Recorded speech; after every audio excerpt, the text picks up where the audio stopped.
And some of y'all don't have vivid imaginations like I do. And so what I saw immediately was, oh, people, Scarlett, Did I lose some of y'all in that bit? What the fuck? Wow, that was the worst on every level. Unbelievably horrible. And a ruiner of microphones. God, way to spread AIDS and monkeypox at the same time to fucking everybody on Kill Tony. That was the worst thing I've seen in a while. That was horrible. I saw my wife miscarry one time.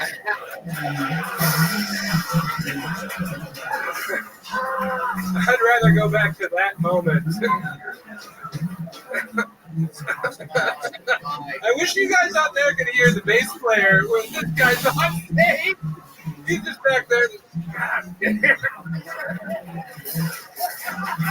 D-Madness does provide a soundtrack that only we can hear on the show. It is unbelievable. You know it's bad when a blind guy plugs his ears during a 60-second set. He's like, I don't want any of my senses working right now. Wow, Alex, I think we all feel like your parents right now. Tremendously disappointed. I already know you're going to be a better interview than the last guy, though, so let's talk about it. Yeah. How long you been doing stand-up? I've been doing 3 months now. 3 months. All of it here in Austin, Texas? No, I'm actually from San Antonio. San Antonio. Okay, very good. And what do you do for a living? I'm actually working 2 jobs right now. I do sell phones, and then I work at Olive Garden. Whoa. Well, when you're here, we don't want you in our family, dude.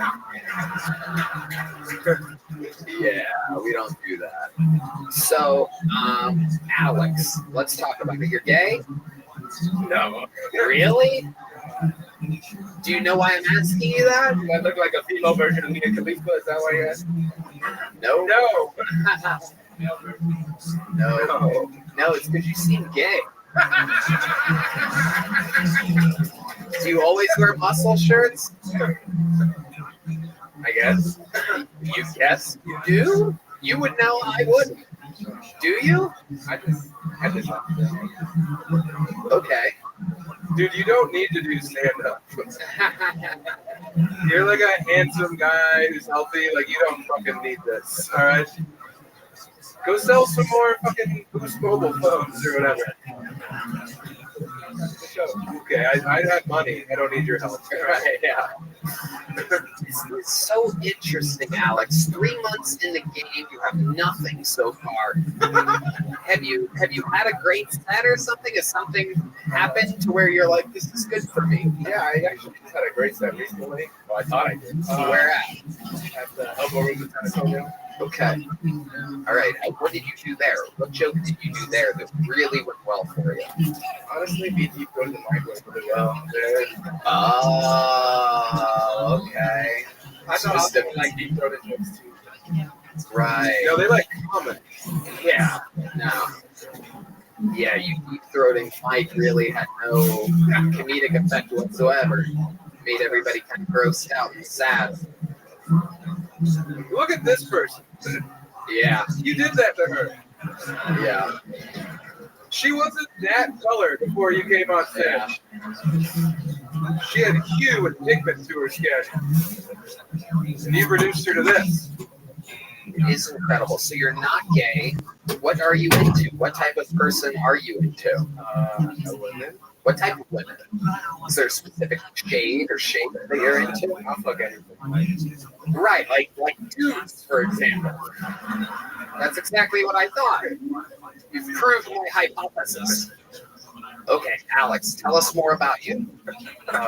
What do you do for fun? What I do for fun? Yeah. Well, I do stand-up comedy. Nope. Tell us something else, Alex. You can do it. I play basketball. Can you keep a basketball in the air with your feet?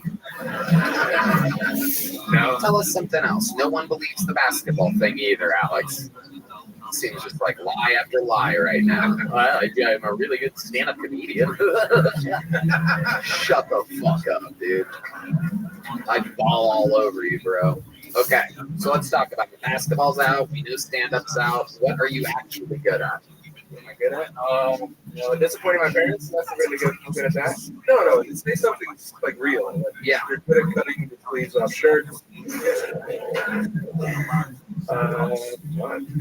That's about it. Okay, we're gonna keep it moving. There goes Alex Faircloth. Here's a small joke book. Here you go. There you go. Boom. Hey, give me Enrique Chacon. That's Yoni, by the way. The odds of Yoni making his first appearance 8 minutes after a Red Band Yoni joke is incredible, by the way.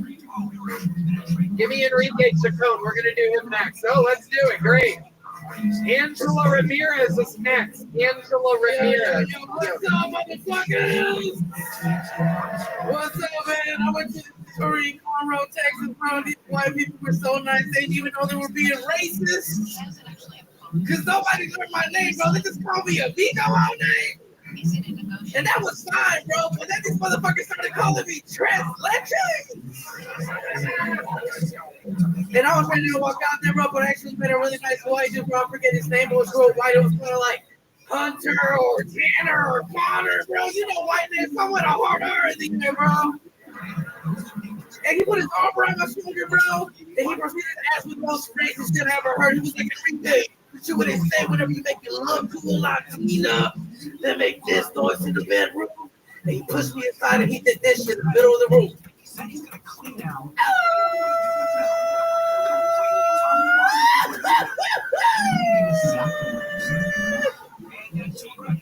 And I was so mad at Tanner, y'all, but he back the street, so I was like, fuck, Tanner, that was pretty good.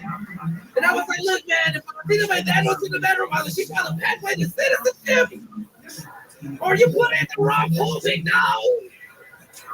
Thank you. Enrique Chacon. Now, a fun fact about Enrique is while he is not a Kill Tony regular, he is a Kill Tony golden ticket winner, the same level of prestige as the great Jared Nathan, Aaron Belial, so many greats in the history of the game. We found him in Houston 4 or 5 years ago, right? And you've been in Houston the whole time, taking care of your family. And then I was in Houston. You did some guest spots, as I always have you do on any show that I have in Houston, right? And what did I tell you? Man, you said you was gonna blow my golden ticket if I didn't go to Austin, bro. So here the fuck I am, Tony. I told him, if you don't get the fuck out of here, because you're doing what? Living with your family? What were you doing for a job in Houston? It's just some clinical research shit, you know. Bullshit. He hated his job. And then what did you do last week? Fucking move to Austin, baby. I'm here, bro. And this guy smashes. This guy has a full set. The walls shake when this guy goes on stage here in Texas. He fucking, look at the sweat. Fucking just stop sweating. I don't fucking know how to stop sweating. It's a long walk from up there. Yeah. I was sitting out here, bro. Man, I don't know, bro. I think it's my high blood pressure. I don't know. One of the most likable forces, a true fucking joke writer, a joke executor. Tell us more about your life. Tell us what you do when you're not doing stand-up, Enrique. Well, bro, I quit my job in Houston, bro, and I got a job at Buc-ee's, bro. Oh, shit. Hey, so if you want a brisket sandwich, hit me the fuck up. Wow. What do they got you doing at Buc-ee's? You the mascot? Actually, yes, the fuck I am. I'm a cashier / mascot, bro. That's an extra. Hell yeah. I love it. The world's sweatiest cashier. Yeah. In the back, soaking wet Shane. Anybody got a napkin at the front, bro? Come on, bro. Come on, dog. What happened to white hospitality? I like how when you're set, you're very funny, by the way. So you growl at me like Wanda Sykes. Some people tell me I sound like a black woman, bro. I don't know if that's true. You kind of do. You do have black woman energy. Yeah. Hey, black woman hips. So careless. Yeah, you feel like you hate riding the bus. Look at it, the weight. Tilt your head back again so you can see that fucking sweat neck of yours. That is incredible. That is Like pussy. amazing. Oh, fuck yeah. Oh shit. No, put the can on your Oh, neck. no. There you go. That feels amazing, bro. Oh, Hell yeah. Oh shit. thank you. Oh shit! Spirit of Coolio is here. What is this fake ass? What's up, Coolio? How you doing? And it's Montgomery Williams, aka the Chocolate Labrador, is here. Oh, it was Stoppins here. Yeah. I'm bisexual. How you doing, girl? Out of his pores as Crypto he says babe. it. It is How you unbelievable. doing, girl? Yeah. Enrique, what else are you into? You're working at Buc-ee's now. They pay well. Buc-ee's famously is a really good paying hour. They pay you with money or brisket? It's both. It's overtime, brisket overtime. Hell yeah. Did they give you a deal on Buc-ee's food working there? Tell us what it's like working at Buc-ee's. For those of you around the world listening, you might not know this. But on top of the great many reasons why Texas is unbelievable, there's also specific fucking things. Gas stations called Buc-ee's and grocery stores called H-E-B, which are the very best in the world at what they do. Powerhouse.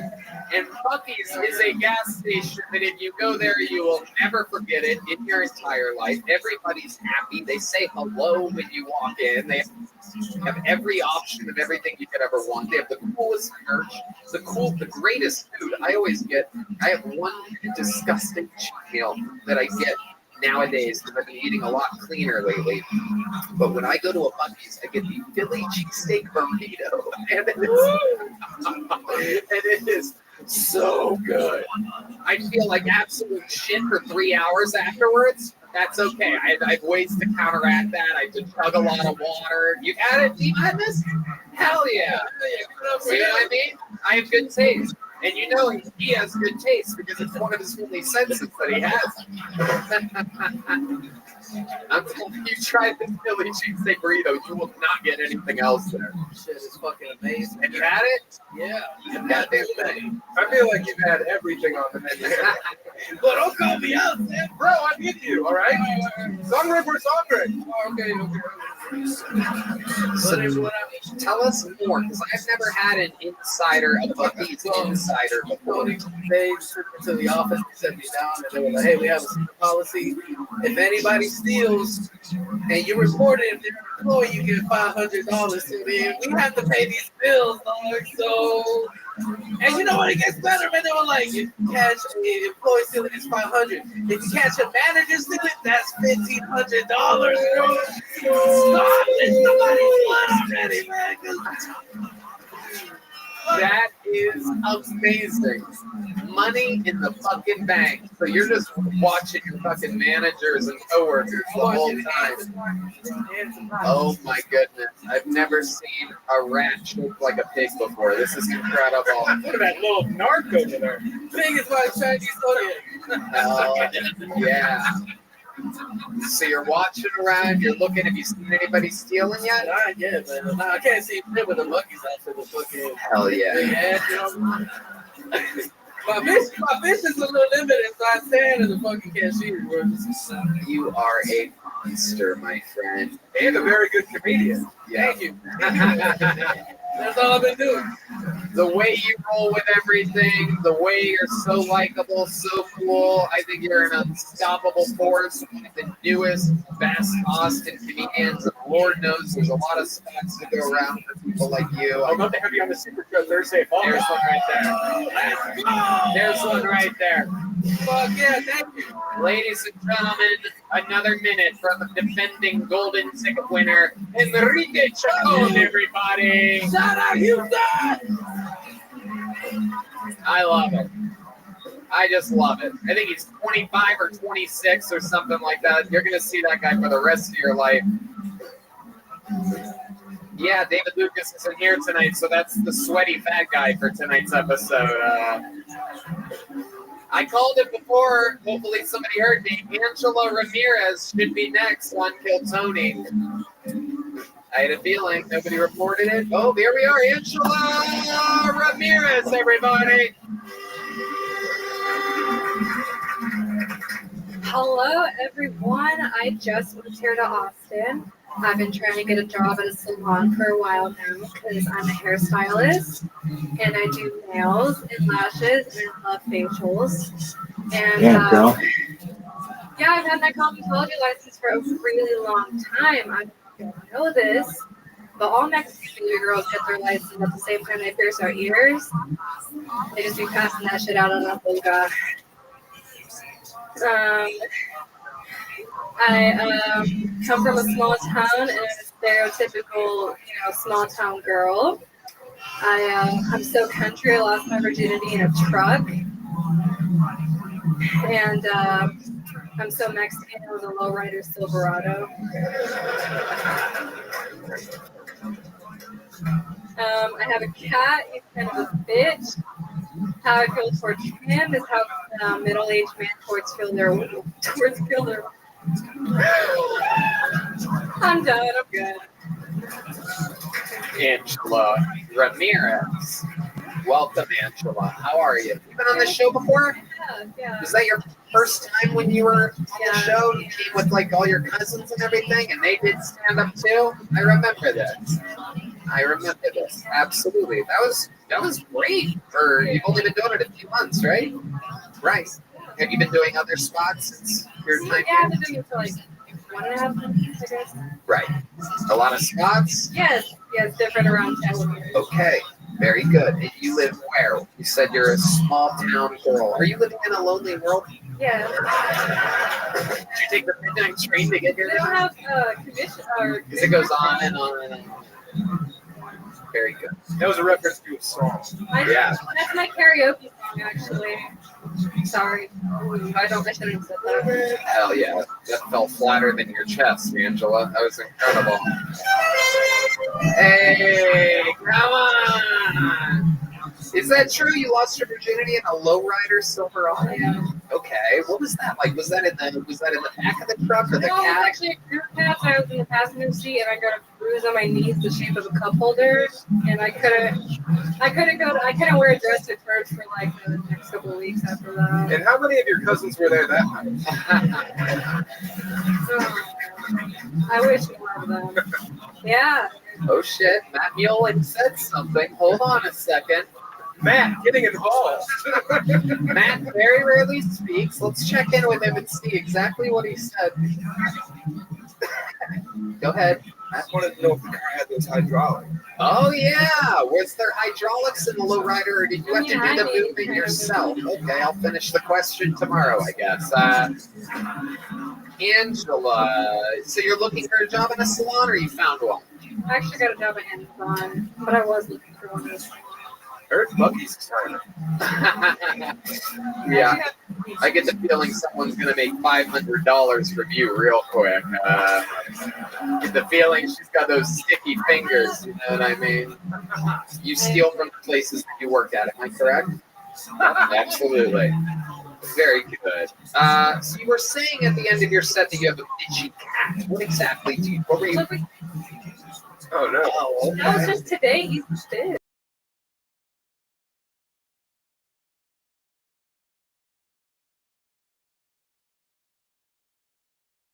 No. More about you, Angela Ramirez. I smoke a lot. I listen to a lot of live music. I love Austin. I go out, I drink a lot. I'm 21. So. Oh, very interesting. Red Band wants you to do a spot at the Secret Show.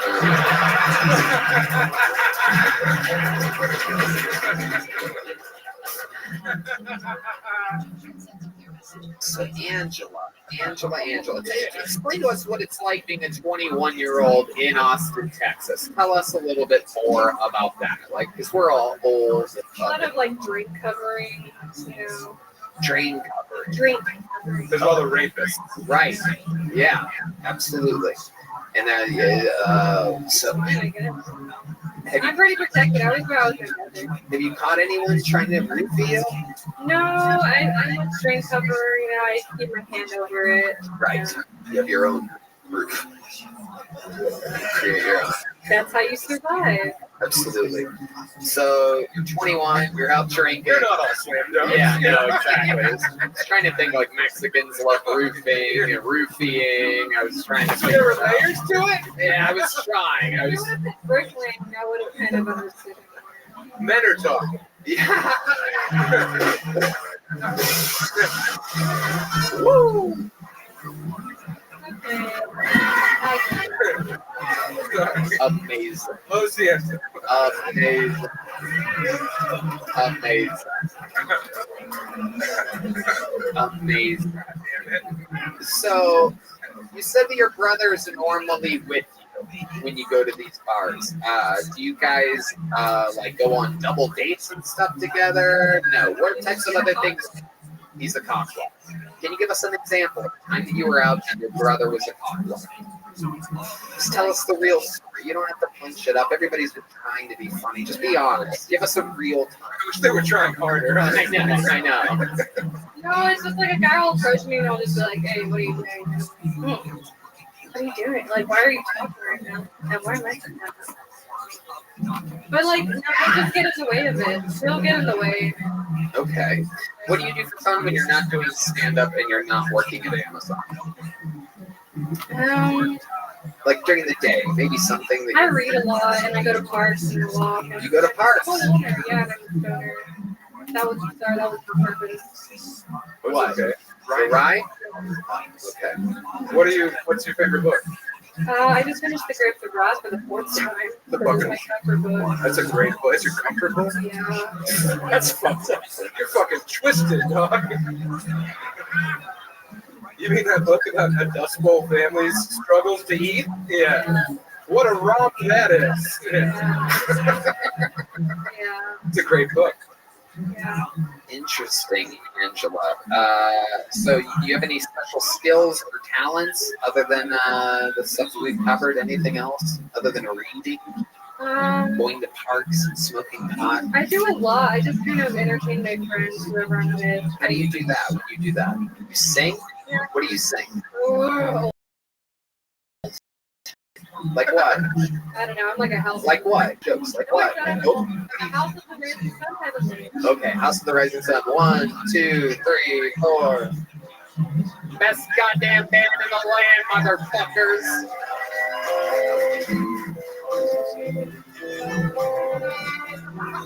Here she is, Angela Ramirez. The house in New Orleans. They call the rising sun. And it's been the red of many a boys. And God, I know I'm one. Angela Ramirez. That was fantastic. That was amazing. That was fantastic. Only a few months into the game, you're plowing through it, you're rolling with the punches. Here's a big joke book from the great Bones Eye. Real handmade leather. There she goes, Angela Ramirez, everybody. Adorable. It's actually a much better singer than most people say they can sing. Yeah, that was very good. How about a hand for this goddamn band? Yeah. She could have said any song in the world. All I have to do is go 1, 2, 3, 4, and they fucking do it. Unbelievable. Sal DeSantos. This is a very Latino heavy episode. Where's the white people at? Yeah. My goodness. Sal DeSantos. This is incredible. We've had Sal DeSantos, Angela Ramirez, Mariano. What's up, pimp? Daniel Duan. Oh, Lucas Yo. Perry was white as Yo. Whatever Solomon Yo, was. pimp. Yeah. Why can't I hear you? Well, I can't because I'm sick. Sal DeSantos is going to be next. Here he is. Sal DeSantos. Yeah. Fuck yeah. What's up, y'all? I'm fucking fat, dude.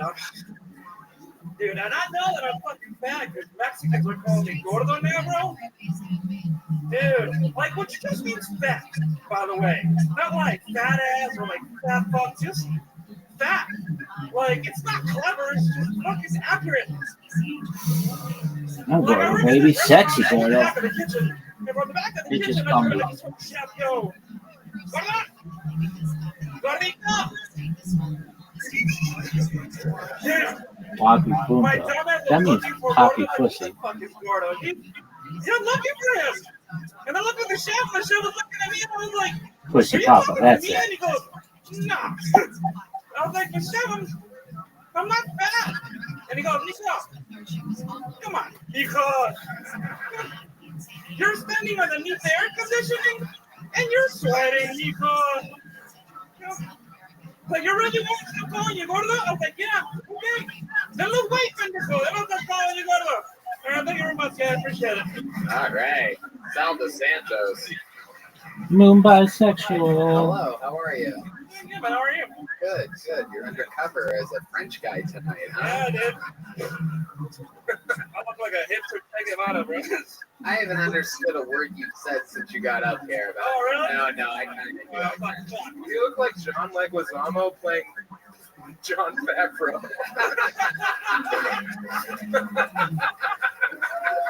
You really, really do. It's incredible, Sal. So you're just straight up Mexican? Yeah, born and raised in Mexico City. Okay. How long have you been in America? 20 years now. 20? How did you get here? Did you illegally cross the border? I just flew over here. I came here legally, like the good ones. Yeah, you flew over. Where'd you land at? Where'd you at that airplane? San Antonio. Right. That's a hub. A lot of direct flights from Mexico City to San Antonio. So you fly in, and then how do you become a citizen? Explain to us how that happened. My dad used to work for a record label in Mexico, and then when that record label was doing some weird shit, my dad got hired by another record label in the United States. He brought him over. Did they do any songs I've heard? I mean, yeah. Rothschild? Dude, I wouldn't be here. Dog, we're having Spirit of Coolio. That shit slaps. Is he R.I.P.? Spirit of Coolio and Spirit of Coolio 2. Like, my parents were fucking rich, but no, and unfortunately, no, not that much. A lot of copyrights. Right. And what do you do for work, Sal DeSantos? I work at Kirby Lane. Oh, okay. That's right. Yeah, As a waiter. yeah, that's right. Okay. Very good. How's that been going? Isn't it alright, man? Oh, shit, they got him. They got Spirit of Coolio 2. And then I started working at the Sunset Strip, which was a little like. Oh, that's extra bullshit. thing of it. Red Band. Yeah. New club. Yeah, So technically Red Band is one of your bosses. Yep, I am. Wow. That's gotta be fucking Take crazy. that hat off. How the fuck did they get him? Oh, Put it shit. on, put it on. Put it on. There could be pregnant women here. Oh, dude, my bad. Jeez. Whoa. So Sal, you're kind of struggling for money, obviously. Yeah, for hair. What's your living situation like? Roommates do you have? I don't. I live up myself. How did you pull that off? Well, you know, Bringing back I always Spirit of find, Coolio like, 2. money. I just thought, you know what, like, I'm 31. I get a. Red If I get Buff a, I know Mills. that if I get a apartment by myself, R.I.P. it's gonna make me work Create harder. new account. Like work. Just work harder in Spirit general, of that's what I'm doing now. Hell yeah. I love it. Good for now. Oh yeah, thank you, everybody. Dude, I cannot believe So that you they live took by down Spirit of yourself. Coolio. You live by yourself. What did I miss? What the fuck did D-Madness just say? He's always out here talking.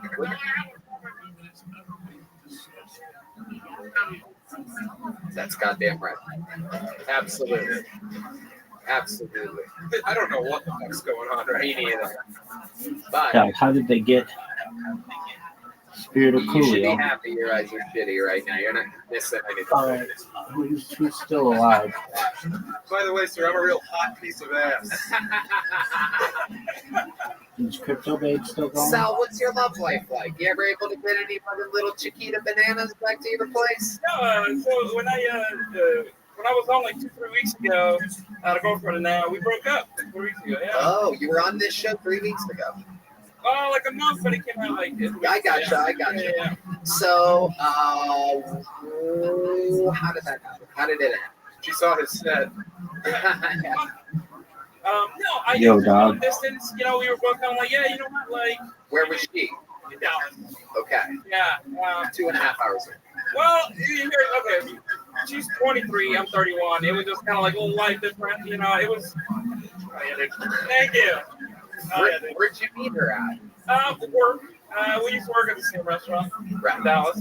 Yeah. Fucking Chuck E. Cheese. Yeah. Oh, yeah, dude. It was her birthday. Yeah.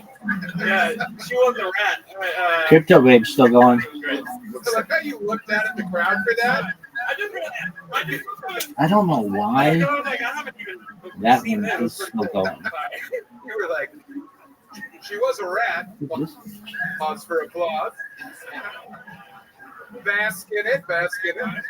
Back to you, Tony. So did you break up with her, or did she kind of say, I think we should put an end on this, or whatever? How'd it go? Well, we talked about it. I have been feeling like, oh man, like maybe I should do it.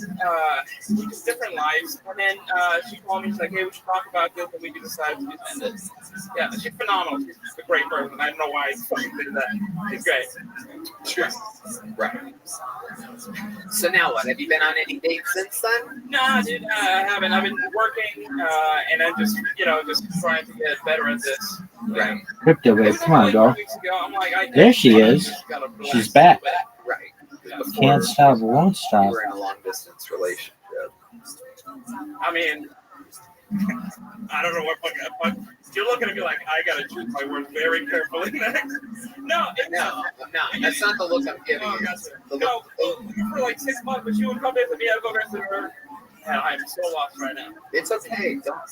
Don't worry so much, Sal. Somehow you're sweating less than everybody else was tonight. Meanwhile, you're nervous and confused. Sal, any special skills or talents that you have other than being a comedian and a waiter? I sing. I like to sing. Wait, you sing too? What's your go-to song? In Spanish or English? Whichever one, you name it. Hear you ever Creed? One of them. Creed from Radiohead? 1, 2, 3, 4.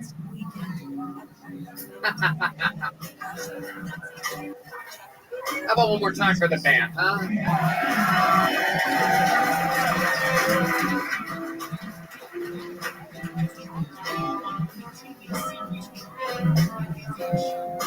What you were before. Gonna look you in the eye. Yeah! Sal DeSantos, everybody! And you guys sounded good too. Sal, thank you so much. You already have one of these big joke books? You already have one from a few weeks ago. There you go, Sal DeSantos, everybody. That song was about his career as a comedian. Absolutely. He does not belong here. Especially at sunset. He's supposed to work like 10 minutes. Should we go to this bucket one more time, huh? All right, this is it. Yo, one more time for the band. Yeah! That shit's crazy. Over 200 people, and the last bucket full of the night will be Milky. No way. Milky, one word, Milky. This is going to be crazy. Famously, in the show's history, we know that one-word names were always some of the wildest characters. May I remind you of Solomon earlier? Milky is on his way to the stage, or perhaps she, for their Kill Tony debut. I would remember a Milky if we've had one. I've laughed so hard at everyone who's come out. I cannot imagine what Milky's going to be. So true. These characters here, you gotta love it. This alleyway is crazy. Milky, everybody!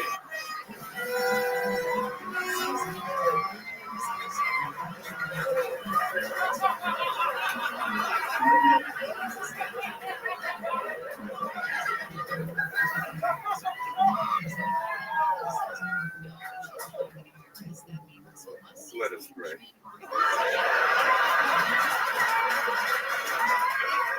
I'm just kidding. You guys can relax. I can't even get my cat to follow me without food. I do kind of look like Jesus if he was nearsighted and had no pancreas.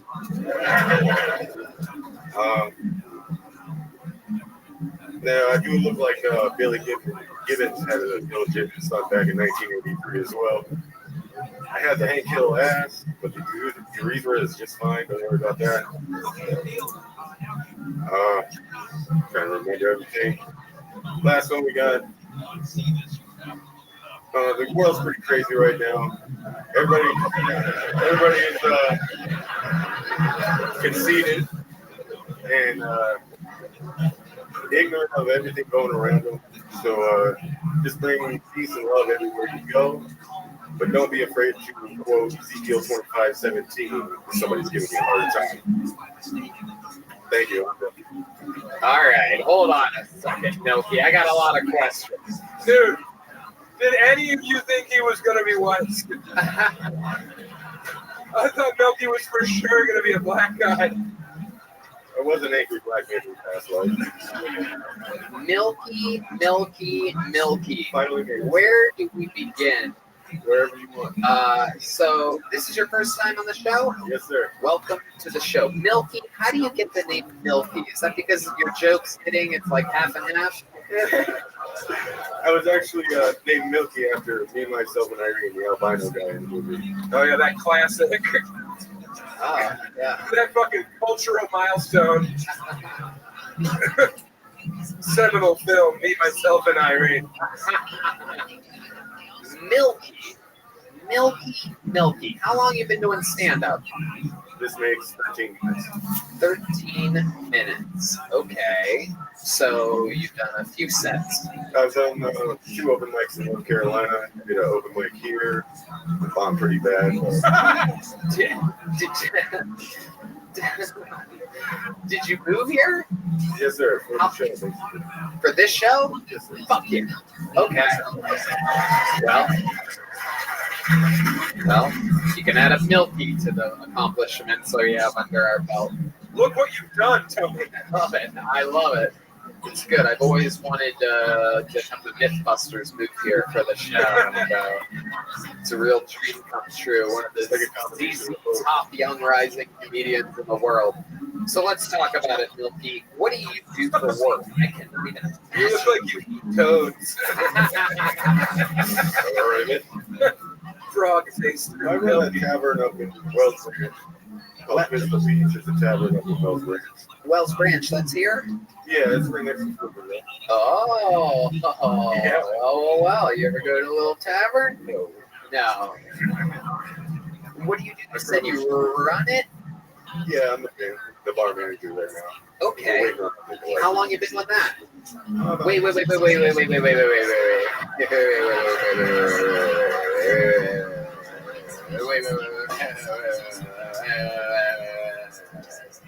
You're the bar manager right now, and then you slipped in there at the last second. You're waiting on a liquor license. Yes, sir. Okay. So what have you been managing? The fountain drink gun? No, we don't even have that. You don't. Okay. So what are you selling at this bar? Oh, nothing but sweepstakes machines. What? It's like slot machines, but it's not gambling. What are people drinking? Whatever they bring with. It's BYOB. You run a BYOB bar. Wow. I'm the bar manager at a BYOB bar. So you just watch people come in. More or less. And then he performs up-close magic for them. No, not anymore. Not anymore. Not anymore. In a past life, you were Milky the Magician.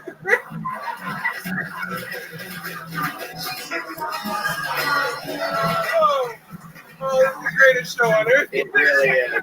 It really is. This bucket has a fucking mind of its Oh, own. fuck. We are going down the Milky Way tonight, everybody. So Milky, you look like you've had a full-blown life. Somehow you And look... full-blown 8.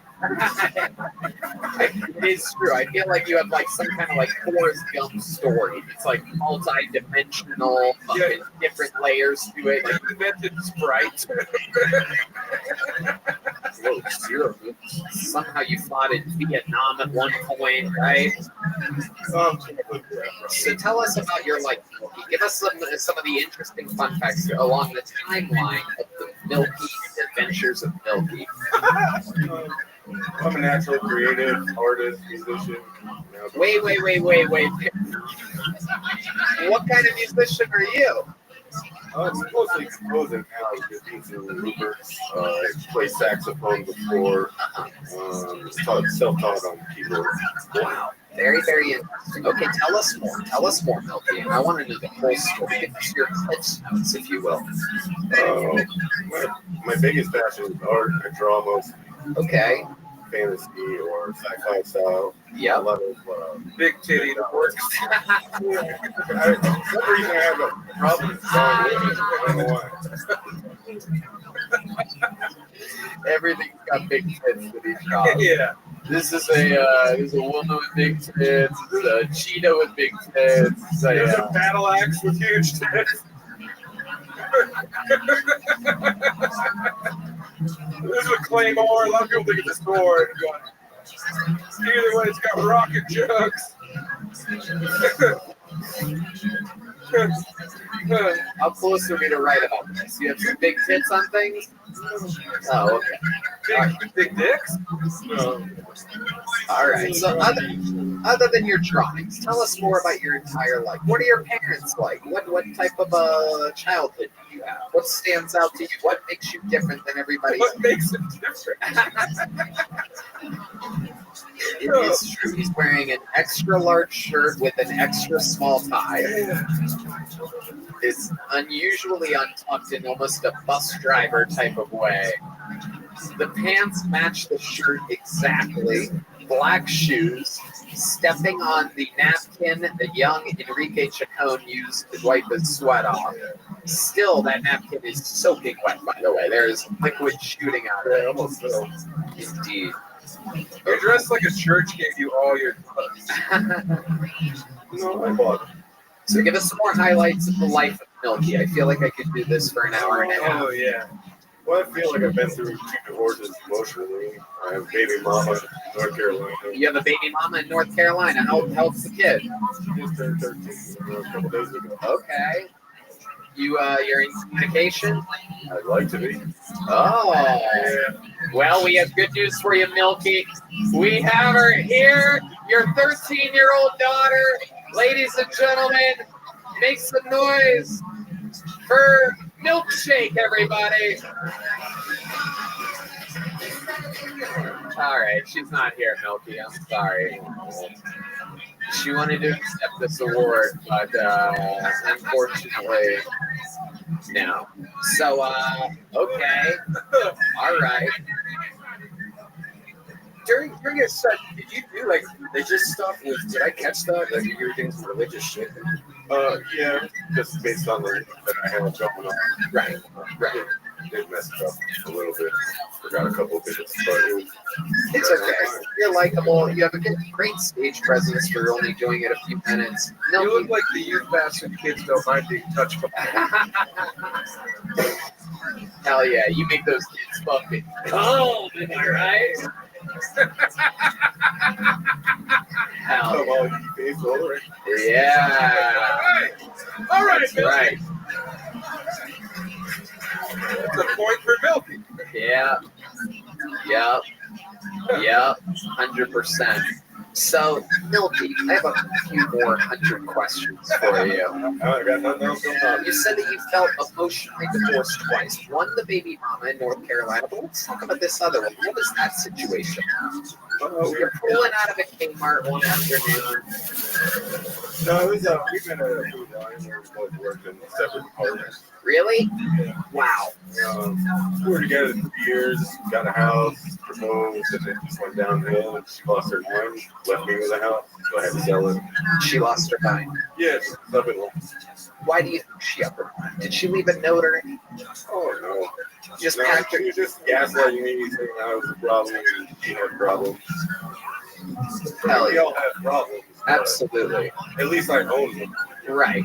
Absolutely. We all have problems. She said you have problems. You hit her in the face and she left. No, it's the opposite. She tried to hit me. No, I believe you. Milky, I'm on your side and everything. Yeah, because I don't want to wind up on the list you might do.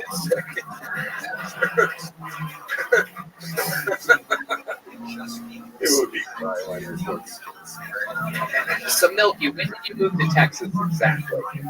Well, I've been here about 2 months, 2.5 months now. 2 months. You been on any dates with anyone since you moved here? You on any apps or anything? Farmers only or something like No. that? I think you should try that. No. You should try Milky. No dates? No dates. You hook up with anyone? Anybody come into the tavern, bring their own beer? Get fucked up? No. I mean, I'm available, but I'm not really pursuing it. Right. You're just in love with the game. Sure. Wow. Very interesting. Other than running the tavern and drawing and stuff, is there anything else we should know about you or your life? How many reptiles do you own? Great question. I got it over under a 4 right now. No, I used to have a chameleon back in 15. But now I have What happened? You swallowed it? No, you got a respiratory infection in your guy. Jesus Christ, Milky! Is anything going right? I don't know. How's it going? It's going good. Yeah. It's unbelievable. I love it, Milky. And of all the animals, a chameleon, which is famous because sometimes you can't see it, which is like your daughter. So that's cool. Yeah. Hey, fuck you, baby. Fuck you. Milky's laughing. And that's when you see, 20 to 30% test pumps, is what we like to call them, because it pumps 20 to 30%. People are like, look out, I'm up 30%, I'm back in the green, I'm feeling good, I'm selling all my passive income, I'm selling some of my position. And that's where that test pump becomes the pump that you never get back in on. Because then it goes up another 20% the next day, then 5% the next day, it goes down 10% the third day, and you're like, see, I told you, I'm waiting for that dip, and then it goes up 30% your face the very next day. So those times are coming. They do happen even in the bear market.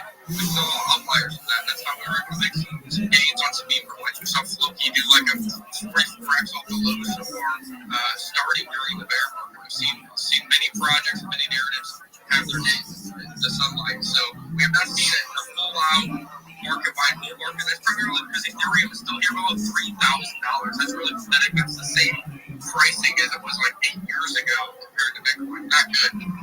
So we're really relying on Ethereum to pick up the slack. And then, of course, when you see other major assets like BNB or Solana or maybe some of these closed chain assets, blue chips doing well, maybe we get to the point where there's a cycle where the other scaling solutions can drive input prices.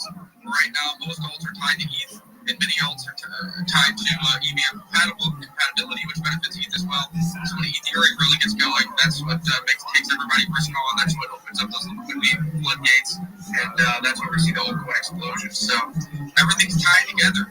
We say the tide raises all ships, some more than others. Even when Bitcoin is doing well, it helps the sentiment and the liquidity pools of these altcoins. But really, Ethereum is the driver of all these altcoin liquidity pools and the speculation in the market that really helps us all make these easy games. It's giving me a lot of confidence on Ethereum, despite the fact it's been massively underperforming. You have BlackRock, all these ETF issuers. You have Trump and his family. They're all snatching up tons.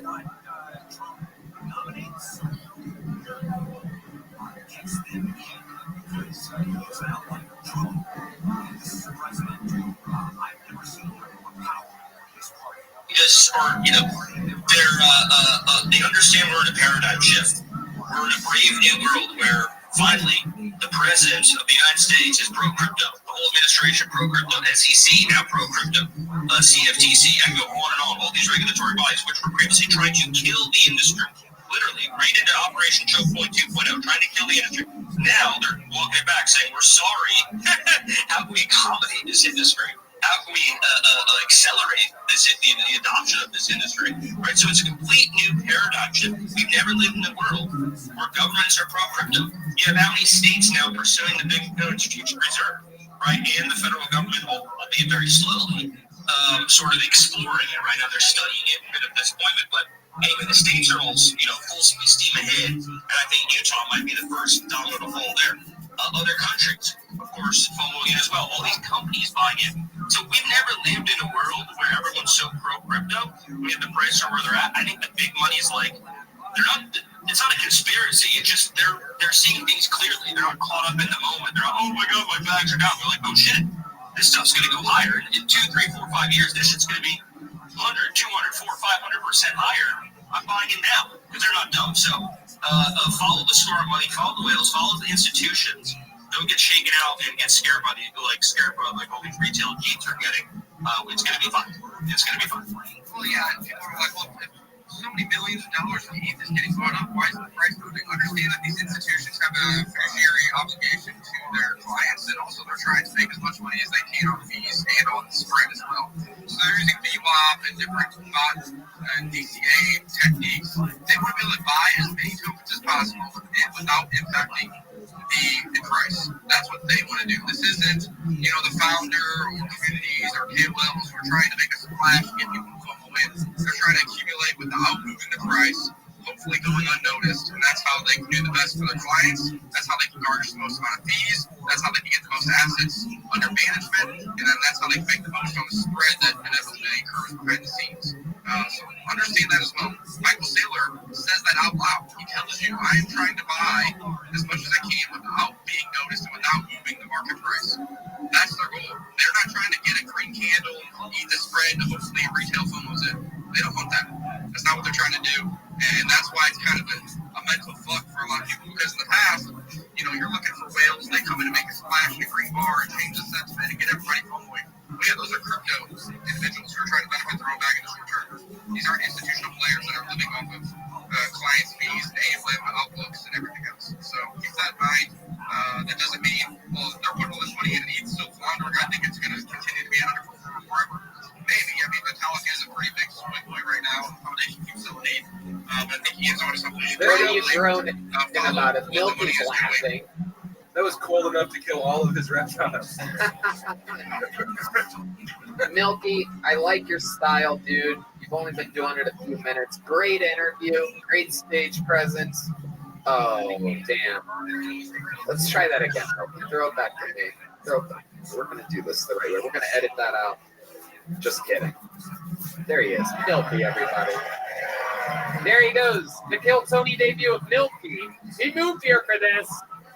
People of different shapes and sizes are coming into Austin, Texas, pouring in to try to have their moment. One more time for Milky, everybody. To try to have see the kind of cigarettes he had in his pocket? What were they? Yes. Parliament. Liggins. Wait, what? Liggins. Oh, God. Yeah. He probably could be the spokesman for them, actually. It sounded like a DJ, but dude just smokes cigarettes. Everybody's moving here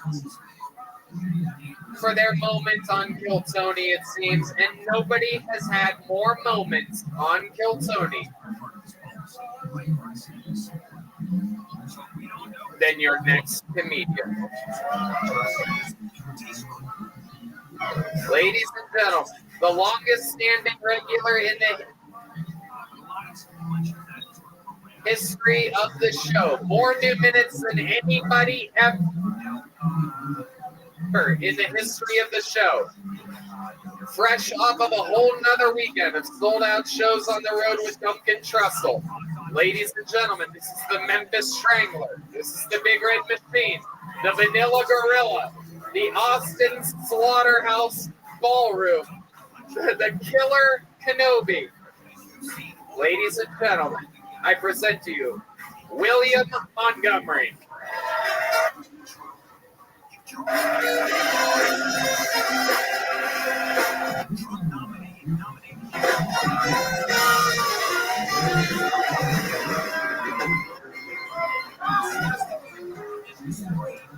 A Mississippi woman was caught having sex with a dog. Why is that news? That's not my America, Texas. The Dalai Lama apologized for asking an 8-year-old boy to suck his tongue, which is so weird because that means technically Redman's mom owes me an apology.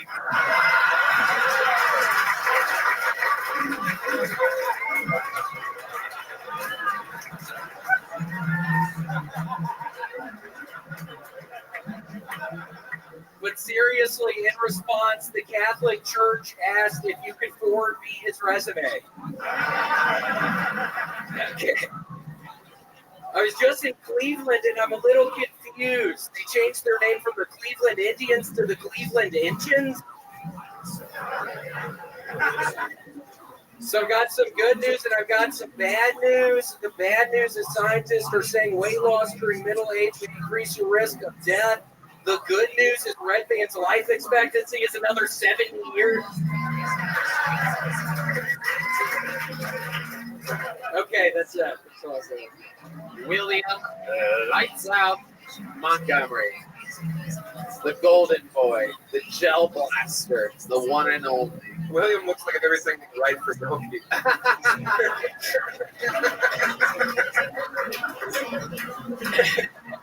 Now, Don't I fuck me, boy.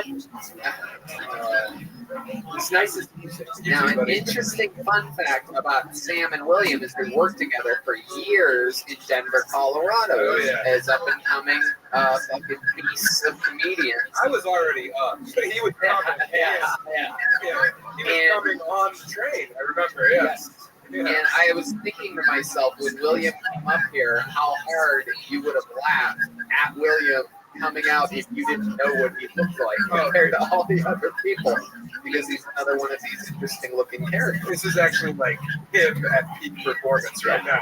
Absolutely. Yeah, you mean that in a sweet way, don't you, Tony? Absolutely. Okay. Yeah, you're fucking adorable. You're my favorite fucking Confederate general we've ever had on the show.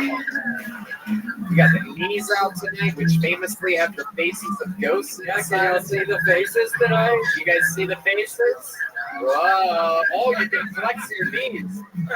Oh my goodness. Whoa. Yeah, take a look at that, motherfucker.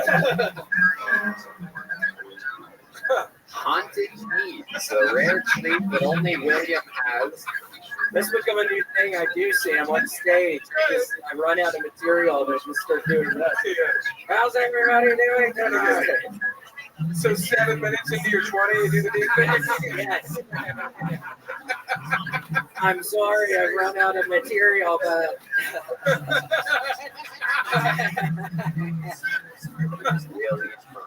William used to fucking come to the Squire Lounge, which I hosted. He would show up with no money and a backpack full of fucking whatever beers he found. Yep. Oh my god, I'm so proud of you. No one saw this coming. I remember it. It scared me. I remember literally the first night I went to the Comedy Store to sign up for Gil Tony. I had a 12-pack of PBRs in my backpack, and the door guy was like, "Let me look in your backpack," and then I just pretended like I got a phone call to hit him in a butt. But I was that close probably to getting kicked out of the Comedy Store before I even got in there. And the door guy didn't believe you because they're like, "We don't get Obama phone reception in here."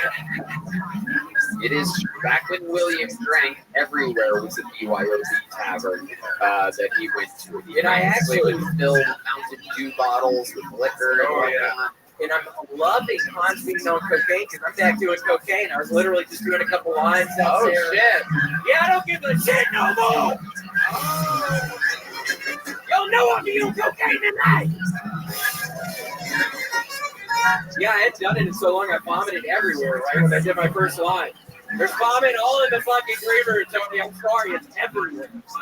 Incredible. So we all know that you went through a recovery process to get off of alcohol and cocaine. Now that you've started cocaine, what's your plan? Are you going to give it up soon, or? No, I think I'm gonna keep doing it because I think I remembered why I liked it so much.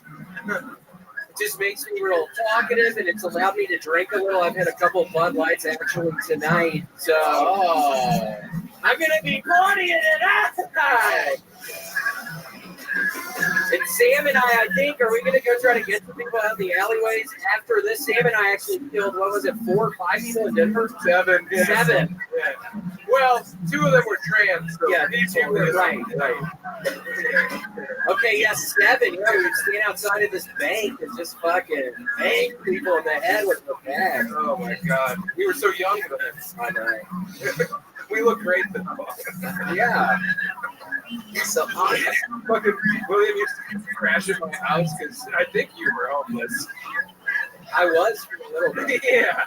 We crash and we would fucking read this book. We would read the last paragraph. Oh, yeah, Blood Meridian. Yeah. I didn't notice that. Yeah, I would get all fucked up and read the last paragraph of Blood Meridian. And Sam, you might also like this. In my darkest days out in California, I would watch Martin Luther King speeches and just start sobbing into bed. And I was like, William, something's got to change. I love Martin Luther King, but it was nightmare.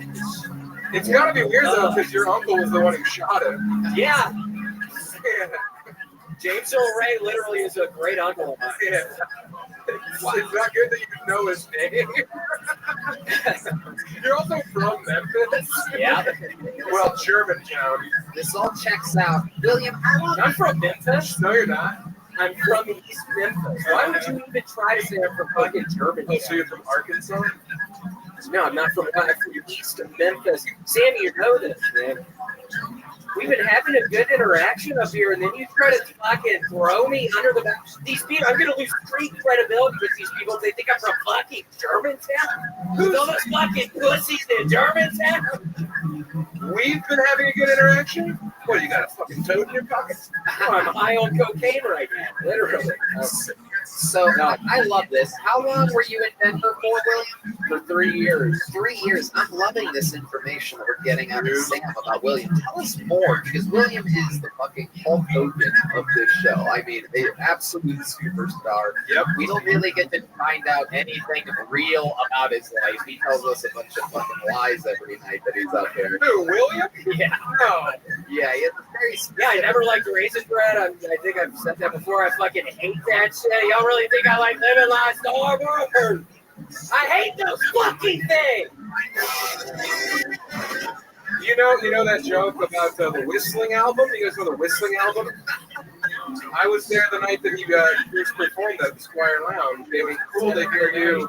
Yeah, you won the bar tab. I won the bar. And then it was great to hear you do it here as a new minute 8 years later. Sam, stop. That was fun to see. Stop. Stop. Seriously, stop. I don't think he's ever He's gonna kidding. stop. Stop. I'm never going to stop.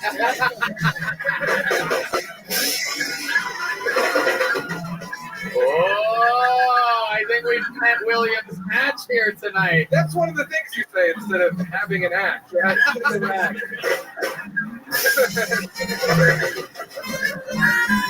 Y'all really gonna both fucking clapping that right in front of me, you pieces of shit? Fuck y'all. Somebody get them out of here. I'm not gonna keep on going up here with these pieces of shit. I remember the first time you said that too. It was 9 years ago.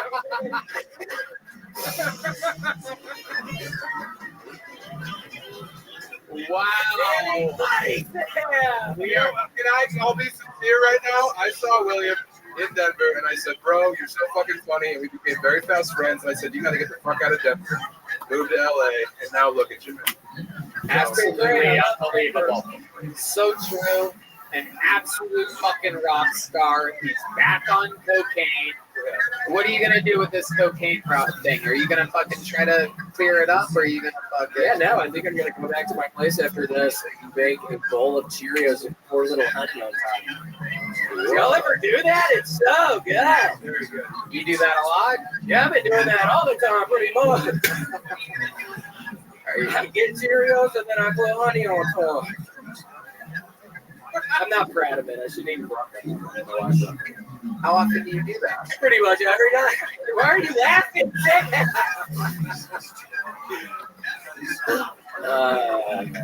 I just remember you when you were all fucked up in LA during quarantine and you'd call me from the fucking porch of your girlfriend's grandpa's house. Yep.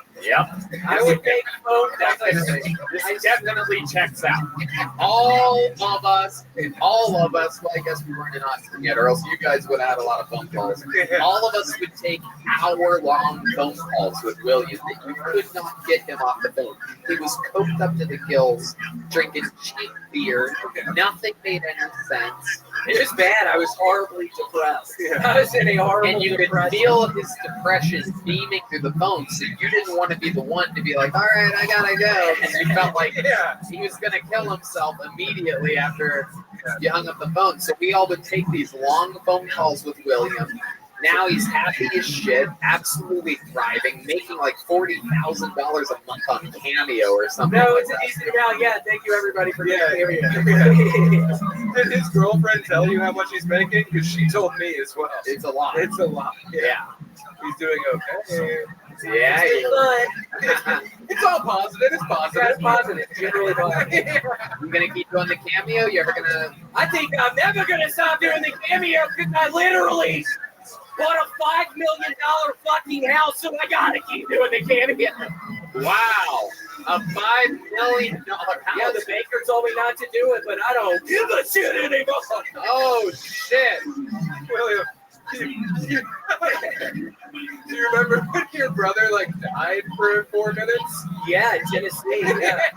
We got QB staked, and I was like, Selden, what does QB staking mean? He said, when somebody gives you a Xanax bar and they put it in your beer, and he died at the University of Tennessee. Yeah. Well, they brought him Luckily, back. they brought it back to life. Yeah. And the next day, he showed me a picture of him in line in a Moe's burrito, right? In his hospital scrub. Yep. Sweet Selden Montgomery, my brother. This is incredible. This might be, William has been on every single episode of this show for 5 years, and I think we found out more about him in this last 12 minutes than we did in the 5 years before that. Ladies and gentlemen, how loud can this place get for William Montgomery? 3, 4. Red Rose, Yellow Rose, Gel Blaster, Austin Security Guard Service, Screwball Peanut Butter Whiskey, Sippets, Nicotine Toothpicks. We love them. The drawing of Sam Talon is in from Ryan J. Ebel. Let's see what Chris Rogers threw tonight. Whoa! A winking William Montgomery, everybody. Thought it was Pennywise the Clown. That's the great Chris Rogers. The Screwball Peanut Butter Whiskey Kill Tony Man. One more time for Paul Deemer, everybody. Michael Gonzalez on the drums. Matt Mueling on the electric guitar. And one more time for D Madness, everybody. How loud can this place get? His first time on the show, Sam Talon, everyone. Running the light, waiting for death to claim us, and Chubby Bohemian. Check out all of his work. One of the best out there right now, Sam Talon, with 2 L's in that last name. Red Band, thank you guys, love you. We love you. Thank you guys so much. Good night, everybody.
city, up to $1,975 per hour for their legal work.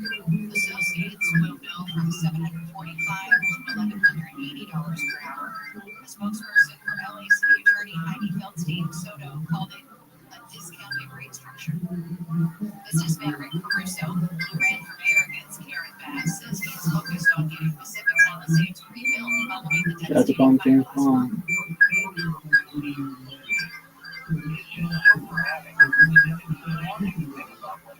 He tells KFI city leaders need to be held accountable, but he says his job right now is to help get people back into their homes.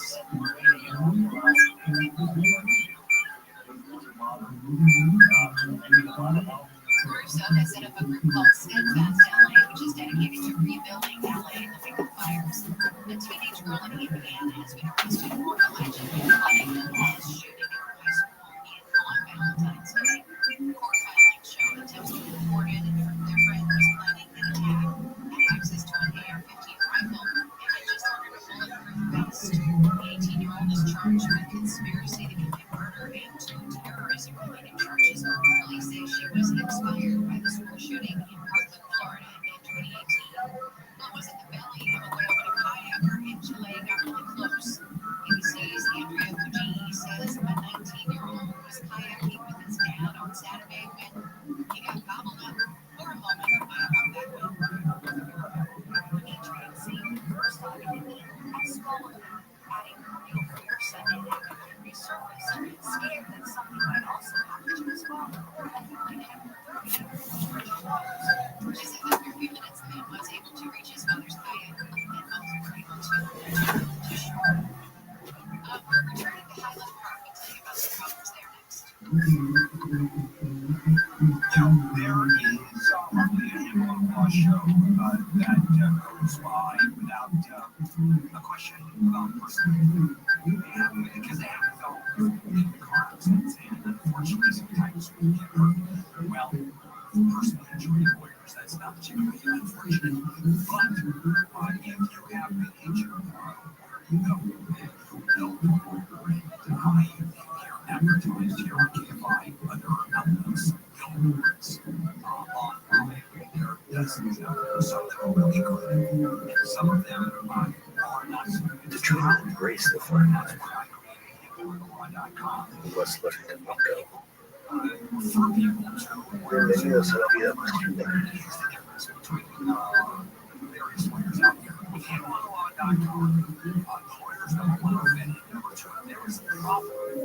I made a phone call, and I've done that a few times. Hey, what's going on? I have the camera. And I get the answer. Hey y'all, the new Kill merch store is up and running at 1,000 miles an hour. It is our official Kill Tony online shop, killmerch.com. T-shirts, hoodies, inside being real Texas leather joke books, Kill Tony hats, Kill Tony winter hats, beer koozies, bandanas, trucker hats, Vader paint posters, Ryan James golf art coming in soon, and Kill Tony stickers come with a lot of the purchases that you make. I personally love the Kill Tony NASCAR shirt, the Kill Tony hoodie with the established 2013 along the sleeve. Super cool stuff. We tested all of this out ourselves and made sure that it's very high quality. There's a cool BT tag on it with a knife and a logo on everything. Anyway, go to killmerch.com. You know what to do. Support the show, buy some stuff. We'll keep it real. Tell your friends.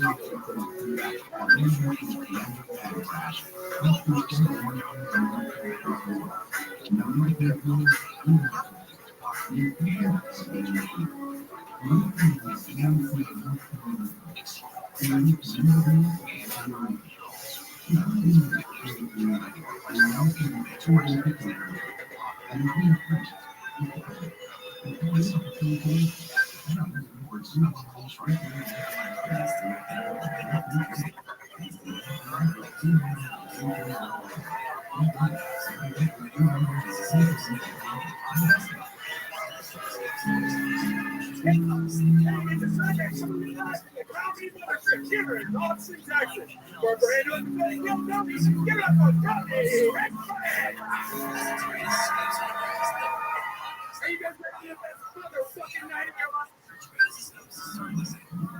That's the night or what? Yeah, it's red man, everybody. Red rose, yellow rose, Austin Security Guard Service, and Shell numbers.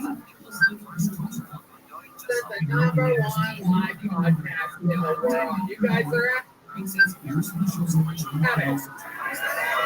Super Bowl peanut butter whiskey taste for the band, everybody. Gonzalez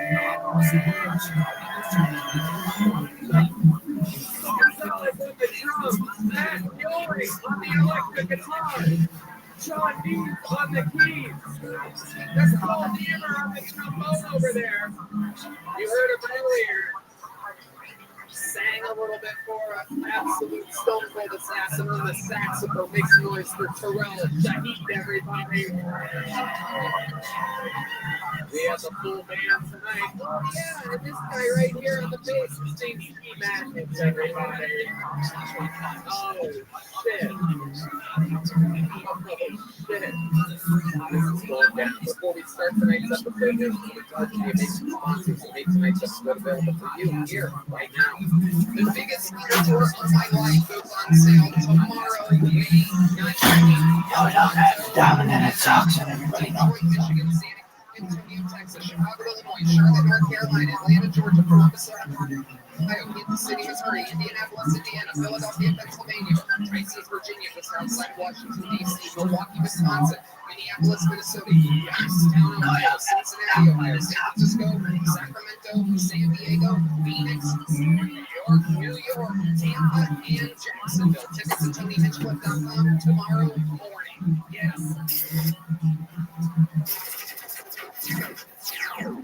Hey man, what the hell you doing? Sleep. Well, dog, I was up all fucking night creating bootleg Twitter accounts. What the fuck were you doing?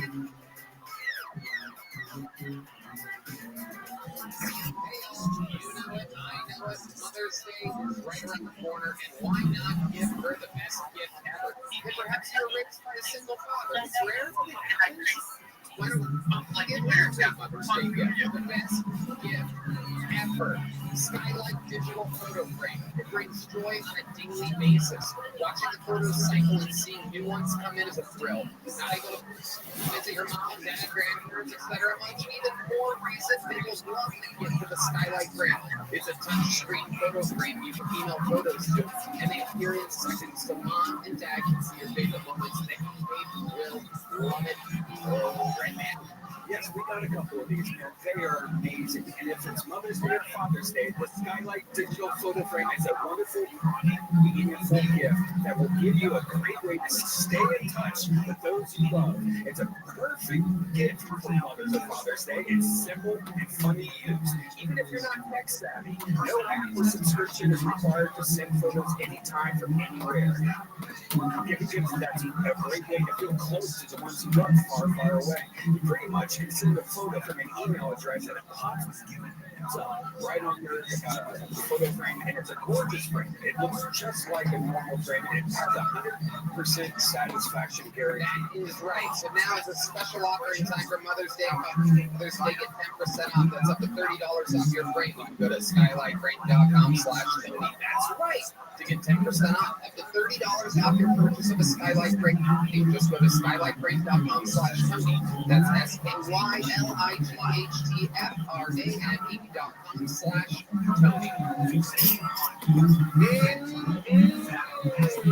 You can barely tell by looking at me, but I love to eat food. And with HelloFresh, you get farm fresh, pre-portioned ingredients and seasonal recipes delivered right to your doorstep. Skip trips to the grocery store and count on HelloFresh to make home cooking easy, fun, and affordable. That's why it's America's #1 meal kit. I'm telling you, when the spring sunshine is calling your name, don't call for takeout. Get HelloFresh instead. Their quick and easy meals make feeding the family a cinch. And without the high price tag, their new fast and fresh options are ready in just 15 minutes or less. Look, I'm going to be honest with you. I'm not a big family man. I live alone in an unbelievable high-rise apartment that overlooks the entire city of Austin, Texas. When I get hungry, sometimes I just want to quick, easy, and to taste fresh. This is that place. It's literally done so quickly that if I were to order and spend a ton of money on delivery, it's faster than that, right, man? You know all about food, you know all about delivery, you know all about cooking late at night. All these people know what we're talking about. It's great. You know, when you go to the grocery store, you buy all this extra stuff, and half of it goes to waste. Well, this gives you that those juice you need to make an amazing meal in less than 30 minutes, 25 minutes. They have different meals that satisfy your different cravings. HelloFresh makes dinner time snack with delicious, easy options that will please everyone. From fitness to vegetarian, whatever you want. They have a meal plan that suits your lifestyle. Plus, you can swap out proteins and sides to your liking. That's right. I made myself some gluten-free spaghetti bolognese the other day, and man, gave me the power I needed for an unbelievable day and night. Go to HelloFresh.com/Tony16 and use the code Tony16 for 16 free meals plus free shipping. Are you listening, people? So I'll say it again. Go to HelloFresh.com/Tony16 and use code Tony16 for 16 free meals plus free shipping. HelloFresh, America's #1 meal kit. Are you guys ready to start tonight's episode or what? Guys, some veteran guests for the show. A guy that I've been doing stand-up comedy with for over 16 years. He has at least over 5 appearances as a guest on the show. Truly one of the funniest comedians in the world. NBC's Young Rock. His new special Read the Room just dropped. The host of the podcast about last night. One of the greats, Adam Ray, everybody. One of the best. If you don't know, you're about to fucking know. Yeah. Yeah.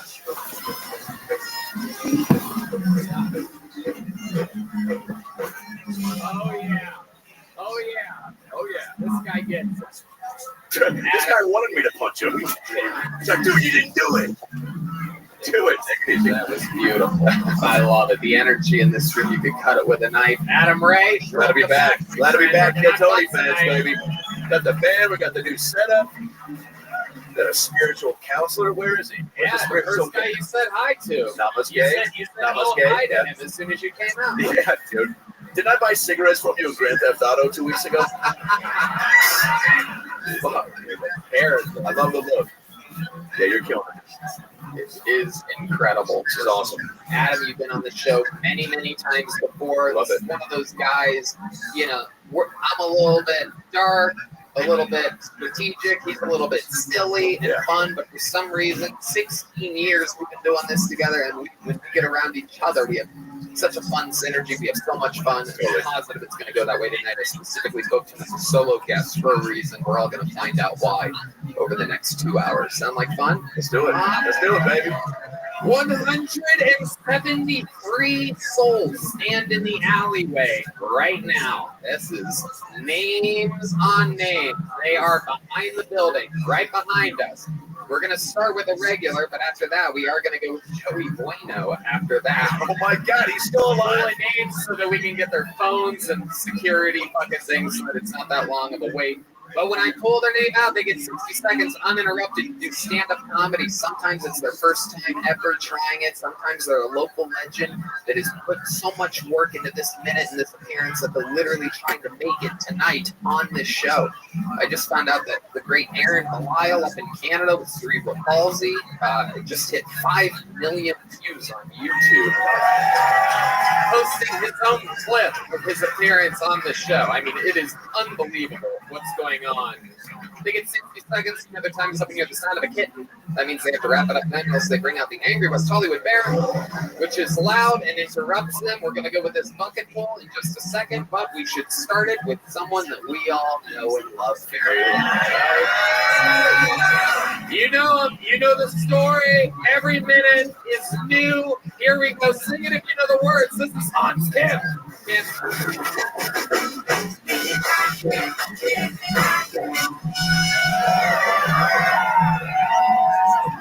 you. It's good to be here in Austin, Texas, my favorite city in Travis County. I was recently in Canada. You never know if Canadians are nice or just stupid. I feel like I could take over their country just by saying fuck you. But yes, over here in America, a lot of people are complaining that our military budget is too high, which is just proof that our military budget is not high enough. Everyone's comparing it to what it costs to have a military, but not what it can get us in Guatemala, and Costa Rica, and Nicaragua. I am dating a very beautiful woman. I think she's only with me because I'm a comedian. I hate to be there when she finds out that attractive comedians exist too. I already went on her Instagram and blocked Matt Rife and Pete Davidson. Adam Ray. All right, thank you. Yeah. Welcome, Hans. What was that last joke supposed to be? That I'm not attractive. Oh, you should just say that next time. Really hit it right on the head. It looks like you've been hit on the head, so you might as well do it. I love it. How about a hand to the amazing staff here at the mothership filling the table? Look at the mustache on this motherfucker. Wow. You can tell Rogan injects testosterone into all the employees here. It's incredible. With that mustache, he can fix a truck or find a clit. Either way. Absolutely. Either way, he's doing something with his I'll life. tell you, you can't do either one of those things. Hans can. Transition. My sweet, sweet Hans. Let's talk about it. A lot of military budget talk tonight. Yeah, I've been really interested in our budget. Why? Was that your pickup line to your girlfriend? I would just like to, know about politics and just have a say in what goes on and like, be a civic.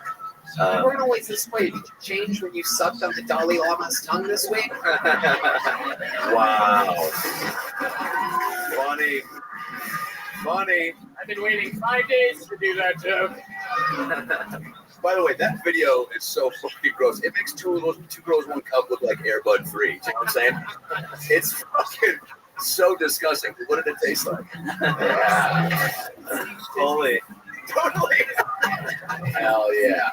I love it. What's going on in your real life, Hans? Let's talk about it. I just did a great, amazing run of shows in Toronto, Canada. Sold out most of them. Oh, okay. Good. You're building, baby. You didn't have to say that. I like being honest. Jared Nathan opened for me. He was great. So funny. Yes. That's great. We love Jared Nathan. What else Killed do you it. do for fun? I always like to know about your social life, Hans. You're a real interesting creature. We know you do good on stage. You have spreadsheets with jokes, studies them all day. But then after the show, things tend to get a little wild. Why don't you tell us about some of your Toronto nightlife? Let's just say I go a little off the spreadsheet. I'm sorry.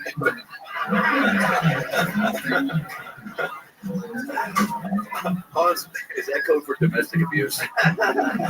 What does that mean? Break that down. It just means that I go all the way off the Excel. Just living an uncharted life. What's the craziest thing Hans Kim could do that someone in his family that knows him well would go, holy shit, Hans?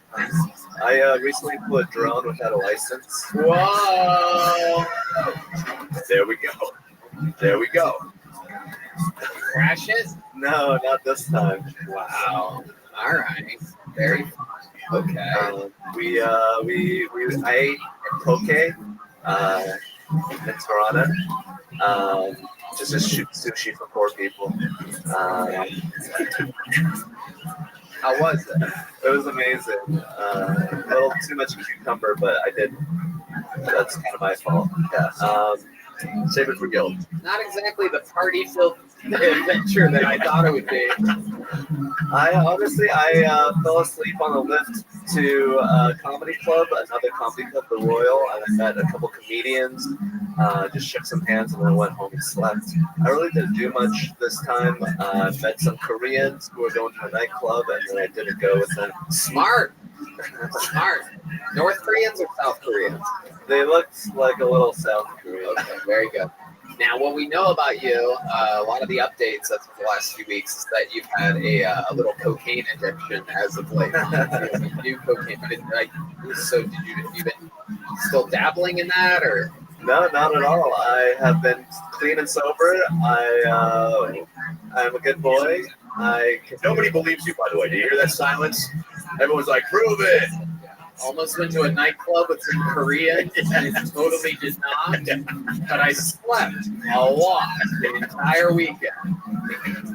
There were some kids in my hotel room who were just making a ruckus. I don't like the way this story is starting. Please get to the ending quickly. Did you complain? What'd you do? Did you molest them a little bit? What'd you do? I just stuck my head out and I was like, shut up. Oh, wow. Close the door. And they're like, oh my God, that ugly guy was so mean. I do believe Chris Rogers' art over in the corner might be working on the little Hans piece over there. Oh my God. At least it's either Hans or the guy from Mad Magazine. I'm not sure. Alfred, it's like a little handsy llama.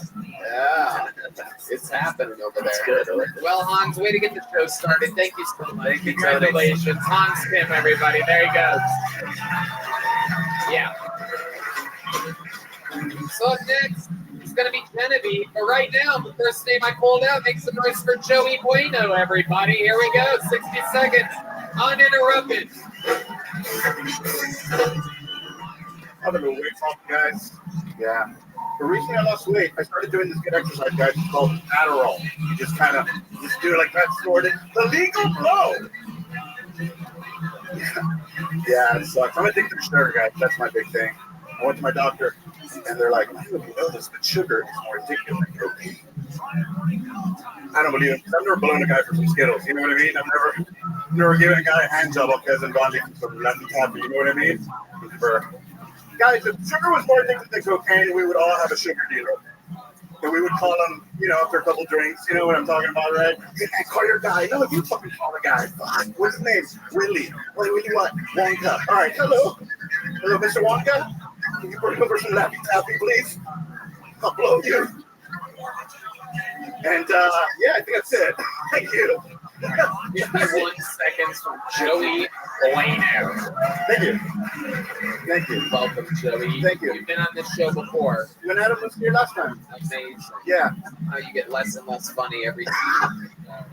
Yeah. Quite incredible. Have you been doing a lot of stand-up? Dude, I haven't been getting up. Feel a little rusty today. Why? Why haven't you been? I work late. I'm just a therapist. I don't really remember. Right. Yeah, so it's hard to get on the mic. And if it's getting hard, and I work late. Have you ever thought about trying a different art form? Yeah, I DJ, I sing, I've tried them all. You sing? I try to. What do you sing? I sing 80, George. What's a song that you sing? I can do Roadhouse Blues by the Doors. You know that one? You guys know Roadhouse Blues? Yeah. 1, 2, 1, 2, 3, 4.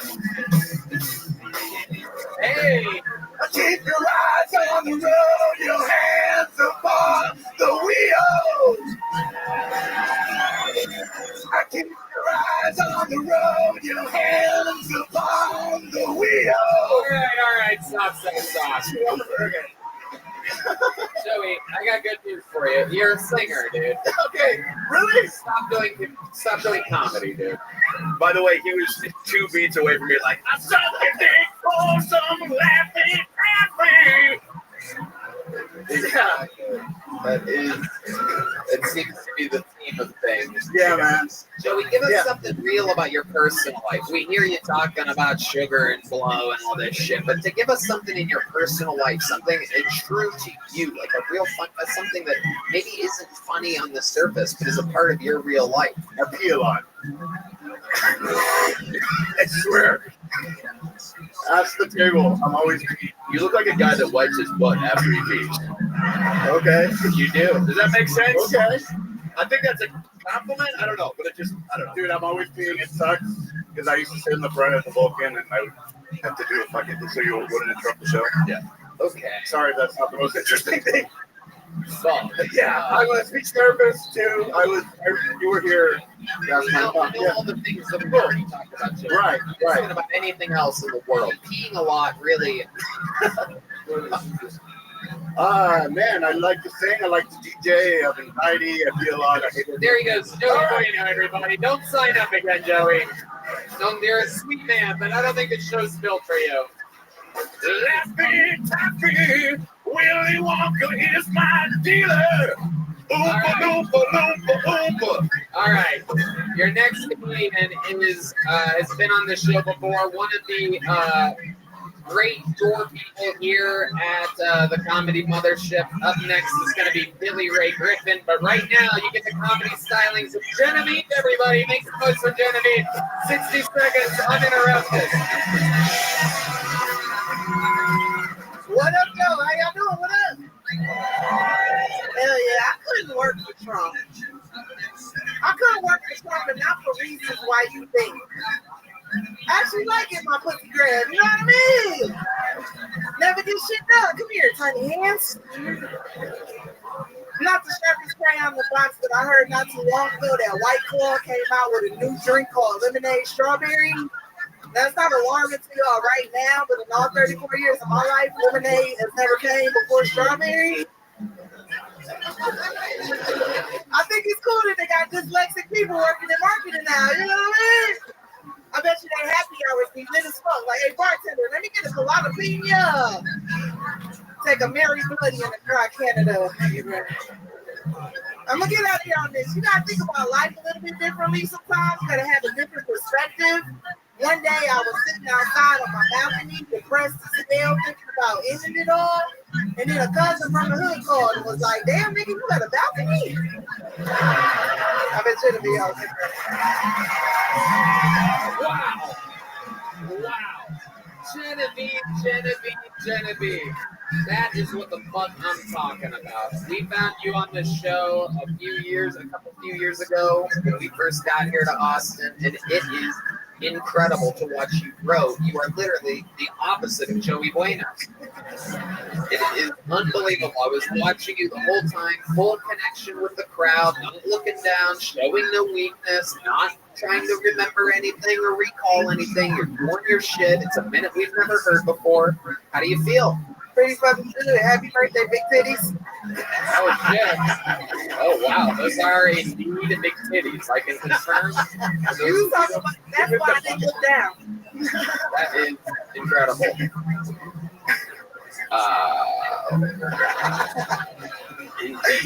Trump, lemonade, strawberry, all hilarious, all the way through. You work here now at the mothership. Yes, I do. What's up, y'all? There's a whole new swagger to you. I can man. feel it. I've known you. You worked at Vulcan the whole time that we were there. You were on the show when we were at that other place that's filled with roaches and death before that. Tony, what is that? Yeah. Anyway, that place is basically closed permanently, so no need to look into them anymore. Anyway. They got good water. Yeah. But here you are, smashing. Tell us how your life has changed. Welcome. How are you? What's new? Man, from the Kill Tony bum to this. I don't have time to do that right now. Apologies. I'm happy that all y'all enjoyed this. I'm working on some projects. You moved from Detroit, Michigan, right? Sure did. Is there anything you miss about Detroit? Random crime. Thank you. That sounds like home. Nobody sells me weed at gas stations. We just want you to feel at home here. Yes, there's a helicopter. I can take a nap right now. Oh my God. Take a nap right now. Amazing, Genevieve. You're absolutely smashing. What's going on when you're not here, when you're not working? I've been picking up racquetball, playing with different comedians, whooping a little ass. You know what I'm saying? Shit. Yes, racquetball, a country club sport. Yeah. Normally, when black people are making racket, it's at a movie theater.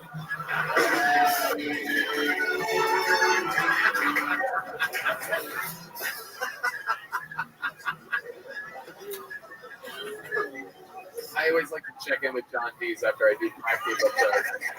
You see his stone cold face looking back at me. Racquetball, huh? You playing with white people? Yeah, white, black people, all types of people, trans people, all types of people. Oh shit, racquetballs. I slipped on my scrotum. Grab me a Bud Light. All right. Topical. Can't help it. I have a problem. Genevieve, it is incredible to watch. So funny. It is amazing. It is incredible. You have anything cool in your fanny pack? That is a legit fanny pack. Oh yeah, you know, a little philanthropy for after work. Oh shit. Philanthropy, was that one of your cousins or something? Old Philanthropy Jenkins. Next to my cousin Epiphany. Oh shit. I was up to have you on the Secret Select Vulcan Thursday. No. A paying comedy gig. No, that's good. I'm good. Yeah, there you go. Genevieve, everybody makes some noise for Genevieve.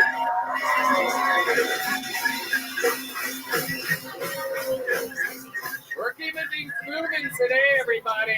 Make some noise for your next comedian, Billy Ray Griffin, everybody.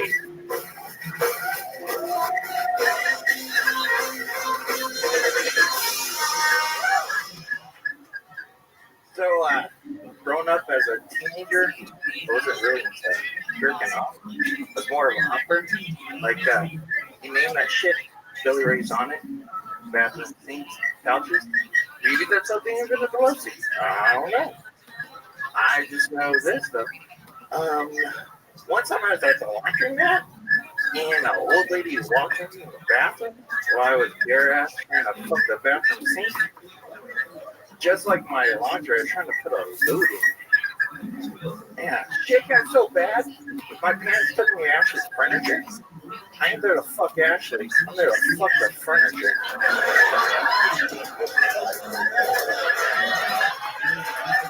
Wow. He's very confident, ending at a strong 42 seconds.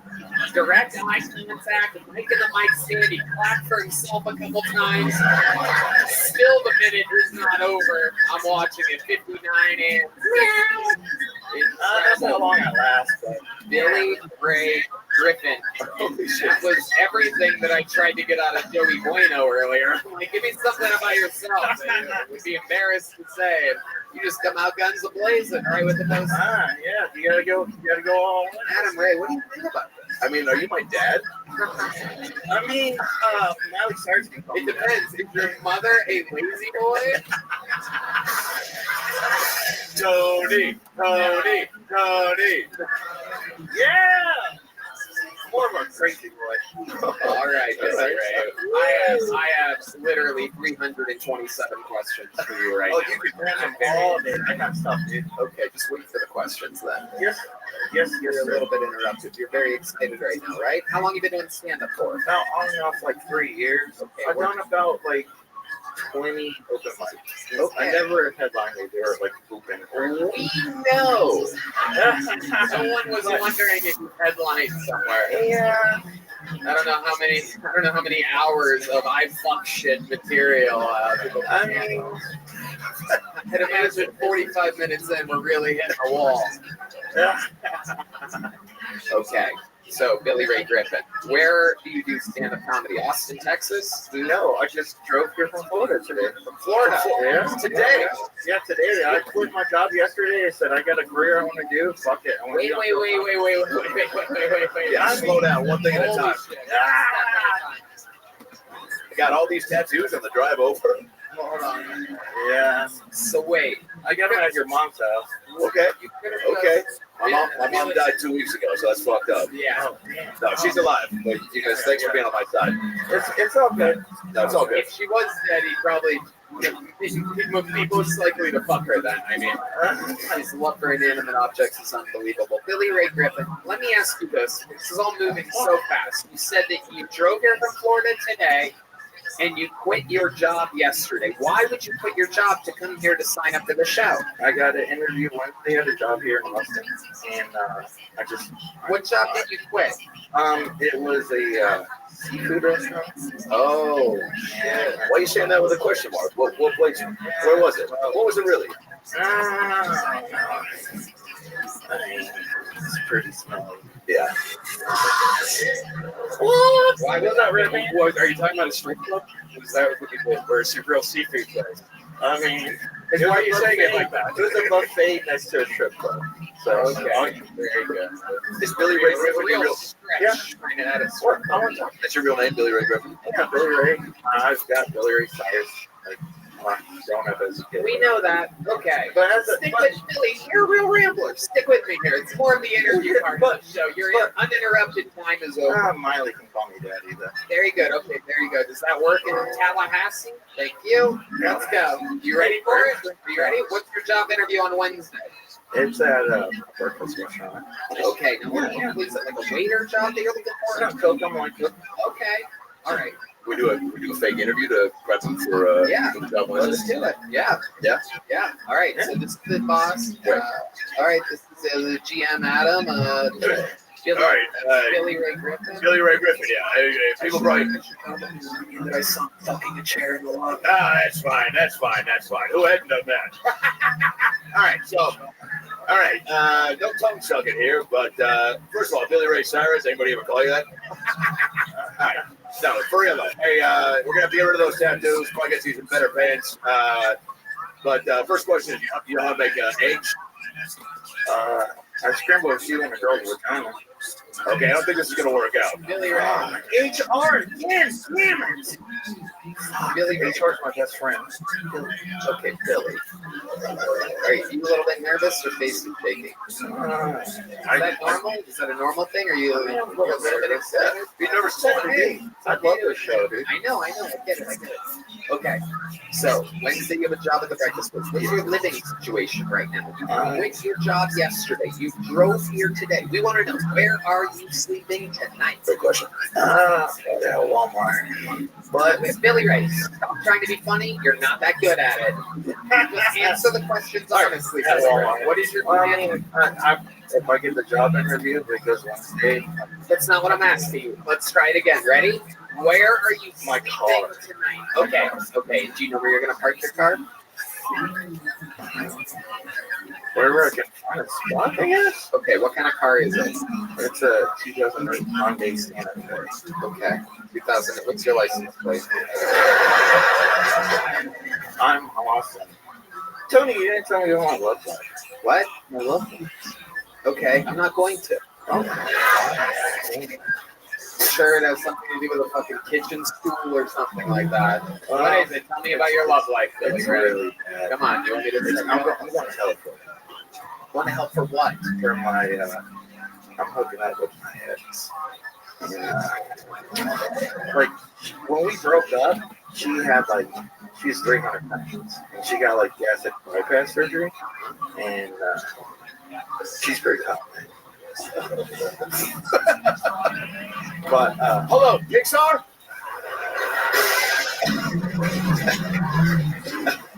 We've got the next rom-com. oh my God. But, there's a problem there, though. You said that very sincerely, and I love that. No. When Billy Ray, let some of the laughter happen. Are you not present? Are you? I'm bipolar. I don't have internet, so I can watch whatever the fuck I want. It's different channels and shit in my head. I got horror, I got comedy, some comedy, but sci-fi stuff like that. Shut up. But by the way, keep on bipolar. Don't have internet out of the job interview on Wednesday. Yeah, damn it. Yeah, I have a lot of jobs. yeah, that's good. You should. You're hustling. You're grinding. Yeah. Well, I mean, I got fired a lot. That's okay. Yeah. What was the craziest thing you got fired for? This is gonna be good. This is gonna be so good. Did you hear that, Ron? That was a hard. I worked at Cracker Barrel one time in Valentine's Day. Were you the This barrel? chick? Yeah, no, I could have been. I mean, I'm cool. That's the fucking joke, Billy Ray. Just answer the question. Go ahead. So I was at Cracker Barrel, and it was busy. And I'm working with this one chick, and she's like, "Oh, you got fire in your ass, Billy. I'm gonna get my fucking ass kicked. Somebody called out." And she bought cookies for everybody. And it was over on the table. I'm like, "No, fuck this. I ain't gone." Threw my apron down, fucking kicked her cookies. I'm like, "Bitch, that's how the cookie crumbles." I walked out. I'm not mad about that. I think that's how everybody gets the Cracker Barrel. I don't think that's that shocking. So, Billy Ray, is that story about your ex true? Yeah. Where does she live? Near Florida, maybe. Near Florida, maybe. Is she dead now? No, but the thing is, No, by the way, that's how every murder starts. The thing is, I'm going to hell. I'm going to hell for it. Like, she's married, but she hasn't had dick in like 2 years because her marriage is going for like a 15 spiral. Because her husband has cerebral palsy. oh, So, yeah. Is that why you said crippling spiral? maybe, probably. But like, I think it's why you said. I'm going to give you that one. That's for you, Billy Ray. Yeah, you said that. I just said it again. So if he gets pissed off on Aunt Joe and wants to throw like a hand, like my sister's autistic, she'll use that for a chicken nugget. Wow. Okay. The tattoos on your spider web on an elbow. What does that mean again? I like Spider-Man. Okie dokie. I'd open with that on Wednesday. Everyone likes Spider-Man. I'm serious, right? Any other tattoos that are weird that we can't see? I have a pink camel tattoo on my toes. I have a camel toe. You have a what? A camel toe. Yeah, And I'm like, yeah, it's a great, like, first date starter. All right, Billy Ray Griffin. Well, congratulations on getting pulled out of the bucket. Here's a little joke book. It was nice. Can I say something too? Yeah, Adam Ray. I want to say one more thing. As being raised by a sweet Jewish single mom, I can't let you sleep in your fucking car tonight. I'm going to get you a hotel for 3 nights here in Austin, all right? Oh, look at that. Yeah. Oh, my God. Wow. Just keep grinding, man. I can't do that. Okay, go on. But just keep hustling, man, and crush that job interview on Wednesday. And don't you fucking jerk off in the La Quinta lobby. All right, we're having fun here. I can't believe it. Adam's in the hotel room. How do I get his info? Is he gonna stick around? Yeah, All right. Yoni will get it. Yoni, get his info for me. Get his Venmo.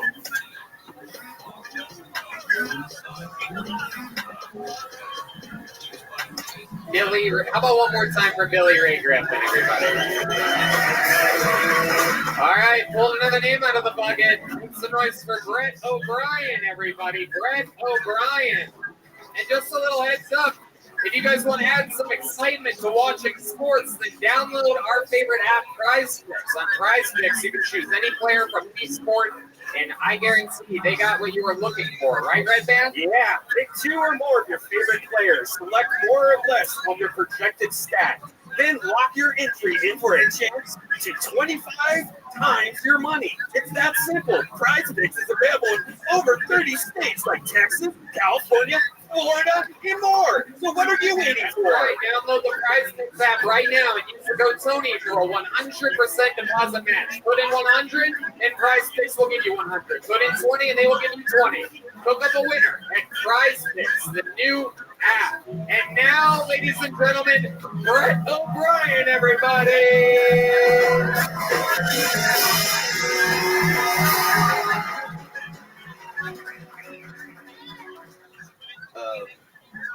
The kid who beat me up in high school is now in jail for rape. Who would have thought I was a leader?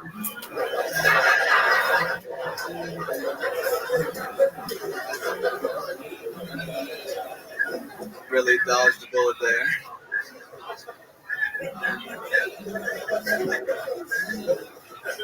You could say I was a gateway counting.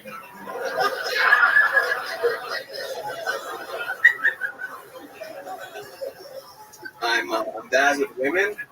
I don't have any pickup lines, but I have drop-off lines. Like, bitch, don't tell anybody about this.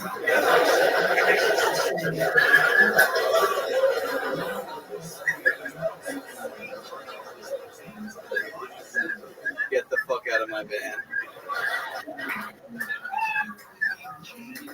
You should get tested.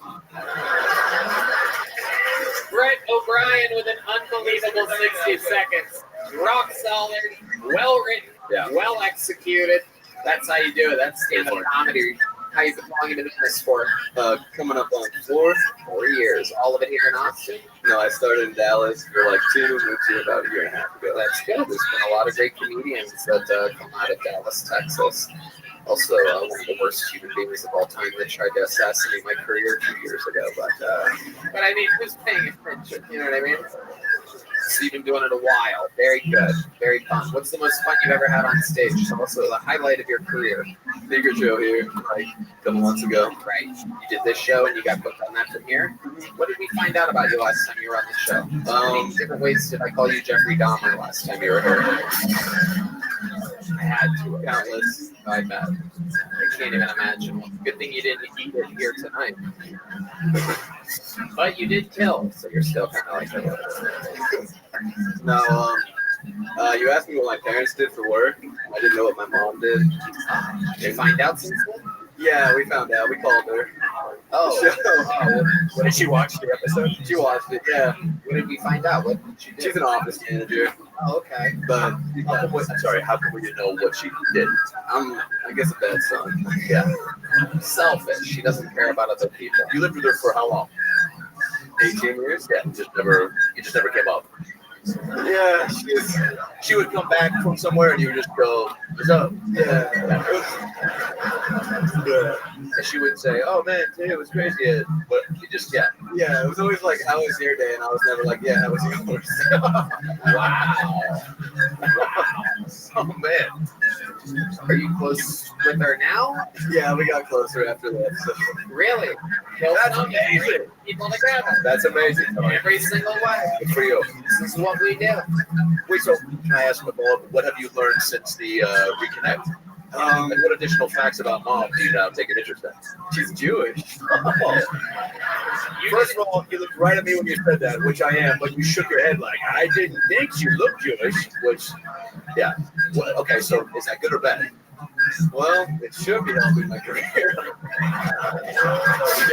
You do have timing as a Jewish comedian. Jews are famously funny, and you perform like a Jew tonight. Yeah. How about your dad? What's your dad? You have some white hair. So maybe He's Irish. Oh, okay. Yeah. That's better than German. Yeah. Don't really. Yeah, your mom's Jewish. You look like you turned on the chambers. You know what I'm saying? Yeah, exactly. No? There's maybe some light German hair. Yeah. Anyway, we can move on. 100%. 100%. What do you do for work, Brett O'Brien? Tech sales. Okay. What do you do for fun? How does a guy like you get loose? Yeah, good question.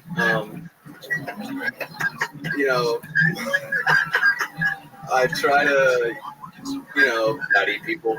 sorry, Yeah, go ahead. Sorry, go ahead. drink and, go out with some friends, play golf, very When classic. you go out with friends, what do you tend to do? Go to a bar and drink and go to comedy shows, concerts, things like that. Okay. All right. Any good concerts recently? I'm going to Widespread Panic tomorrow. Nice. Wow. Oh, shit.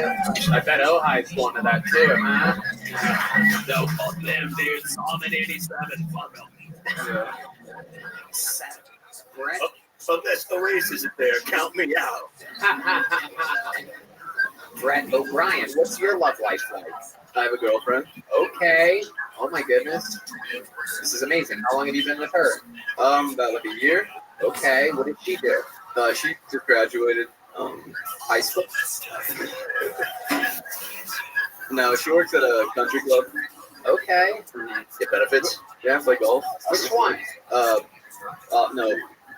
Austin Country Club. Oh yeah, That's yeah. yeah. It's like my third favorite course in the city. It's why we became friends here today.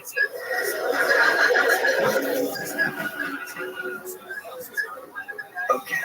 Can I ask you a question? Yeah, go ahead. I really like I don't have pickup lines, I have drop off lines. That's a really funny take. Are there other like alts to that you thought of, or are there other real life drop off lines you've said in your past that you're like, oh, that'll make its way into the joke rotation at some point? No, I did have like some other ones, but I don't remember. Let's go back. All right, cool. Tony? Let's go back to your relationship for a second with this dude. Yes, man. Here's a story. Did she get art girl? No, she works in the tennis pro shop. Oh, okay. All right. She's out there kicking Genevieve off the racket courts right now. Sorry, this isn't exactly your day of playing. Oh. Okay. So, let me ask you this. I find myself intrigued by your kind of like stiff, proper style. What do you like in the bedroom? How do you keep things exciting in the bedroom? You seem like you are strictly missionary. Yeah, pretty vanilla. Yeah. What's the wildest thing you've ever done to your girlfriend? It's okay. You can say it. You're in a safe space here. No one makes a safe space better than Joe Rogan. Come on. You're safe here. Everything is okay. I mean, week 69. I don't think that's. Whoa! Fucking yeah, dude. Wow, listening to widespread panic, dude.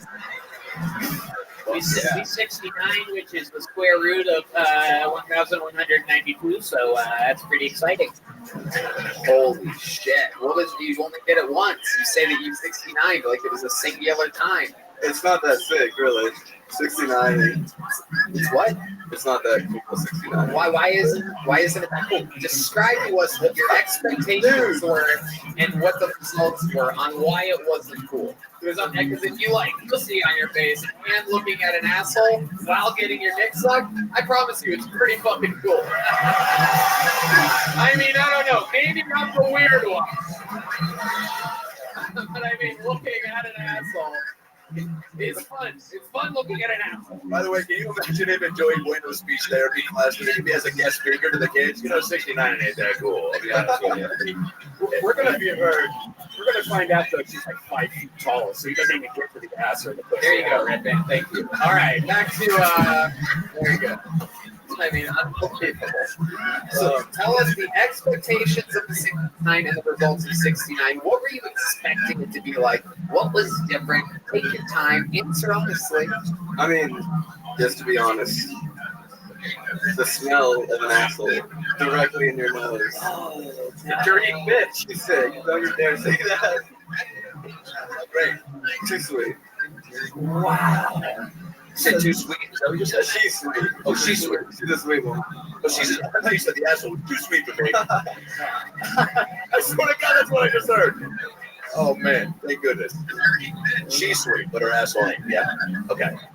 What does she do? Did you ever say that? Yeah. She works at a that's right. And was this like right after a shift or right after, what was this, Taco Tuesday or something like that? Like what? It wasn't like, it was, I don't know. I guess you should be prepped for things like that. All right. Okay, we get it. It's a fly, Red Band. Good job. You completely redeemed yourself with the 5 foot tall 69 jokes. So, her butt smelled? Her butt smelled, yes. That is tremendously disappointing. I wasn't You guys have a bidet or anything like that at your place? No bidet, I'm working for it. Just single ply toilet paper right now? Just some We got 2 napkins from Whataburger or something like that? God, I've been there. damn. That's a good question. Matt Muelling only speaks once every 6 months, and he just spoke right now. His question was, say it again. There you go, Matt Muelling, at guitar and assy specialist.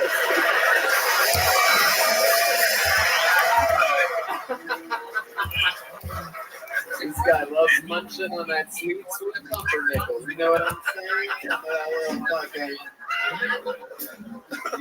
He just shreds the fucking its heads. You know what I'm saying? Just fucking takes the sixth string and eats the ding-a-ling. Yeah. That's how it goes. Just get a bunch of hand sanitizer, like a whole handful, and just put it on it. Right there you go. A little medical advice right there. Very good. That is so interesting. And that was your first time eating ass. Or I mean, being near an ass. Well, you didn't even eat the ass, did you? You just smelled it. I didn't eat it. Yeah. Correct. Incredible. Incredible. Shocking. Shocking. I'm disappointing a lot of people. Yeah. Yeah. I get the feeling you're going to get a lot of feedback from this episode. A lot of people telling you, get in there. All right. Dive in. Give it a second shot. How many do you think you should?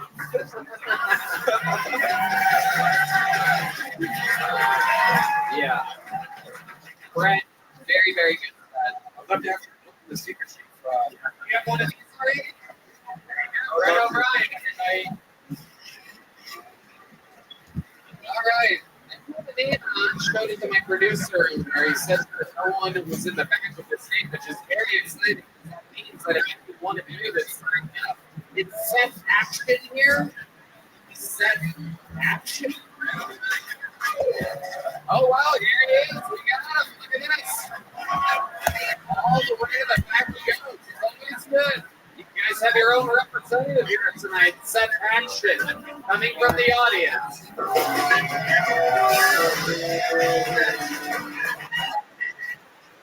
think we should give it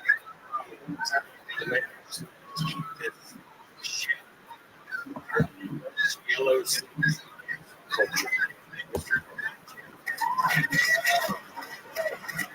Like told me, I grew up without going to my father most early childhood. He lived a few blocks away. But he finally came around when I was about 6 years old, in and out. And when I turned 12, my mom married Johnson. So he was like, your old mom's school pastor to me. So I went with him, and when I turned 13, he asked me, he said, you got any? Which I knew what he was talking about because I knew my grandpa was supposed to be VHS porn, and I learned how to tug it with 3 fingers to frame dresser. Fuck yeah, dog. So, but I answered him honestly, and I said, no. And he said, were you going to be a faggot all your life? No. He said, well, I was fucking my aunt when I was 12. Okay. What the fuck is that shit? One of the coolest names that I've heard in a while. Doug has been with me for a while. Is that your real last name? No, Rourke is my real name. Oh, okay. All right. I just met you, but I would read your autobiography. Yeah. It's, That was 5 stories in 1 minute. That was incredible. Just a little piece. It's some mashup of like the first 2/3 of Joe Dirt, Forrest Gump, and Big Fish so far. Okie doke. Seth, let's talk about it. So, this is your first time going to stand-up comedy? It is. How about a hand for Seth? I was inspired by you. Really? Yeah. Not even knowing the show, I actually just watched your Theo Vaughn interview, and I was like, I fucking love that guy. That led me to the show, and then I watched a bunch of people go up here, and I'm like, shit, I can play that real shit. Wow. Cool. And you fucking did, by the way. Yeah. 3-finger jerk off, and friend treasure, cum stories, and your dad's fucking your family. Yeah. You're my nanny, you're my nanny. Yeah. I don't know what you just said, but yeah. Wow. Incredible. So, Seth, what do you do for work? Well, up until Friday, I did restaurant management most of my life, and then have been recently doing home inspections for a pest control company for like people needing clearance letters for houses, finding termites and shit like that. I live in the country, but I mostly drive to the urban areas of Atlanta. Wow, I could listen to you talk forever. That's that hillbilly. Wow, you are about as funny as cancer, but I gotta tell you, you have such swagger to you. It is unbelievable. I don't even know what the answer was. I don't even know what I asked you. You're like a fucking hillbilly hypnotist or something. Yeah. There's a soothing quality to your voice for sure. Appreciate it. Yeah. So what do I do for work? Well, I'll tell you. Up until Friday, I was in the restroom business. Well, I was doing home inspections. Like You can't go to the bathroom in here. I feel like it's something you might have said at some point in your light, no? Yeah. We'll leave the light on for you here. We'll leave the light on for you. All right, Scott, let's talk about it. So, what else in your life? Have you ever tried anything like this before? No, I don't know. Have you ever been on a stage before? You seem so comfortable. Well, we fucking better 8 Mile of shit if you're gonna put your name in the bucket. What the fuck did you just say, dude? I mean, but I was inspired. I tried to do it like, you better put your 8 Mile in the bucket, and if you can cry here, you can walk back. Wait, what? And they understood what the fuck I was saying. Yeah, they did. They did. Go, man.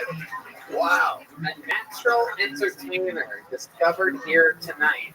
Incredible. Seth, what's the closest thing to like a speech or a show or anything that you've ever done before? You ever have to give like a wedding speech? Or... I'm ordained. I've done actually officiated weddings. I could see that. Yeah. I could see how that would be. Yeah. Composed. Yeah. My brother took me into it. I've done several things. Wow. What's your Even a lesbian. Oh, shit. I knew we were going to get a statement like that sooner or later. We were like moments away from it. Even a couple of the scissor gals. I even helped them fucking make it official, you know. But I didn't look. I just said it. I closed my eyes, but I was there. I mean, fuck, dude, we were so close. Rewriting those vows were fun.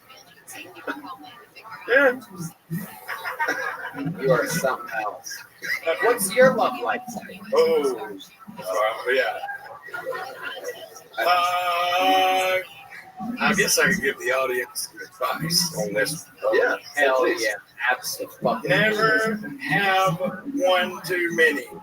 And I don't mean drinks or psychedelics or dicks or whatever it is. I mean kids.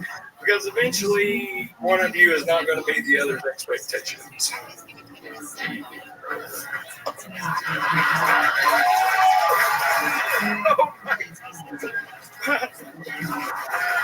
Hey, so for most of y'all, one is probably too many. For me, it was 3. You had 3 women at the same time? No, kids. Oh. See, I get so, you get like dizzy when you start talking. I can't really pay attention.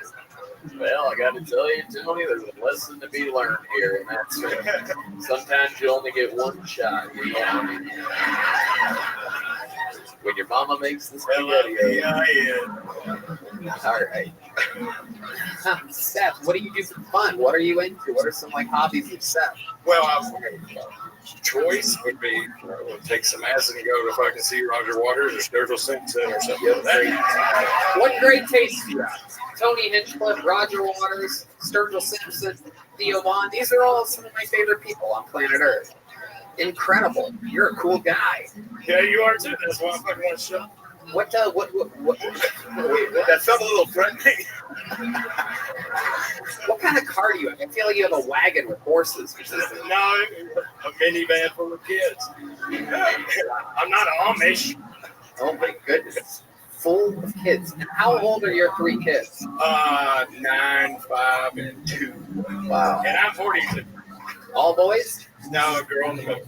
Okay. Girl in the middle. Do they know you do that you're trying stand up tonight? Yeah, they knew I come to Austin. I mean, you know, my relationship had gotten turbulent and things needed to change, you know. Wait, your relationship with your kids? My wife. You're not with her anymore. Well, I mean, this is all just. Oh, recently? How recently? Well, I mean, something just got here yesterday. But things were okay. So wait. Where did you leave your wife and kids exactly? Where are they? They're in Georgia with family. Do I gotta get a hotel for you too? Oh fuck! What have I done? I'm thinking about this. It is crazy to think that you and fucking Billy Ray Griffin were driving here from 2 different states, At the same time. Probably passed each other on the No, freeway. man. No. I was on the damn. I got a fucking Greyhound. My wife actually. So she drops me off in Atlanta. Fucking, you talk about crazy. That pussy's crazy. That pussy's crazy is the name of your special. Don't look back. Just say that pussy's crazy. No, there's a Greyhound station in Atlanta. Right. Get out of the van, like the fake security jackets, and this is fucking. I said, well, you have to find another stupid white boy. I ain't paying your ass and get my shit. Then a dude's got a freebase pipe ready. You need something good to see me. That fucking next guy's on the other Let's go back for just a second here. Okay. When you say you're going to have to find another stupid ass white boy, is that insinuating that the woman that told you that you have to pay for parking is a black woman? No, well, that's ours. But listen,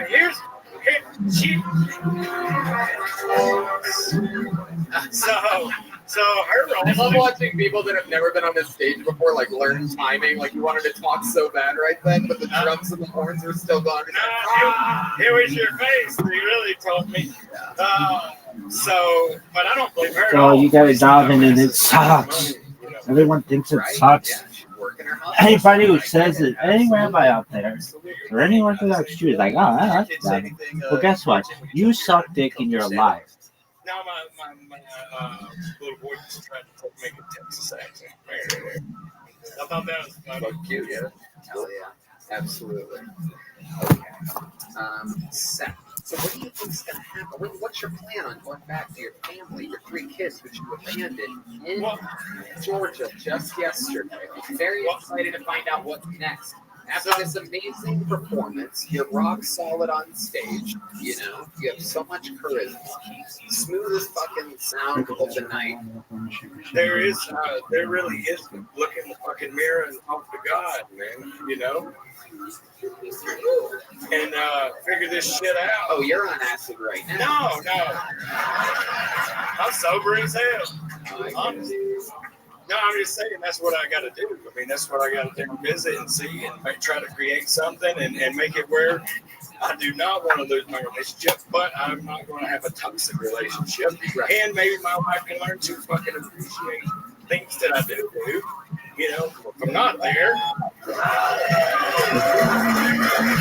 I don't bitch, you know what I mean? Right. I mean, I go to work fucking 60 hours, work fucking 2 jobs. I don't fucking bitch, you know what I mean? Right. No, 100%. What was the last thing she said to you before you walked out that door? She dropped me. Yeah. And Seth, I'm leaving you right here. She wrote a note. I wrote you a note. Don't you get that black bitch any of our money? Wait, can I read it? Can I read the note? I'll write you a note. You left it at home. I don't know. I'm sorry. I think I left it at the toilet. I forgot. And then she grabbed me and fucking kissed me, and I was like, what the hell? Oh, yeah. Why didn't you fuck me in that last night? You go meet Hans Kim. And you show him the. So yeah, just but in all honesty, I mean, my goal today was to fucking relax and come here, and I wasn't going to be the bitch in the audience that didn't sign up. But tomorrow I'm going to hit the ground running and see if there's something that I can create here. Let's fucking go, dude. Good for you. What a magical awesome. Your odds, I don't know how many people in the audience signed up, but I know 173 are in the alleyway. So that means your odds of getting pulled tonight were literally more than 173. And meanwhile, you got pulled out tonight. That makes sense. I think believing in God and doing a lot of acids really helped you. Congratulations on your first appearance. Even though your set was blatantly a first-time set, I found your interview and everything to be so intriguing. Take a big pill, Tony joke book with you.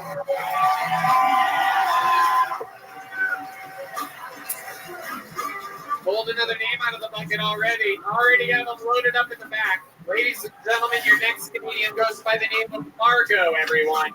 Margot.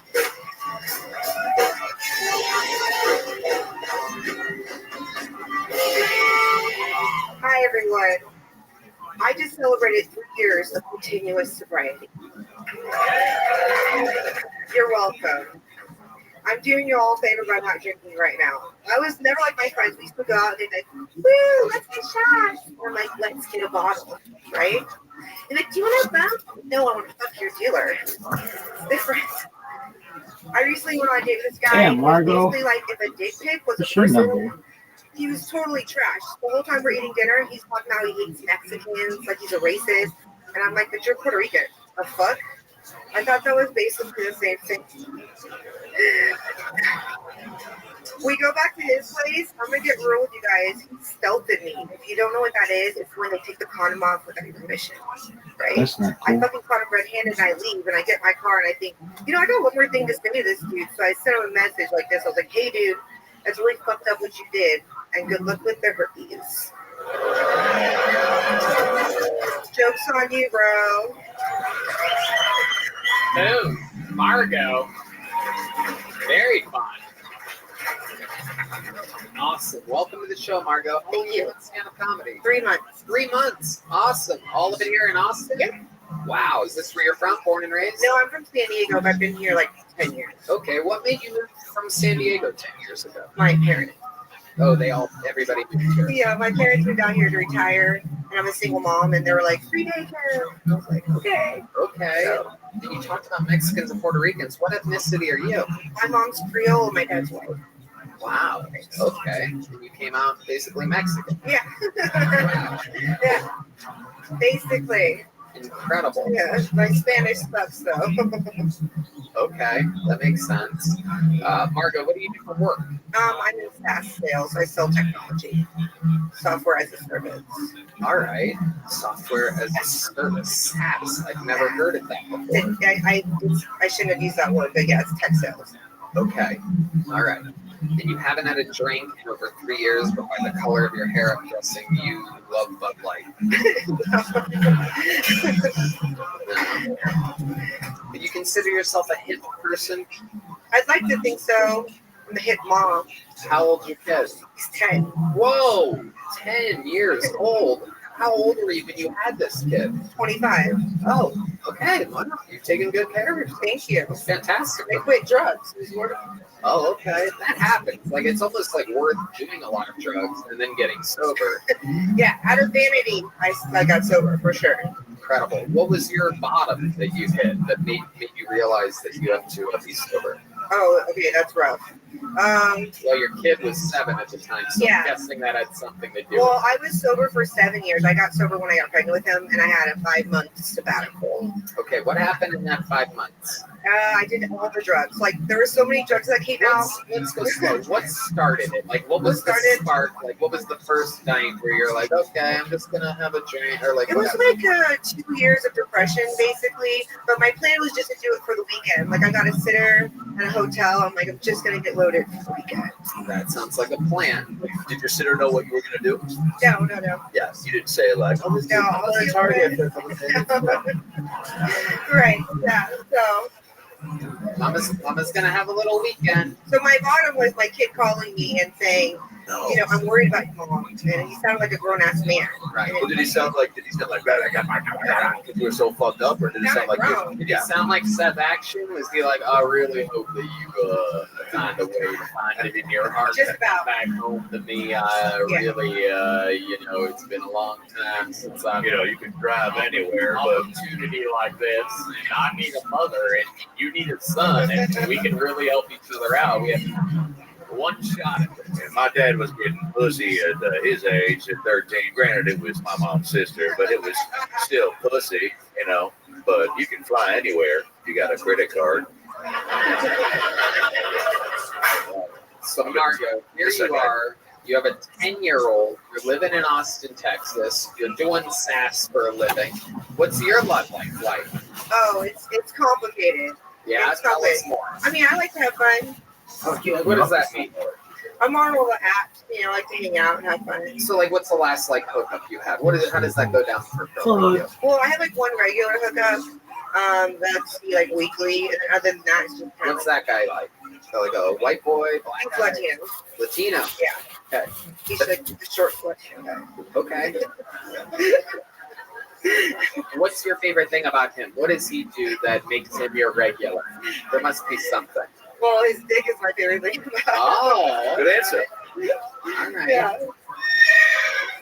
There it is. We just got his dick just. Tonight's well-timed sound effect of the night is brought to you by Skirball. Indeed. Screwball peanut butter whiskey. Available in bars everywhere. Okay. Margot. Very, very interesting. So you live by yourself with the 10-year-old? Yeah, we live in Lakeway. Okay, that's nice. Right? Out there by the water? Yeah. Does your Mexican boyfriend swim to you or something? No.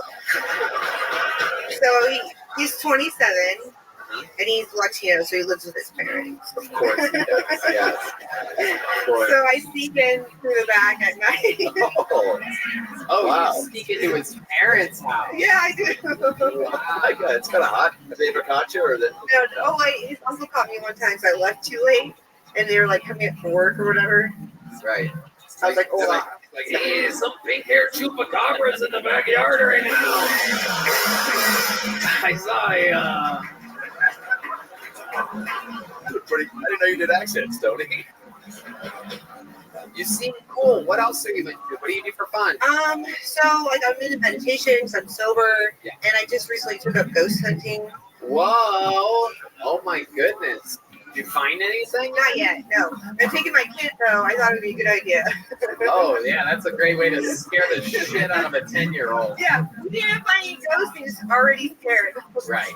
Exactly. You gotta guess that a 10-year-old would be frightened.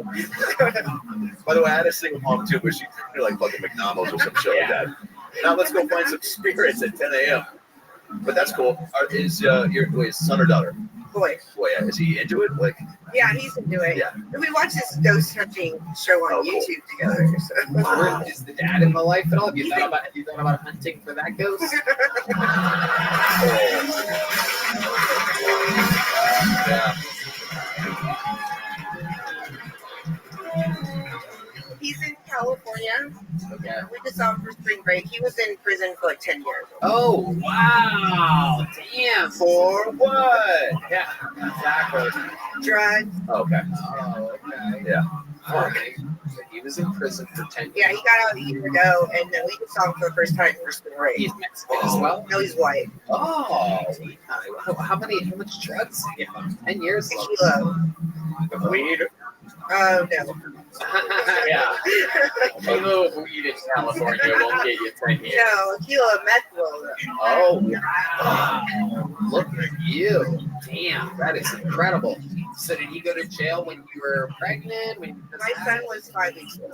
5 weeks old. My God, what an American hero you are. Look at you. No, it's incredible. You fucking did it. You got your life together. You're out here having fun, taking chances. A real mom. Single moms make the world go round. We know this. The goddamn American way. And you're out here fucking having fun, killing it. Congratulations. Thank you. Here's a big joke book. Why Thank not? you. I'm in the giving mood tonight. A lot of these people might not all. Nah, we're gonna keep going. You guys still having fun out there? David Lucas didn't make it tonight. He got stuck in Florida, unfortunately. Turns out they didn't have 2 airline seats to get him back there. Piece of shit.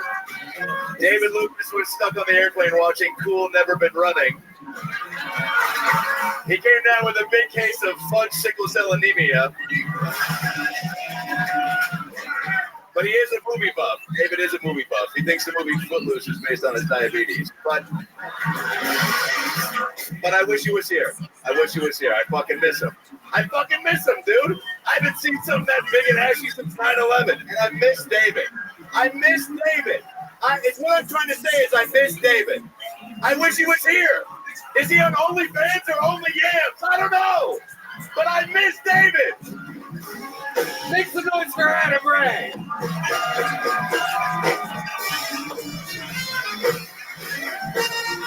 Your next comedian goes by the name of James Fagan, everybody. James Fagan, Fagan.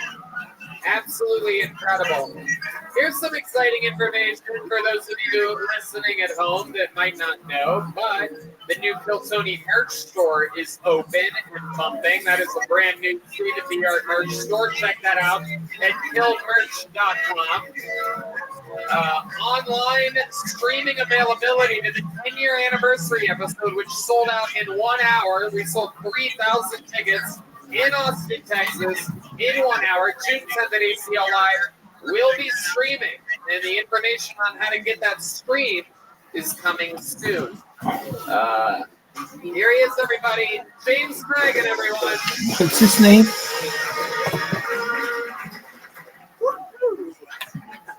Thank you, Tony. You got a good mic here, by the way. I like this mic. Now, Comedy Mothership. Damn, Joe Rogan. You're about to get like spend the whole lot on this mic. Jesus. Better than the fucking sunset over there. Guys, can I be real? I had a tough childhood, dude. Tough childhood. You guys wouldn't believe it. More than anything in the entire world, me and my family, me and my siblings, we wanted a dog. I'm sure most of you wanted a dog. We were so surprised when we got a hamster on Christmas. But at that point, we could have eaten anything.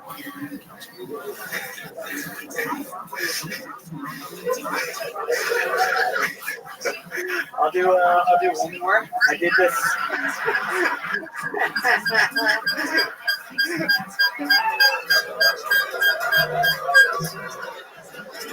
I'll end it there. I want you to do it.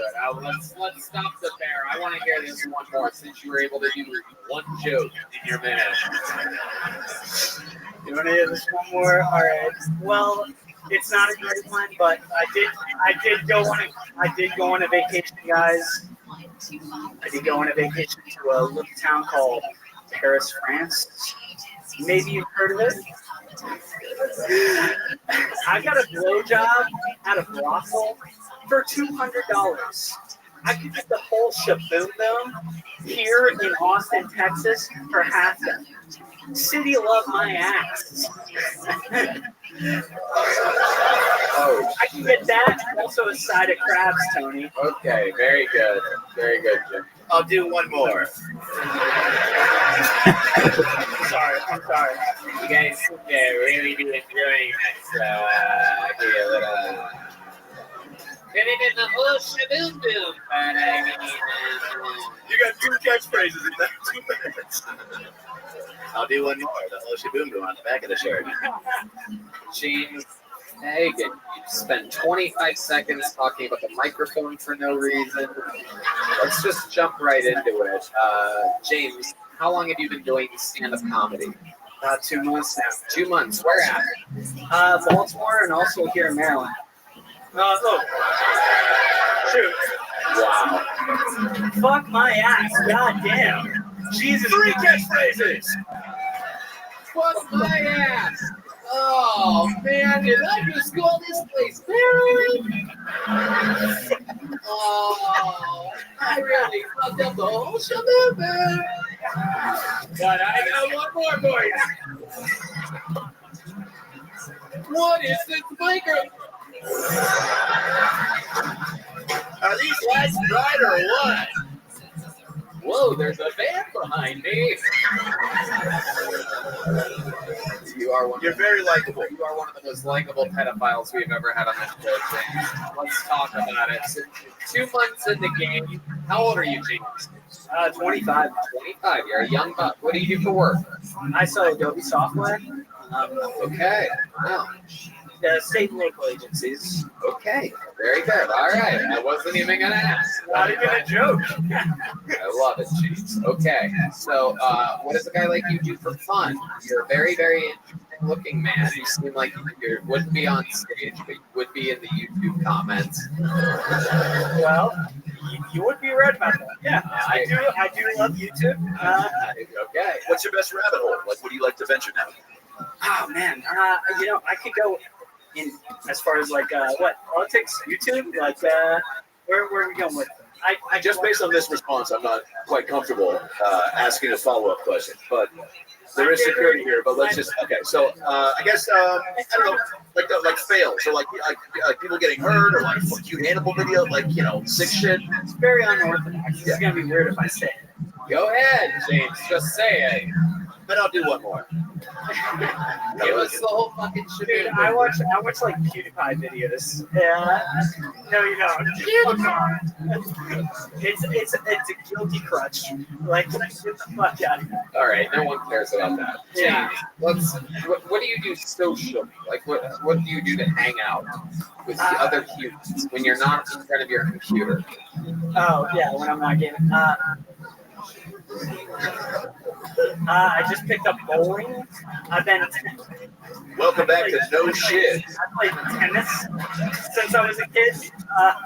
Yeah. My dad used to force me to play tennis. Right, because you didn't want to leave the house, right? Yeah, because I wasn't white. Like, What? I wasn't that white. Like, What do you mean you weren't that white? You seem literally white as fuck. who wants to take a racket and throw it up against like another person and throw these balls at other people? Oh, you never even found out how tennis works the entire time you played it. But yeah, I've been playing tennis. I mean, it's weird how when you're beating the shit out of a person with a tennis racket, I'm like, how come the score isn't getting any higher? I need my shaboom. Dad, I can't do the shaboom boom, right? Wow. How do I throw this at you? Who told you you were funny? Who did that? Was it someone in Baltimore, Maryland, or was it in a little city called Paris, France? Fuck my ass. Fuck my ass. You close with your parents? Oh yeah. Do they know that you're doing this?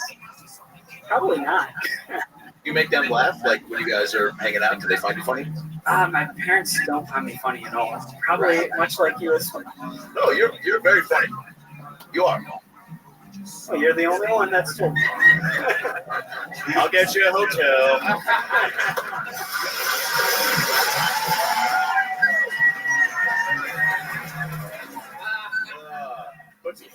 Fuck my ass. Jane, you have the look that makes me want to ask, what's the creepiest thing you've ever jerked off to? Be honest here. Don't try to be funny. Be honest. What's something that's made you come that you watched online? We want to know. It had to bring you to completion. You felt kind of guilty about it afterwards. It's your question. You're the only one that's been asked it all night. We want your answer specifically. You're shaking your head like it's something that you can't say. What is the answer to the question? The creepiest thing that you've ever come to completion watching on your computer? There you go. Don't answer the real question. I'm sorry. Very good. Let me remind you, you're not funny. Bad joke. Go ahead. Adam, bad joke. I know you. It's a fucking question, you idiot. We're still on the podcast, James. Sorry. I do enjoy like big tip porn. Very much. That's like not what I'm fat talking about. guys that just have ginormous tits. I'm gay. Oh, you're gay. Are you really gay? That makes you that much more interesting if you are. Are you? Does it? Fucking are you, James? Look at me in my eyes, James. James, are you gay? Well. Hold that thought. We'll be right back. There goes James Fagan, everybody. There he goes. Put the mic in the mic stand. You're a horrible interview. You're so annoying. Super annoying. Don't shake these people's hands, Adam. Don't shake. No more handshaking for you. Trying to be supportive. What time did we start? Let's keep it moving. So many catchphrases, though. Hunter Carney is next. Hunter Carney. Is somebody getting Hunter Carney? Hunter Carney. The show's going a little long. Red Band wants to end it. Should we keep going?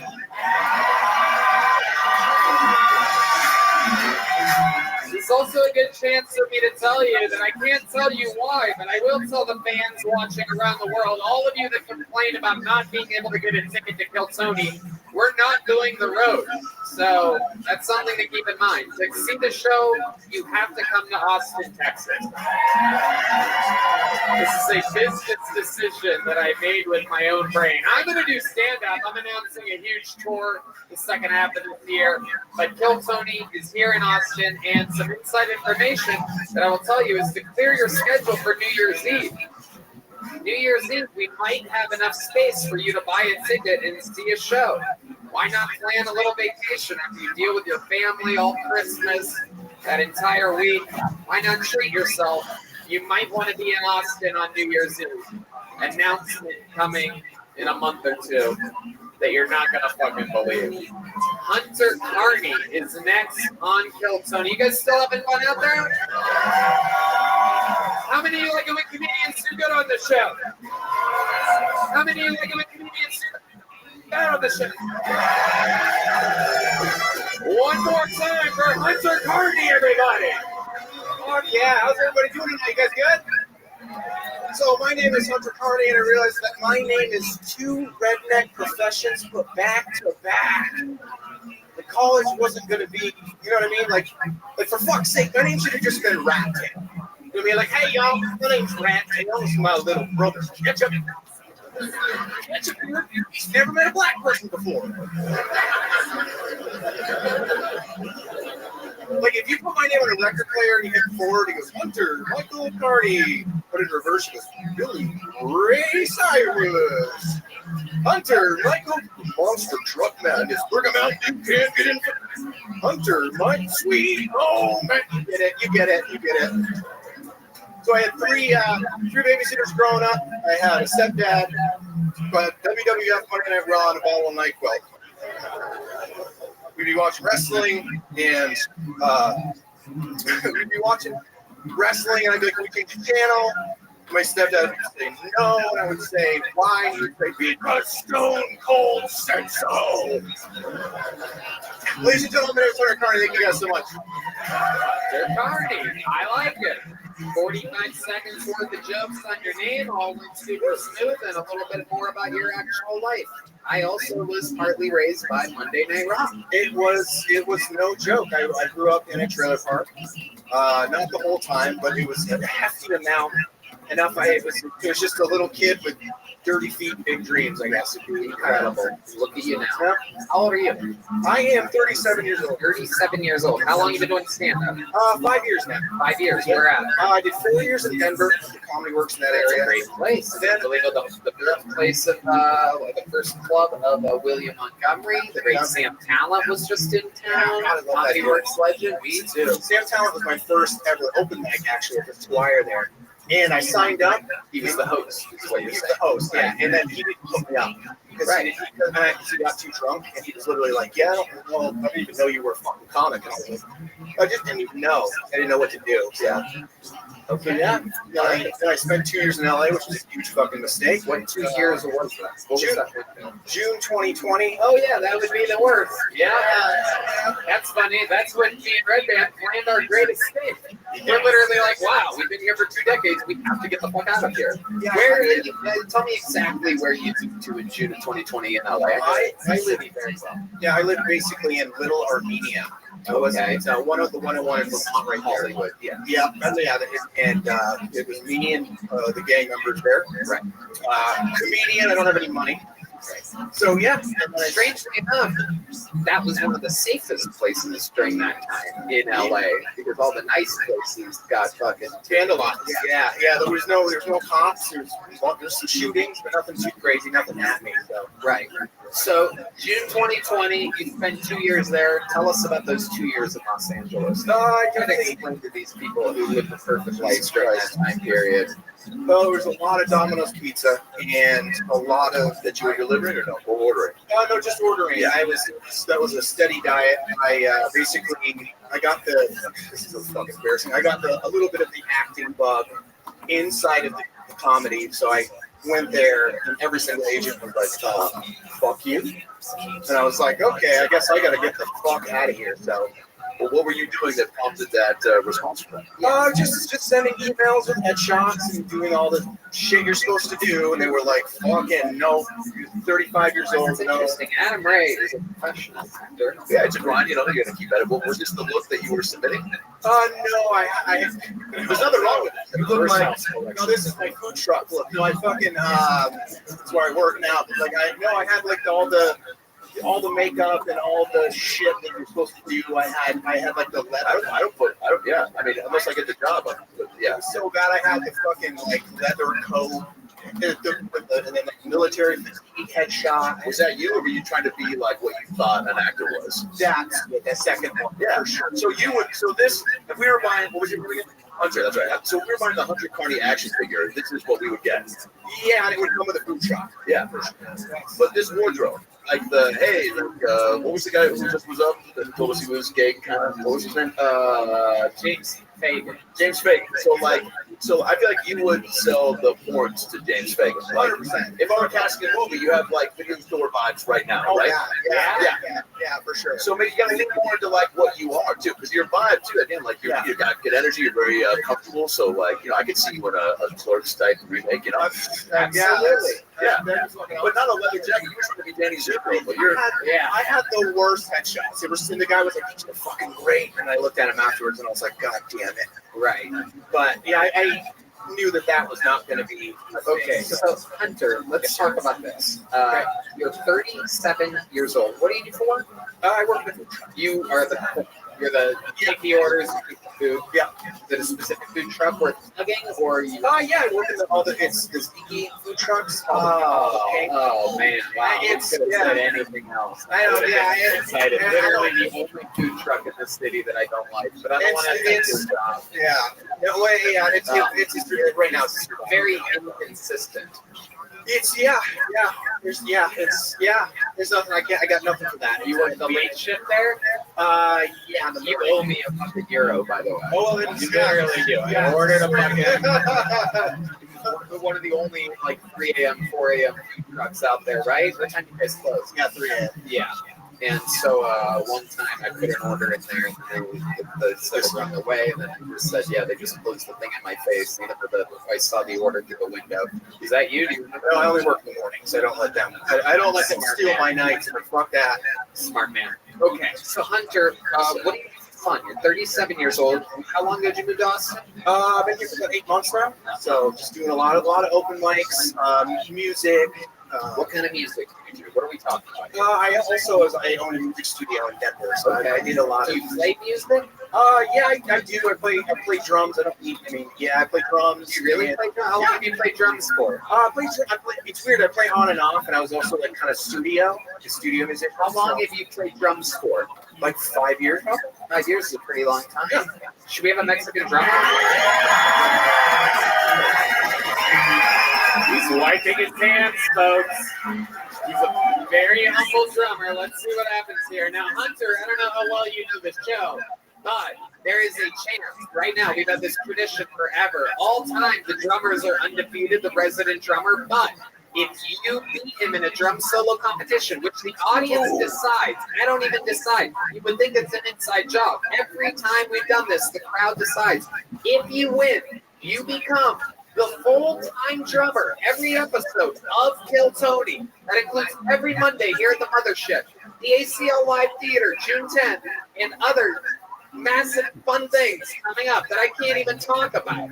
But you want to win this. The crowd decides. Okay. Also, not only do you get Michael's job, but a part of the catch of this is that if you win, he has to take your job, working at a food truck. Oh, perfect. Yeah, okay. He's literally a professional drummer, so it would be a huge step down for him. He travels the world with some of the best musicians on the planet. The last thing he wants to do is work in a food truck. Get back there, Hunter. Ladies and gentlemen, this is a Mexican drummer.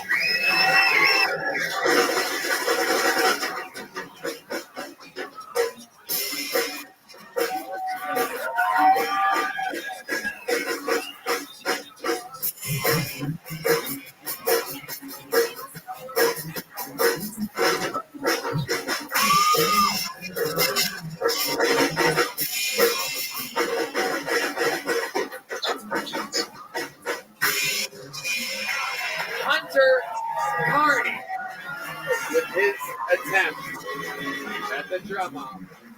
Ladies and gentlemen, defending his throne, Hunter, why don't you just stand next to Michael? Stand between Michael and Deep Madness there so that the camera can see what the fuck's about to go down. That's fine. Ladies and gentlemen, defending his throne, undefeated all time, the reigning, defending Hill Tony drummer and the backbone of the band with a little drum solo for you, hoping to come out with another win tonight. This is Michael Gonzalez.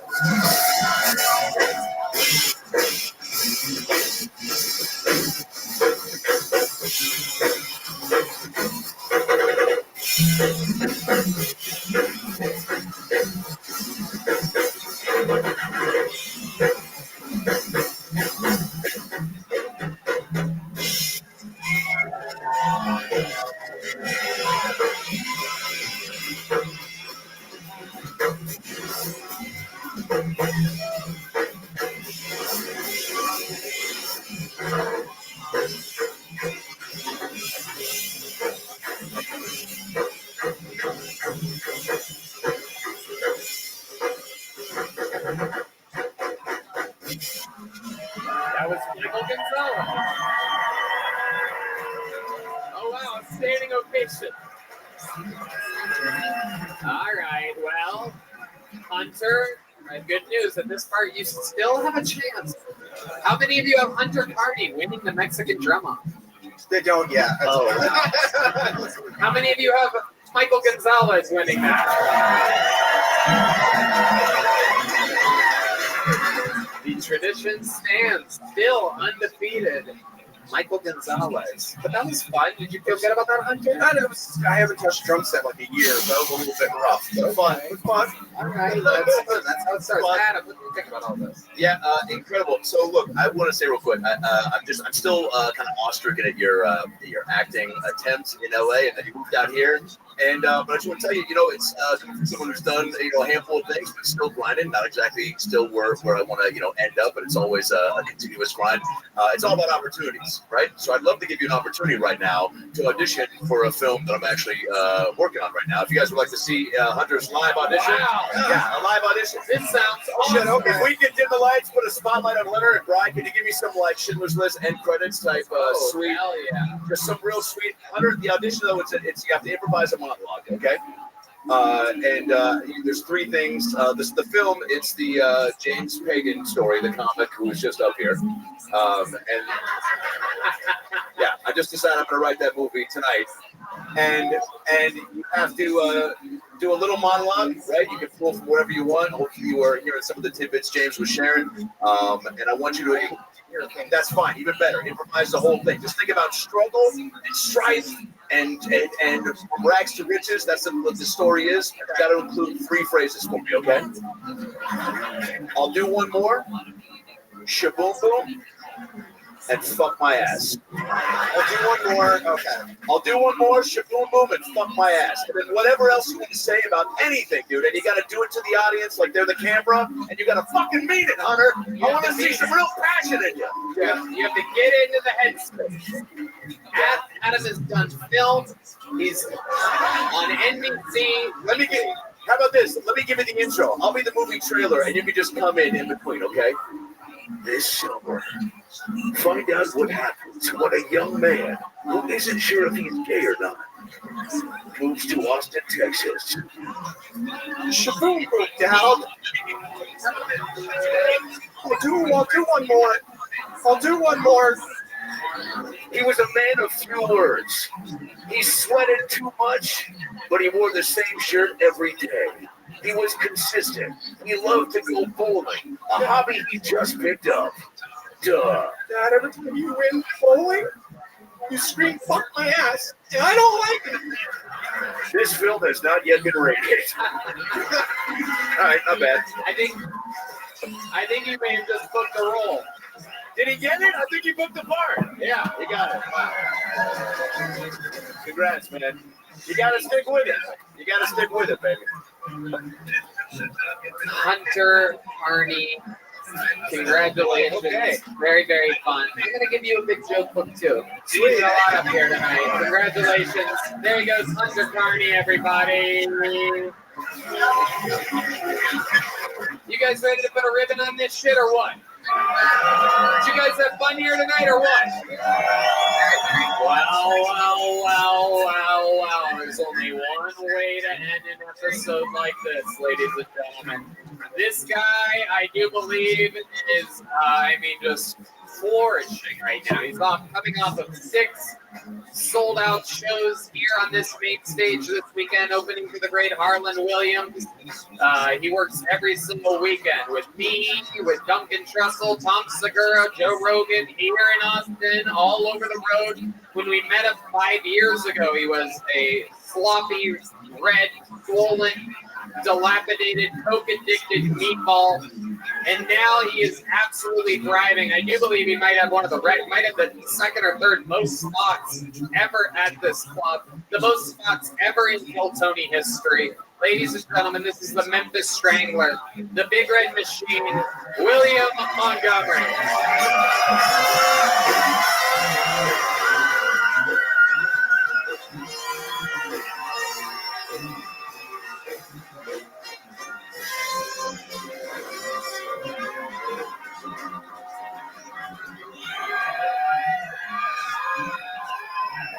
Okay, shut it down. The other day, they added another letter to LGBTQ and then added a mathematical sign. I'm sorry, are we talking about sexual orientations or my Wi-Fi password?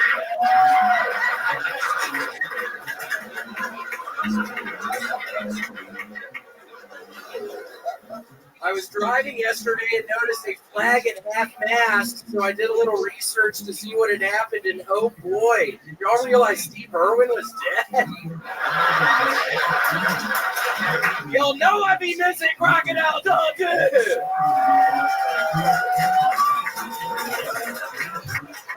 So I'm coming out with a new television show. It's pretty much just like Shark Tank, but the sharks are actual sharks and the tank is filled with water.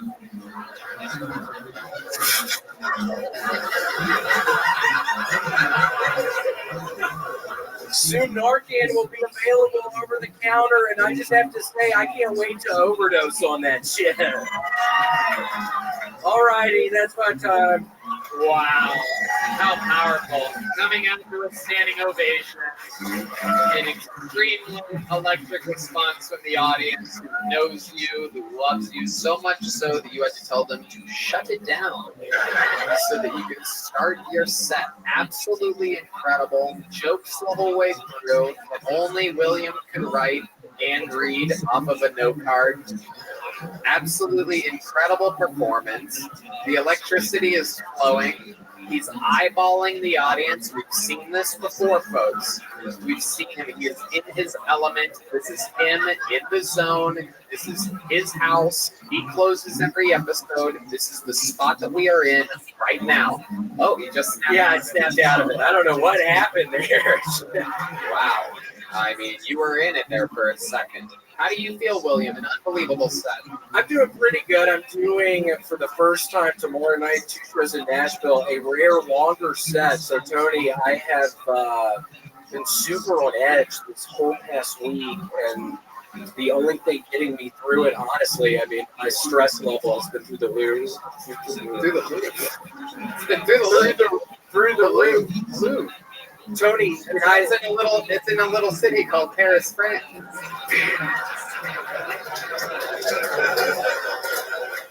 But Tony, there's only been one thing getting me through. Can I play you a song?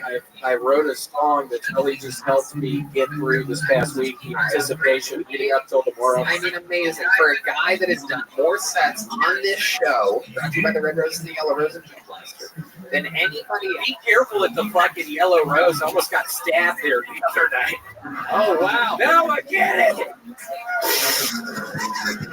You are a wild boy. Now, we've seen more sets out of you than any other human in the history of the show, and somehow you can have guns ablazing every week. This is special. You've literally never played music for us before. This is unbelievable what's happening. Are you going to sing as well, or do you just play the keyboard?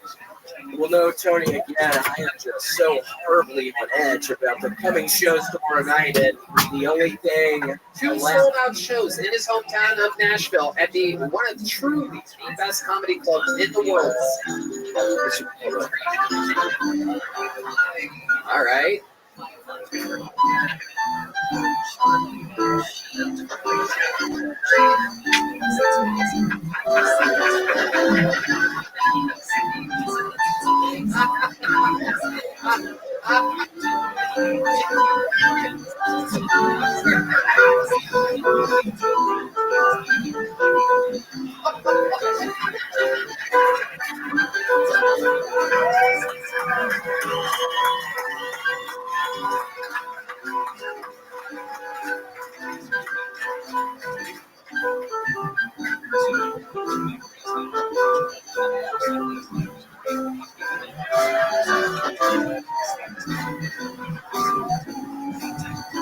Okay, y'all are gonna have to stop fucking playing! I can't hear the song!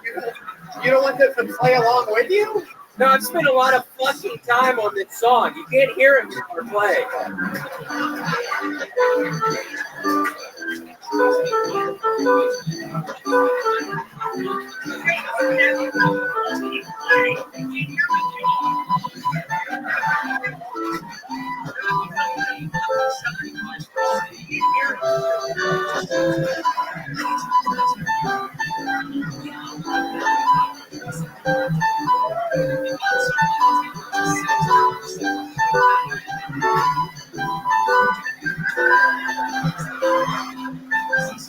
It's actually great.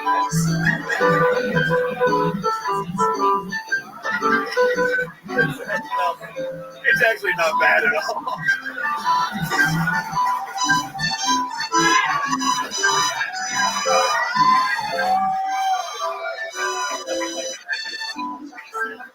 Let's take it back to the 18th century, folks.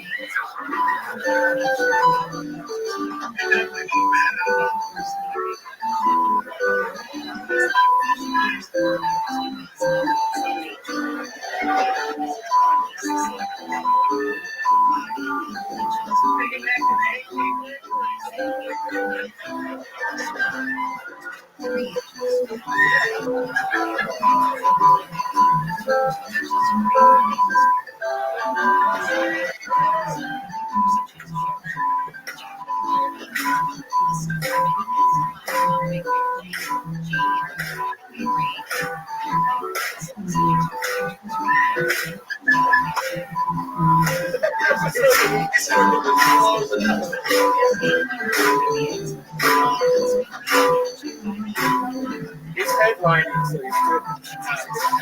this is what you have to do when you only have 25 minutes of material and you have to do an hour-long set. Yeah, it's gonna be a whole lot of this. Fuck you, Nashville!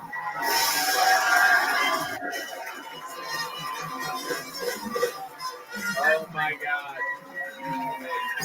Oh my god. Wait, Adam, could you do one of those movie dicks for me, please? Oh, Sorry, I thought you never wow. asked. Everybody wants a keynote. Can we get some of that cinematic lighting in out earlier? By the way, William fucking murdered all weekend with Harlan Williams. This guy's gonna be a future legend. A future legend right here. I'm so fun watching you guys. Here on Tony, you've literally gotten to watch a fucking absolute sloppy mess turn into a fucking full-blooded assassin. Okay, what do you want to do? What do you want to do? No, I'm still a sloppy mess. I'm back on Viagra. Oh!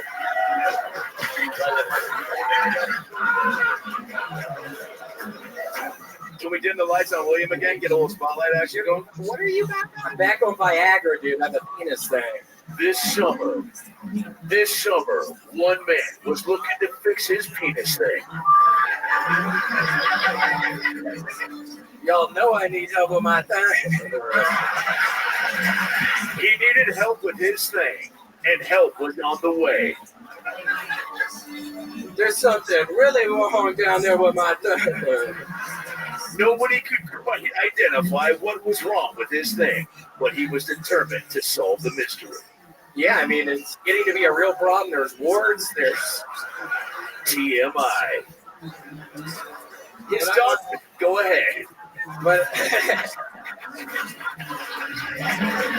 But I'm optimistic now that I'm back on Viagra. The glass was half full because Viagra had saved the day and hopefully his relationship. But who knows? Laura Dern stars as William Montgomery in My Thing. Wow. Wow. I've been literally crying for like 8 minutes up here. This is an incredible performance tonight, Will. And I love Laura Dern. It's so fun you said Laura Dern. I loved her ass in Jurassic Park. Was she in Jurassic Park? Yeah. Wow, what a well-rounded, unbelievable performance by the Big Red Machine himself. Is this keyboard thing something that you're thinking about doing more often? Well, it's something I did, I don't know, 15 years.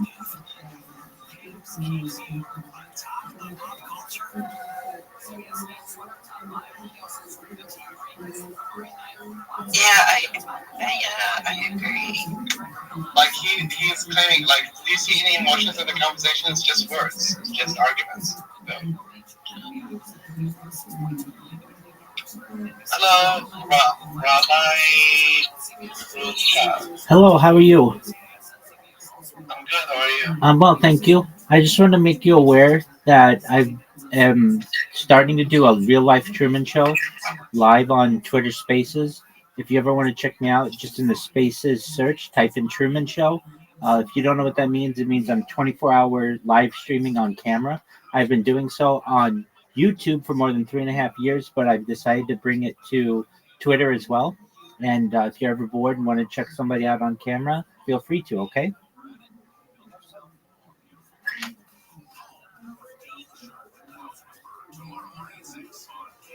What content?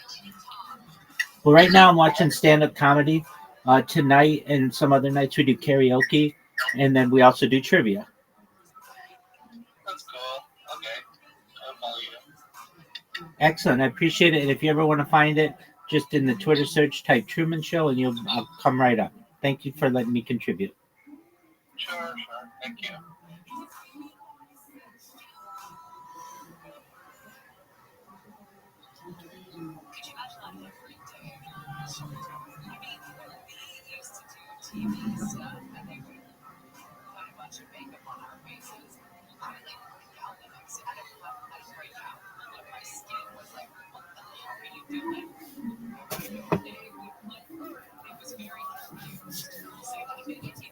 Years ago, probably, and then my old one broke, so I actually got this one on eBay, and then I was worried it wasn't going to come in by today, pretty much, since I'm leaving tomorrow, so I bought another one on eBay.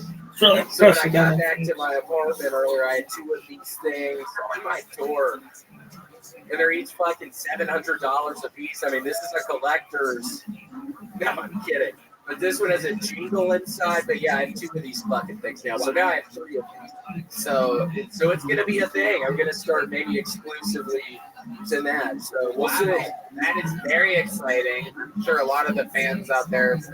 They're already covering your song. Oh, this song is. It's already not as good. Y'all don't even need to try. Do you know how to play the song that he played? Hey, what? It was more than that.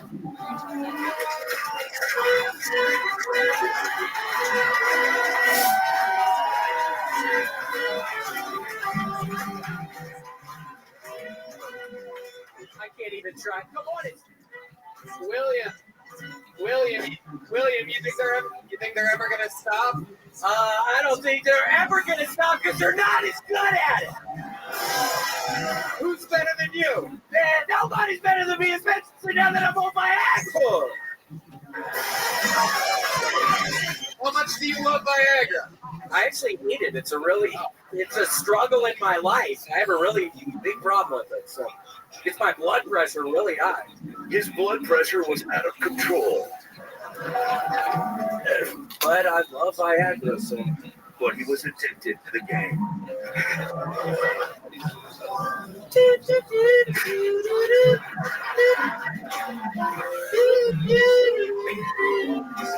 Stuck in my head. Jermaine struggled for years with dental issues before finally finding Nubia. Listen wanted A most little after more the time small for one of the by-far legends of Kill Tony, William Montgomery. Crushing, healthy, pouring, selling out. 1961. How loud did this 10:30 place p.m. get? For A middle-aged couple are driving in a lonely rural area when they notice a striking irregularity in the sky. It looks like a bright star, but it moves in an unusual way. The husband suggests that it is most likely a satellite or a plane, but the more they watch it, the less certain they become. Curious, they eventually decide to stop the car and get out to get a better look at the object using binoculars. The fears in the back of their minds are soon confirmed. In their words, it was not a plane, nor a satellite, nor any other object familiar in the night sky. More concerningly, it soon became clear that whatever it was heading in their direction. The events that were about to unfold received attention from millions around the world, and the victor's account was, contrary to their wishes, leaked to the public. The Betty and Barney Hill incident would go down as one of the first and one of the most important claims in history of encounters was not merely a craft allegedly from another world, but the beings said the pilot. It was fundamental towards drawing attention to and shaping public conceptions about alien abductions. Ladies and gentlemen, hello and welcome to Fire Burning. This is the Campfire Series. Join us as we tell and examine the story of the abduction of Betty and Barney Hill. Barney Hill Jr., aged 39, his wife Hill, who went by Betty, aged 41, and their dog, a dachshund named Elsie, were traveling along State Route 3, making their way to their home in Portsmouth, New Hampshire. They were on their way home from a brief, spontaneous vacation they had taken to Canada. Concerned by reports of an incoming hurricane, they planned to travel late into the night and reach home by 3 a.m. at the latest. Though a storm was on the way, they said their sky was clear on this night. The area in which they were traveling was a rural, forested, and mountainous area. In the middle of nowhere, the area certainly wasn't populous. No other cars had passed them on the highway at all that night. As night fell, they made a brief stop at a restaurant in Colbert, which they left at 10:05 p.m. The hills were just south of Lancaster when, at about 10:30 p.m., Mrs. Hill noticed a bright light appear in the southwest sky near the moon and what she believed to be the planet Jupiter. She wondered if it were a shooting star. However, she had doubts from the beginning, namely because the so-called shooting star was shooting upward. Mr. Hill assumed it was a satellite that had gone off its course. As they continued along their journey, the object seemed to become larger and brighter. Eventually, Betty suggested they stop and try to get a better look at the object. They would stop multiple times to do so, trying to view it through a pair of 7x50 binoculars. As they confirmed that it was not only moving, but observed it change its course erratically, Barney began to think, and in fact insist, that it was a plane or a helicopter. But uncertainty began to grow in the back of his mind as well. When they stopped near Cannon Mountain, the object was now to their right, and they were moving in opposite directions. Then, they observed it turn around and begin moving in their direction. Betty believed it was following them. At another stop, the object passed in front of the moon, and Betty observed what she claimed was a wingless, cigar-shaped craft, flashing a series of red, amber, blue, and green lights along its body. She immediately suspected that the object was a flying saucer.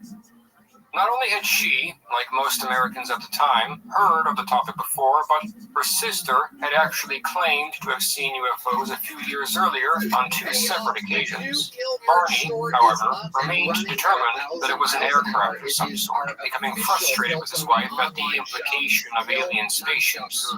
However, details such as the strange movement of the craft and the total lack of sound puzzled Betty and, privately, Barney as well. Barney began to get the feeling he was being watched.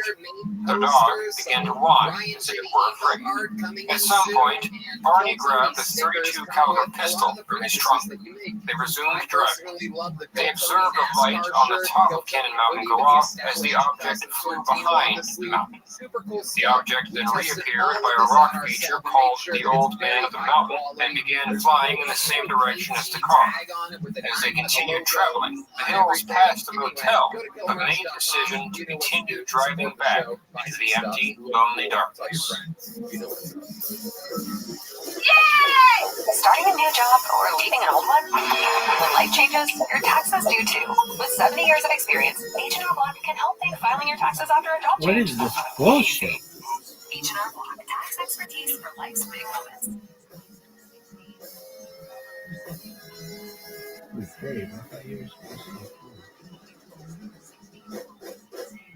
Not long after, the object, now only a few hundred feet in the air, moved in front of them. Betty, who could see it better as Barney was driving, said the object now appeared to have a steady white glow.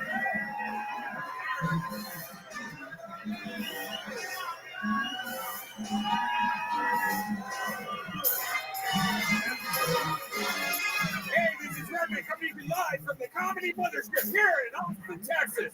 For a brand new episode of Kill Tony, get up on Tony Hit Square.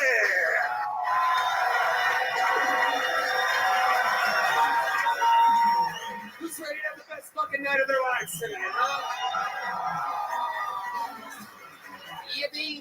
Make some noise for Red Band, everybody! Hey, everybody! This is Kill Tony, brought to you by the Red Rose, the Yellow Rose, motherfucking Shell Blaster, Austin Security Guard Service, and Screwball Peanut Butter Whiskey. How about a hand for the fucking band? Am I right, people? Welcome to Austin, Texas, the live music capital of the world. That's the great Terrell Shaheed way over there on saxophone. Paul Deemer on the motherfucking trombone. Michael Gonzalez on the drums. John Dees on the keys. Matt Mingling on the electric guitar. And that's motherfucking D Madness right there. Right down the goddamn barrel. We're going to have a lot of fun tonight. This is a special one, I promise you. But before we start tonight's episode, here's a little bit more from the amazing sponsors that made tonight's episode available for you here right now. Hey y'all, it's official, it's announced, it's out there. My largest stand-up tour of my entire life. All the biggest theaters in all my favorite cities. Toronto, Canada, Royal Oak, Michigan, San Antonio, Texas, Chicago, Illinois, Charlotte, North Carolina, Atlanta, Georgia, Columbus, Ohio, Kansas City, Missouri, Indianapolis, Indiana, Philadelphia, Pennsylvania, Tyson, Virginia, just outside of DC, Milwaukee, Wisconsin, Minneapolis, Minnesota, Youngstown, Ohio, Cincinnati, Ohio, San Francisco, California, Sacramento, California, San Diego, California, Phoenix, Arizona, New York, Clearwater, Florida, and Jacksonville, Florida. Tickets available at TonyHitchCliff.com. Come see the crazy Texas fucking stand-up that I've been working on. You're not going to believe it. Let's have some fun.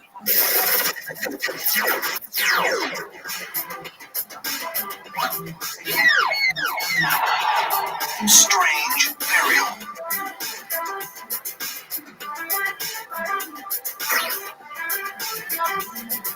New Hampshire, September 19th, 1961. I like live concerts every once in a while. A middle-aged couple are driving in a lonely rural area when they notice a striking irregularity in the sky. It looks like a bright star, but it moves in an unusual way. The husband suggests that it is most likely a satellite or a plane, but the more they watch it, the less certain they become. Curious, they eventually decide to stop the car and get out to get a better look at the object using binoculars. The fears in the back of their minds are soon confirmed. In their words, it was not a plane, nor a satellite, nor any other object familiar to the night sky. concerts coming to town. More concerningly, it soon became clear, whatever it was heading in their direction. The events that were about to unfold received attention from millions around the world when the victim's account was, contrary to their wishes, leaked to the public. The Betty and Barney Hill incident would go down as one of the first and one of the most important claims in history of encounters with not merely a craft allegedly from another world, but the beings said to pilot it. It was fundamental towards drawing attention to and shaping public conceptions about alien abductions. Ladies and gentlemen, hello and welcome to Fire Burning. This is the Campfire Series. Join us as we tell and examine the story of the abduction of Betty and Barney Hill. Last minute tickets, lowest price guaranteed. Barney Hill Jr., age 39, his wife Eunice Elizabeth Hill, who went by Betty, age 41, and their dog, Dachshund, named Delcy, were traveling along State Route 3, making their way to their home in Portsmouth, New Hampshire. They were on their way home from a brief, spontaneous vacation they had taken to Canada. Concerned by reports of an incoming hurricane, they planned to travel late into the night and reach home by 3 a.m. at the latest. Though a storm was on the way, they said their sky was clear on this night. The area in which they were traveling was a rural, forested, and mountainous area. Though it wasn't completely in the middle of nowhere, the area certainly wasn't populous. No other cars had passed them on the highway at all that night. As night fell, they made a brief stop at a restaurant in Culver, which they left at 10:05 p.m. The hills were just south of Lancaster when, at about 10:30 p.m., Mrs. Hill noticed a bright light appear in the southwest sky near the moon and what she believed to be the planet Jupiter. She wondered if it were a shooting star. However, she had doubts from the beginning, namely because the so-called shooting star was shooting upward. Mr. Hill assumed it was a satellite that had gone off its course. As they continued along their journey, the object seemed to become larger and brighter. Eventually, Betty suggested they stop and try to get a better look at the object. They would stop multiple times to do so, trying to view it through a pair of 7x50 binoculars. As they confirmed that it was not only moving, but observed it change its course erratically, Barney began to think, and in fact insist, that it was a plane or a helicopter. But uncertainty began to grow in the back of his mind as well. When they stopped near Cannon Mountain, the object was now to their right, and they were moving in opposite directions. Then, they observed it turn around and begin moving in their direction. Betty believed it was following. At another stop, the object passed in front of the moon, and Betty observed what she claimed was a wingless, cigar-shaped craft flashing a series of red, amber, blue, and green lights along its body. She immediately suspected that the object was a flying saucer. Not only had she, like most Americans at the time, heard of the topic before, but her sister had actually claimed to have seen UFOs a few years earlier on 2 separate occasions. Barney, however, remained determined that it was an aircraft of some sort, becoming frustrated with his wife at the implication of alien spaceships. However, details such as the strange movement of the craft and the total lack of sound puzzled Betty and, privately, Barney as well. Barney began to get the feeling he was being watched. Her dog began to whine as if it were afraid. At some point, Barney grabbed a .32 caliber pistol from his trunk. They resumed driving. They observed a light on the top of Cannon Mountain go off as the object flew behind the mountain. The object then reappeared by a rock feature called the Old Man of the Mountain and began flying in the same direction as the car. As they continued traveling, the hills passed the motel, but made the decision to continue driving back into the empty, lonely darkness. Not long after, the object, now only a few hundred feet in the air, moved in front of them. Betty, who could see it better as Barney was driving, said the object now appeared to have a steady white glow and appeared to be spinning and moving in an unusual step-like pattern. She looked through the binoculars and was startled to see what looked like a huge craft of some kind with 2 rows of windows on it. She watched as red lights then appeared on the sides of the object. Then he told Barney to stop the car and look. He stopped in the middle of the road near an area called Indian Head, got out, and looked. You know, from being The object in the had, Jordan, as they described guys it, would swung go towards them inside not more than a back short 6-block away and not more than 2 treetops high, then began hovering silently in the air. Barney equated the shape of the object to a large glowing pancake. The object, which he estimated to be larger than a jet airliner, then swung in what was described as a perfect silent arc across the road a few hundred feet in front of them. The details of the object, including the row of windows that wrapped around the craft, were now plain to see. The craft stopped over a field to his left. He began walking towards it, while Betty remained in the car. He now noticed that the red lights on the sides of the object belonged to 2 fin-like projections that were extending outwards. The object remained silent. Strangely, though the light of the craft was brilliant, no light fell on the ground. The craft slowly descended in his direction as he walked towards it. Betty started calling out to him, but he did not hear her. He looked through the binoculars again. It was then that Barney claimed he saw somewhere around 10 figures staring at him from out of the object's windows. He said the figures were humanoid in appearance, but that they seemed somehow not human. They appeared to be wearing glossy black uniforms and black caps with bills on them. Then, all at once, all but one of the figures moved away from the windows towards the back wall. They started operating what looked like levers on what appeared to be some kind of control board. The craft moved in closer. The fins extended further out, and some sort of structure, compared to something like a ladder, began to descend in the craft. Barney claimed his memory of this part was blurry, but he recalled the slanted eyes of the figure remaining at the window, whom he assumed to be the leader, staring at him, practically feeling the figure's intense concentration. Terrified, Barney took off running back towards the car, hopped in, and took off as fast as he could, repeatedly yelling to Betty, quote, "They're going to capture us." Barney was practically hysterical. Betty looked out the window as they drove off, trying to watch the object, but she couldn't see it. Although, strangely, she couldn't see any stars in the sky either. Then they heard a series of irregular beeping noises, which they said sounded like they were bouncing off the trunk of the car.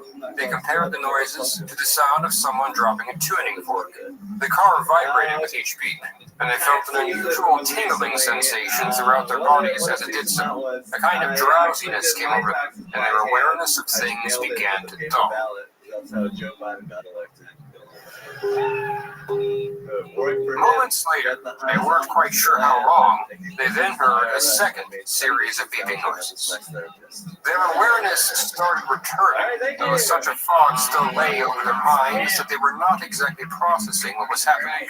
Barney was still driving. They remained silent for a few moments as they tried to figure out where they were. Soon they realized they were near Ashland, about 35 miles from where they had encountered the craft. However, they had very little memory of having driven those 35 miles. Their consciousness fully returned to them sometime after that, once they reached State Route 93, though they were still fairly groggy and disturbed. They didn't speak much for the rest of the ride, apart from agreeing not to discuss what had just happened with others. The craft was nowhere to be seen. The Hills returned home around 5 a.m., a few hours after they had expected. Immediately, the couple noticed and felt a great many abnormal things. Neither of them felt right. They both felt disturbed, strange, and uncomfortable in a very vague way. Both of their watches had stopped and would never run again. The strap of their binoculars was inexplicably broken. Betty felt a strange compulsion to leave her luggage out of the house and throw the food they had taken on the journey away. Betty changed her clothes and noticed her new dress, which was in good condition before, had been torn in a few different locations and had a stain on it. She put it away and would not retrieve it for 3 years. The tops of Barney's shoes were scuffed, and he had a strange compulsion to examine his groin. The couple sat down and tried to discuss their experiences, but found that they still had difficulty recounting much of it, especially the period between the two series of beeps in which they had traveled 35 miles, which was almost completely blank. Betty recalled Barney making a sharp turn somewhere, but she wasn't sure where. Barney recalled a roadblock of some kind somewhere along their journey. They both remembered a, quote, large, luminous moon shape, which seemed to be sitting on end underneath some pines, end quote. However, little more could be recalled. Thus, they went to bed. The incident still haunted them when they woke that afternoon. Betty was intensely curious about what had happened. Once awake, she would not exactly hold the commitment of keeping it private for more than a few hours. She called her sister to talk about the incident that day. Barney, however, was not interested in speaking about it. In fact, he had entered into a kind of state of denial about it, in which he would persist for some time. He wasn't sure what had happened, but felt it best to shove it out of his mind and convince himself it was nothing. Naturally, they were frustrated by each other's opposite approach. Upon hearing the story, Betty's sister called a physicist they knew, asking for advice on how to identify any potential evidence. The physicist said that if there were any radiation contamination present on the car from the craft, a compass might react to it. Betty took a compass and went out to the car. Upon examining it, she found over a dozen shiny circular spots on the trunk. The spots were about $half sized and looked like the trunk had been polished in those spots. It occurred to her that this was where the beeping noises had come from the night before. The compass had not reacted unusually anywhere else on the car, but when she placed it there, the needle began to move abnormally. Soon, after discussing the incident with others, it was suggested that they inform a nearby Air Force base, which was taking UFO sighting reports at the time. They did so, however, they left out some of the more bizarre details in their Air Force report to avoid appearing like lunatics. Regardless, the individual they spoke to took a great interest in their story and passed the report on to officials involved in Project Blue Book, the Air Force's study of UFOs. After hanging up, they decided to go to separate rooms to draw sketches of what they believed had happened in a way to determine what was true and to avoid influencing each other's memories. The sketches they produced were very similar. 10 days after the incident, Betty had, for 5 or 6 nights in a row, a series of very intense, realistic dreams. She discussed them with some friends from work. One of them suggested that the dreams could be more than just dreams, but in fact repressed memories, and convinced Betty to write them down. Thankfully, she did, as the dreams would become crucial pieces of the story later on. Barney remained very uncomfortable by the topic and continued to try to ignore it, but Betty became obsessed. She set off to research as much as she could about UFOs and contacted individuals who were involved with the information she found, namely officials involved in the National Investigations Committee on Aerial Phenomena, or NICAP. NICAP found her story fascinating. They sent it to Walter N. Webb, a lecturer at the Hayden Planetarium in Boston, who served as one of NICAP's science advisors. Webb drove to interview the Hills in person in October. Webb was open but skeptical. His interview was extremely thorough, and he even made an effort to try to make the Hills slip up to make a flawed or inconsistent claim. However, the Hills' account of things remained, as he said, ironclad throughout a more than 6-hour interview. A month after that, scientists Robert Coleman and C. Jackson, along with a Major James McDonald of the Air Force, sat down at their home for an extraordinarily thorough interview, which would end up lasting 11 hours. Like Webb, they found the story to be consistent and fascinating, though there were some details that did not make sense. The most major of the inconsistencies identified was the length of time it took them to get home. From where they left the diner in Colebrook at 10:05 p.m. to their home in Portsmouth was, according to Mr. Hill himself, less than a 4-hour drive. Accounting for their stops to look at the object, they should have been home around 2 or 3 a.m. at the latest, but instead got home around 5 a.m. Where were the missing 2 or 3 hours? The Hills didn't have an answer. They had realized that their memory was very hazy for part of their experience, especially during the period in between the 2 series of beeps, that there was something about it that didn't quite add up. But it was now, as they focused on it in this interview, that they began to realize the seriousness and potential great length of what they had lost. This period of time soon became a focus of the investigation. Major McDonald suggested that their memories could possibly be retrieved using medical hypnosis. The Hills were open to this idea. Even Barney, who was becoming more open to conversation after being taken seriously by intelligent officials. However, the psychiatrist whom they later consulted advised them to hold off on hypnosis, as forcing memory retrieval could be harmful. In the meantime, the Hills revisited the areas in which their encounter had taken place numerous times, trying to recall whatever they could. Doing this, however, would unfortunately be of very little help to their memories. The couple would also share the story with more friends and even their church group as time passed. However, the Hills still avoided going public with their story.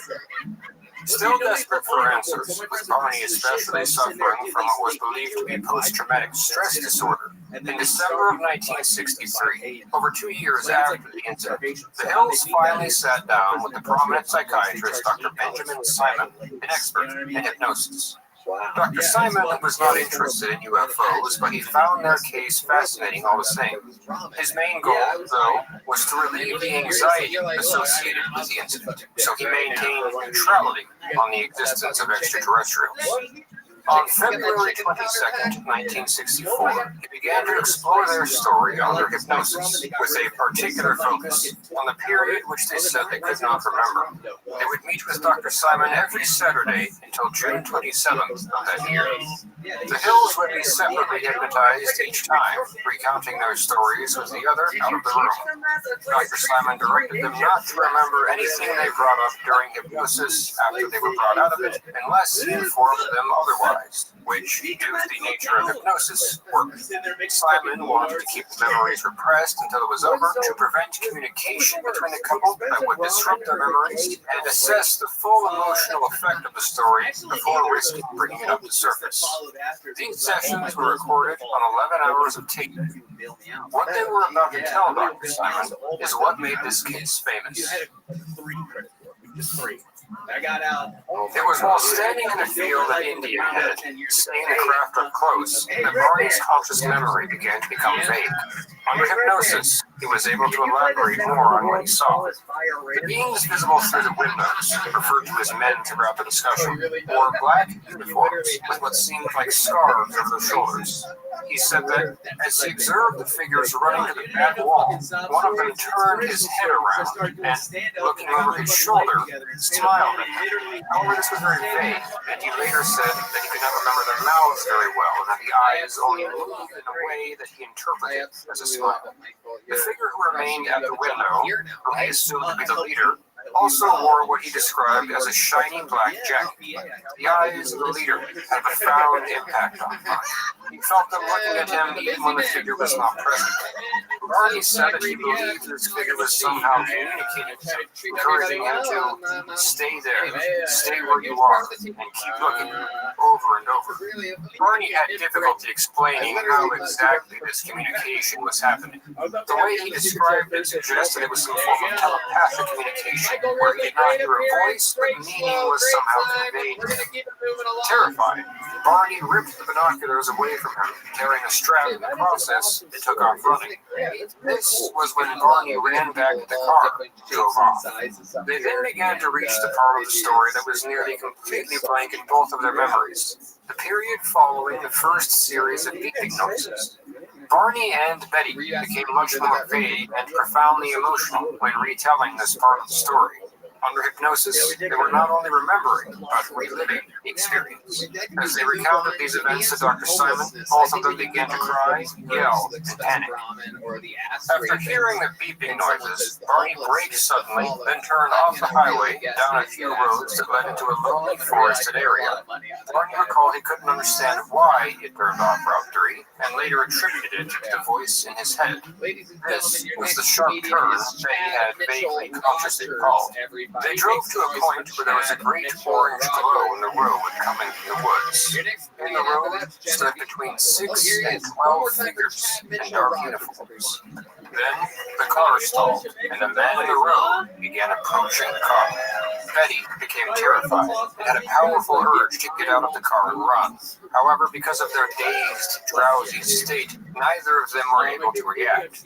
Barney felt weak, but not necessarily afraid at this moment. They would later equate how they felt then to how they felt during hypnosis. They opened their doors, and the beings began escorting them down a path to their ship. Betty and Barney both walked. Barney's eyes were closed for much of this portion of the story, feeling that the leader encouraged him to keep them closed. Barney was carried by the men. His feet dragged as they walked, which he later believed to be the origin of his scuffed shoes. Barney had no recollection of what happened to Betty. Betty, however, was much more lucid throughout this portion of the story. She became angry and turned behind her and called out to Barney, who she said appeared to be dazed, almost sleepwalking. After she did so, one of the beings near her said, "Barney, is that his name?" She did not respond to her. The being then told her not to be afraid, and said that they were only going to perform some tests, and assured her that they would not be harmed and would be safely returned. Betty said the man who spoke was very businesslike and spoke with an accent, though she could never recognize the accent. Like Barney, the way the beings communicated would later be a subject of confusion for her. They both described the men as short, 5 feet or 152 centimeters at most. Their skin was described as an almost metallic-looking gray. Betty thought the leader may have been taller and of a slightly different skin color, but Barney believed they were all the same.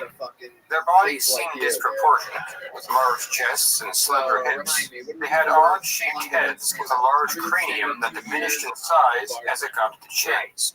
Their eyes were slanted and larger than a human's. Their eyes had pupils. Betty had a vague memory of their eyes reminding her of cat's eyes. The clothing they wore seems to have been recounted in contradictory ways. Neither of them recalled any hair or headgear on the creatures, apart from the black cap, which Barney, now under hypnosis, claimed only the leader wore. Likewise, he said only the leader wore a black, leathery-looking jacket, while the others wore light-colored shirts when seeing them in the ship window, and dark uniforms off the ship. Their mouths, which again were one of the more difficult details to remember, were described as thin and lipless. The two were escorted up a kind of ramp into the craft, but Betty tried to resist and may have even kicked them. She later believed this may have been part of the origin of her torn dress. The man who had spoken to her told her to stop wasting time. The interior of the craft was lit up with a kind of blue fluorescent light that cast no shadows. They turned left into what appeared to be a long hallway that encircled the craft, with various rooms along the interior of the hallway. Barney and Betty were taken to separate rooms. Barney recalled being taken into a room and placed on a low metallic table resembling an operating table. He vaguely recalled the look of the room, saying it was pie-shaped, except with the tips of the pies cut off. The walls were a kind of sky blue in color, smooth and spotlessly clean. He said the room was brightly lit and mostly empty, with nothing in it or on the walls, apart from the examining table on which it was laid and a cabinet. Betty agreed with most of this, but said that the room in which she was led was less barren, noticing other pieces of furniture, such as a metallic white stool, some equipment in the corner, and what she called gadgets on the walls. She added that everything seemed made of metal or plastic, but with a white tone to it. Barney's recollection of this portion was still vague, though, with his eyes closed for most of it. He said he believed there were about 3 others in the room, but only one was interacting with him at a time. He recalled them examining his body, running their hands along his back, opening his mouth, and scratching his left arm with something like a stick.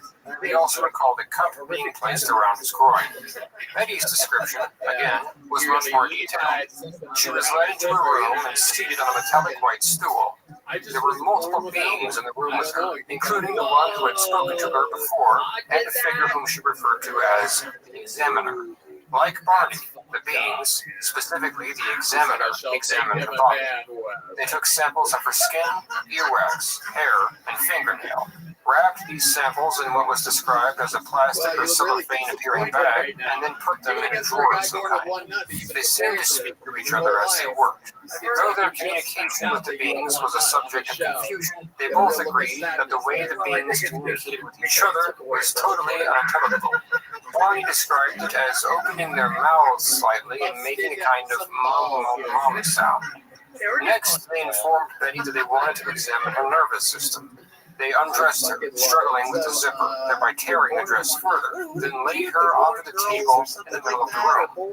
Then they brought over a device described as something that looked like a cluster of needles, with each needle having a wire coming from it. They placed them on her very gently. She could not remember everywhere it was placed, but said she felt it moving around her whole body, even inside her head. Finally, the examiner approached her with a needle about 5 inches in length, which was attached to a tube. She asked him what he was going to do with it. He said it wouldn't hurt, and that it was a simple pregnancy test. He then inserted it into her navel. She protested dramatically, as the needle was quite painful at first. But then the one they believed to be the leader came over and placed his hand over her eyes. The pain then went away. The leader apologized, saying they would not have performed the naval test if they knew it would hurt. After this, she said her physical examination was over. They helped her sit up and get dressed. All of the figures then left the room, except for the leader, to whom Betty began talking. She was much more comfortable at this point, feeling fairly sure that she was not going to be harmed. She told the leader that it had been quite the experience, but that it was unbelievable, and requested some sort of proof of this to take back with her. The leader suggested she look around the room for something to take back. On top of one of the cabinets, she found a large book. She opened it and found that it was written with writing with which she was completely unfamiliar. The writing consisted of sharp lines of varying thickness, curved lines, and dots, which appeared to go up and down. She asked if she could take the book with her, and he agreed. She then asked where he was from. The leader retrieved an oblong map with dots all over it. Betty would later try to redraw the map from memory. Some of the dots were like pinpoints. Others were as large as a nickel. One large circle that had many lines coming from it, which went to another circle which was quite close, but not quite as big. She asked what the lines meant. He informed her that the heavy lines were trade routes, the lighter lines were places they occasionally went, and the broken lines were expeditions. She asked where his home port was. He replied by asking her where Earth was. She laughed and said she did not know, to which he responded, quote, "If you don't know where you are, then there isn't any point in my telling where I am from," end quote. He then put the map away. Soon thereafter, the examiner and some other figures entered the room holding Barney's dentures. They did not seem to understand why Barney's teeth could come out, but hers would not. She replied that Barney had dentures, which were fake teeth, because he had lost his originals from an injury, and explained that many people wear them as they get older. Then the examiner asked what older meant. She explained that as people age, they begin to break down. The examiner asked what age was. She answered that it was the length of time people lived. He asked how long this was. She said about 100 years at most, but most people die before that. He continued asking a series of questions, which, each time, resulted only in a new question. What are years? What do you eat? What are vegetables? What is squash? What is yellow? Finally, she told them that she did not know how to answer all these questions, but that there were other people in her country who could explain these things to them if they would come back, to whom she could introduce them. Then, she noted that if they did come back, she wouldn't know where to meet them. To this, the examiner laughed and replied, "We always find those we want to." Meanwhile, Barney was being released from his portion of the examination. He was reunited with Betty, who said that he still had his eyes closed. The beings informed Betty that they could leave and escorted them halfway to their car. The Hills believed they were in the craft for around 30 to 40 minutes. They felt a rush of air and a temperature change as they exited the craft. However, before parting ways, The leader took the book from Betty. She said this infuriated her and tried to argue about it. He explained that the others did not want her to have proof or to remember the incident. She told him she would not forget. The leader conceded that this was possible, but explained that it would be better if they did meet. As they parted ways, the leader suggested to Betty that they watch them leave. Barney entered the car ahead of her and found their dog Delcy under the seat, curled up in a tight ball, trembling with fear. Betty went over to Barney, picked up Delcy, and invited him to come watch them leave with her. Barney had no idea what she was talking about, as by this point he had completely forgotten what had just happened. However, he came to watch the crowd leave with her all the same. They said the object became a glowing orange ball, which started getting brighter and brighter. Then it took off. Later, they would realize that the image of the crowd leaving was the vague memory they had in their minds of a moon at the time of night in which the moon had set. It flew away, disappearing within seconds, leaving them alone in darkness. At this point, the couple both described feeling great happiness, elation, in fact. Barney started the car and began driving back towards Route 3. Then, the couple heard the second series of beeps, and they reached the point of the story where they had a better conscious memory. As mentioned, Barney had an urge to go home and examine his groin, thinking at the time that it was proof that something had happened to him. He would remember to do so when he got home, but by the time he had forgotten why, and noticed nothing out of the ordinary. About 4 months later, though, an almost geometrically perfect circle of warts were developed around Barney's groin. It became inflamed again a few years later during the interviews with Simon, which was verified by a dermatologist who removed them with electrolysis. By April, Dr. Simon had heard their stories fully, and soon allowed them to begin remembering things from their hypnosis and to even hear their own recordings. The experience was quite profound to them. Though they ran through what he called a gamut of emotions while listening to the tapes, and though the tapes remained difficult for them to listen to for years, the predominant feeling upon hearing them for the first time was one of chains being lifted from their shoulders. Dr. Simon was not sure what to make of their story. He was struck by the fact that the stories seemed to be quite consistent with each other. He did not believe it to be a hoax, nor a product of some kind of mental illness. However, he was not convinced that the incident had really happened as they had claimed either. He focused on the fact that the stories were almost identical to Betty's dreams, with only some differences here and there. His main hypothesis soon became that the portion of the story recovered under hypnosis may have developed in their minds the days after seeing an unexplained object in the sky, where rather than Betty's dreams being a recollection of an experience, he believed they may have been only dreams that they became convinced were reality. When Betty's dreams were recalled around Barney multiple times, Barney may have picked up on the details, convincing himself of it as well, and even subconsciously inventing his own story. However, as will be explored later in this video, there were quite a few problems with this explanation, which Dr. Simon himself was the first to admit. Confusing a dream for reality was something Betty and Barney both admitted they did not rule out, but they never favored this explanation. Betty was fairly adamant that this was a reality, and that she could tell that her dreams were, as she put it, somehow different from the reality. Barney vacillated more between different explanations, but leaned towards feeling that this was something that had truly happened. Furthermore, he had said that he'd made a lot of effort to try to prevent Betty from influencing him. By early June, the doctor was beginning to feel that they were reaching an end to their treatment.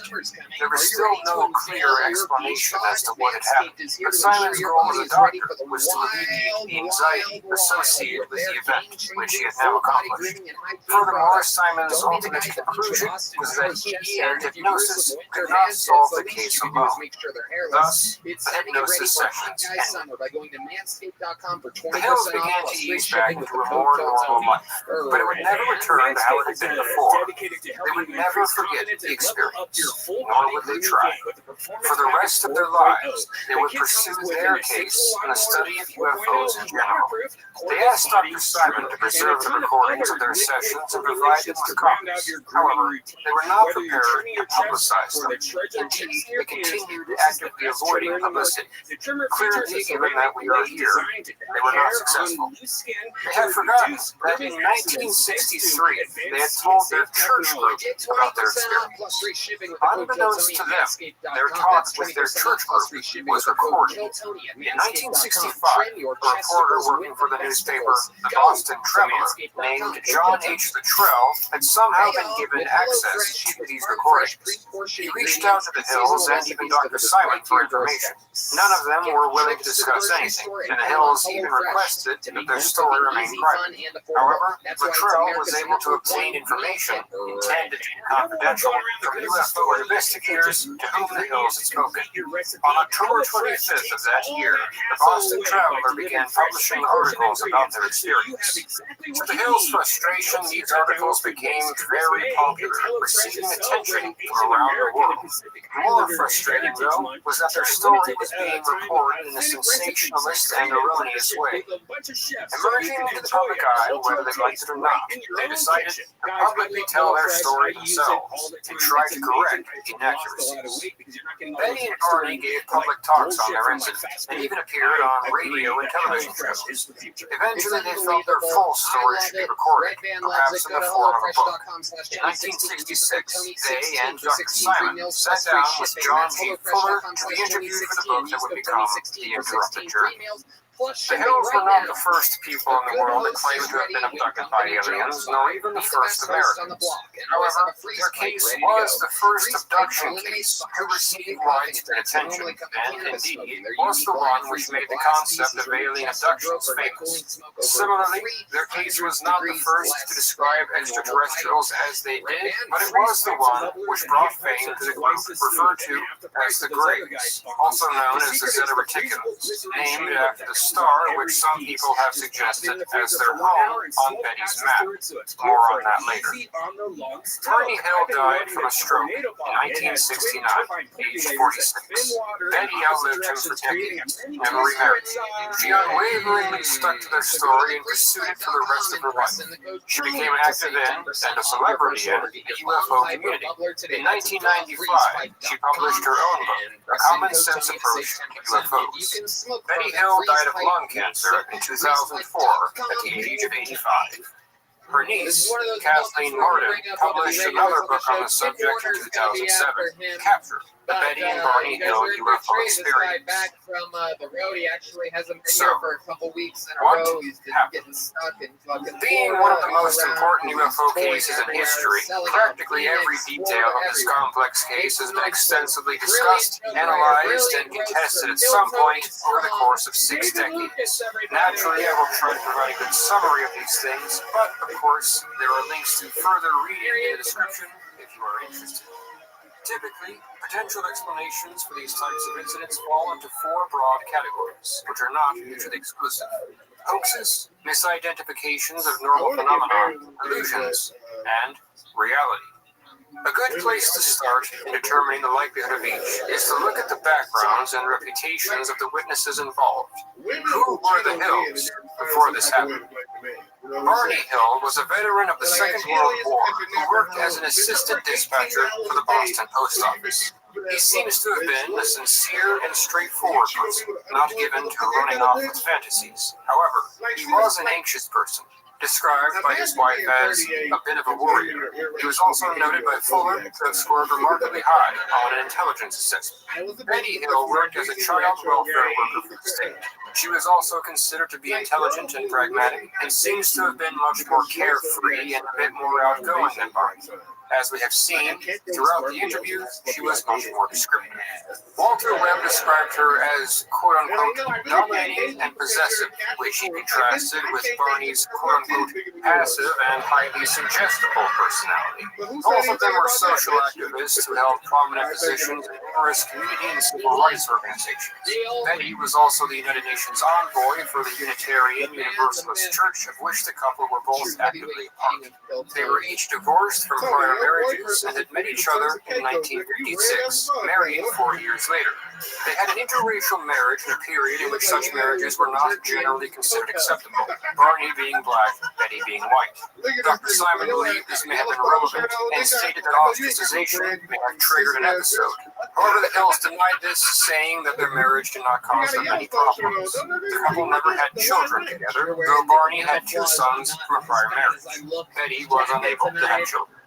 Their work lives were moderately stressful at the time, but neither was suffering from any kind of intense, abnormal stress that one would expect to be associated with some kind of delusional experience. Neither of them had much interest in UFOs before the incident, though Betty, again, had family who had seen UFOs before, so she was superficially familiar with the subject. Barney, of course, never given the subject much serious thought, leaning towards believing that UFOs were probably all nonsense. This was part of why he was reluctant to pursue the story. He, in his own words, did not want to look foolish. Was this all a hoax, a story they invented? This seems unlikely, and was not the favorite explanation of the government officials or scientists involved in this area, nor the multiple psychiatrists whom they consulted. For something this complex to have been a hoax, it would have required a great amount of planning, discussion, rehearsal, and persistence. Furthermore, there is a lack of a clear motive. They did not get rich off this scheme, and in fact spent $1,200 plus transportation and a half a year's worth of Saturdays on these hypnosis sessions. Did they do it for fame? Well, you can't say they didn't achieve that, but there, especially Barney's desire to remain out of the limelight, and there, especially Betty's obsession with the topic, seems to have been genuine. The hoax explanation cannot be ruled out, but it does not seem to be the most likely explanation. I think the Hills genuinely believed that this happened. But did it? No one involved in the investigation, including various psychiatrists, believed the Hills suffered from any form of mental illness that would cause them to lose touch with reality. They had no other indications of mental illness and had no other known incidents like this in their past. It was considered that something in their environment may have triggered hallucinations. Multiple influences, like a nitrate fertilizer stored in their car, were considered, but the lack of any other reported symptoms is a problem for any explanation relying on the presence of any mind-altering substance in the environment. They were sober, and there was no evidence of the use of anything else apart from caffeine and tobacco. Dr. Simon believed that their sighting of the unidentified object was probably real, and that it probably did have a profound emotional impact on them, though he didn't venture to try to explain exactly what they had seen. Again, he believed the more adventurous parts of their story were the products of what were likely disturbing dreams inspired by the sighting that were recalled as false memories. 10 days after the incident, Betty had intense dreams that were strikingly similar to what she recalled under hypnosis. She informed a coworker about the dreams, who convinced her that they might be real, repressed memories, and that she should record them. This suggestion from a coworker, he believed, encouraged her along this line of thinking. As Betty recalled her dreams to the investigators, with Barney overhearing her do so time after time, Simon argued it may have convinced their subconscious minds that these events were real. She was a very headstrong person and could have potentially convinced the much more suggestible Barney of these things.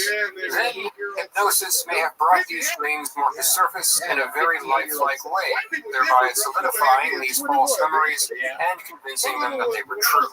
Simon was encouraged in this conclusion by the fact that Betty's experience was much more thorough than Barney's. He also argued that the incident had many dreamlike qualities, such as its bizarre nature, which included certain contradictions. For example, one big question he had is how the beings knew English, or at least how to communicate meaning to humans telepathically, but not very basic things about our world, like what years or colors or vegetables were. Another contradiction was how it seemed that they did not understand human units of time, but as Barney himself pointed out, they used phrases like, wait a minute. It is entirely possible that they came from a world that is extraordinarily different from ours, and even that they conceptualized the universe very differently. and so these things were not immediately obvious. But they clearly did know enough about our world to abduct Betty and Barney without witnesses in an almost perfect way, and yet the concept of false teeth seemed beyond them. Another important point made by Martin Koppmeyer was that while Betty didn't know much about UFOs before the incident, she did start reading about them before she had her dreams. A question many probably are wondering is, how legitimate is hypnosis? There definitely is something to it, but it's a complex topic that is not well understood, and most of it, especially how it pertains to memory recall, is a subject of debate. As Simon himself conceded, it is not a truth serum or any kind of mental glasses that help a patient distinguish reality from fiction. Though altered, the mind is still aware of what is being asked, and will lie or maintain a fiction of which the person has convinced themselves if it really wants to. It is not proven that hypnosis actually helps people recall things more accurately, and while it may be able to recover memories which are blocked under hypnosis, it also has a concerningly strong ability to strengthen or even create false memories. Hypnosis has sent innocent people to jail by reinforcing false memories in crime victims. Long story short, the hypnosis sessions cannot be considered the end of the story. And as professional and cautious as Dr. He went on stage with a synthesizer and got a standing ovation. I'm like, what the? I think I've been practicing for 10 years. I'm to the synthesizer on stage. Unbelievable. You guys, he's a murderer, man. I couldn't be more proud of the work that everybody that's part of this show is doing. You Absolutely, man. Prime example, unbelievable, fucking cold-blooded assassin. Absolutely. David Lucas, everybody. Yeah. There he goes. David Lucas. Who's that name? Where did that name go that I pulled? Shit. And guys, Oh, it it is. smells really good. I didn't even hear that. She was out here killing in between. Ladies and gentlemen, make some noise for your next comedian, Tim Warner, everybody. And then we have a golden ticket winner, and then Bobby Sandu after that. Bobby Sandu 2 away. Ladies and gentlemen, one more time for Tim Warner, everybody. Oh, wow. This is dope, man. I am fucking 6 months clean today. This is amazing. Wow. Wow. Dude, I had to quit. You know what I mean? Like, you ever think you were good at something and realize you're not? You know, like, I had to quit. Like, a lot of people, when they go out and get fucked up, they do an Irish goodbye. I don't know if you're familiar with this, but it's like you're hanging out with your buddy Tommy, he just leaves. Like, where'd Tommy go? He just left. Oh, what a dick. I never did that when I got fucked up. I would do a Polish goodbye. And that's where you tell everybody around you to fuck off, and then you stay. Fucking ass closed. Sir, you gotta get going. Fuck you. People try showing support, and it's really weird how people show support. Like, I'll hear this a lot, where people will be like, hey, Tim, are you still sober? And it's that word still that really fucking bothers me, you know, because if someone came out of the closet, you wouldn't go up to them 6 months later and be like, hey, you still gay? I was going to order you some pussy, but if you're still doing that gay thing, all right, that's all my time. Hell yeah. Tim Warner. I love it. How are you guys? Incredible. Amazing. Welcome back. You've been in this many times before. Welcome. You were How are you? We were just talking about the. Hello. Can you hear me?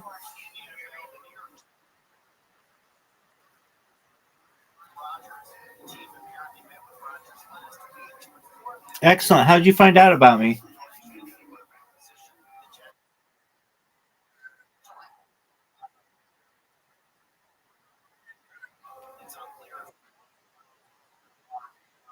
Sure. I stream my life 24 hours a day, 7 days a week, 365 days a year for world peace. What do you mean you're partially banned?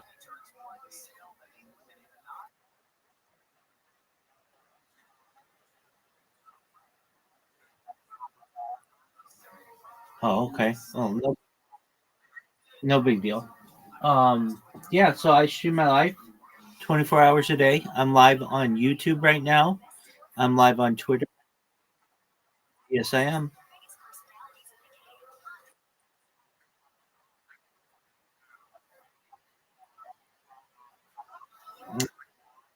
Perhaps, but not at this moment. I am someone who has dedicated their life since the pandemic to live streaming, and if you'd like, I'll give you a quick breakdown on that. Okay, so essentially, absolutely. What, if I may ask, what fascinates you most about that? What makes you most fascinated with that?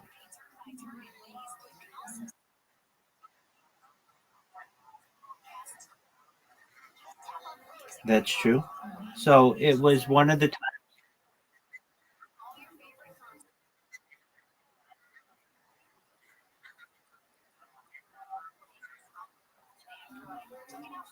certainly. So we have we've been in exile, at least as Jews, during several periods of our existence, and at least specifically with Nebuchadnezzar, um, as I understand,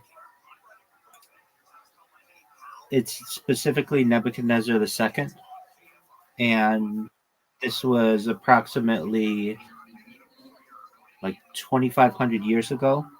So he was a Babylonian king, and essentially was made famous because of many of his military conquests, specifically the siege of Jerusalem.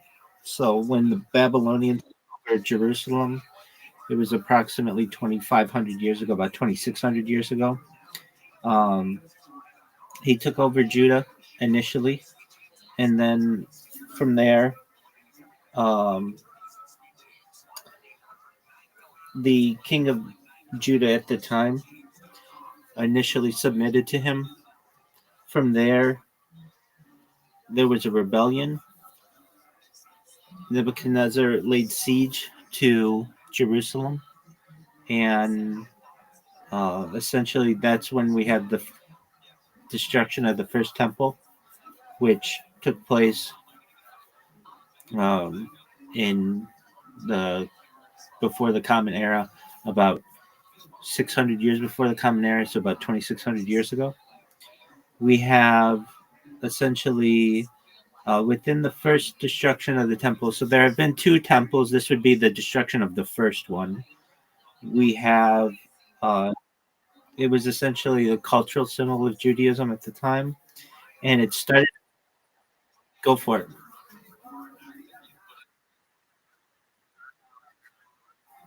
Uh, it would come during the Babylonian exile. Yeah.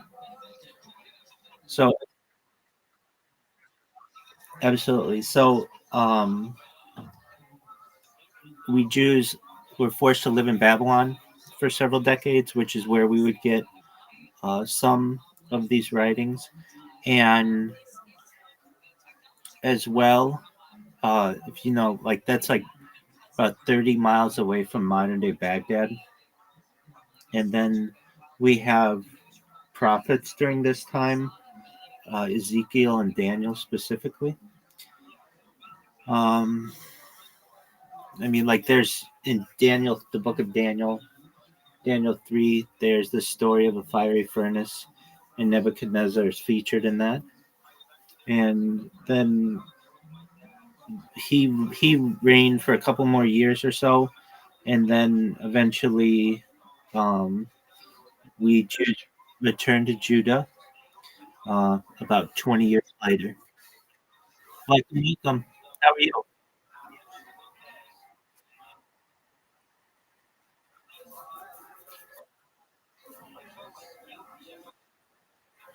Yeah.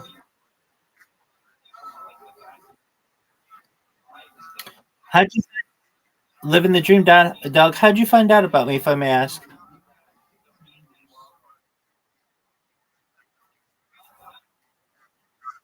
Dude, you have. I have six. Yeah, a little bit. I have 1,600 people in here, and that's just Discord.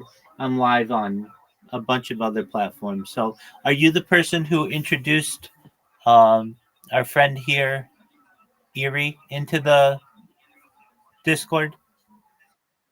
Okay, well, I appreciate you doing that. Thank you.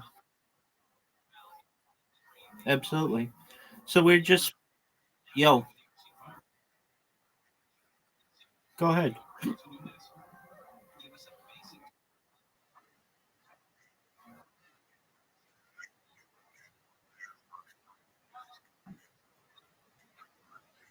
No, I haven't. I was just answering a question that he had regarding history, but let me do that. So, Ari, I'm Rabbi Rothschild. I stream my life 24 hours a day, 7 days a week, 365 days a year for world peace. I have more data archived on the internet than any person in global history. This is essentially like a real life Truman Show or a real life Big Brother or a real life fish tank. Essentially, Bill Gates coined the phrase in the 1990s that content is king, and I'm making it true today. I have more data than any person ever. The Economist magazine stated that data was its number one resource in 2018, more valuable than food, water, gold, air, everything. That in 2018, data overtook petroleum as Earth's most valuable resource. I talk about some things that aren't normally discussed in society, like ending world hunger through the use of technology such as agricultural drones, floating greenhouses, saltwater greenhouses, hydroponics, vertical farming, cloud seeding. I want to end world thirst through the use of digging of wells, specifically in developing areas. I'm sponsored by a cryptocurrency called Harry Potter Obama Sonic Teninu. It's worth tens of millions of dollars, and we've actually built wells in Nigeria with this project. I'm a major advocate for the LifeStraw project, which allows people to be able to drink contaminated water directly from the ground. And most importantly, in terms of ending world thirst, I want to solve that through desalination technology, essentially pumping Earth's seawater onto land to make it drinkable. Other things that we talk about on the stream that I feel are valuable to society are things like perhaps anti-gravity, antimatter, faster than light travel, faster than light communication, de-extinction. People don't know what de-extinction is, but essentially it is the technology behind reintroducing once extinct species back to life. The first successful de-extinction took place in 2003 with the Pyrenean ibex, which was a goat that was located in northern Spain, southern France, that went extinct. Fast forward to the year 2021. Okay. Yo, Doug, I'm in the middle of talking, so just hey,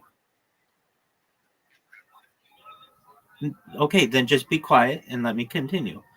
Fast forward to the year 2021, a company out of Dallas, Texas, was founded, known as Colossal Scientific. They've made it their goal by the year 2028, or within the next 3 years, to reintroduce the woolly mammoth into the Arctic Circle, utilizing African elephant surrogates, which I think is just mind blowing technology. Following the reintroduction of the hey, Doug, we can talk all about it, but let me get through my spiel.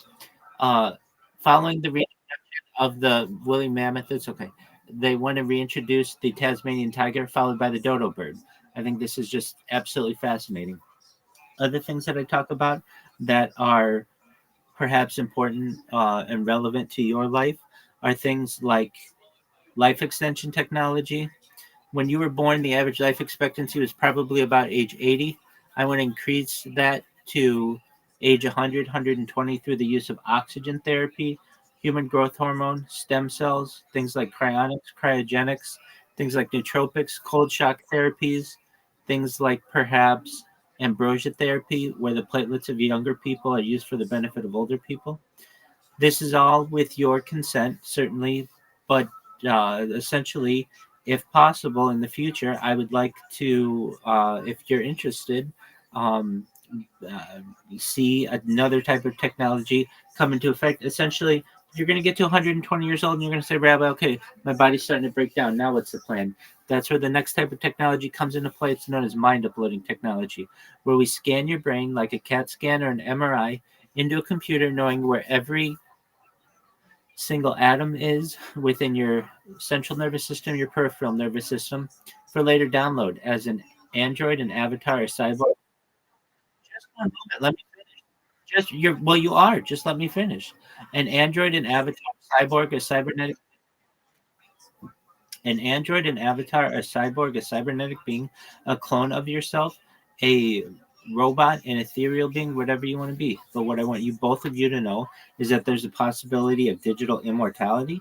And because I have so much data, I'm going to be able to perhaps be a very influential person someday. And when that happens, I want to help you, your friends, and your family establish and really be able to be leaders in the world of charities and philanthropic organizations to help the world. Okay, with that, I'll take your questions. Go ahead. Thank you for letting me say all that.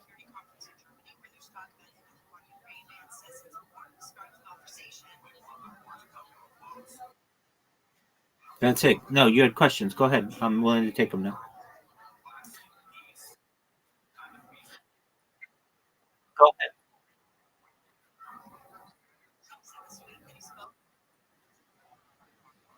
I'm listening.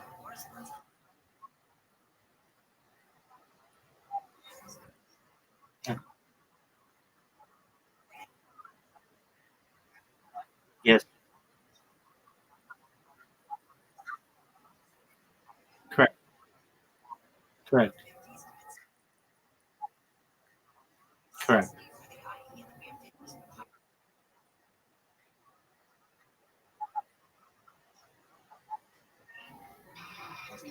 No, because whatever language you do want to communicate within yourself, that would just be decrypted anyway in the future.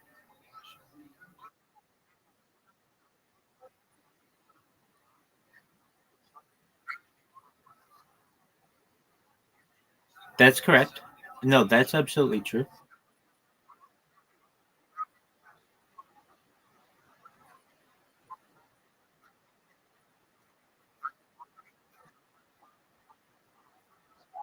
There's no way to stay safe from this.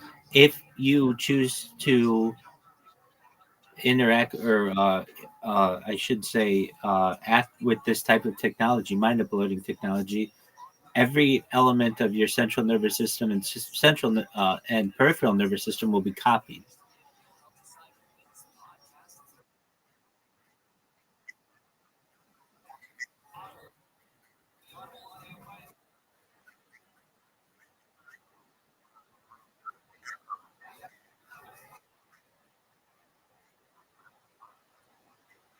Okay.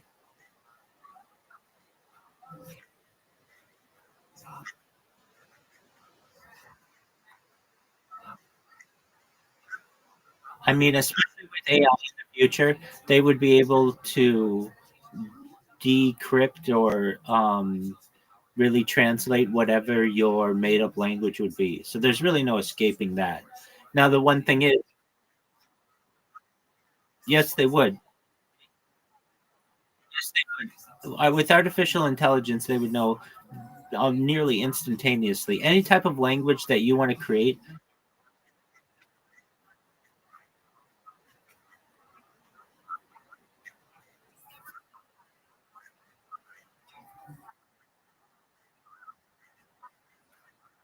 Yes, it can. It would know all of your memories. It would know at what point you made up this false language in order to be able to, what you think, encrypt your memories. And then it would be able to decrypt. Go ahead. Go ahead.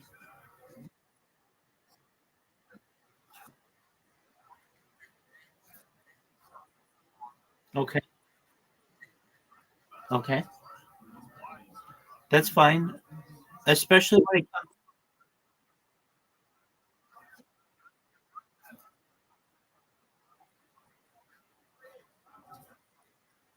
to everything.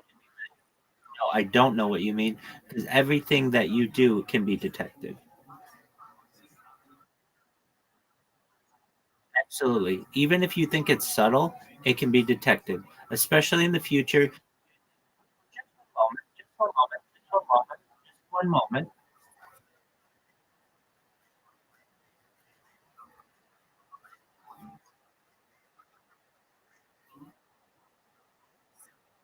Correct.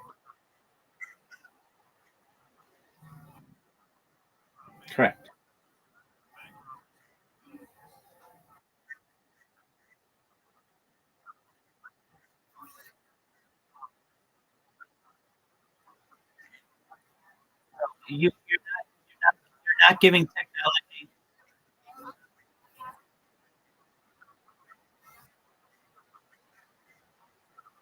You're not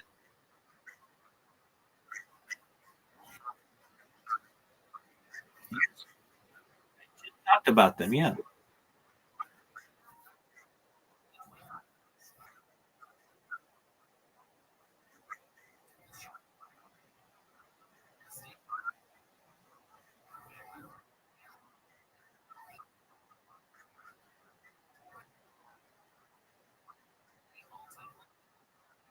Yes.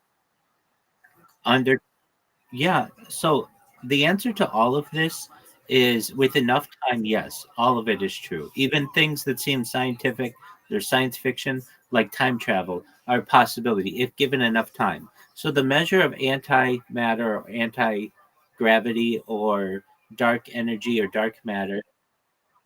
No, not now. Not right. Listen. We gotta get something straight here. If I'm going to talk about these subjects, you can't just straight up interrupt me when I'm trying to discuss answers to your previous question. Okay. So, the previous question of smacking man, right now, we don't have a device that measures antimatter. In the future, we will. Just like 100 years ago or 200 years ago, we didn't have an, a device to that would measure perhaps uh, well, quite a few different things, but let's just say radiation. We didn't have a radiation detector 200 years ago, but we do today. So give it another 200 years and we'll have some kind of device. Exactly. Okay.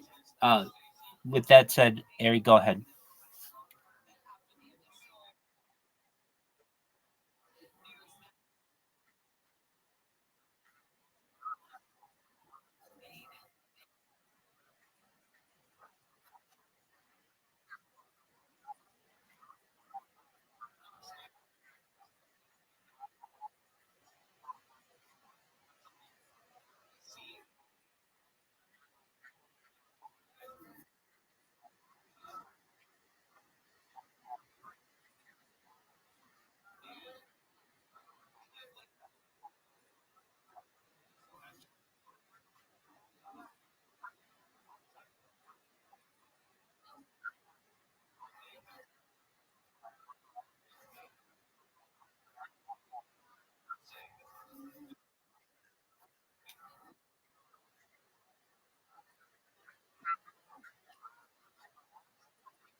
No, it all can be scanned. It's just a matter of time until we have a device that can accurately know the position and velocity of every atom in your central nervous system. Go ahead.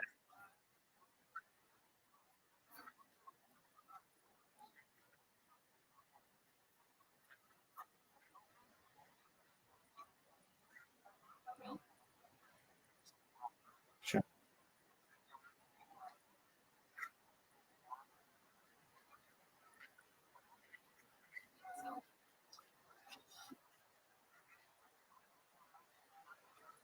Absolutely. Absolutely. Absolutely. 100%. And it wouldn't be infinite. It would still be finite. It may be tens of billions of different. It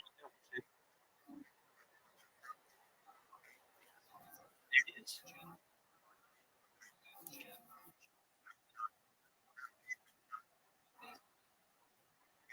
Okay, so that's your opinion, but with artificial superintelligence, that's quite an easy problem for it to solve.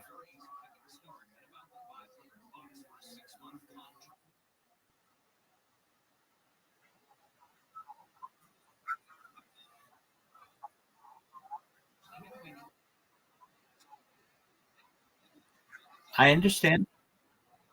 In my opinion,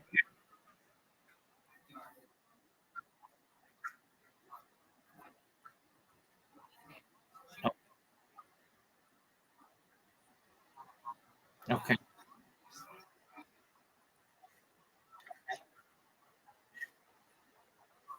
Okay. Okay.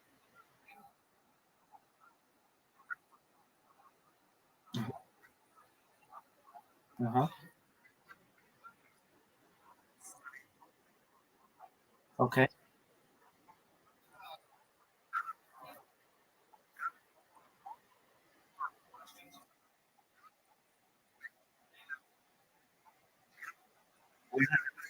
Yeah. Yes, I do. Yes, I do.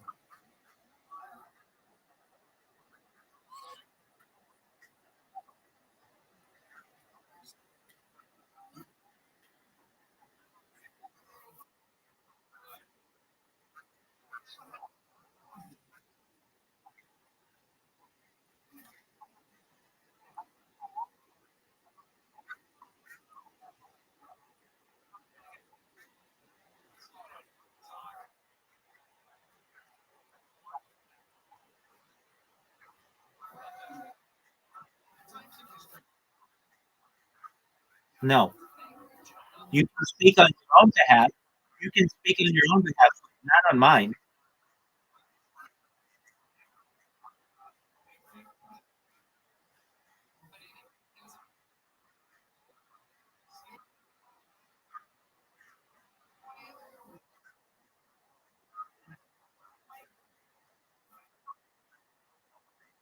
It's just an emerging technology.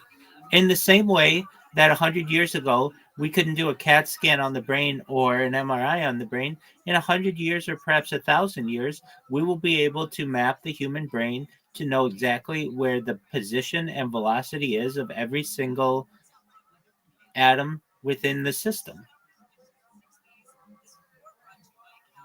So what I attribute this to is like if we were talking 100 years ago and you were saying to me, we're never going to be able to have a device that can actually map or even see into the brain to know if there's like a tumor or something. We'll never have that. And I would just be saying, just give it time and we will. And we do. It's known as a CAT scan. It's known as an MRI. We can do those things. So we'll have the same kind of technology in 100 or less than 1,000 years from now to be able to do the exact same to be able to map the brain.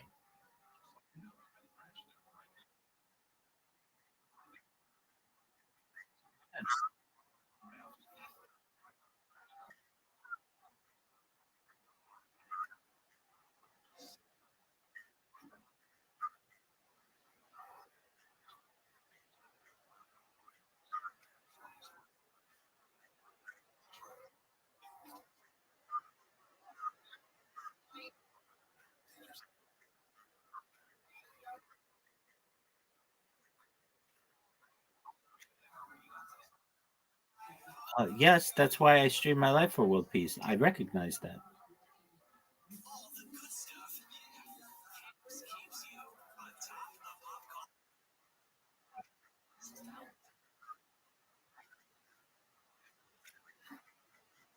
That's what I do on a daily basis is advocate for peace in both of those regions, everywhere, and within countries as well.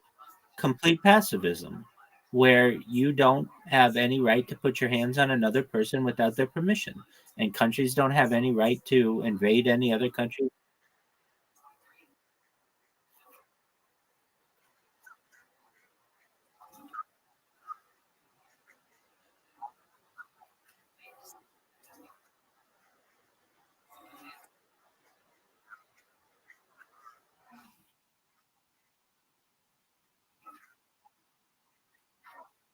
I understand that. Essentially, you just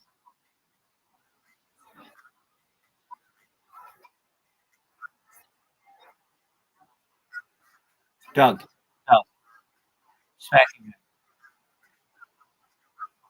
Yeah.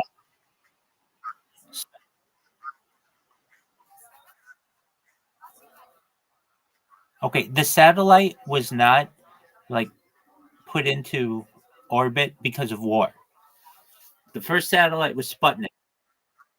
Yeah, that's not a war though, in the traditional sense. That's the opposite of a war in the traditional sense.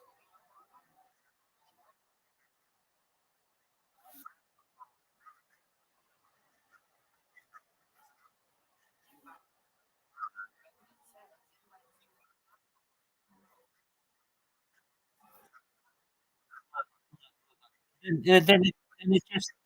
it just depends on how you define a war. I'm talking about forces on the ground.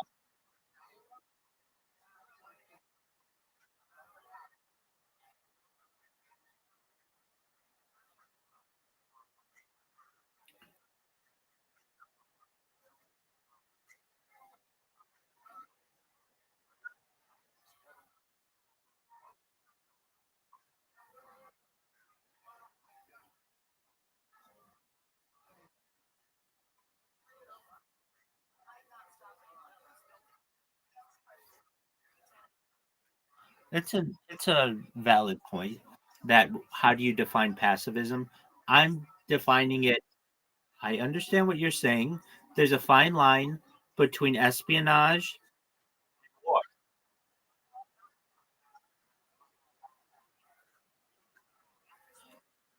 There's a fine line between espionage and all-out war, and even when you get into espionage, you could say that there are perhaps like wars on education, wars on public opinion. I'm talking about physical interaction between people. That's the first step of pacifism. From there, you can get into information warfare and espionage and diplomacy and things like that. But right now, what I'm saying is that you want to avoid nations invading other nations and going to war. But this isn't necessarily, I mean, it's moving us away from the original point of mind uploading. So I'd like to not necessarily get into.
Okay, I'm familiar.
All right, so then you just program your intelligence, perhaps artificial superintelligence, to not do that.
I'm in agreement with what you had to say regarding the development of ChatGPT 5.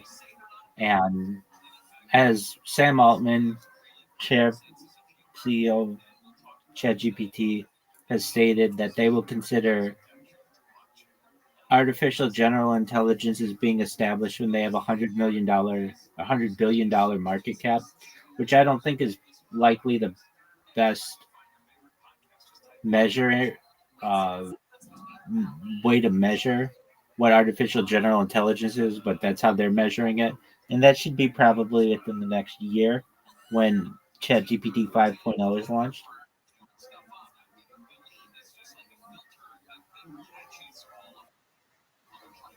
Yes, sir.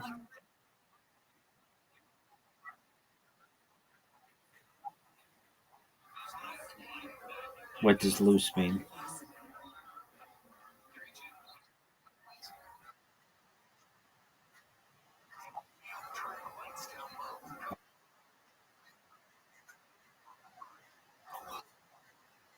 Exactly.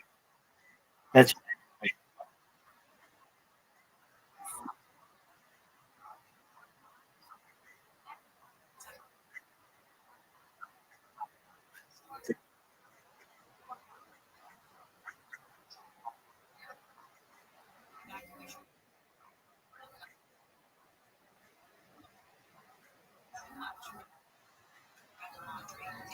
that's what I knew as well.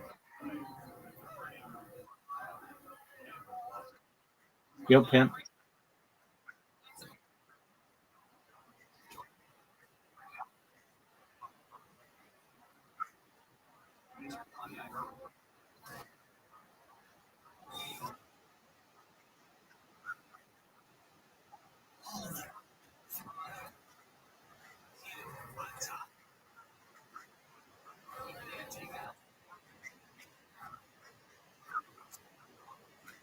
Correct.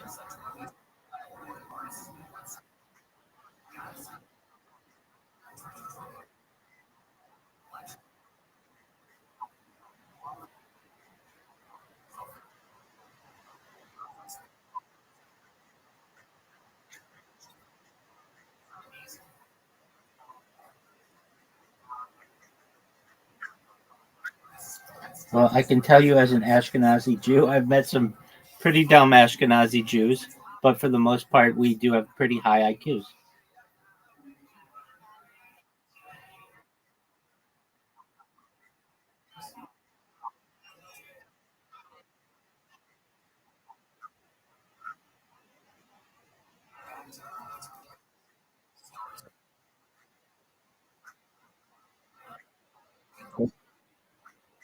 That's correct.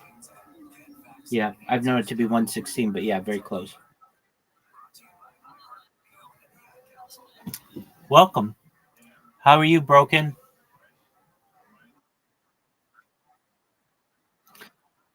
Oh, I'm doing well. How'd you find out about me, if I may ask? Oh, okay, great. Wonderful. Well, we have our other friends here. We're just talking about artificial intelligence and the, the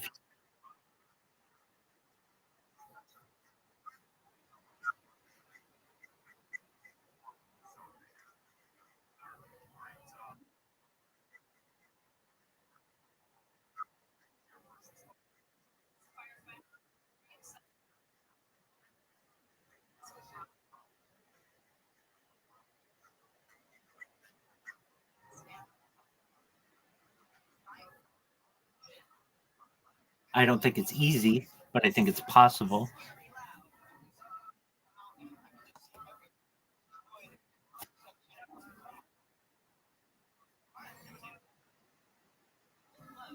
Given enough time, yes.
Germany.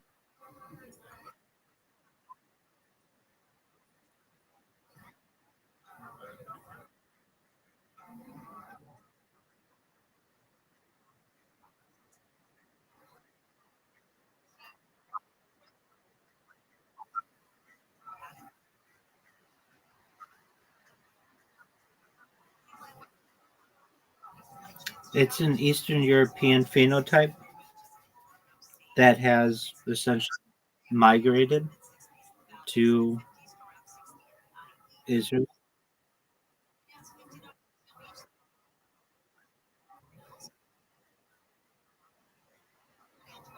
Yes, now there's major population within Israel.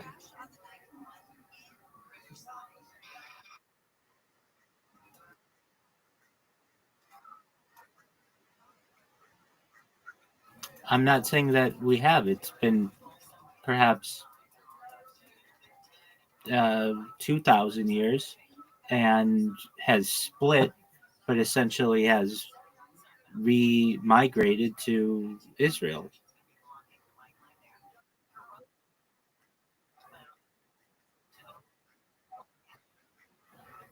Many generations of many in, why did what? Can you repeat that?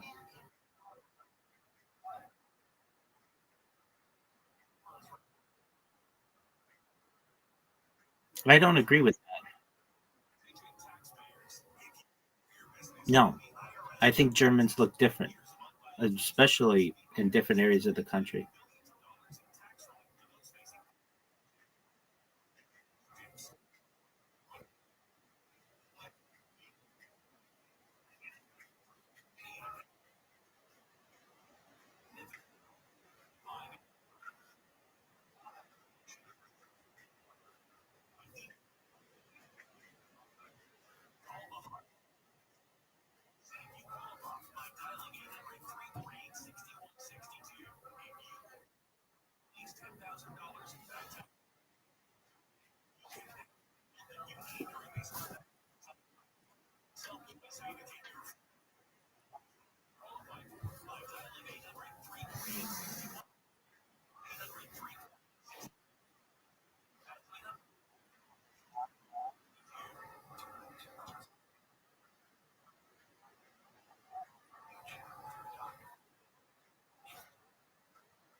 To whom are you talking?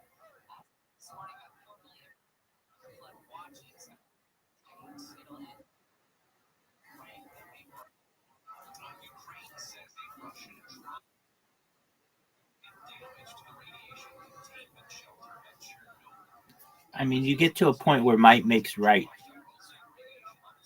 Them that God gets, we have. So, but really, in reality, no single person has any claim to anything on this earth.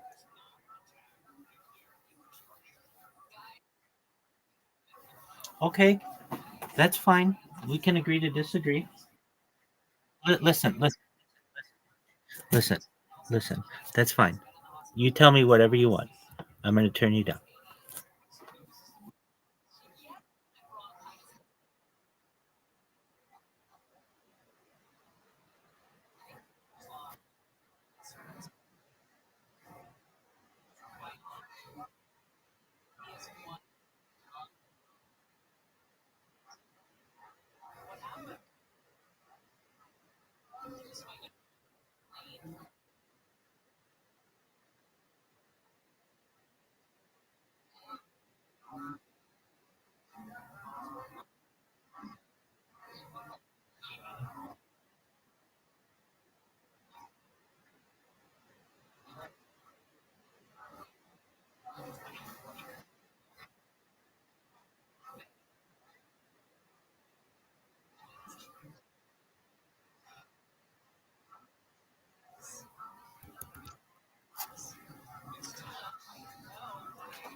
Hey, I can tell you it's strong enough that it just defeated its enemies and essentially has been a state since 1948.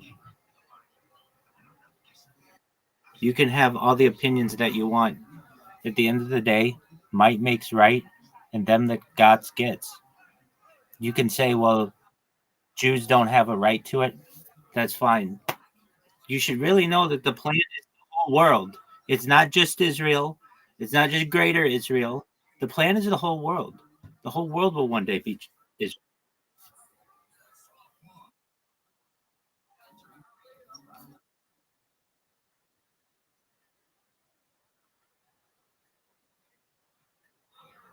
No one has right. Look,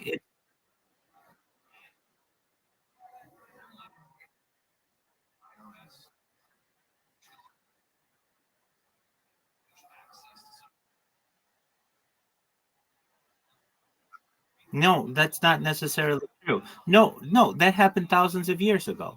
What about what happened 10,000 years ago? Does every person with any type of connection to perhaps any old civilization have a right to it? Not necessarily. This is a modern state that connects its traditions to an ancient civilization. What we need to recognize is that it's very powerful and that it is blending different phenotypes there. It's not necessarily just one. The Ashkenazi are not the only phenotype there. There's certainly others.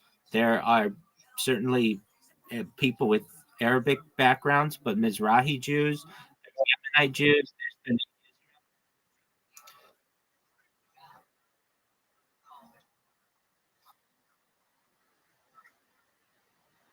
Okay, that's fine. That's fine. Listen. That's fine. Listen. I don't like to talk about these things with with like really non-Jews because we're never gonna see an eye on the issue. That's why I talk about science.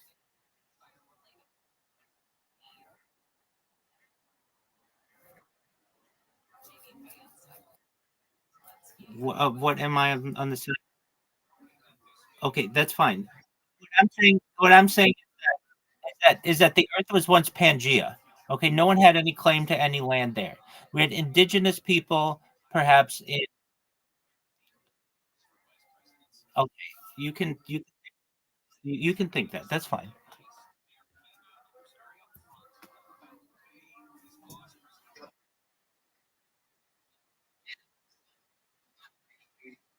At some point in their lives have been completely, truly fucked up. And in a great many ways, at one point in their lives, unbearable. You were kind of like that, right?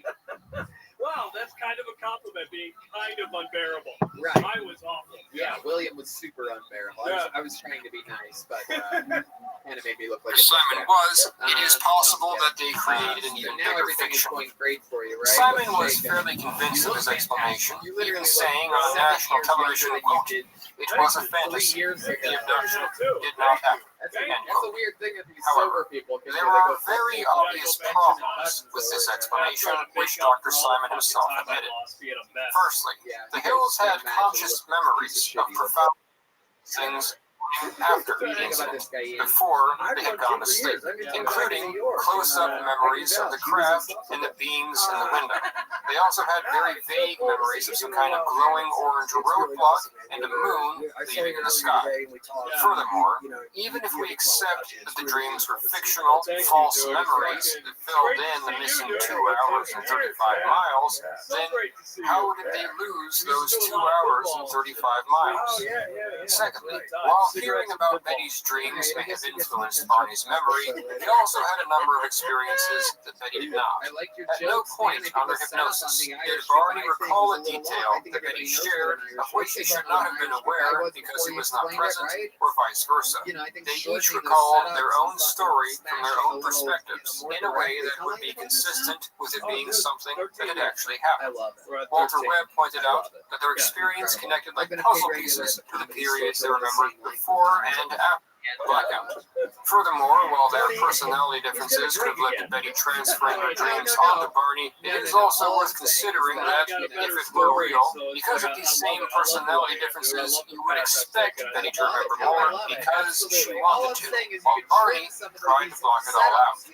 Thirdly, there was some physical evidence, like the torn dress, the stopwatches, the warts, and the spots on their car. Although, not all, but most of this evidence was not very well documented or clearly presented, to be fair, and none of it was anything along the lines of a smoking gun.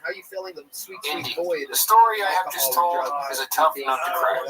The question is, however, how accurate is this story? Among the prominent critics of the case was the writer and skeptic Robert Schaefer. In 1980, he published the book The UFO Verdict, examining the evidence, providing many details within which very much shook things up. Firstly, the timeline of events is not as substantial as it is presented. In the main story, they claim they saw the UFO a little after 10 p.m. In one of their initial reports to a member of NICAP, however, they claimed it happened after midnight.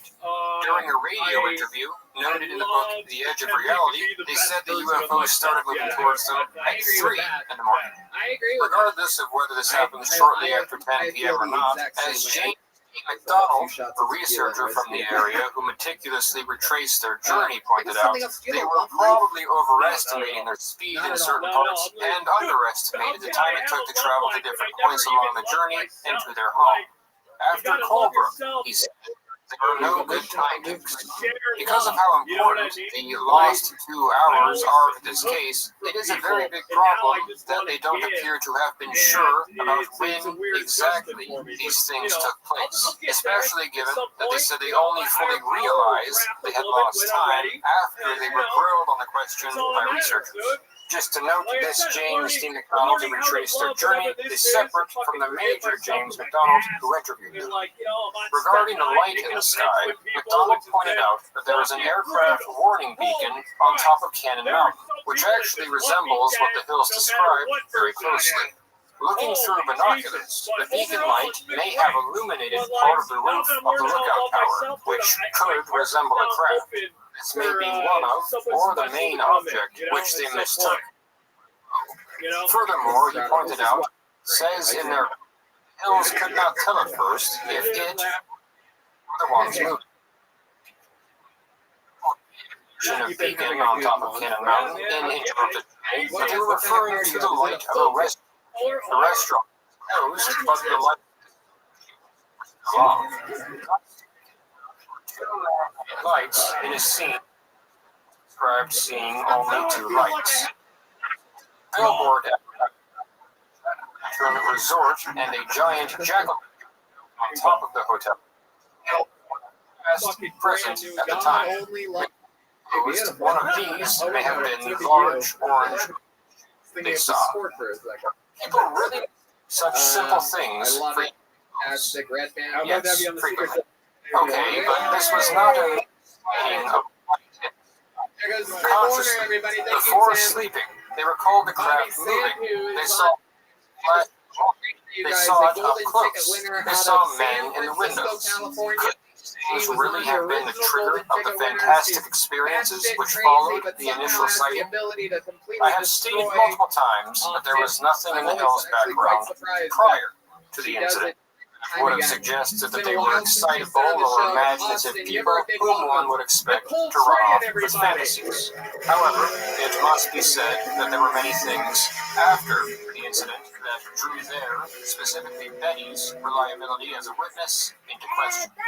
Barney passed away in 1969. Betty continued to share her experience and investigate the case for decades after this on her own. However, according to Martin, she turned away from skeptical and cautious analysis after Barney's death. She claimed to have had numerous, possibly hundreds, of UFO sightings and encounters throughout the rest of her life, some of which rivaled in the late 70s, Betty claimed to have found a UFO hotspot in East Kingston, to which she often ventured to spot UFOs. So many that she categorized them into different types. She claimed that the extraterrestrials had become much less friendly by the 70s.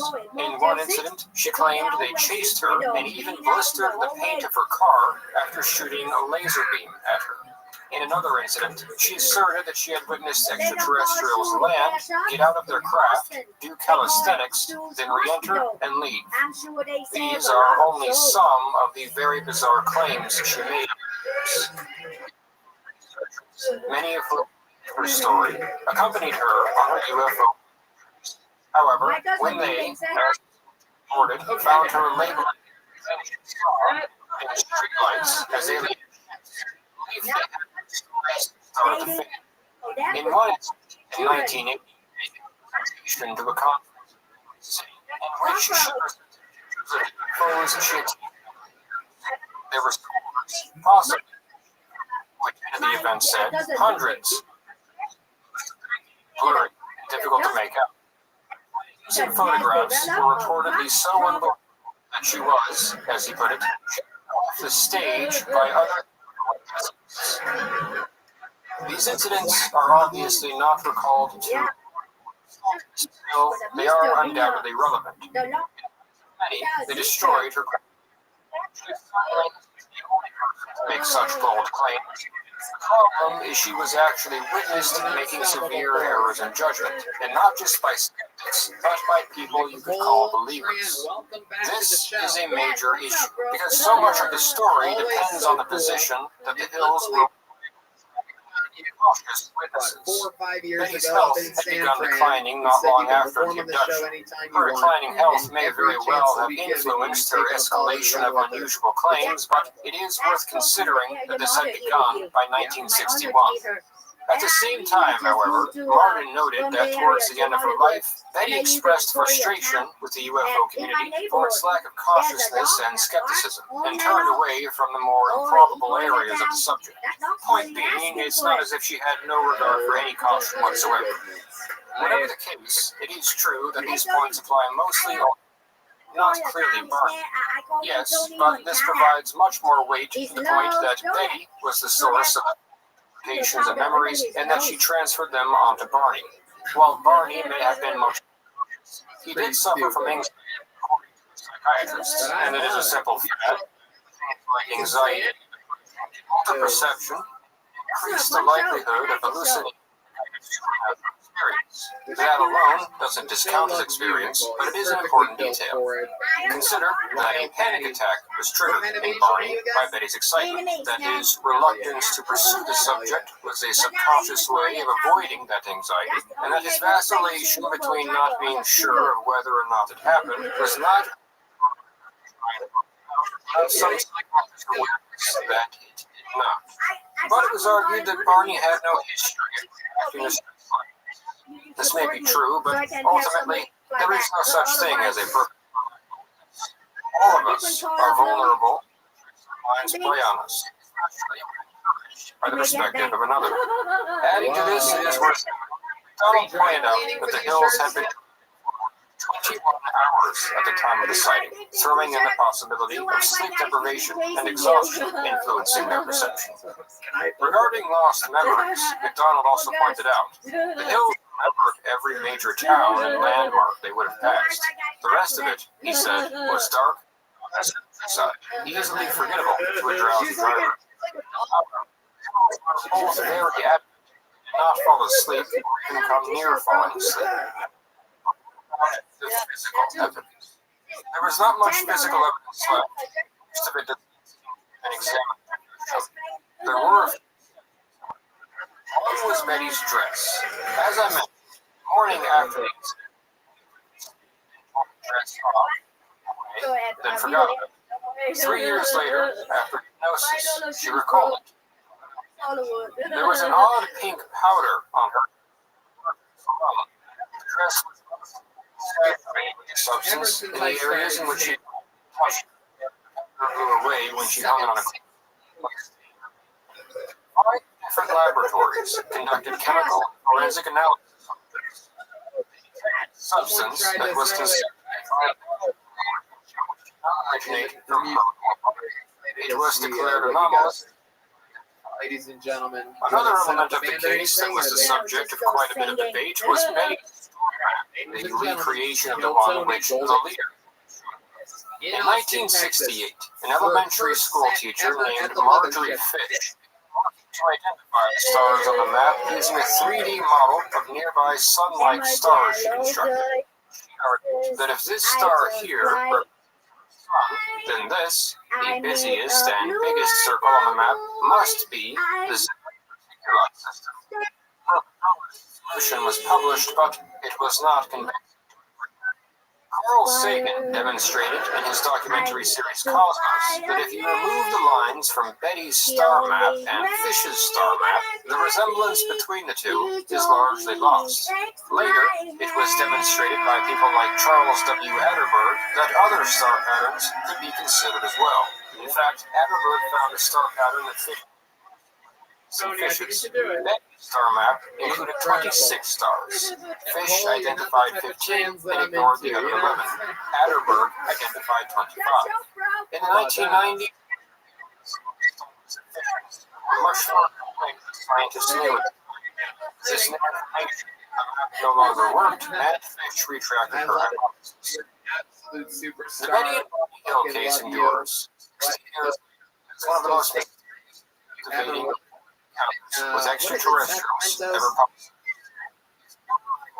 Rests on the fact that there remains a possibility that these things truly happened.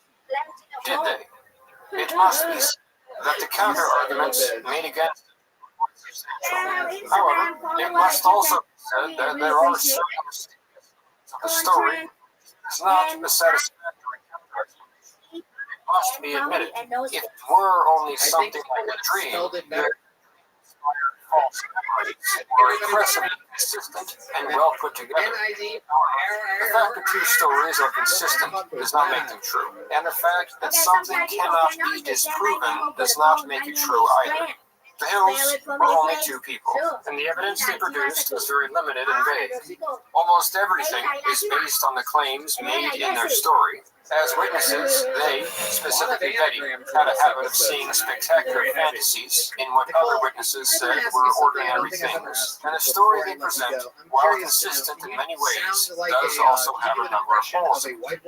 Regardless, real or not, memory of the incident, I think, is worth preserving. The story paved the way for thousands and thousands of such stories to emerge, making it either a central piece of what could be regarded as an American UFO mythology, or one of the first steps towards discovery that we are being visited by people from elsewhere. I hope you enjoyed this video. If so, I invite you to come check out the rest of Fire Learning, especially my other campfire videos, such as my video on Kelly Hopkinsville, which I personally think was an even more mysterious. There was me a big suitcase, man. Oh, you brought shirts with you. Yeah, you can find it. You're going to be in the lobby. New Hampshire, September 19th, 1961, approximately 10:30 p.m. A middle-aged couple are driving in a lonely rural area when they notice a striking irregularity in the sky. It looks like a bright star, but it moves in an unusual way.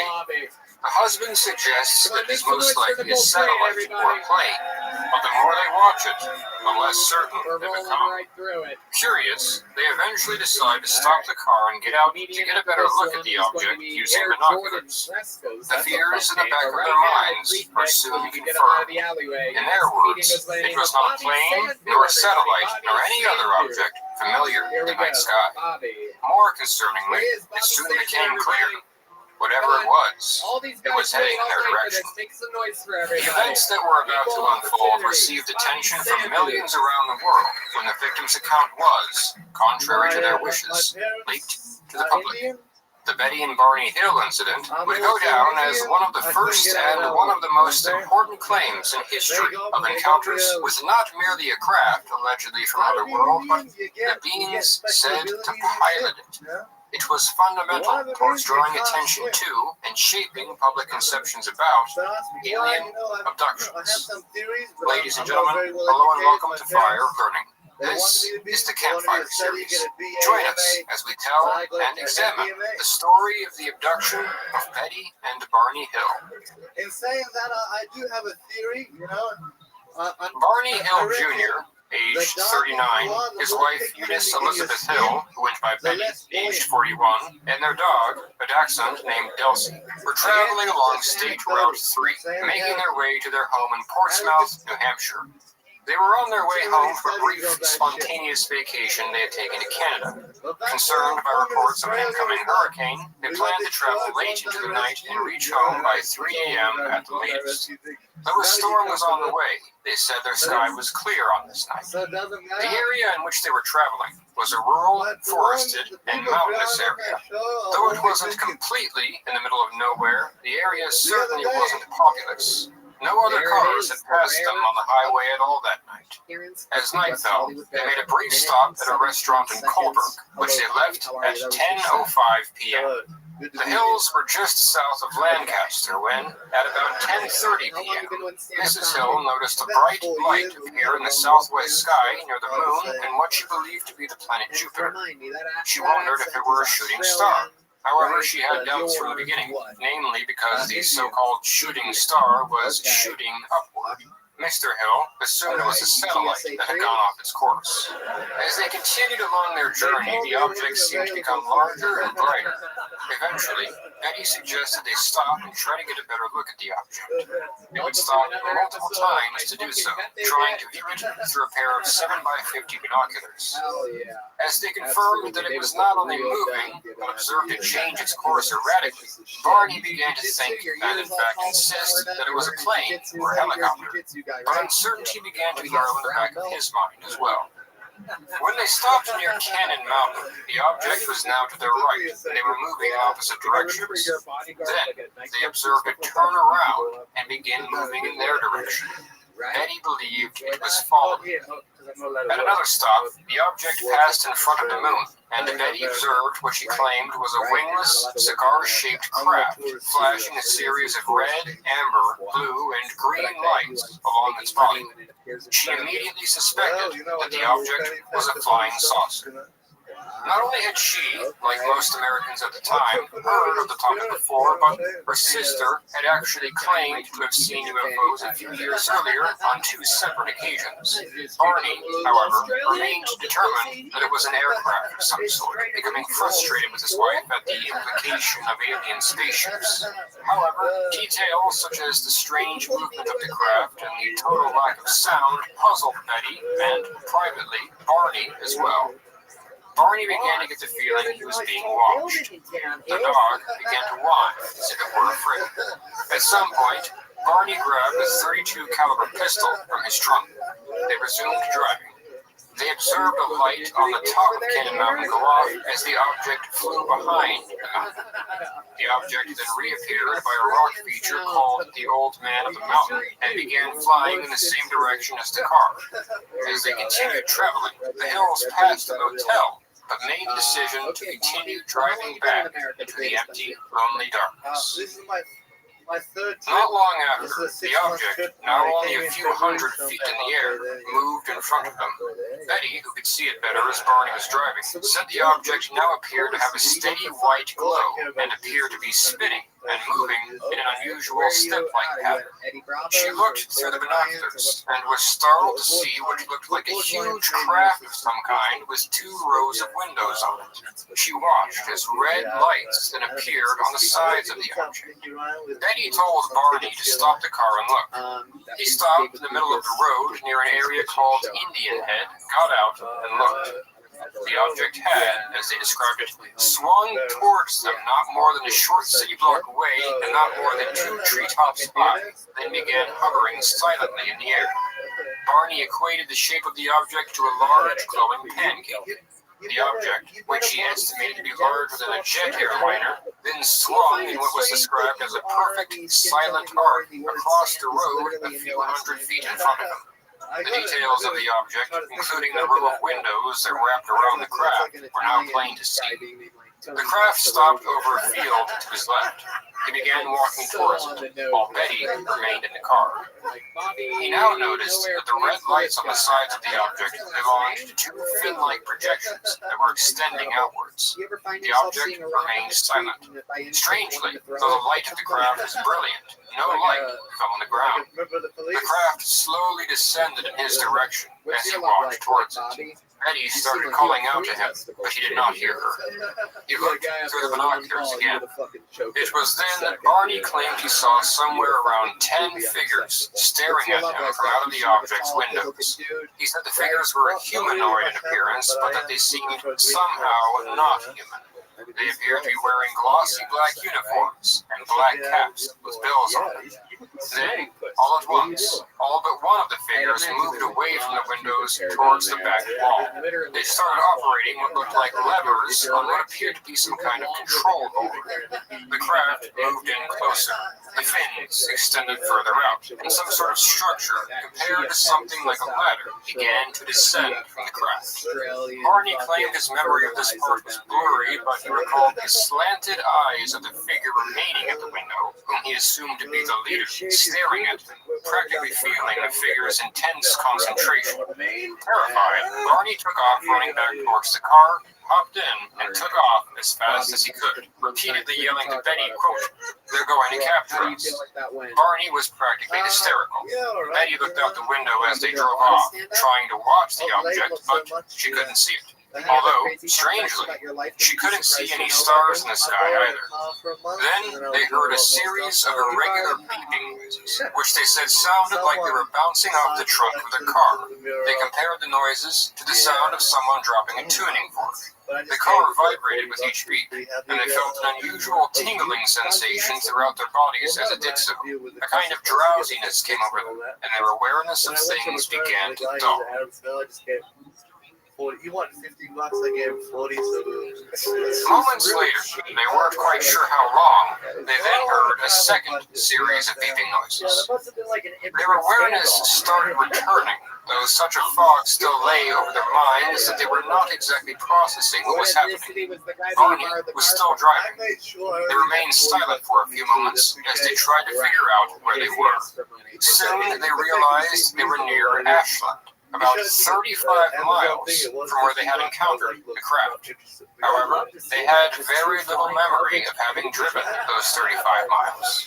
Their consciousness fully returned to them sometime after that, once they reached State Route 93, though they were still fairly groggy and disturbed. They didn't speak much for the rest of the ride, apart from agreeing not to discuss what had just happened with others. The craft was nowhere to be seen.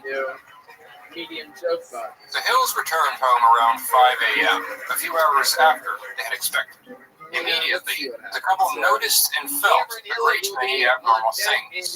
Neither of them felt right. They both felt disturbed, strange, and uncomfortable in a very vague way. Both of their watches had stopped and would never run again. The strap of their binoculars was inexplicably broken. Betty felt a strange compulsion to leave her luggage out of the house and throw the food they had taken on the journey away. Betty changed her clothes and noticed her new dress, which was in good condition before, had been torn in a few different locations and had a stain on it. She put it away and would not retrieve it for 3 years. The tops of Barney's shoes were scuffed, and he had a strange compulsion to examine his groin.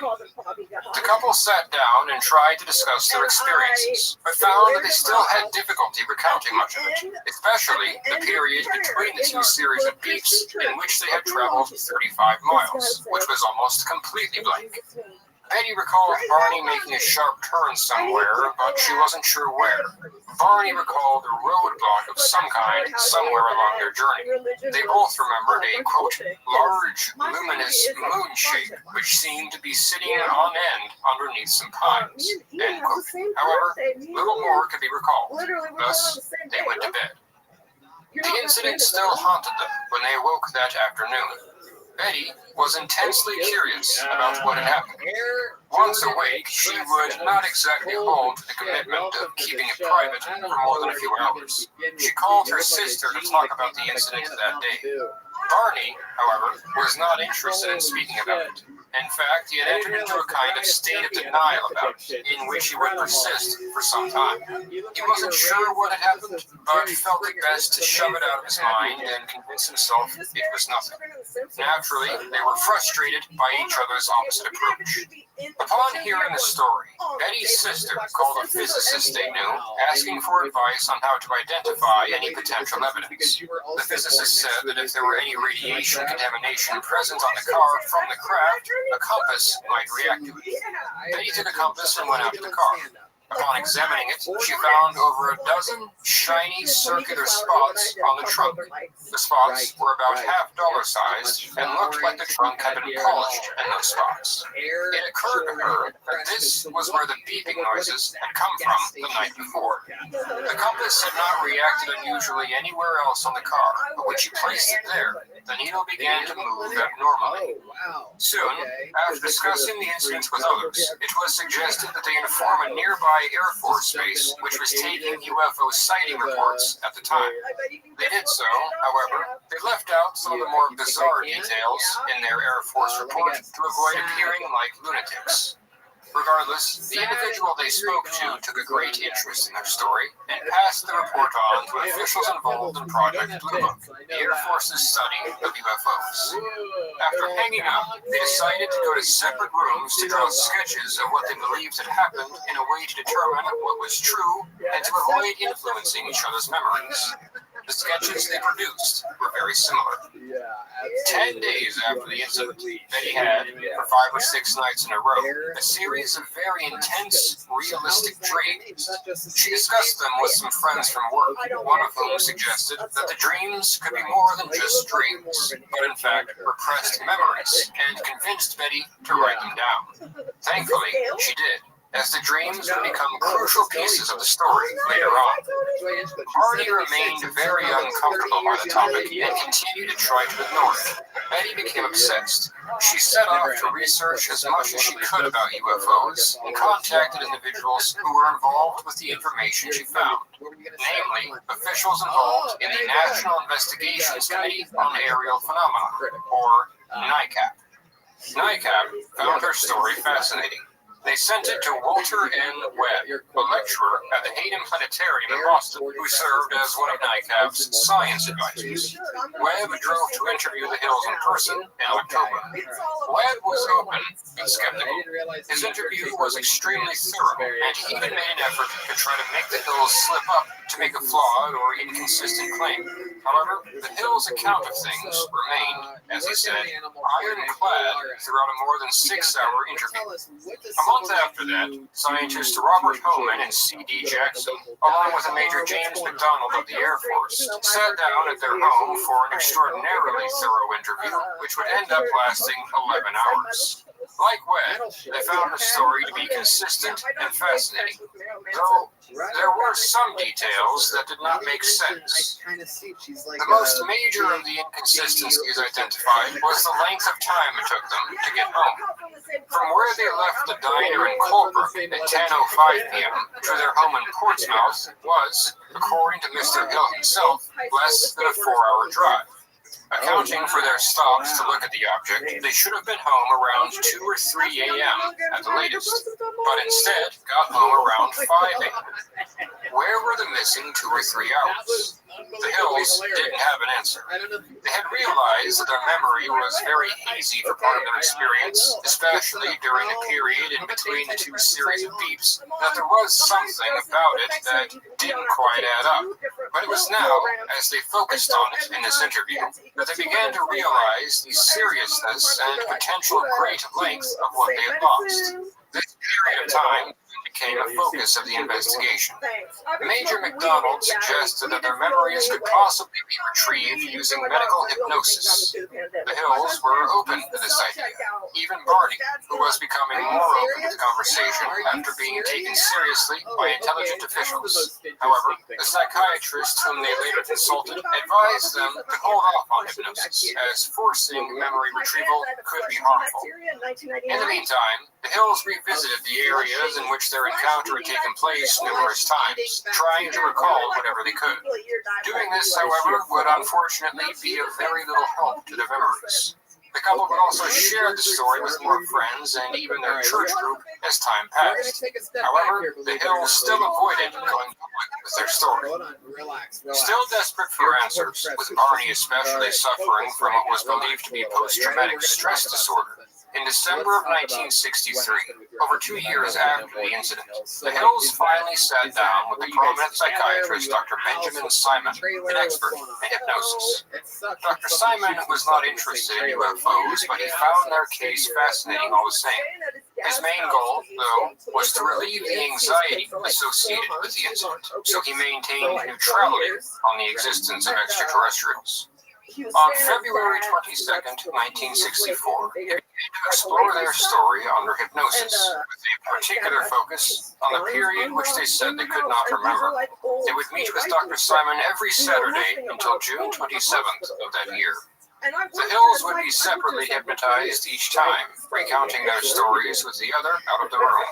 Dr. Simon directed them not to remember anything they brought up during hypnosis after they were brought out of it, unless he informed them otherwise, which, due to the nature of hypnosis, worked. Simon wanted to keep the memories repressed until it was over to prevent communication between the couple that would disrupt their memories and assess the full emotional effect of the story before risking bringing it up to surface. These sessions were recorded on 11 hours of tape.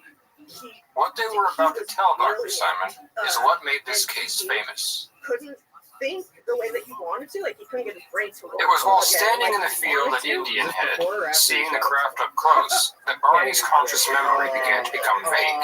Under hypnosis, he was able to elaborate more on what he saw. The beings visible through the windows, referred to as men throughout the discussion, wore black uniforms with what seemed like scarves over their shoulders. He said that as he observed the figures running to the back wall, one of them turned his head around and, looking over his shoulder, smiled at him. However, this was very vague, and he later said that he could not remember their mouths very well and that the eyes only moved in a way that he interpreted as a smile. The figure who remained at the window, whom he assumed to be the leader, also wore what he described as a shiny black jacket. The eyes of the leader had a profound impact on him. He felt them looking at him even when the figure was not present. Barney said that he believed this figure was somehow communicating with him, encouraging him to stay there, stay where you are, and keep looking, over and over. Barney had difficulty explaining how exactly this communication was happening. The way he described it suggested it was some form of telepathic communication, where he did not hear a voice, but meaning was somehow conveyed to him. Terrified, Barney ripped the binoculars away from him, tearing the strap in the process, and took off running. This was when Barney ran back to the car and drove off. They then began to reach the part of the story that was nearly completely blank in both of their memories, the period following the first series of beeping noises. Barney and Betty became much more vague and profoundly emotional when retelling this part of the story. Under hypnosis, they were not only remembering, but reliving the experience. As they recounted these events to Dr. Simon, both of them began to cry, yell, and panic. After hearing the beeping noises, Barney braked suddenly, then turned off the highway, down a few roads that led into a lonely forested area. Barney recalled he couldn't understand why he had turned off Route 3, and later attributed it to the voice in his head. This was the sharp turn Benny had vaguely consciously recalled. They drove to a point where there was a great orange glow in the road coming from the woods. In the road stood between 6 and 12 figures in dark uniforms. Then the car stalled, and the man in the road began approaching the car. Betty became terrified and had a powerful urge to get out of the car and run. However, because of their dazed, drowsy state, neither of them were able to react. Barney felt weak, but not necessarily afraid at this moment.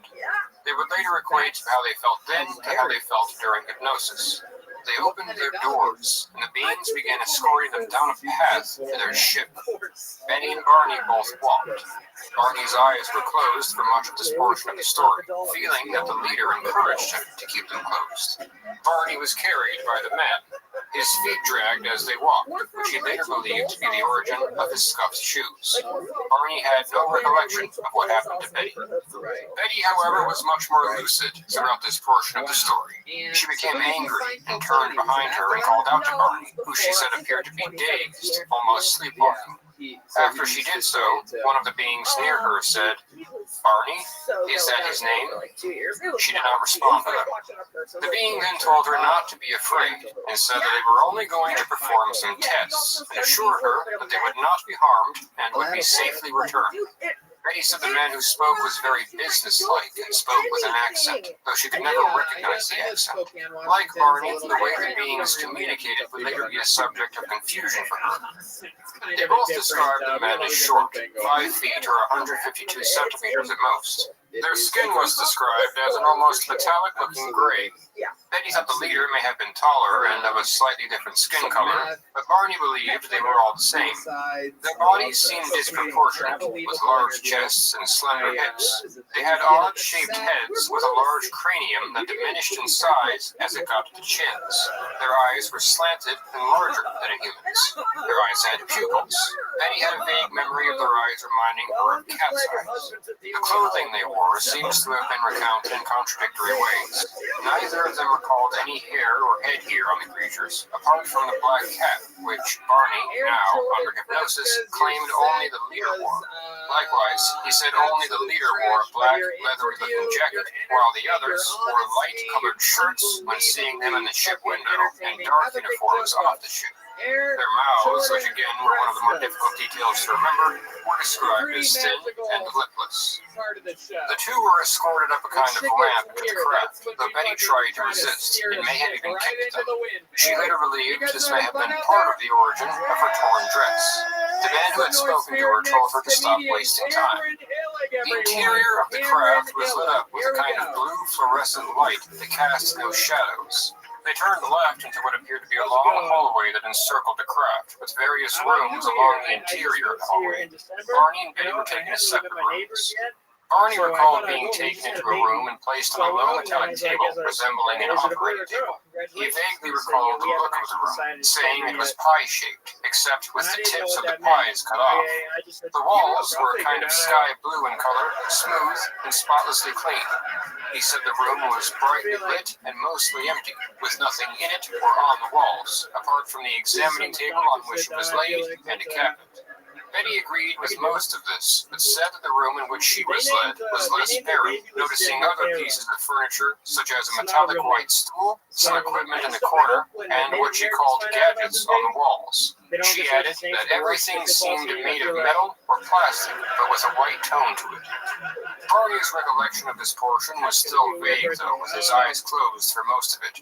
He said he believed there were about 3 others in the room, but only one was interacting with him at a time. He recalled them examining his body, running their hands along his back, opening his mouth, and scratching his left arm with something like a stick. He also recalled a cup being placed around his groin. Betty's description, again, was much more detailed. She was led into a room and seated on a metallic white stool. There were multiple beings in the room with her, including the one who had spoken to her before, and a figure whom she referred to as the Examiner. Like Barney, the beings, specifically the Examiner, examined her body. They took samples of her skin, earwax, hair, and fingernail, wrapped these samples in what was described as a plastic or cellophane-appearing bag, and then put them in a drawer of some kind. They seemed to speak to each other as they worked. Though their communication with the beings was a subject of confusion, they both agreed that the way the beings communicated with each other was totally unintelligible. Barney described it as opening their mouths slightly and making a kind of mum sound. Next, they informed Betty that they wanted to examine her nervous system. They undressed her, struggling with the zipper that might carry the dress further, then laid her onto the table in the middle of the room. Then they brought over a device described as something that looked like a cluster of needles, with each needle having a wire coming from it. They placed them on her very gently. She could not remember everywhere it was placed, but said she felt it moving around her whole body, even inside her head. Finally, the examiner approached her with a needle about 5 inches in length, which was attached to a tube. She asked him what he was going to do with it. He said it wouldn't hurt and that it was a simple pregnancy test. He then inserted it into her navel.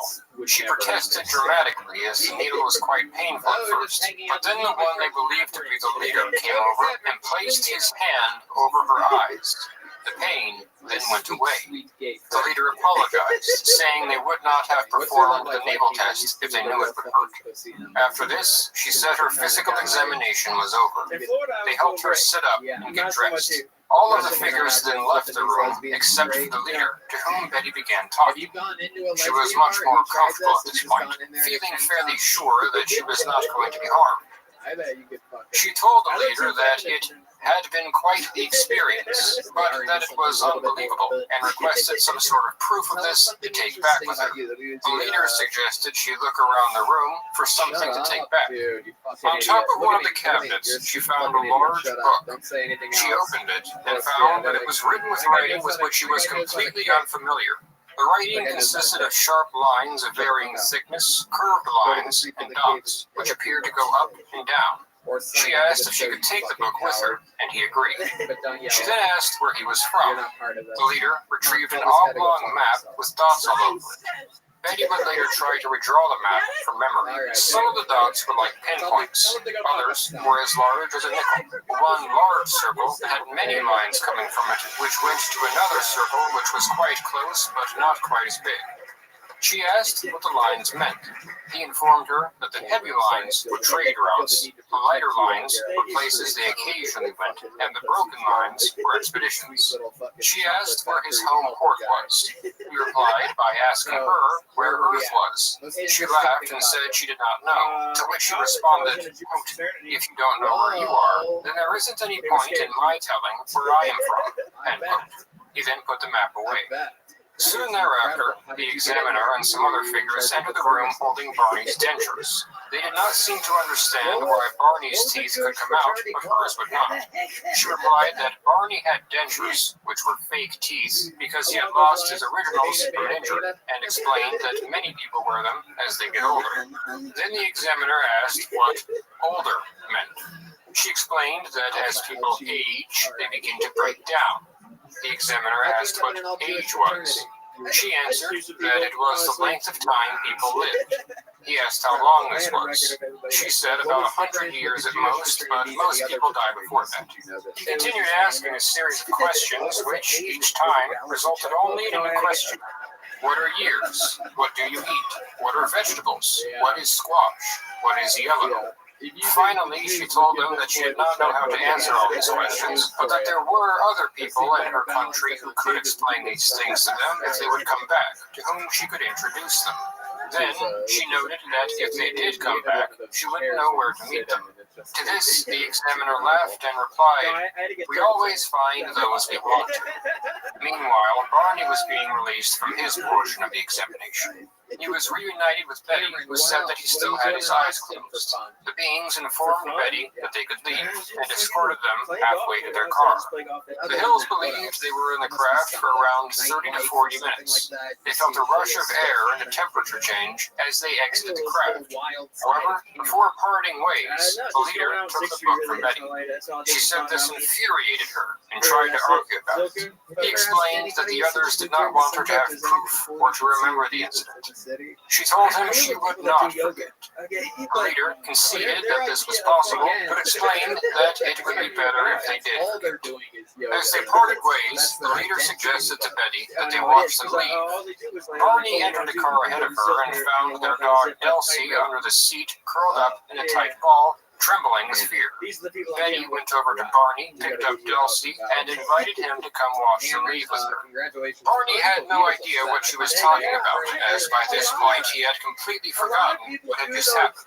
However, he came to watch the craft leave with her all the same. They said the object became a glowing orange ball, which started getting brighter and brighter. Then it took off. Later, they would realize that the image of the craft leaving was the vague memory they had in their minds of a moon at the time of night in which the moon had set. It flew away, disappearing within seconds, leaving them alone in darkness. At this point, the couple both described feeling great happiness, elation, in fact. Barney started the car and began driving back towards Route 3. Then, the couple heard the second series of beeps, and they reached the point of the story where they had a better conscious memory. As mentioned, Barney had an urge to go home and examine his groin, thinking at the time that it was proof that something had happened to him. He would remember to do so when he got home, but by the time he had forgotten why, and noticed nothing out of the ordinary. About 4 months later, though, an almost geometrically perfect circle of warts were developed around Barney's groin. It became inflamed again a few years later during the interviews with Simon, which was verified by a dermatologist he saw who removed them with electrolysis. By April, Dr. Simon had heard their stories fully, and soon allowed them to begin remembering things from their hypnosis and to even hear their own recordings. The experience was quite profound for them. Though they ran through what he called the gamut of emotions while listening to the tapes, and though the tapes remained difficult for them to listen to for years, the predominant feeling upon hearing them for the first time was one of chains being lifted from their shoulders. Dr. Simon was not sure what to make of their story. He was struck by the fact that the stories seemed to be quite consistent with each other. He did not believe it to be a hoax, nor a product of some kind of mental illness. However, he was not convinced that the incident had really happened as they had claimed either. He focused on the fact that their stories were almost identical to Betty's dreams, with only some differences here and there. His main hypothesis soon became that the portion of the story recovered under hypnosis may have developed in their minds in the days after seeing an unexplained object in the sky, or rather than Betty's dreams being a recollection of an experience, he believed they may have been only dreams that they became convinced were reality. When Betty's dreams were recalled around Barney multiple times, Barney may have picked up on the details, convincing himself of it as well, and even subconsciously inventing his own story. However, as will be explored later in this video, there were quite a few problems with this explanation, which Dr. Simon himself was the first to admit. Confusing a dream for reality was something Betty and Barney both admitted they could not rule out, but they never favored this explanation. Betty was fairly adamant that this was a reality, and that she could tell that her dreams were, as she put it, somehow different from the reality. Barney vacillated more between different explanations, but leaned towards feeling that this was something that had truly happened. Furthermore, he had said that he'd made a lot of effort to try to prevent Betty from influencing him. By early June, the doctor was beginning to feel that they were reaching an end to their treatment. There was still no clear explanation as to what had happened. But Simon's goal as a doctor was to alleviate the anxiety associated with the event, which he had now accomplished. Furthermore, Simon's ultimate conclusion was that he and hypnosis could not solve the case alone. Thus, the hypnosis sessions ended. The Hills began to ease back into a more normal life, but it would never return to how it had been before. They would never forget the experience. nor would they try. For the rest of their lives, they would pursue their case in the study of UFOs in general. They asked Dr. Simon to preserve the recordings of their sessions and provide them with copies. However, they were not prepared to publicize them. Indeed, they continued actively avoiding publicity. Clearly, given that we are here, they were not successful. They had forgotten that in 1963, they had told their church group about their experience. Unbeknownst to them, their talk with their church group was recorded. In 1965, a reporter working for the newspaper The Boston Traveler named John H. Luttrell had somehow been given access to these recordings. He reached out to the Hills and even Dr. Simon for information. None of them were willing to discuss anything, and the Hills even requested that their story remain private. However, Luttrell was able to obtain information intended to be confidential from UFO investigators to whom the Hills had spoken. On October 25th of that year, the Boston Traveler began publishing articles about their experience. To the Hills' frustration, these articles became very popular, receiving attention from around the world. More frustrating, though, was that their story was being reported in a sensationalist and erroneous way. Emerging into the public eye, whether they liked it or not, they decided to publicly tell their story themselves and try to correct the inaccuracies. Betty and Barney gave public talks on their incident and even appeared on radio and television shows. Eventually, they felt their full story should be recorded, perhaps in the form of a book. In 1966, they and Dr. Simon sat down with John G. Fuller to be interviewed for the book that would become The Interrupted Journey. The Hills were not the first people in the world to claim to have been abducted by aliens, nor even the first Americans. However, their case was the first abduction case to receive widespread attention, and indeed was the one which made the concept of alien abductions famous. Similarly, their case was not the first to describe extraterrestrials as they did, but it was the one which brought fame to the group referred to as the Greys, also known as the Zeta Reticulans, named after the star which some people have suggested as their home on Betty's map. More on that later. Barney Hill died from a stroke in 1969, aged 46. Betty outlived him for decades, never remarried. She unwaveringly stuck to their story and pursued it for the rest of her life.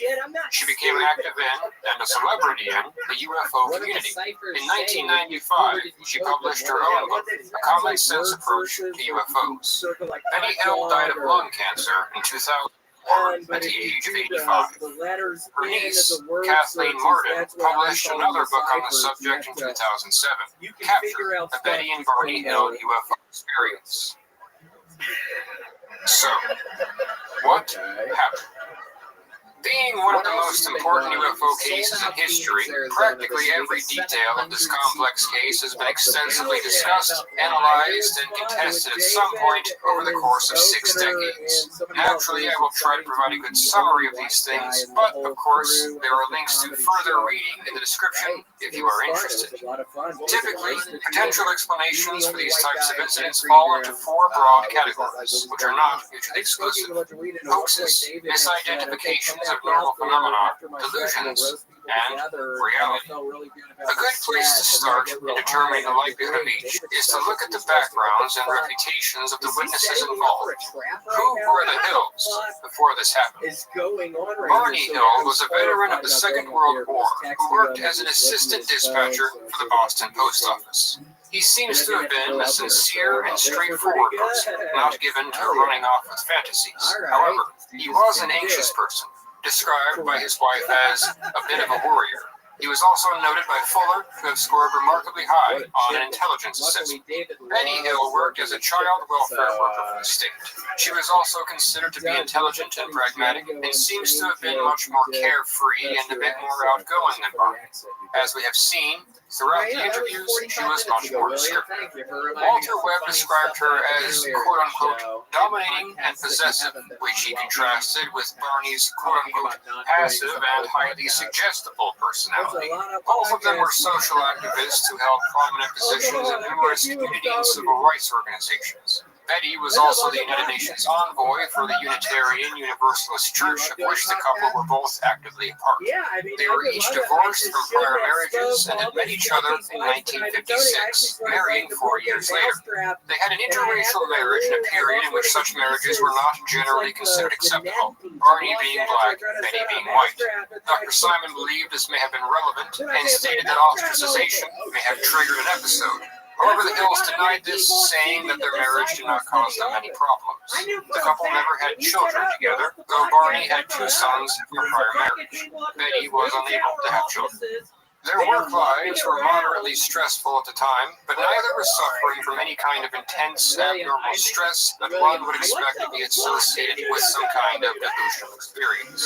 Neither of them had much interest in UFOs before the incident, though Betty, again, had family who had seen UFOs before, and so she was superficially familiar with the subject. Barney, of course, knew about this, but said he had never given the subject much serious thought, leaning towards believing that UFOs were probably all nonsense. This was part of why he was reluctant to pursue the story. He, in his own words, did not want to look foolish. Was this all a hoax? A story they invented? This seems unlikely and was not the favorite explanation of the government officials or scientists involved in this area, nor the multiple psychiatrists whom they consulted. For something this complex to have been a hoax, it would have required a great amount of planning, discussion, rehearsal, and persistence. Furthermore, there is a lack of a clear motive. They did not get rich off this scheme, and in fact spent $1,200 plus transportation and a half a year's worth of Saturdays on these hypnosis sessions. Did they do it for fame?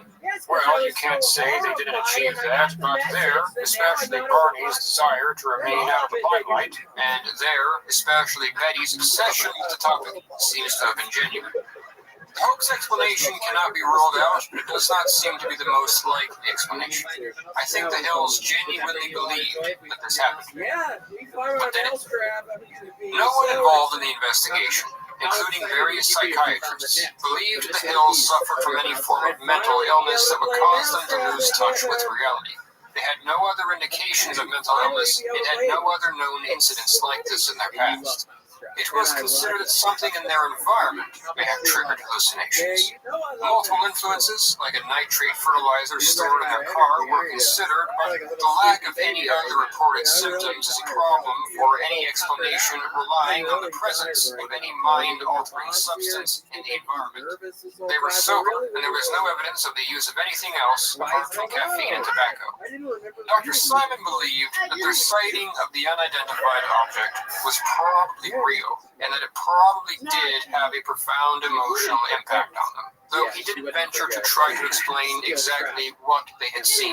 Again, he believed the more adventurous parts of their story were the products of what were likely disturbing dreams inspired by the sighting that were recalled as false memories. 10 days after the incident, Betty had intense dreams that were strikingly similar to what she recalled under hypnosis. She informed a coworker about the dreams, who convinced her that they might be real, repressed memories, and that she should record them. This suggestion from her coworker, he believed, encouraged her along this line of thinking.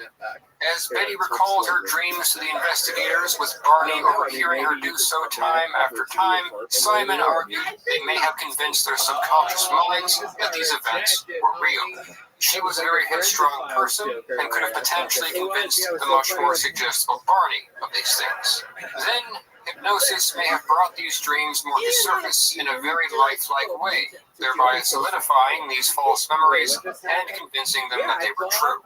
Simon was encouraged in his conclusion by the fact that Betty's experience was much more thorough than Barney's. He also argued that the incident had many dreamlike qualities, such as its bizarre nature, which included certain contradictions. For example, one big question he had is how the beings knew English, or at least how to communicate meaning to humans telepathically, but not very basic things about our world, like what years or colors or vegetables were. Another contradiction was how it seemed that they did not understand human units of time, but, as Barney himself pointed out, they used phrases like, wait a minute. It is entirely possible that they came from a world that is extraordinarily different from ours, and even that they conceptualized the universe very differently. and so these things were not immediately obvious. But they clearly did know enough about our world to abduct Betty and Barney without witnesses in an almost perfect way. And yet the concept of false teeth seemed beyond them. Another important point made by Martin Kottmeyer was that while Betty didn't know much about UFOs before the incident, she did start reading about them before she had her dreams. A question many probably are wondering is, how legitimate is hypnosis? There definitely is something to it, but it's a complex topic which is not well understood, and most of it, especially how it pertains to memory recall, is a subject of debate. As Simon himself conceded, it is not a truth serum nor any kind of mental glasses that help a patient distinguish reality from fiction. Though altered, the mind is still aware of what it's being asked, and will lie or maintain a fiction of which the person has convinced themselves if it really wants to. It is not proven that hypnosis actually helps people recall things more accurately, and while it may be able to recover memories which are blocked under hypnosis, it also has a concerningly strong ability to strengthen or even create false memories. Hypnosis has sent innocent people to jail by reinforcing false memories in crime victims.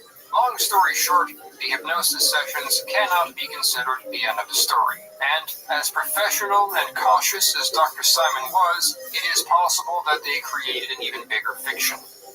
Simon was fairly convinced of his explanation, even saying on national television, quote, "It was a fantasy. The abduction did not happen," end quote. However, there are very obvious problems with this explanation, which Dr. Simon himself admitted. Firstly, the Hills had conscious memories of profoundly unusual things the morning after the incident, before they had gone to sleep, including close-up memories of the craft and the beings in the window. They also had very vague memories of some kind of glowing orange roadblock and a moon leaving in the sky. Furthermore, even if we accept that the dreams were fictional, false memories that filled in the missing 2 hours and 35 miles, then how did they lose those 2 hours and 35 miles? Secondly, while hearing about Betty's dreams may have influenced Barney's memory, he also had a number of experiences that Betty did not. At no point under hypnosis did Barney recall a detail that Betty shared of which he should not have been aware because he was not present, or vice versa. They each recalled their own story from their own perspectives in a way that would be consistent with it being something that had actually happened. Walter Webb pointed out that their experience connected like puzzle pieces to the periods they remembered before and after the blackout. Furthermore, while their personality differences could have led to Betty transferring her dreams onto Barney, it is also worth considering that, if it were real, because of these same personality differences, you would expect Betty to remember more because she wanted to, while Barney tried to block it all out. Thirdly, there was some physical evidence, like the torn dress, the stopwatches, the warts, and the spots on their car. Although, not all, but most of this evidence was not very well documented or clearly presented, to be fair, and none of it was anything along the lines of a smoking gun. Indeed, the story I have just told is a tough nut to crack. Question is, however, how accurate is this story? Among the prominent critics of the case was the writer and skeptic Robert Schaefer. In 1980, he published the book The UFO Verdict, examining the evidence, providing many details within which very much shook things up. Firstly, the timeline of events is not as substantial as it is presented. In the main story, they claim they saw the UFO a little after 10 p.m. In one of their initial reports to a member of NICAP, however, they claimed it happened after midnight. During a radio interview, noted in the book The Edge of Reality, they said the UFOs started moving towards them at 3 in the morning. Regardless of whether this happened shortly after 10 p.m. or not, as James D. McDonald, a researcher from the area who meticulously retraced their journey, pointed out, they were probably overestimating their speed in certain parts and underestimated the time it took to travel to different points along the journey and to their home. After Colebrook, he said, there are no good time ticks.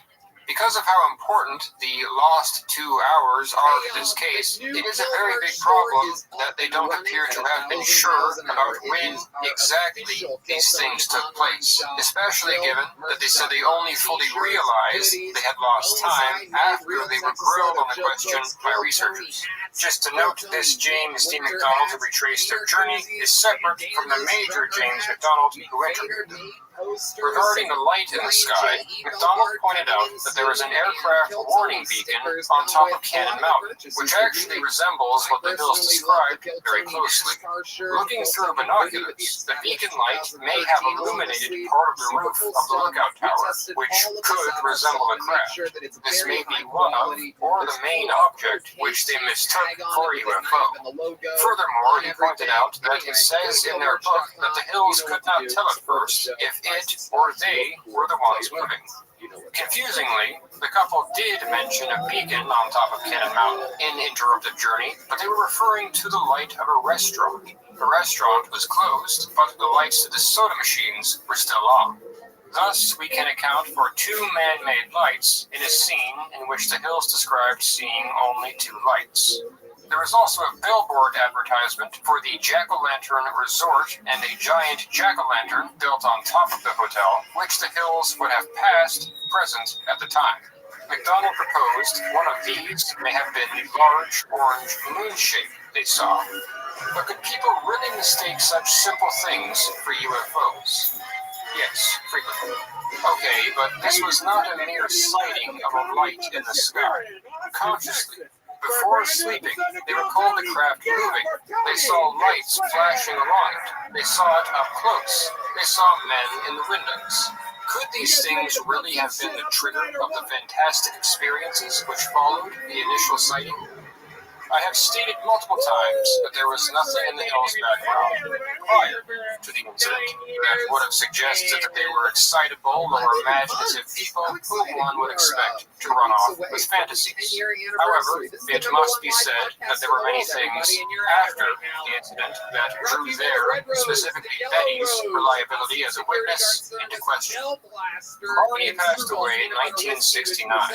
Betty continued to share her experience and investigate the case for decades after this on her own. However, according to Martin, she turned away from skeptical and cautious analysis of the UFO subject after Barney's death. She claimed to have had numerous, possibly hundreds, of UFO sightings and encounters throughout the rest of her life, some of which rivaled her own initial incident. In the late 70s, Betty claimed to have found a UFO hotspot in East Kingston, to which she often ventured to spot UFOs, seeing so many that she categorized them into different types. She claimed that the extraterrestrials had become much less friendly by the 70s. In one incident, she claimed they chased her and even blistered the paint of her car after shooting a laser beam at her. In another incident, she asserted that she had witnessed extraterrestrials land, get out of their craft, do calisthenics, then re-enter and leave. These are only some of the very bizarre claims she made over the years. UFO researchers, many of whom believed her story, accompanied her on her UFO hunting trips. However, when they, as was often reported, found her labeling everything she saw, including streetlights, as alien ships, the belief they had in her stories started to fade. In one incident, in 1980, Betty gave a presentation to a conference in New York City, in which she presented pictures of UFOs she had taken over the years. There were scores, possibly, Schaefer, who attended the event, said, hundreds of pictures, most of them being blurry and difficult to make out. Her claims and photographs were reportedly so unbelievable that she was, as he put it, jeered off the stage by other UFO enthusiasts. These incidents are obviously not recalled to mock or insult Mrs. Hill. They are undoubtedly relevant. In the eyes of many, they destroyed her credibility. She certainly isn't the only person to make such bold claims, but the problem is she was actually witnessed making severe errors in judgment, and not just by skeptics, but by people you could call believers. This is a major issue, because so much of the story depends on the position that the Hills were reliable, pragmatic, cautious witnesses. Betty's health had begun declining not long after the abduction. Her declining health may very well have influenced her escalation of unusual claims, but it is worth considering that this had begun by 1961. At the same time, however, Martin noted that towards the end of her life, Betty expressed frustration with the UFO community for its lack of cautiousness and skepticism, and turned away from the more improbable areas of the subject. Point being, it's not as if she had no regard for any caution whatsoever. Whatever the case, it is true that these points apply mostly only to Betty, not clearly Barney. Yes, but this provides much more weight to the point that Betty was the source of the false interpretations of memories and that she transferred them onto Barney. While Barney may have been much more cautious, he did suffer from anxiety, according to the psychiatrists. And it is a simple fact that things like anxiety and depression can alter perception and even increase the likelihood of hallucinating a kind of supernatural experience. That alone doesn't discount his experience, but it is an important detail. Consider that a panic attack was triggered in Barney by Betty's excitement, that his reluctance to pursue the subject was a subconscious way of avoiding that anxiety, and that his vacillation between not being sure of whether or not it happened was not only a product of him trying to block it out, but of some subconscious awareness that it did not. But it was argued that Barney had no history of reacting to stress like this. This may be true, but ultimately, there is no such thing as a perfectly reliable witness. All of us are vulnerable to the tricks our minds play on us, especially when encouraged by the perspective of another. Adding to this, it is worth noting, McDonald pointed out that the Hills had been driving for around 21 hours at the time of the sighting, throwing in the possibility of sleep deprivation and exhaustion influencing their perception. Regarding lost memories, McDonald also pointed out that the Hills remembered every major town and landmark they would have passed. The rest of it, he said, was dark, monotonous countryside, easily forgettable to a drowsy driver. However, the Hills were both very adamant that they did not fall asleep or even come near falling asleep. But what about the physical evidence? There was not much physical evidence left, and most of it does not seem to have been examined professionally. There were a few exceptions, however. One was Betty's dress. As I mentioned, the morning after the incident, Betty took her stained and torn dress off, put it away, then forgot about it. 3 years later, after hypnosis, she recalled it and brought it out again. There was an olive pink powder on her dress and her dress alone. The dress was most deeply saturated with the substance in the areas in which she claimed they had touched her. The powder blew away when she hung it on a clothesline, but the stain remained. 5 different laboratories conducted chemical and forensic analysis on the dress. They detected a substance that was considered to be biological in origin, but which did not originate from her or Barney. It was declared anomalous and never identified. Another element of the case that was the subject of quite a bit of debate was Betty's star map, a recreation of the one which the leader had shown her. In 1960, an elementary school teacher named Marjorie Fish began working to identify the stars on the map using a 3D model of nearby sun-like stars she constructed. She argued that if this star here represents our sun, then this, the busiest and biggest circle on the map, must be the Zeta Reticuli system. Her proposed solution was published, but it was not convincing to everyone. Carl Sagan demonstrated in his documentary series Cosmos that if you remove the lines from Betty's star map and Fish's star map, the resemblance between the two is largely lost. Later, it was demonstrated by people like Charles W. Atterberg that other star patterns could be considered as well. In fact, Atterberg found a star pattern that fit more closely with Betty's and Fish's. Betty's star map included 26 stars. Fish identified 15 and ignored the other 11. Atterberg identified 25. In the 1990s, it was revealed that some of the stars that Fish considered were much further away than scientists knew at the time. With this new information, the map no longer worked, and Fish retracted her hypothesis. The Betty and Barney Hill case endures, 60 years later, as one of the most mysterious and captivating reported encounters with extraterrestrials ever publicized. Its allure, of course, rests in the fact that there remains a possibility that these things truly happen. You got to do better than that. Are you ready to start the It must be said that the counter-arguments made against it are quite substantial. However, it must also be said that there are certain mysterious elements of the story for which there is not a satisfactory counter-explanation. It must be admitted, if it were only something like a dream, then their dream-inspired false memories were impressively consistent and well put together. However, the fact that two stories are consistent does not make them true, and the fact that something cannot be disproven does not make it true either. The Hills were only two people, and the evidence they produced was very limited and vague.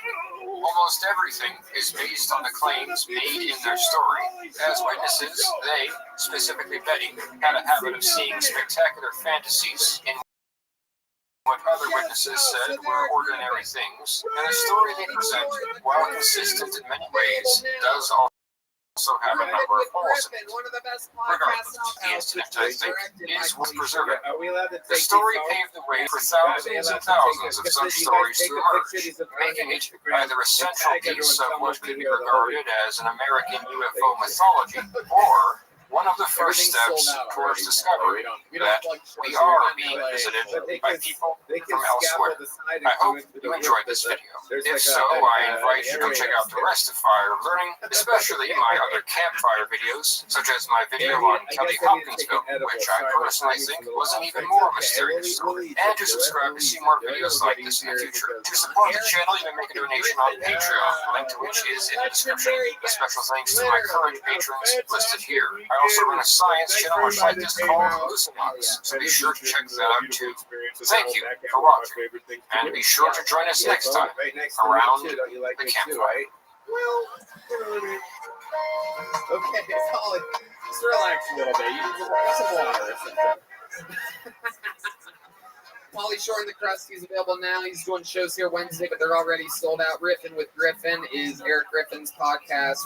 But most importantly, these two guys are two of the most utilized guests in the history of Kill Tony. You guys know how it works. Over 200 souls are in the alleyway right now. Plus the people Stuck with in this nasal audience congestion. who signed up for the chance We've to all get been 60 there. seconds Afrin on No this Drip stage. is here to help. Uninterrupted. You know, Wow! Get ridiculously powerful nasal congestion relief in seconds.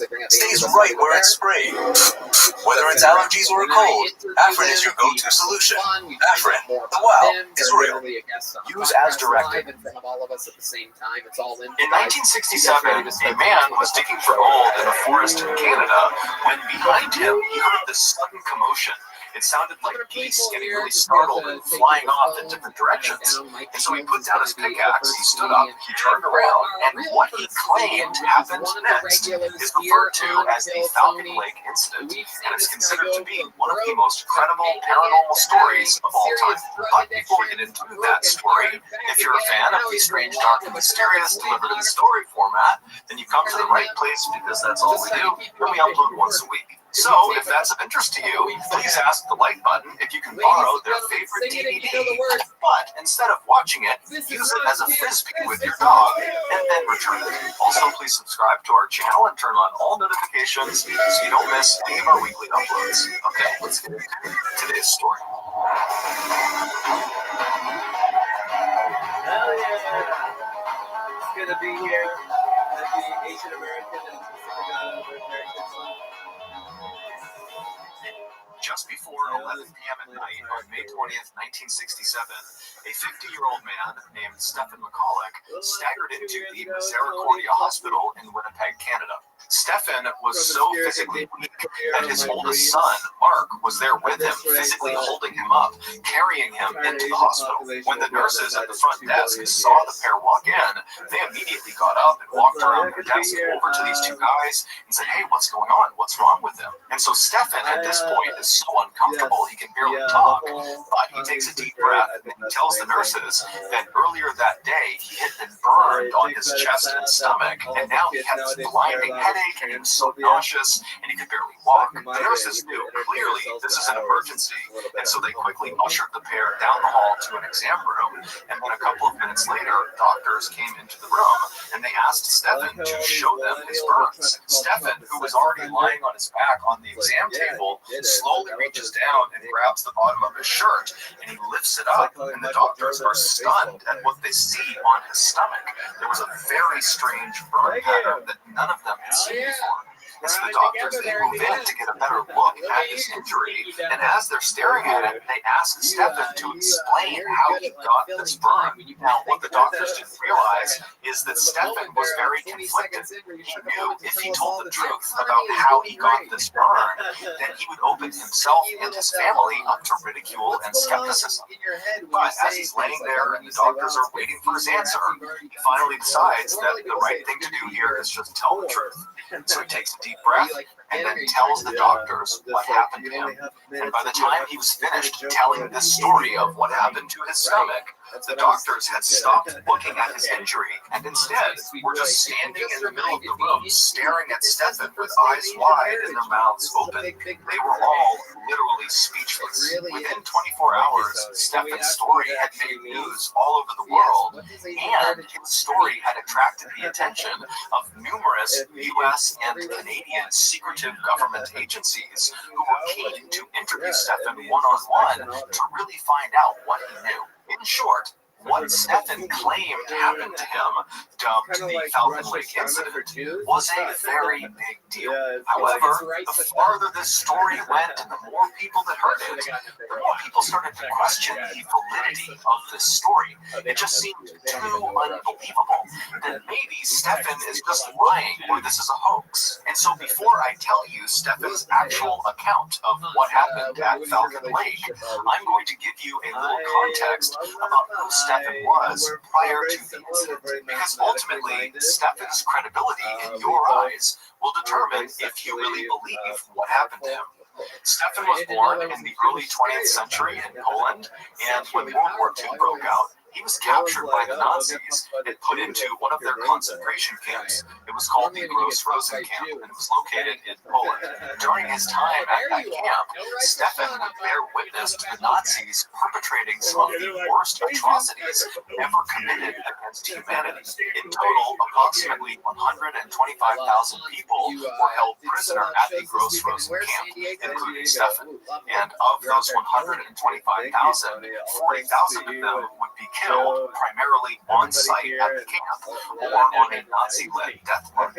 After the camp was finally liberated in early 1945, Stefan worked as a translator for the U.S. Army, helping them continue to liberate other concentration camps across Europe. But by 1946, Stefan was ready to leave Europe and start a new life somewhere else and put World War II behind him. And so he and his wife, who also was held in a concentration camp during World War II, fled Poland with their 3 young kids and resettled in Winnipeg, Canada. And for the next 20 years, the McCulloughs lived a very peaceful life. Stefan would find work as a mechanic at a cement factory, and his wife and his kids would make many friends and fall in love with the Winnipeg community. However, the McCulloughs' life would take a sudden turn for the worst on May 20th, 1967. That was the day of the Falcon Lake incident. Stefan was a very passionate amateur prospector. A prospector is someone who searches the earth for mineral deposits, usually gold or silver. Stefan would spend much of his off time traveling all over Canada to different wilderness areas to basically hike around the forest and up over the mountains, stopping to hack into the earth with his pickaxe in hope of discovering treasures underneath the surface. Now, Stefan almost never found any treasures on any of his prospecting journeys, but he wasn't really in prospecting for the riches. Stefan just loved being outdoors and being in nature. It was very calming and peaceful for him, and considering how traumatic his earlier life had been, being in a concentration camp during World War II, finding moments of peace in his life was very important. And so, in May of 1967, Stefan decided to go out on another one of his prospecting prospecting trips, this time to an area called Falcon Lake. Falcon Lake is a fairly large lake located about 100 miles to the east of Winnipeg, and surrounding this lake was a big forest that Stefan had heard contained silver deposits tucked away in the hillsides. And so on Friday, May 19th, Stefan was ready to go on this trip, and so he packed up all of his prospecting equipment, he said goodbye to his wife and his kids, and then he left the house and made his way to the bus stop, where he hopped on a Greyhound bus. 2 hours later, he got off the bus at the stop closest to Falcon Lake, and from there, he made his way to this cheap motel that was right on the side of the highway. He got a room, got a quick bite to eat in their cafe, and then returned to his room and went to bed. The next morning, May 20th, 1967, so the day of the Falcon Lake incident, Stefan woke up early, right around 5 a.m., and by 5:30 a.m., he had all of his equipment either in his backpack or on his belt, and he was making his way out of the motel's front doors. Right outside of this motel was the highway that ran left to right, and on the other side of that highway was this huge forest that Falcon Lake was deep inside of. And so after Stefan left the motel, he crossed over that highway and began walking into the woods. And for the next several hours, Stefan just kind of meandered his way through the woods. He wasn't on a trail, he was just using his compass to make sure he was generally walking in the direction of Falcon Lake. At around 9 a.m., so he's been hiking now for several hours, he looked up ahead and he saw there was a clearing on the side of this hill. And so Stefan walked into this clearing, and two things became immediately apparent. One, he was right near Falcon Lake. From his perspective on this clearing, he could look down just a couple of hundred feet, and there was the lake. And two, the reason this clearing existed and why no trees were growing on it at all is because under his feet was just a huge rock face, like a quartz vein that was running across this hillside. And so this was like the perfect place for Stefan to begin prospecting. So he set his things down, he got out his pickaxe, he got his welding gloves on, he put on his welding goggles as well. They protected his eyes from any rocks that were flying as he was hacking into the ground. And then he got to work. For the next couple of hours, Stefan very diligently hacked away at this big rock, but he didn't find any silver or anything else of note. And so around 11 a.m., Stefan was hungry and tired, and so he put his pickaxe down, he took his goggles off, he took his gloves off, and he sat down on this rock facing the lake to have some lunch. And as he sat there enjoying his food, all he could hear in the distance were the sound of a few geese down on the lake making some noise, but other than that, it was totally quiet. After he was done eating, he put his gear back on and got back to work. About an hour later, at around 12:15 p.m., Stefan was still hacking away at the rock when, despite all the noise he was making as he smashed the ground with his pickaxe, he could hear a really loud commotion coming from behind him. And it turned out when he stopped the pickaxe, the commotion sounded like geese honking and going wild. So he dropped his pickaxe and took his goggles, put them up on his forehead, and then he stood up and he turned around and he looked down towards the lake where he heard all these geese going crazy. And the first thing he noticed was there were some geese on the lake that appeared to be flying off in different directions like they had been startled. But what really immediately caught his attention was not the geese, but what had very likely startled the geese. And that was two bright, glowing red objects that were flying slowly across the lake towards him, kind of roughly over where the geese were. Look at that! You guys got Yesterday, my pet frog, Seagull Lung, and I went to the frog park. And as I watched old Lungy gallop over to his other frog friends to join their game of high-lie, I noticed something very distressing. Poor old Seagull Lung was the only frog not in a Halloween costume. And so immediately my parental instincts kicked in, and I sprinted over and ripped old Lungy off the highlight field. And then before long, we were speeding home at over 100 miles per hour. We crashed into the front of the house, and after climbing out of the twisted steel and wreckage, me and old Lungy hobbled over to our steam-powered laptop. After getting that bad boy fired up, I was on the internet looking for the best Wolverine costume for frogs money could buy. But as I was browsing, I got by a bull. Luckily, old Lungy slapped me right in the coccyx and said, "Papa, tout de fois, no VPN." How about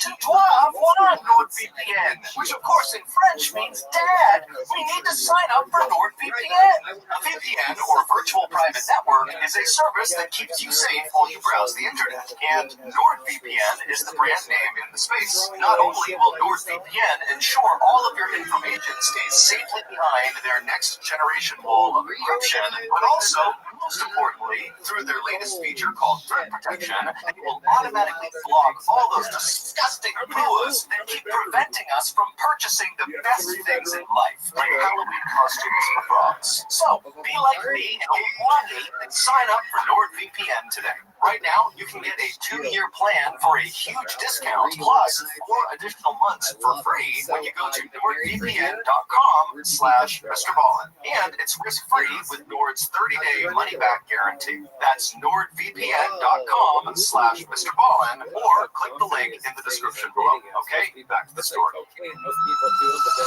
they go. For real, dude. Like, And now these objects, they were cylindrical. They appeared to be about maybe 30 or 40 feet wide. They didn't have any sort of emission coming off of them. They weren't making any noise. They were just kind of slowly making their way over towards where Stefan was. Now, as Stefan is watching this happen, he wasn't fearful. He assumed those have to be military aircraft. As it was, this part of Canada, Falcon Lake, is very remote. There's not many people around. And so, logically, it made sense that perhaps there's a military that's doing training exercises in this area. And so, feeling much more intrigued than fearful, Stefan just continued to watch as these red aircraft got closer and closer to his side of the lake. And then, when these two craft were about 200 feet away from where Stefan was standing, they came to a stop, and they were just hovering in the air. And then one of the craft suddenly turned orange and began going up into the clouds, and then at some point just vanished. And then the other craft, instead of going up, just continued descending very slowly, now very clearly towards this open rock face that Stefan was standing on. Now, again, Stefan was totally convinced that these were military aircraft, conducting some sort of exercise, and so he's not fearful. He is just intrigued by what he's seeing. And in fact, by this point, he had convinced himself that this second aircraft that was now coming down to land on these rocks must have experienced some sort of issue, and they were landing in order to fix it.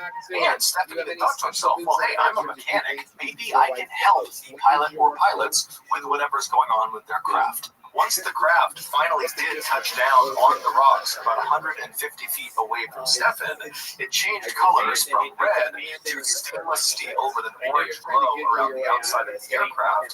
And inside of this craft, a really bright purple light came on that Stefan was only aware of because there was a couple of small holes on the outside of this craft where this purple light was coming through. But these little rays of purple light coming out of this craft were so bright that it actually was hard for Stefan to look directly at the craft. And so his welding goggles were still on his forehead, so he pulled them down, put them over his eyes, and his welding goggles had a kind of tint to them, so it was like he was looking through sunglasses, and with those on, he was able to continue looking at the craft. And so through his goggles, Stefan is still just standing in the same spot where he first saw this craft, and he's watching this craft that's now landed 150 feet away from him, and he's fully expecting any minute for the pilot or pilots to come out of the craft and explain what's going on.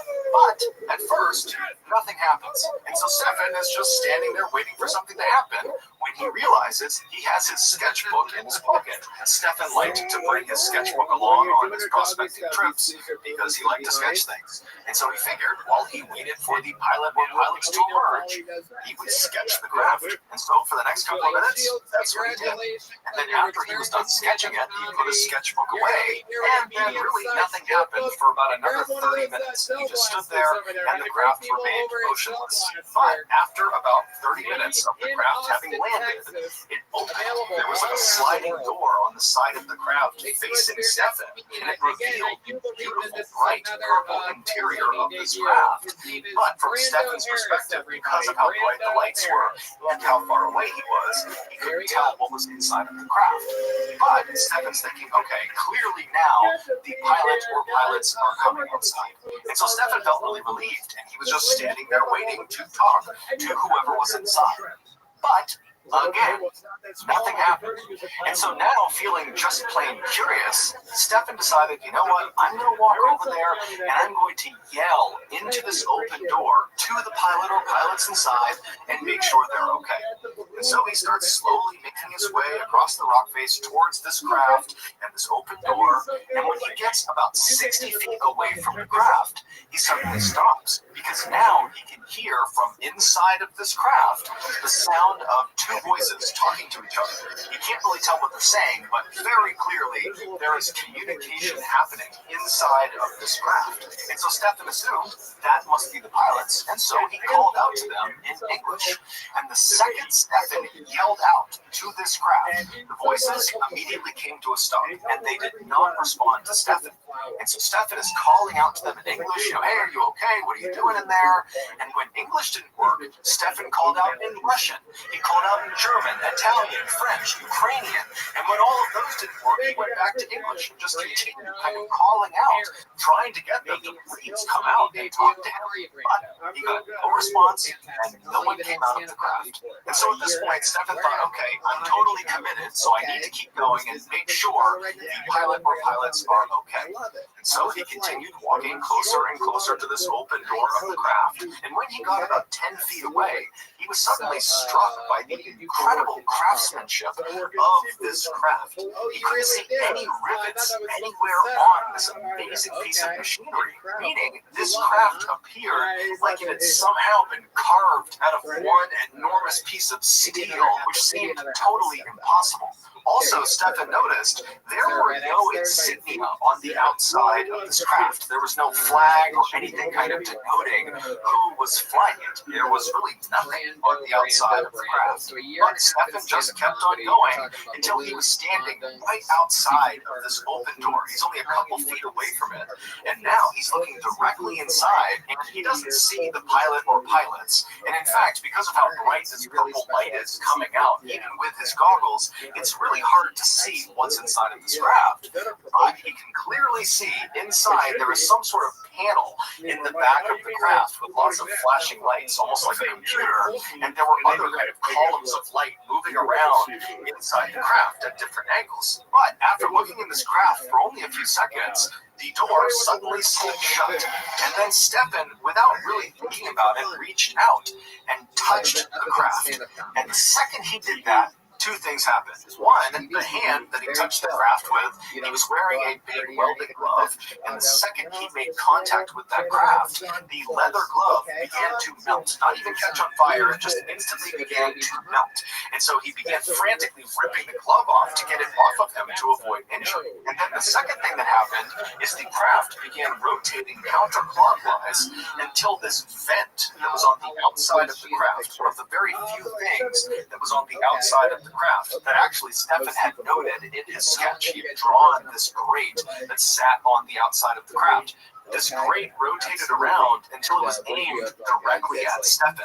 Now, to picture this grate, picture like a vent you would see inside of a building where air conditioning blows air out of, right? It's kind of like that same size, the size of a license plate on a car, and instead of there being vertical slats along the vent, like you would see with an air conditioning vent cover, on this vent, on this craft, it was like a checkerboard pattern with little buttonholes all over this vent. And so Stefan is looking at this vent, and then suddenly something shoots through the vent like an explosion that hits him square in the chest and lights him on fire.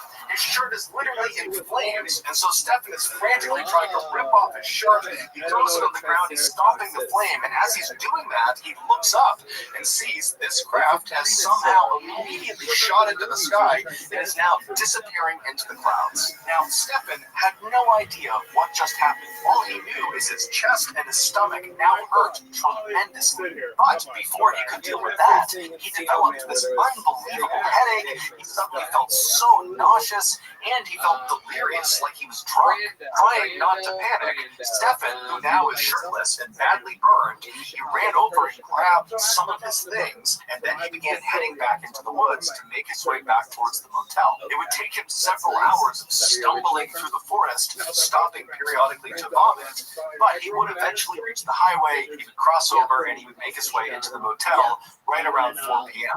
And when he got there, he made his way into the cafe, and he asked the staff if they knew where the nearest doctor was. These staff members would later tell investigators that when Stefan came tumbling into the cafe without his shirt on, looking totally horrible, they assumed he was drunk. But after talking to him, he didn't smell at all like alcohol. Instead, he reeked of this horrible sulfur smell. The staff would tell Stefan that the nearest doctor was 45 miles away. So at this point, Stefan decided his best bet was actually to just get on a bus and go back to Winnipeg, where his family could take him to the nearest hospital. And so somehow, Stefan managed to make his way to the bus stop. He hopped on a Greyhound bus, he went to Winnipeg, and then his oldest son, Mark, met him at the bus stop and practically carried him into the hospital. The very strange checkerboard burn pattern found on Stefan's abdomen, where he claims this craft turned its vent and fired on him, were determined not to be thermal burns, meaning he didn't get them from something hot touching his skin, like everyone initially suspected. Instead, they were determined to be chemical burns, but literally no one, doctors, scientists, government agencies, no one could figure out what chemical actually burned his skin. In fact, no one was ever able to actually identify what was causing all of these ailments that Stefan was complaining of, from the headache to the nausea to the weakness to these burns, and he was tested for basically everything from radiation poisoning to very common ailments and illnesses, and everything came back negative. Experts would go out to Falcon Lake, to the area that Stefan described, seeing this craft, and sure enough, they would find an open rock face, and right around the area that Stefan described was this circular burn pattern, as if something had been perched right there that shot some sort of exhaust into the ground, and the area around this landing site was determined to be highly radioactive, although it is assumed that the reason that area is radioactive is because there is a vein of radium that runs underneath the rocks near the area. However, what no one could explain away were the 3 identical pieces of what looked like metal, which actually turned out to be a very rare type of silver that were located near this burn circle. Now, even though the Falcon Lake area was known apparently for having silver deposits up in the hillsides, this silver, these 3 pieces of silver, were not from the hillsides of Falcon Lake. This silver was heavily manufactured. Someone, something, some machine had manipulated the metal to bend and be cut in a very particular way. And all 3 of these pieces of very rare silver were highly radioactive. They would also find traces of this very rare type of silver to have seeped into some of the loose rocks that were inside of that burned out circle, almost like the silver had melted into the rock. But despite these pieces of evidence that do seem to suggest that Stefan really did see some craft land on these rocks, and despite the fact that the US government and the Canadian government both thoroughly investigated this case, and they were not able to debunk it. They basically said, well, something happened, but we don't know what. Despite all of that, Stefan and his family's lives were forever upended after this incident. Stefan was ridiculed and accused of lying and of being crazy, and his kids were unfortunately bullied at school. Shortly before Stefan died in 1999 at the age of 83, He was asked if he regretted coming forward with the story, and he would say, yes, I wish I never told anyone. But he would also say, at the time, he really felt like he had a duty to tell the world about what happened. Stephen never changed his story, and he never came out and said, I think this craft came from another world, another planet, another universe. He just said, look, I think it was an experimental aircraft. That's it. He also never made a dime on this experience. If anything, he lost money because he paid to write a 40-page pamphlet that explained what happened to him, and then he left all these copies on his porch. So if news people showed up or if nosy neighbors showed up and had questions, he would just point to the stack of the books and say, take one and read it.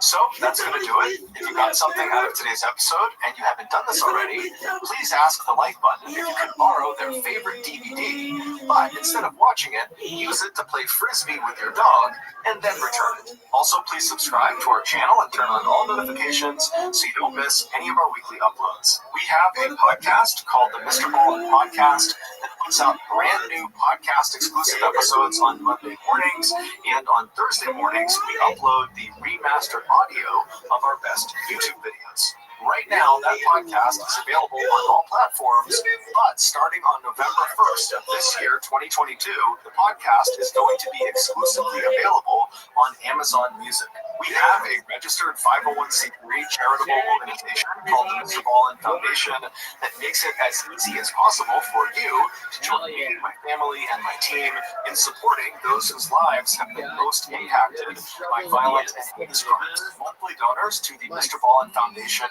Honor Them Society will receive free gifts and exclusive invites to special live events. But the real reward is helping to create a new ending to the story for victims of violent crime. Go to MrBallin.Foundation and click on Get Involved to join the Honor Them Society today. We also have 2 additional YouTube channels. One is called Mr. Ballin Shorts. The other is called Mr. Ballin en Espanol. We also put out near daily content on TikTok, Facebook, and Snapchat. All of those pages are just called Mr. Ballin. If you want to get in touch with me, please follow me on any major social media platform and then send me a direct message. My username on all platforms is just @MrBallin, and I really do read the majority of my DMs. We also have some really cool merchandise, so head on over to shopmrballin.com to have a look. And if you have a story suggestion, please submit it to our subreddit, just called Mr. Ballin. It's linked in the description below. So whether I see you on Twitter, Instagram, TikTok, Reddit, YouTube, Facebook, other YouTube channels, the podcast, wherever, just know that I really appreciate your support. And until next time, that's going to do it. I love it, Jared. And you're running the city of Toronto right now. How's it going up there? It's wonderful. I've been doing good. I've been helping the homeless, Tony. You've been helping the homeless? Yeah. Oh, boy. I've been handing out cigarettes and weed. Wow. Helping them real good. Yeah. Helping them stay high, motherfucker. One night, 4 young brothers were sleeping in their bedroom in their little house in Tennessee when they started to hear what sounded like a rat gnawing on one of their bedposts. So the 2 oldest brothers climbed out of their bed to go find this rat, but the second their feet touched the wooden floor, the gnawing sound stopped. The boys checked the room, they checked the bedposts, there was no sign of any rat, and so eventually the 2 oldest brothers just kind of shrugged it off and got back to bed. But when they closed their eyes again, the gnawing sound filled the room again, except this time it was louder and more frantic. Little did they know, these sounds were just the beginning of a multi-year-long nightmare that they and the rest of their family would have to endure. Their terrifying story is known as the Bell Witch Haunting, and it is considered to be one of the most frightening documented hauntings of all time. And today, I'm going to share their story with you. But before we get into the Bell Witch Haunting, if you're a fan of the strange, dark, and mysterious delivered in story format, then you come to the right place because that's all we do, and we upload once a week. So, if that's of interest to you, please ungold the like button's goldfish crackers. Also, please subscribe to our channel and turn on all notifications so you don't miss any of our weekly uploads. Okay, let's get into today's story. Shit, dude. What the hell?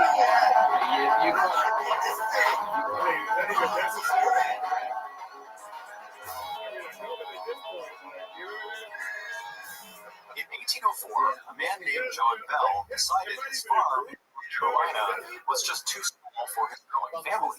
So he, along with his wife Lucy and their 6 kids, packed all the wagons and then traveled more than 600 miles west. 1,000-acre patch along the Red River in northern Tennessee. The area was known as Robertson County, and at the time it was very rural. Nobody lived there.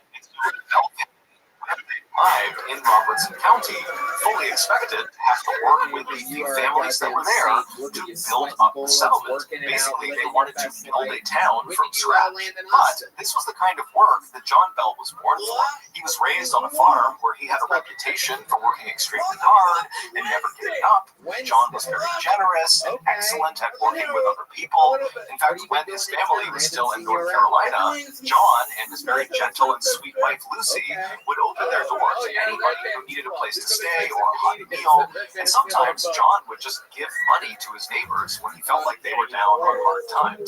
So after arriving in Robertson County and after the Bell family had met their few neighbors, John Bell got right to work. First, he began clearing trees off of his land, and then with that lumber, he built a 1.5-story log house up on this hill, not far from the Red River. And in fact, the Red River was a very popular picnic spot and fishing spot for the few people that lived in Robertson County. And so in virtue of the Bell's house being so near the river, the Bell family was always running into their neighbors and saying hi and making friends. And so it wasn't long after John and his family had arrived and built this house that the Bell family became one of the most popular families in the area. And for many years, the Bell family lived a very happy and prosperous life in Robertson County. Most mornings, John would wake up first, and then he would rouse the children, who would then leave the house and walk through the nearby woods to go to their school. Then they'd come back before sunset, and then while the kids were in school during the day, John and his older sons would go out and work the land or help build structures around town to build the settlement up, or they would build boats that they would use to transport the tobacco and meats they produced on their farm down south for trade. John and Lucy would have 3 more kids while in Robertson County, and before long, their oldest children began getting married and starting families of their own and building their own houses nearby. But one summer day in 1817, so 13 years after the Bell family first arrived in Robertson County, John would have a very strange experience that at the time he would completely write off, but years later they would look back and say, that's when it started. On that summer day in 1817, John was by himself. He was out walking through his cornfield near his house when he looked out and he saw this big dog just sitting in the middle of the cornfield. Now, there were lots of dogs around Robertson County, so it wasn't unusual to run into a dog while you were out and about. But there was something off about this dog. It almost looked misshapen, like its bones had broken many times over and reset at awkward angles. And this dog just looked way too big to be a dog. It almost looked more like a big wolf. And this dog was staring at John in a very human way, not breaking eye contact, staring right at John. Now, John was not someone who easily spooked, but standing in this cornfield staring at this dog who was staring right back at him, John couldn't help but feel totally unsettled and a little bit panicked. And so John, who had his rifle with him, raised it and fired in the direction of this dog. And when he did, the dog took off running. And so John, he watched as this dog galloped away from him and disappeared into the tree line of the forest far away. And once the dog was totally out of view, John marched forward to the spot in the cornfield where this dog had been sitting. And when he got there, he was expecting to see the corn kind of pressed down from where this big animal had been sitting, but it wasn't. There was no sign that any big creature had been sitting right there.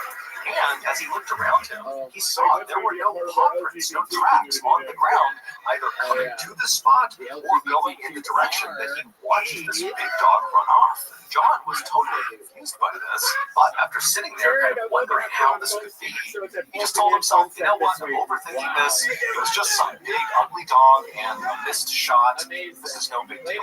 So John promptly turned around and walked back to his house, forgetting all about the dog.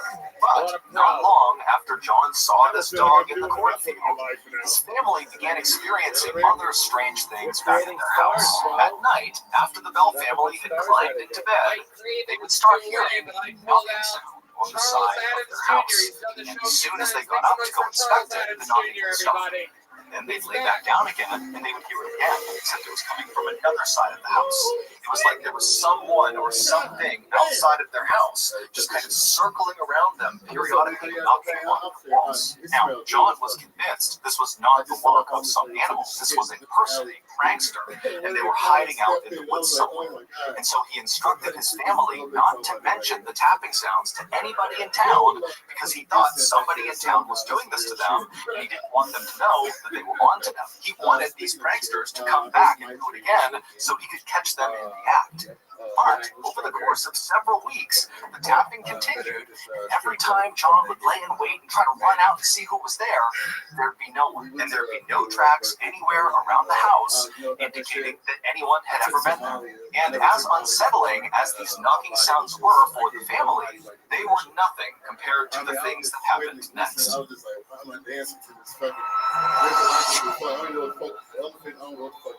My pet frog, Seagull, is a huge fan of the strange, dark, and mysterious delivered in story format, and so for his birthday, which was last week, he asked me if I would take him on a special camping trip where all we did was sat around the fire and I just told crazy stories. So of course I said, sure, Mom, I can do that for you. And then, on his big day, Lucky came down the stairs all excited for his big camping trip. I stopped him. I said, hold on a minute, Long, forget the camping trip.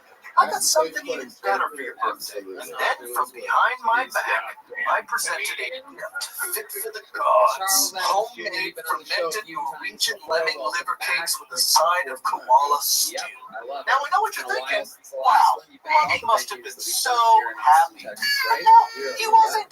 Turns out my gift was gross and way worse than a strange, dark, and mysterious themed camping trip. But there was a silver lining to this minor birthday snafu. After Lungy refused to eat my beautiful gift, I went online to try to figure out what Lungy would eat. And so I typed into Google, who has the best food in the world? And 2 words popped up that changed my life. Hello Fresh. With Hello Fresh, America's #1 meal kit, you can skip the grocery store and take control of your time and budget with delicious food delivered right to your door. With over 35 weekly recipes, they have the options you're looking for to help you achieve your New Year goals. Choose calorie smart or carb smart recipes, or even customize select meals by swapping proteins or sides, or upgrading your proteins, or adding a protein to a veggie dish. And with HelloFresh, you always get top quality. Their ingredients come from the farm to you in 7 days, so you literally are eating fresh.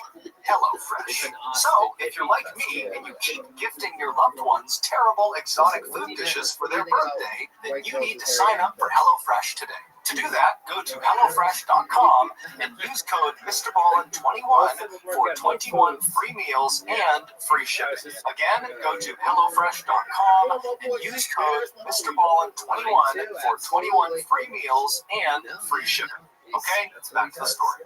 Absolutely, Charles Adams Jr. So, did you really hook up with a stripper named Strawberry? One Sunday night in May of 1818, so roughly 1 year after John had seen that big dog in the cornfield, and a couple of months after the knocking on the walls had begun in the Bell's household, 4 of John's sons were asleep in their bedroom inside of their home when they woke up to the sound of what sounded like a rat gnawing on one of their bedposts. Now, these boys were sleeping in 2 bunk beds, and the 2 oldest brothers were sleeping on the lower bunk, and so they instinctively got up, stepped onto the floor to go find this rat, but the second they stepped onto the floor, the gnawing sound completely disappeared. The 2 boys searched the room for this rat, they couldn't find it, and when they checked all of the bedposts, there was no sign that any of them had been gnawed on.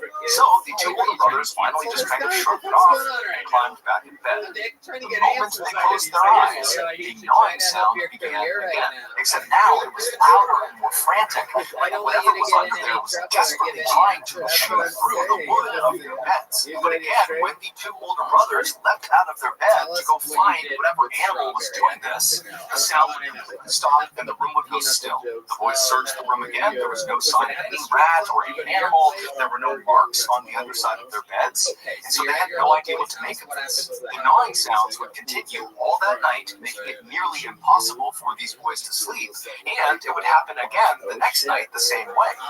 But on the night after that, so the third night, the boys heard a new sound in their room.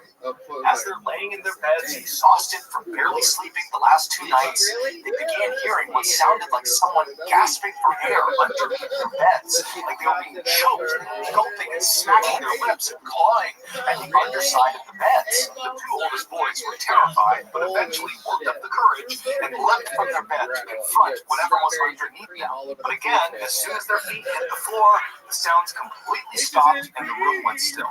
But this time, the boys were so frightened, they decided not to try to just go back to sleep. Instead, they woke up the rest of their family, and the Bell family searched the entire house, top to bottom, looking for any indication of what could have been making those sounds. But there was nothing in their house. There was no marks from some animal or rat. I mean, there was no indication that anything was other than normal.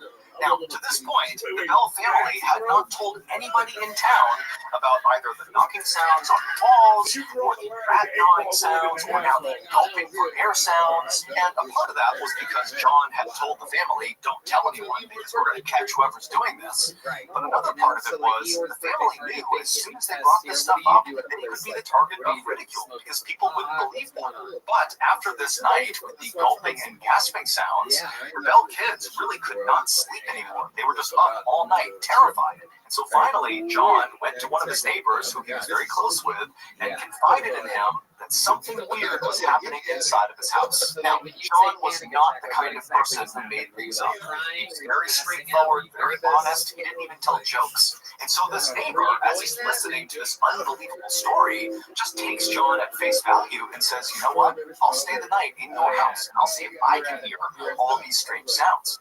That night, the neighbor would stay with John Bell and his family in the Bell household. And sure enough, the neighbor would hear the tapping on the walls, he would hear the rat gnawing on the wood post in the boys' room, as well as that gasping and gulping sound coming from the boys' room.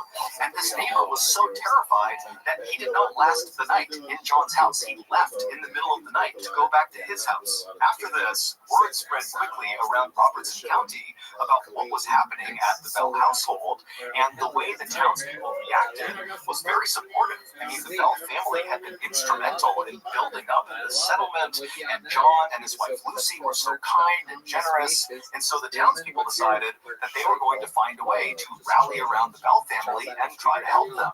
So, other people in town began volunteering to spend the night inside of the Bell household with the Bell family. One, because they wanted the Bell family to feel some security, having some more people around them.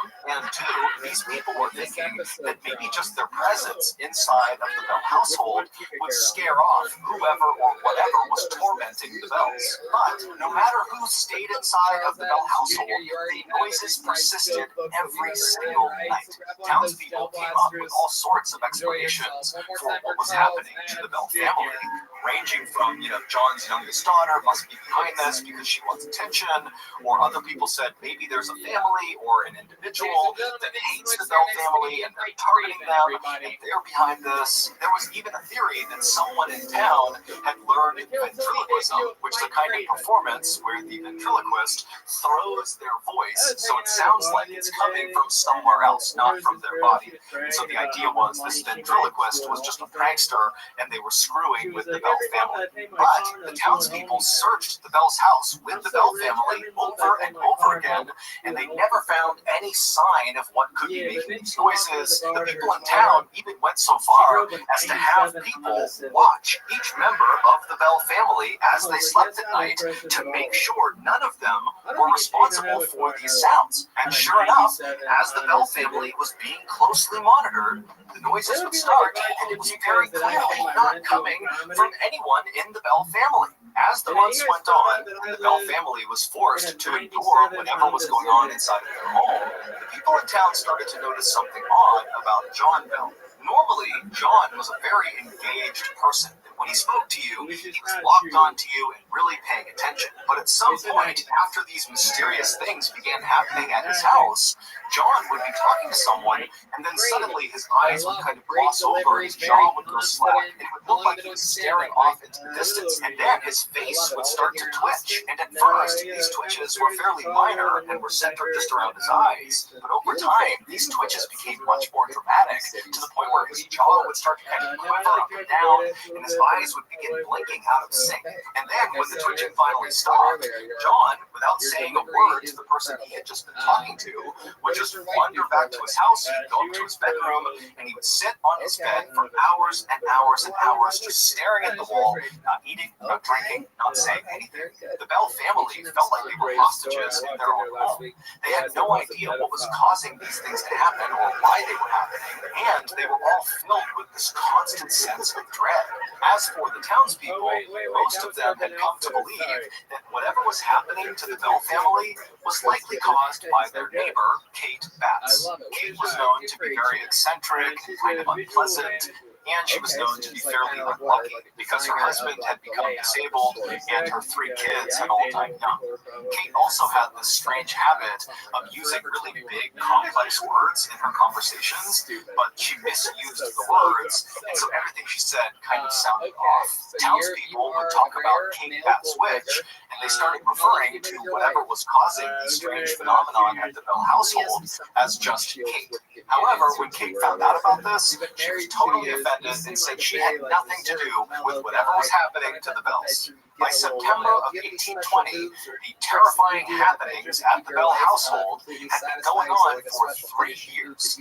Somehow, the Bell family had just learned to live with it. However, John Bell was not doing good. It was like the longer these strange things were happening, the more and more John seemed to become a shell of his former self. His sudden dazes and twitching fits began to happen more and more frequently, and the time he would spend afterwards sitting in his bedroom staring at the wall in silence would go on longer and longer and longer. In private, John would tell his wife, Lucy, that he believed someone or something was torturing him to death. And then one day, as John was getting sicker and sicker, one of his daughters, Esther, left the house to go gather up some eggs in the hen house, which was across the lane from where the Bell house was. And so she left the house, she crossed over the road, she began walking up towards this hen house. And as she was walking, she heard what sounded like someone moving behind her.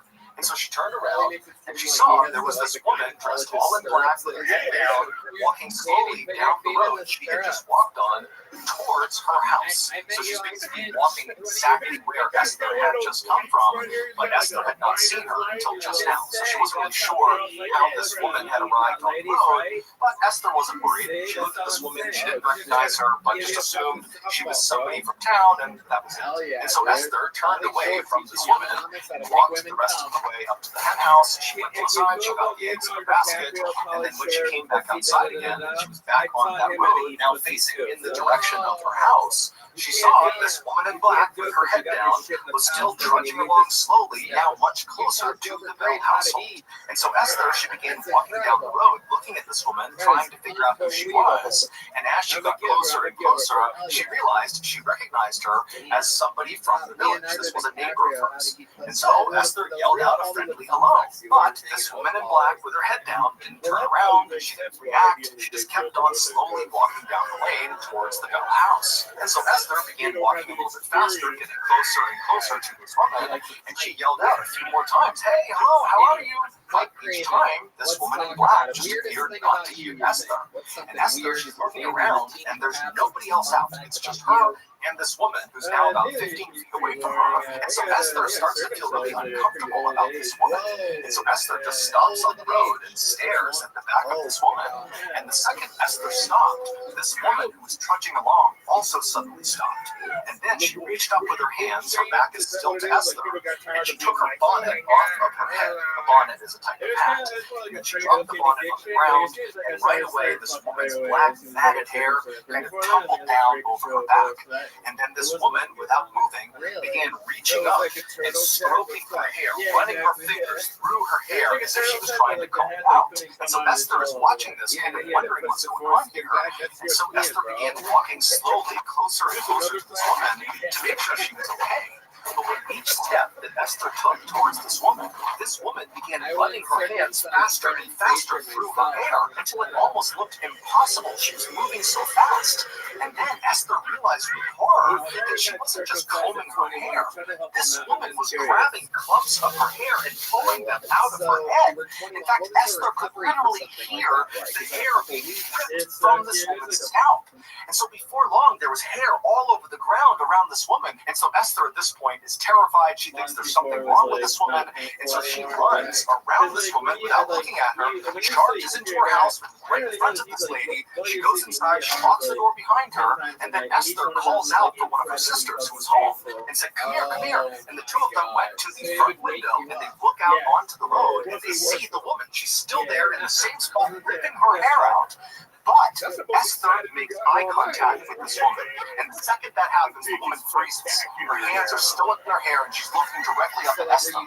Esther and her sister are kind of taken aback by the way this woman is looking at them. And then this woman slowly brings her hands down, and she's staring up at Esther the whole time, and then she turns suddenly and walks around the side of the property out of view of Esther and her sister. And so Esther and her sister, they shriek, they leave the front window, and they run over to the side window where this woman was heading, and they saw this woman climbing up and over their fence, getting into their side property, and behind her were now three children who they had not seen before, just marching right behind this woman in black.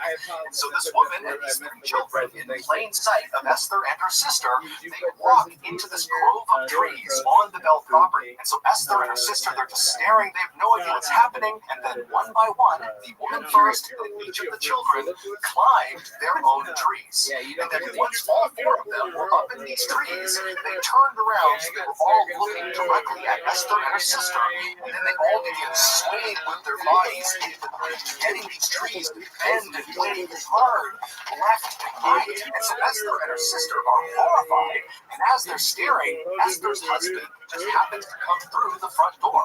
And so Esther yells for him to come over here and look out the window, look what they're doing out there. And so Esther's husband, he runs over to the window and he looks out, but he can't see the woman or the three kids. He can only see trees swaying unnaturally left and right.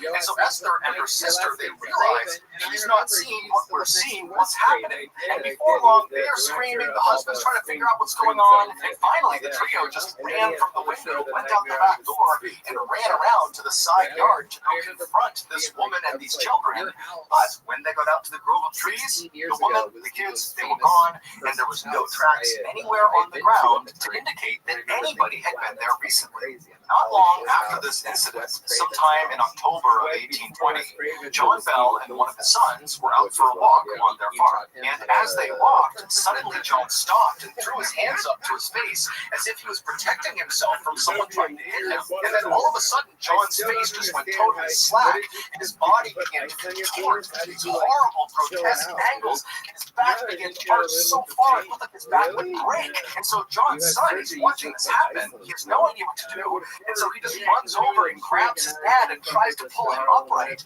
And as he does this horrifying shriek fills the air. John's son has no idea where it's coming from, but it's so loud it stops him in his tracks. And then as fast as all of this had happened, it all stopped. John was back to normal, laying on the ground, coming to, and the shrieking was gone. It was silent on their farm. And so John's son turns to his dad, and he sees John is crying on the ground. And he says to his son, I don't have much time left. John's son would help him up, and then the two of them silently just walked back to the house. John went straight to bed. A few weeks later, on the morning of December 19th, 1820, John didn't come down for breakfast, and so his family went up to his bedroom to make sure he was okay.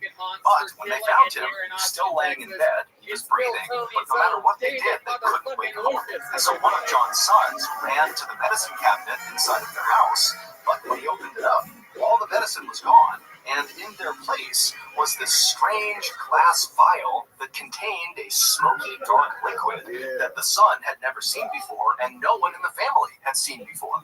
And so the family immediately called for a doctor to come to their house, both for John and also to see what this liquid was. And so the doctor showed up. He didn't really know what to do for John. It didn't make sense that he just was not waking up. And then the doctor checked on this liquid and he said, you need to test this on some farm animals to make sure we know what it does. And so the family went out and found a stray cat and they force-fed it some of this liquid. And within minutes, the cat had died. The Bell family swore they had not put that vial in the medicine cabinet. They had no idea what it was or how it got there. As for John, he would not wake up that day. And in fact, the following morning, when he was still in bed, he died. After John's death, these strange occurrences at the Bell household basically all came to a stop, for the most part. Some people in town reported, after John's death, seeing strange lights floating around the Bell property, and also sometimes they reported hearing a strange sing-song voice kind of coming from somewhere out around their property. John's wife, Lucy, would remain inside of that house until 1838 when she passed away. Today, there's nothing left of the Bell household. However, there is a cave on their property, and people swear that's where whatever tormented the Bells came from. The great David Lucas. So that's going to do it. If you got something out of today's episode and you haven't done this already, please ungold like buttons Goldfish Crackers. Also, please subscribe to our channel and turn on all notifications so you don't miss any of our weekly uploads. We have a podcast called the Mr. Ballin Podcast that puts out brand new podcast exclusive stories on Monday mornings, and on Thursday mornings we put up remastered audio of our best YouTube videos. Again, it's just called the Mr. Ballin Podcast, and it's available exclusively on Amazon Music. Consider donating to our charity. It's called the Mr. Ballin Foundation, and it provides support to victims of violent crime as well as their families. Monthly donors to the Mr. Ballin Foundation honor them society will receive free gifts and exclusive invites to special live events. Go to MrBallin.Foundation and click on Get Involved to join the Honor Them Society today. We have 2 additional YouTube channels, Mr. Ballin Shorts and Mr. Ballin and Espanol. We post daily content on TikTok, Facebook, and Snapchat. All of those pages are just called Mr. Ballin. If you want to get in touch with me, please follow me on any major social media platform and then send me a direct message. My username is just @Mr. Ballin, and I really do read the majority of my DMs. Check out our merch at shopmrballin.com, and if you have a story suggestion, please submit it to our subreddit, just called Mr. Ballin. It's linked in the description below. So, whether I see you on Twitter, Instagram, TikTok, Reddit, YouTube, Facebook, other YouTube channels, the podcast, wherever, just know that I really appreciate your support. And until next time, that's going to do it. See ya. Mr. Incognito last wearing that. I've been hearing that my whole fucking life. Well, you look like you got a German Shepherd wig on, nigga. Your ass. With that black and that. I got a German Shepherd wig on. You look like a chubby dude from the Memphis team that just lost, bitch. Whoa. In 1998, a young boy saw something terrifying out of a window in his house in the middle of the night, but after telling his mom about it, she looked around, didn't see anything, and so told him, you know what, you probably just imagined it. However, years later, that boy and his mother would learn he had not just imagined it. It was very real. But before we get into today's stories, if you're a fan of the strange, dark, and mysterious delivered in story format, you come to the right place because that's all we do, and we upload once or twice every week. So, if that's of interest to you, please spend a nice long day at the beach, and afterwards make a special trip to the Lightbutton's house so you can shake out your towels directly into one of their open windows. Also, please subscribe to our channel and turn on all notifications so you don't miss any of our weekly uploads. Alright, let's get into today's stories.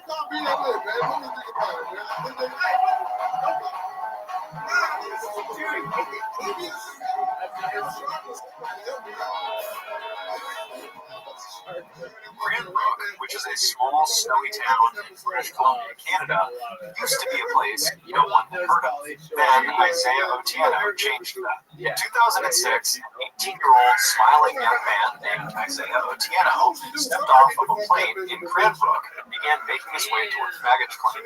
As he walked, everyone in the airport stopped and stared up at him. Isaiah was 6'9" tall, and he was from Kenya, making him easily one of the most unique people in all of Cranbrook. Isaiah, who was the son of a Kenyan politician, had worked really hard to earn his slot at the local university called the College of the Rockies. His plan was to use that degree to get a great job so he could help support his family back in Nairobi. Not long after the first semester of Isaiah's freshman year had started, he was not only flourishing academically, but also socially. His big smile and his charm and his incredibly good manners had earned him many friends, as well as the nickname the Gentle Giant. But the person Isaiah most closely bonded with while he was in Cranbrook was another student named Isaac Hawking. Isaac, in addition to being a student at the College of the Rockies, was also a passionate photographer and actually worked part-time for the local newspaper as a freelance photographer. Isaac and Isaiah had briefly met in late 2006 at their campus's billiard halls when they were both playing pool, but that interaction had not made them friends. What had cemented their friendship and made them very, very close was one night in early 2007, Isaiah had gotten a job as a bouncer at a local bar because he's 6'9", and so he was the bouncer. And Isaac had come to that bar, not to see Isaiah, just to go to the bar. And so Isaiah's at the front, he's checking people in, and he hears this commotion in the bar behind him, and he turns and he sees Isaac is getting attacked by this huge guy who's way stronger than him, who looked like he was the aggressor in the fight. And so without any hesitation, Isaiah turns and just starts galloping into the bar. He's leaping over chairs, he's leaping over tables, and he jumps into the fray, and he fought off Isaac's attack. And so after the dust settled, Isaac was so thankful for Isaiah, even though Isaiah kind of downplayed it and acted like it was no big deal. But either way, the experience totally bonded these two very different people. And after that, they became totally inseparable. Over the next couple of semesters, the pair would often go off on long rides outside of Cranbrook into the mountains and the forests, and they would just chat. Isaiah would talk about what it was like to live in Kenya and how he was really here to try to be successful like his father, and Isaac would talk to Isaiah about his passion for photography and what it was like growing up in Canada around Cranbrook. On one very memorable drive, the pair were driving at night along this kind of winding road that went through forest, when all of a sudden a moose leapt onto the road and blocked their way. So Isaac at the last second had to swerve to avoid the moose, but ultimately they did not get into an accident, and it was just a close call. So Isaac was totally fine. He kind of recovered within seconds of getting past the moose, but Isaiah, who was in the passenger seat, was totally shaken up by it. And when Isaac started talking to Isaiah about why he was so shaken up, because after all, they were fine, he did not get into an accident,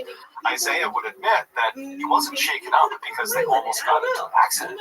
He was shaken up because he saw a moose. He didn't know moose existed. And so seeing this enormous creature suddenly in the middle of the road right in front of them just had totally spooked him. And so after this, Isaac loved to bring this story up as a way of kind of making fun of Isaiah for his fear of moose, but it was totally in a loving way, and Isaiah would always laugh right along with it. But despite how well everything was going in both Isaiah and Isaac's lives to that point, everything would come crashing down in 2008.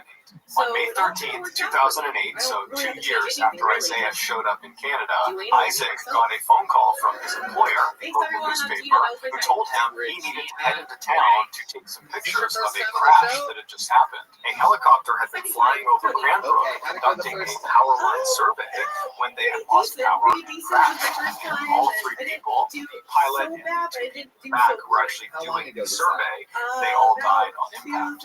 Isaac, like everybody else who heard about this, was totally shocked. One, because it was totally tragic and horrible, but two, because nothing ever happened in Cranbrook. So to have something so big like this happen right downtown was just unheard of. And so Isaac hopped in his car and began making his way towards the crash site. And it didn't take long before he saw this massive ring of people right at the intersection between 10th and 14th Street. They were all on the sidewalk and up on buildings, and everyone was just looking in towards this massive mound of jagged metal that was on fire, and all this black smoke was coming off of it, and there's ambulances nearby, and the fire department was there, and they're trying to put out the flames, but they can't do it. And so Isaac parks his car, and he rushes over to this ring of people, and he works his way towards the front. He pulls out his camera, and he began taking pictures, first of the wreckage and the fire, and then also of the police as they put tarps over the bodies. Little did Isaac know, these pictures he was taking were about to take on a whole new significance for him. Earlier that day, just before 1 p.m., Isaiah wrapped up his final class of the day, and after he was done, he remembered he had some letters in his backpack that he had been meaning to mail to his family back in Kenya. So he decided on his way home, he would make a detour to the post office, and he would mail those letters. And so he left the building where this final class was, and he stepped out into the bright sunshine of that day, put his headphones on, and then he began to walk. At about 1:05 p.m., he arrived at the post office and went inside just long enough to put his letters in the mail slot, and then he headed back outside. 1 minute later, at 1:06 p.m., as he was crossing 10th Street, a helicopter above lost power and crashed directly on top of Isaiah. Within seconds, he and the 3 people on board the helicopter would all be dead. It's believed because Isaiah was listening to music on his headphones, he didn't even hear the helicopter as it was crashing down. I'm just saying that's like the best part about, you know, you're with the girl, you It wasn't until later that day that Isaac would realize the pictures he had taken of his scene. And if a girl says that is some famous for 40 years shit. Before we get into our next story, I want to tell you about today's sponsor, HelloFresh. Back when I was 18 years old, I discovered my favorite food. I would dump an entire sleeve of Oreo cookies into a bowl and slap a quarter-gallon milk on top of them. Back then, this nutrient-dense power breakfast gave me enough energy to get through another brutal day of playing video games while remaining unemployed in my mother's basement. But today, being a mid-30s guy, my body just doesn't respond the way it used to Oreo cereal. So in recent years, I've had to work really hard to reduce my Oreo sleeve cereal intake to where it only makes up a paltry 75% of my total diet. And what I do with that massive 25% of my diet is I fill it with tasty and healthy foods like you can get through HelloFresh. HelloFresh sends you amazing food right to your doorstep. However, the catch is the meals aren't made yet. You need to make the meals. But the recipes are so easy to follow, and they perfectly pre-portion everything out when you get it. So really, it's super easy. HelloFresh also has a huge menu, including vegetarian, pescatarian, fit, and wholesome. So whatever your goals are, HelloFresh makes it easy to stick to them. They also have a really good spring menu that just came out that's getting rave reviews. So if you want to be like me and stop sucking down so much Oreo sleeve cereal, then you gotta sign up for HelloFresh today. To do that, go to HelloFresh.com and use code MrBallin16 to get up to 16 free meals and 3 surprise gifts. Okay, back to the stories. I did grow up Catholic, so you do the math. On a warm summer night in 1998, a 7-year-old boy named Tyler Florian fell asleep watching TV on his living room couch. Tyler lived with his parents as well as his older brother, Will, who was 10 years old, in a modest 2-story home in a rural neighborhood in West Virginia. That night, Tyler's father, who normally tucked the boys in at night, was out for work, and so after Tyler fell asleep, it was his mother who gently woke him up and encouraged him to head upstairs to his room. And so Tyler, he gets off the couch, and he's groggy, and he makes his way over to the stairs. He climbs up the stairs, and he turns right, heads down the hallway to his room.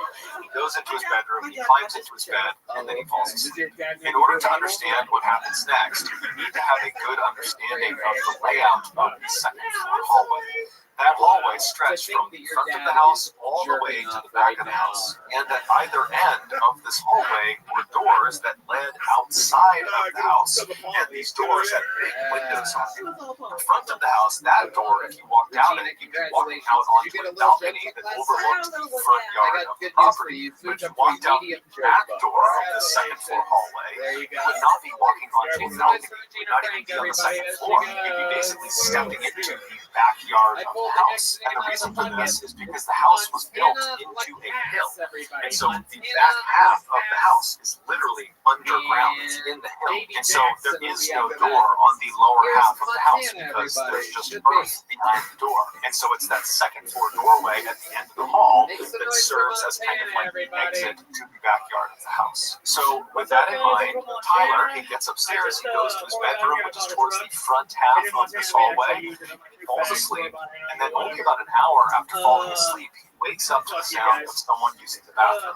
Tyler's bedroom was positioned right across the hall from the bathroom, and his door was open, and so Tyler's laying on his bed, he opens his eyes, and he's looking through his open door at the bathroom, and the bathroom, the door is shut, and he can see there's light coming out from underneath the bottom of the door, so he knows someone's in there, so Tyler's just laying there watching whoever's in there. He's assuming it's his brother who has a habit of going to the bathroom in the middle of the night, so he's just kind of watching, and then at some point he hears the flick of the light as it's turned off, and he sees the light disappear from inside the bathroom. The door swings open, and sure enough, it's his brother who steps back into the hallway. His brother looks into Tyler's room, but doesn't attempt to interact with Tyler. Instead, Will just turns and walks back down the hallway towards his bedroom. And so as Tyler is listening to the sound of his brother's footsteps fade down the hallway, he closes his eyes again and prepares to go back to sleep. But as he's laying there with his eyes closed, he can tell that his brother has stopped short of his bedroom and has turned around and is now walking back up the hallway towards the bathroom and towards Tyler's room. And so Tyler opens his eyes again because he knows his brother is about to be right in front of his bedroom. And he's thinking, okay, maybe he forgot something in the bathroom. And so Tyler decides to just watch to see what his brother does. And so sure enough, Will walks all the way up until he's standing right in front of Tyler's open door. But instead of going into the bathroom, Will walks into Tyler's room. Right away, Tyler sits up and says, hey, what are you doing? What's going on? And his brother, he pauses for a second, and he begins to say something that sounds like he saw something out there, but he's hesitant. He doesn't really know how he wants to frame the thing he wants to say. And so Tyler's like, come on, what are you doing? It's the middle of the night. What's going on? And finally, Will just blurts out, I keep seeing a man wearing stripes at the end of the hallway. And so Tyler hears this, and he can't compute what he's being told. And so he just says, what? What are you talking about, Will? What did you see in the hallway? And Will would say again, a man wearing stripes at the end of the hallway. I've seen him a couple times in the last couple of days. I go to the bathroom, and then when I start walking back, I see him outside the back door in our backyard. And so Tyler is so scared because his brother does not sound like he's making a joke. His brother sounds like he's telling the truth, and just the fact that his brother can't quite find the words to describe what he saw made it seem even more real. And so Tyler, he gets out of bed and he says, Will, we've got to go tell Mom. But that required going into the hallway and going down the hall towards where apparently this man in stripes was to get to their mother's bedroom. And so Will, who initially was not that scared of this man in stripes he had seen, was now starting to get pretty panicked in seeing Tyler's reaction to this. And so Will tells Tyler, stay right there, stay in the room. And so Will, he kind of peeks back into the hallway, and he looks all the way down, and there is no man in stripes anymore. There's no one in the hall. And so he tells Tyler to the coast is clear, and the two of them run down the hallway all the way right in front of that door that leads back to the property where the man in stripes was. And they turn left, and they go into their parents' bedroom, where just their mother was because the father was out of town. And so they charge in there, they wake their mom up, and they're talking over each other, trying to communicate to their mom that there was a ghost, that there was an intruder, that there was something bad happening around the house. And so finally their mom just tells them to be quiet, and she says, okay, boys, sit on the bed, I'm going to go have a look around the house. And so the two boys do as they're told, they sit on the bed, and their mom leaves the bedroom, she goes into the hallway, and she looks immediately to her left, where the man in stripes supposedly was, and she doesn't say anything. She just looks out into their backyard, there's nothing there. She looks down the other direction, out the front of the house, doesn't see anything. She walks all around the house, she goes outside, she looks everywhere, but she doesn't see anyone or anything. And so eventually she comes back inside the house, she goes up to the second floor, she goes back to her bedroom, and she tells her boys, look, you probably just spooked yourselves, there is no man in stripes, you're totally safe, you're totally fine, just go back to bed. You probably just imagine whatever you saw. And so Will, who was the one who saw the man in stripes, was very quick to accept his mother's answer. It actually seemed like it was a relief to have somebody tell him that what you had scene wasn't real. And so he very happily went back to his bed and he fell asleep. But Tyler, who had not seen the man in stripes, but had a very intense reaction to hearing his brother describe it, could not accept his mother's answer. It just totally freaked him out because his brother was always joking around about stuff, but this did not feel like a joke. This felt very, very real. But over the course of the next couple of days, weeks, months, years, Will never claimed to see the man in stripes again, and so pretty quickly, Tyler forgot about it. Fast forward 11 years to 2009, so Tyler is now 18 years old, and he and his mom were out in the car running some errands. And as they're driving around, they were just chatting about all sorts of different things. And at some point, they began talking about one of their beloved family pets, a dog named Max, that they had when Tyler was really young. And so as they're kind of swapping stories about all the goofy things that this dog did, Tyler's mom suddenly says, "Hey, Tyler, do you remember the time that I opened the front door to let the cops into the house, and Max came bounding into the house and went right into the kitchen and he ripped open all the food?" And Tyler's looking at his mom like, "Wait, when did the cops come to our house? When did you open the door so the cops came to our house?"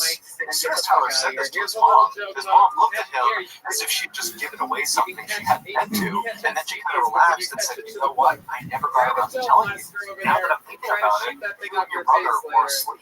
You didn't know this happened. And then afterwards, me and your father decided not to tell you guys because we didn't want to scare you. Back when you were about 7 years old and Will was about 10 years old, your dad was away at work. We were all asleep one night when suddenly I wake up to the sound of someone or something moving around outside of our house. And so I sit up in bed and I go into the hallway and I look left and I look out that door into our backyard and I see standing up against the glass this man with his hands pressed to the window looking into the house. And so Tyler's mom would tell him how she really freaked out. She flipped on the lights and it scared this guy who ran off.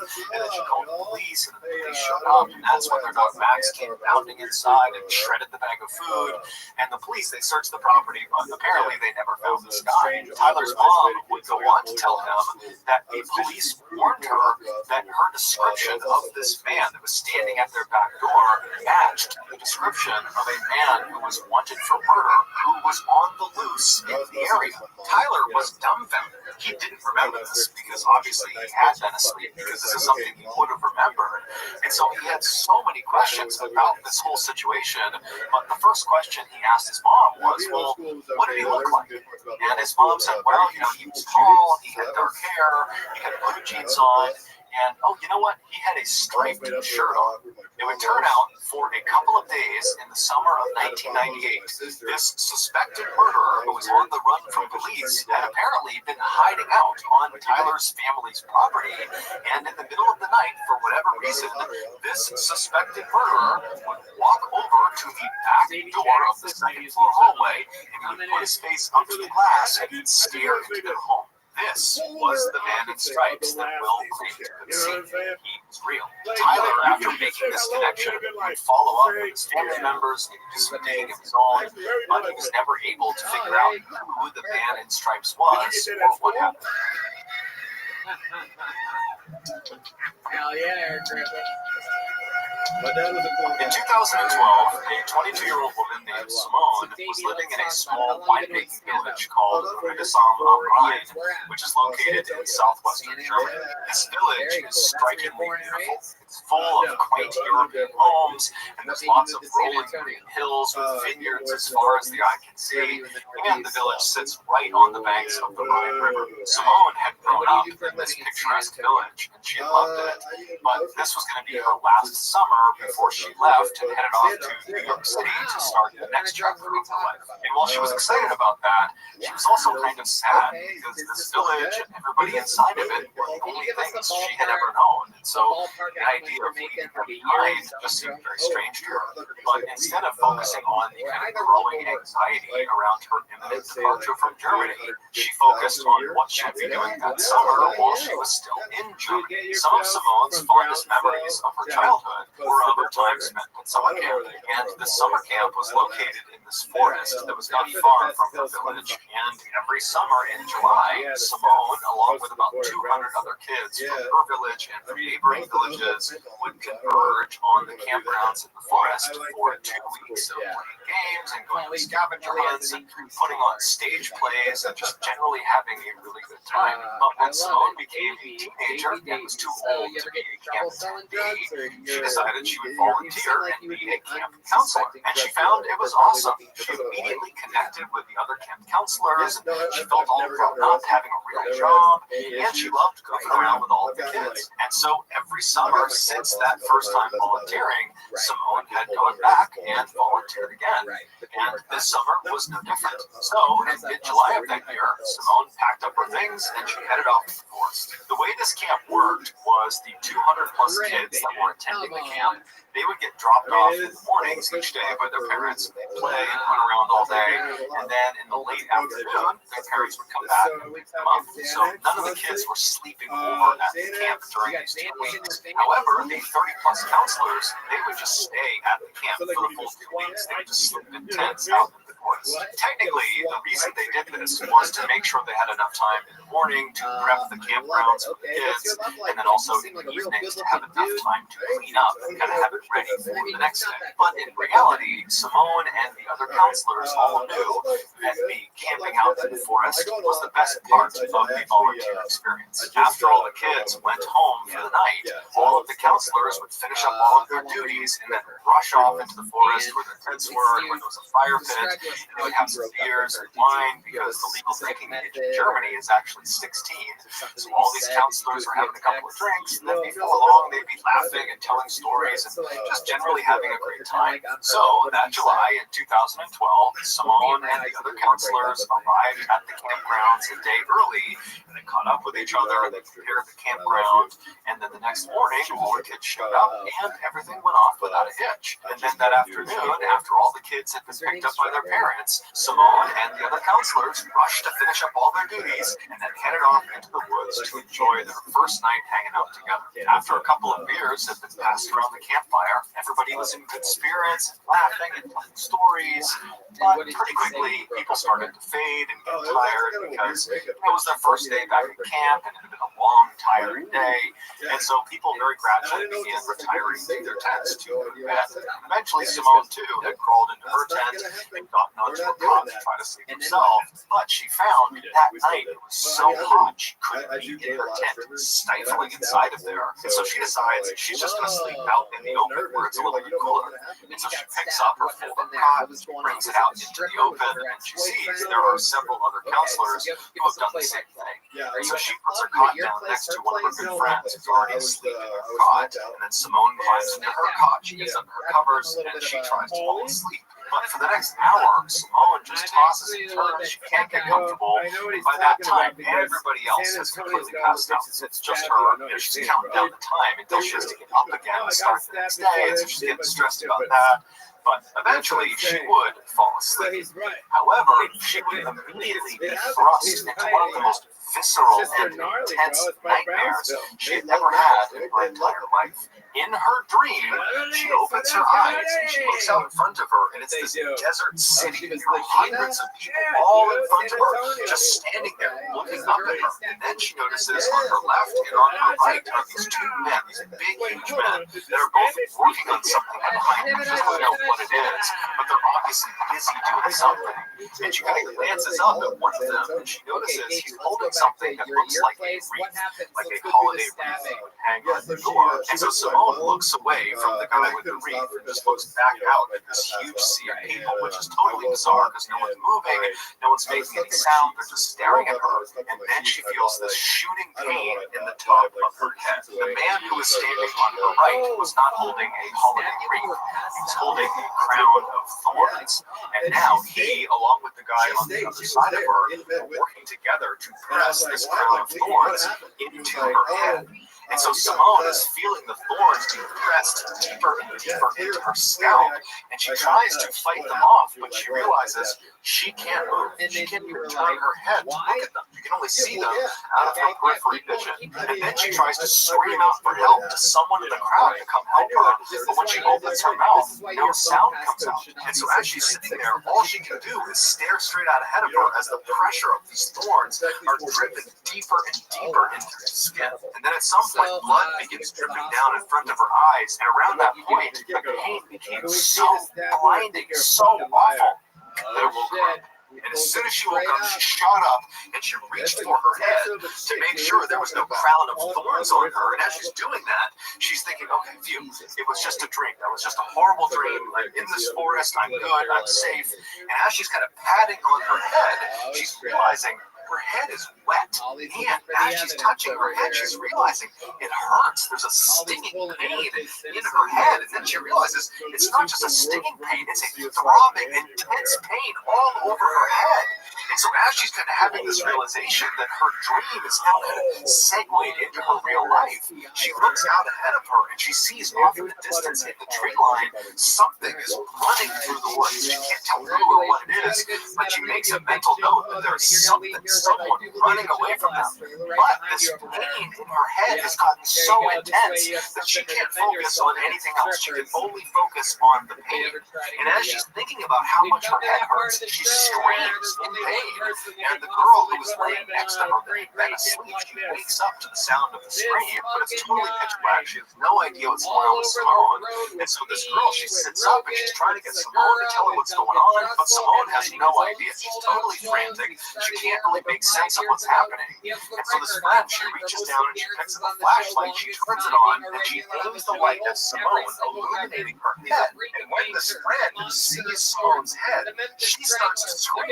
Seconds later, the rest of the counselors that had been sleeping out were awake, and they were rushing Simone, who was now shaking and vomiting, over to one of the staff vans. And then 15 minutes later, they had driven her to the emergency room. It would turn out, after Simone had finally fallen asleep, and she began having that really intense dream about a crown of thorns being dug into her scalp. Well, in reality, something was digging into her scalp. It was kind of manifesting itself in her dream. And what was digging into her scalp was the jaws of a fox. This fox had snuck into the campsite and walked right up behind Simone and just started eating her head. And amazingly, it did not wake Simone up right away. So this fox got 20 or so serious bites out of Simone's head before she shot up and scared it away. So almost certainly what Simone saw running away from her in that quick moment was the fox. Doctors were able to save Simone and stitch her head back together, and they were even able to hide all of the scars in her hairline so you can't even see them. But despite her being physically okay today, psychologically, this was a very traumatizing event. Not only does she refuse now to go into any forest, whether it's day or night, but she also periodically still gets phantom pains in her scalp. It feels like the fox is biting her head all over again.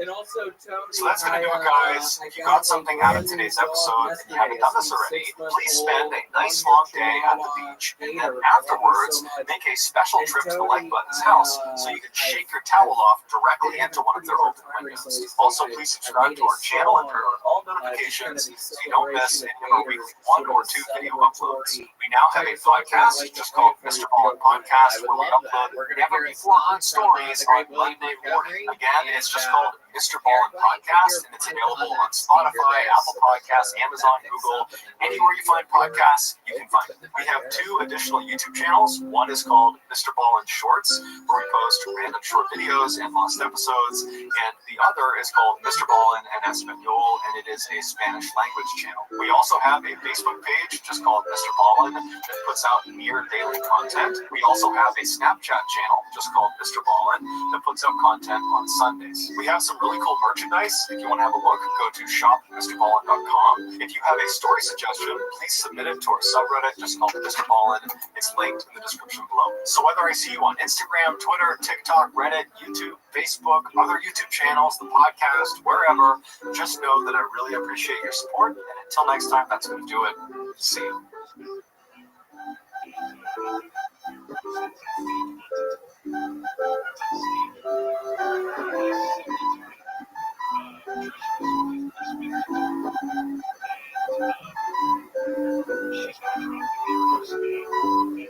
Today's story is a classic don't go in the woods type of story. But before we get into today's story, if you're a fan of the strange, dark, and mysterious delivered in story format, you come to the right place because that's all we do, and we upload 2 or 3 times every week. So if that's of interest to you, please invite the like button over to your kid's birthday party and then ask them if they want to hit the piñata. When they say yes, put their blindfold on and then replace the piñata with a beehive.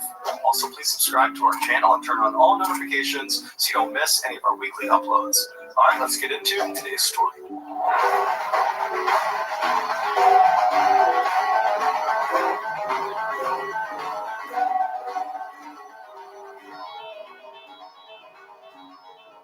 Located in the far northwestern section of Canada is the aptly named Northwest Territories. It is a massive swath of land that virtually nobody lives inside of. To make that point crystal clear, consider the following.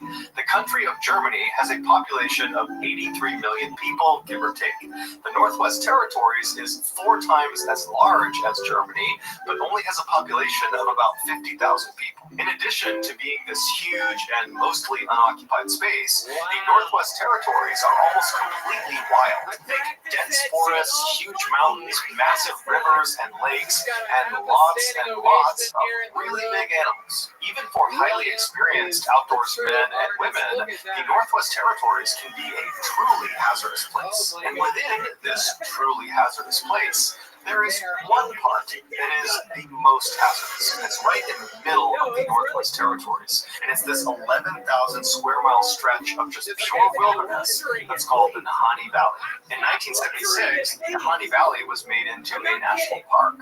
But don't let that fool you. This is not some family park that anybody can go to. There are no tourist accommodations, there's no hotels, there's really nothing inside of it. And there are no roads that lead into this park. The only way you can get inside this valley is by plane or by boat or by very stressful and difficult overland hike. But for those who are able and willing to make the effort to get inside of this valley, you have the opportunity to explore one of the most beautiful places on the planet, because this section of the world is almost completely untouched by man. It is really nature at its purest form. However, there's a catch. This valley is said to be haunted. Over the last 10,000 years, the handful of native tribes that have attempted to settle inside of the Nahanni Valley have all either suddenly disappeared without a trace, like the Nama tribe, that literally overnight just was gone, leaving behind their shelters, their food, their supplies, just gone. No one knows what happened to them. Or the tribes have abruptly fled, claiming they were being terrorized or stalked by creatures lurking in the forest, like these white demons and these large wolves they called wahilas. Now, of course, this just sounds like folklore, and it might very well be that that's all it is, folklore. But starting in the early 1900s, some very strange things started happening in the Nahanni Valley that were not folklore. These things happened, and they were horrifying. These were horrifying, real events. And they might, depending on your viewpoint, give credit to some of the theories that the native tribespeople have about this valley, which is there's something evil lurking out in this forest, but we just don't know what it is. In 1904, 3 brothers, Willie, Frank, and Charlie McLeod, who all lived in the Northwest Territories, decided they wanted to go looking for gold in the Nahanni Valley. They figured because so few people had ever been inside of this valley, that if there was gold to be found, then certainly it had not been found yet. And so after a very long and arduous journey using sled dogs, and trains, and homemade boats, they finally slipped into the valley and found themselves on what's called the Flat River, which runs right through the center of the Nahanni Valley. Now, the Flat River is kind of ironically named because it's anything but flat. It's actually more like a rapid at certain points. But either way, the 3 brothers, they're on their boat, they're making their way up the Flat River, and at some point they pull off onto the riverbank and they set up camp. And then once the camp is set up, they go down to the river and they put their gold sluices into the water. A gold sluice is this long, skinny box that's usually made of wood, and it has a strainer on one side, and gold miners will put it in the water submerged, and they will kind of shovel the sediment on the bottom of the water into this little funnel, and the big stuff will get stopped by the strainer, and the dirt and the water will just kind of flow out the side. And so the idea is you can trap gold nuggets inside of the sluice. And so the three brothers, they get their sluices up, and they start looking for gold, and right away they hit there is tons of gold in this river. And so all day, all night, they get all this gold. The next morning, they do the same thing, and by the time all their containers are literally filled to the brim with gold, they decide, hey, let's go back and turn this in, get some money for it, and then come back out here. So they pack up their tent, they pack up all their supplies, and they put everything back in their boat, and get out onto Flat River. And at some point, very early on in their journey back, the boat capsizes, and the boat actually breaks apart from the strength of the rapids of Flat River. And so the boat actually just sinks, and much of their supplies sink, including all of their gold. But the three brothers are able to grab some of their supplies, like their rifle and some lumber and some of their mining supplies, and they swim it all to shore, catch their breath. They're totally devastated at the loss of the gold, but they're alive. They have enough supplies to survive. So they figure all they can do is maybe try to go back to their original site, try to get some more gold because they did still have a sluice, and then try to get out of there, and then regroup and come back another time. And so using some of the lumber they recovered from their broken boat, and then also by cutting down some trees, they literally fashioned another boat, and then hopped back on the Flat River, and they went back up to that site where they found gold earlier. They set up their sluice, they set up their camp again, and this time they didn't find any gold. So all day, this very disappointing day that they've already lost all their gold, now they're not finding any more gold, and so that night when they went to bed, they decided that the next day they were just going to leave. And so the next day, they get up, they pack up, they hop back on the Flat River on this new boat they built, and they're able to make their way out of the valley and get back to their homes. As soon as they get back home, the two younger brothers, Willie and Frank, start talking about how they want to go back into Nahanni Valley and go get more gold, because now they know there's gold out there. It's not a question, yeah, we didn't find it that second time, but we know it's out there. Charlie, the older brother, he wanted to get the gold, but he felt like, hey, that was a close call with the boat flipping over. I don't know if it's a good idea, so I'm actually not going to go. You guys can go, I'm going to stay. And so several months goes by, and Frank and Willie have been doing all this preparation for this additional trip into the valley, and finally, in 1905, they're ready. And so Willie, Frank, and a third man called Robert Weir, who was a friend of theirs, he was going to replace Charlie. The three of them, they make their way up into the valley. Now, they didn't tell anyone how long they were going to be gone for, and so when they didn't send any word and no one had heard from them in weeks, Charlie was actually not that concerned because he knew there was lots of gold to be had out in the Nahanni Valley, and so he figured they must have struck it rich, and now they've decided to live out there long term, or at least maybe through the summer or maybe the next year, and so he wasn't concerned, and because he wasn't concerned, nobody else was concerned about these three men. And so weeks turned into months, turned into a year, and still no one's heard from these three men. No one's heard from Willie, Frank, or from Robert.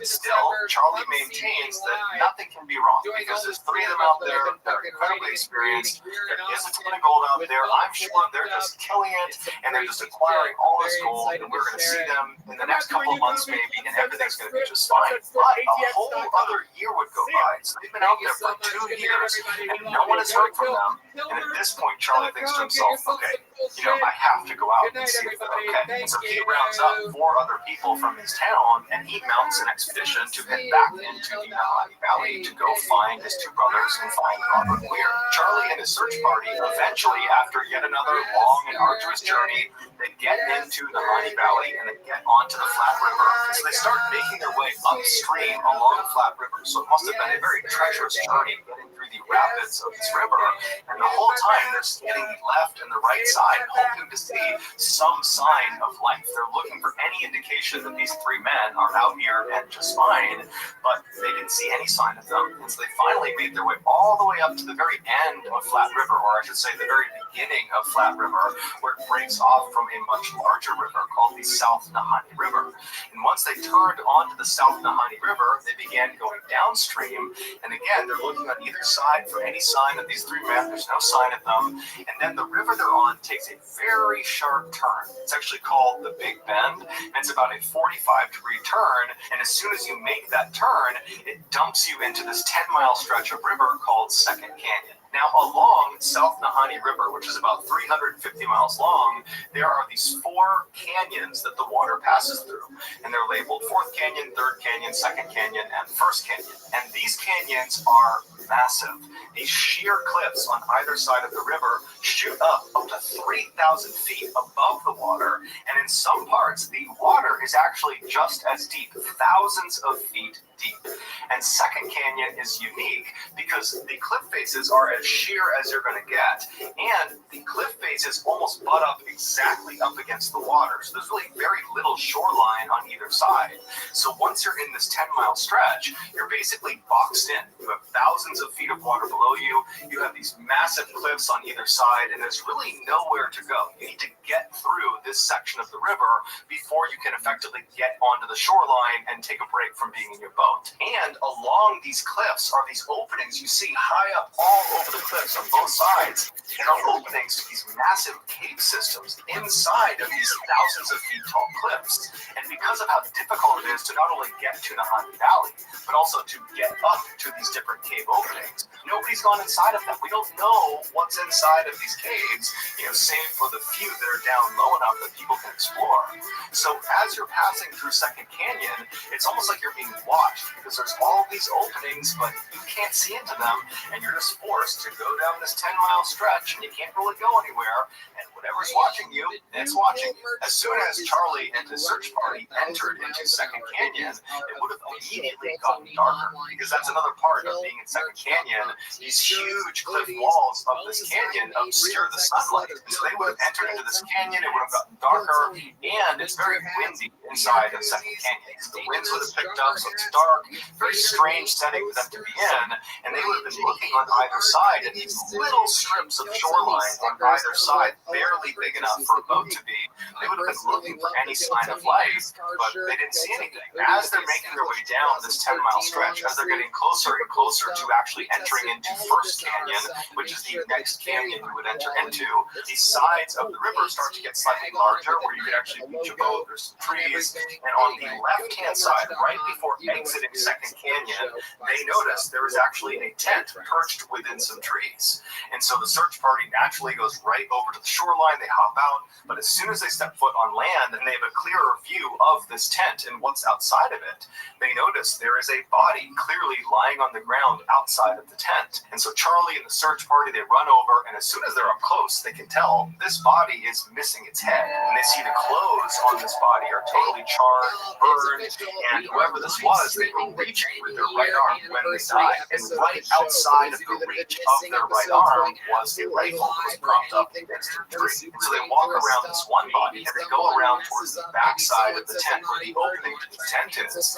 and they find another body, another very badly decomposed body, in its position kind of halfway in the tent and halfway out of the tent.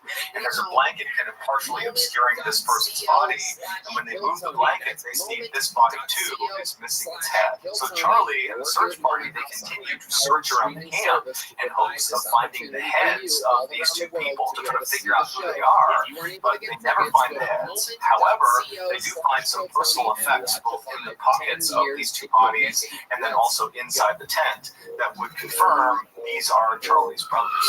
As for the third man that had been with them, Robert Weir, he was not at the campsite, and in fact, he would never actually be found officially. However, a little ways down the river, another partial skeleton would be found several months later that was attributed to Robert. However, that was not 100% confirmed to be Robert. The only other interesting thing that was found at this campsite was a carving in a nearby tree that just said, "We have found a fine prospect," indicating that Charlie's brothers had found gold. But there was no gold either on them or in their camp or in the river nearby. Nothing. There was no gold. Charlie and his search party would leave the valley and get in touch with the mounted police who would come out to the site where the brothers had been found.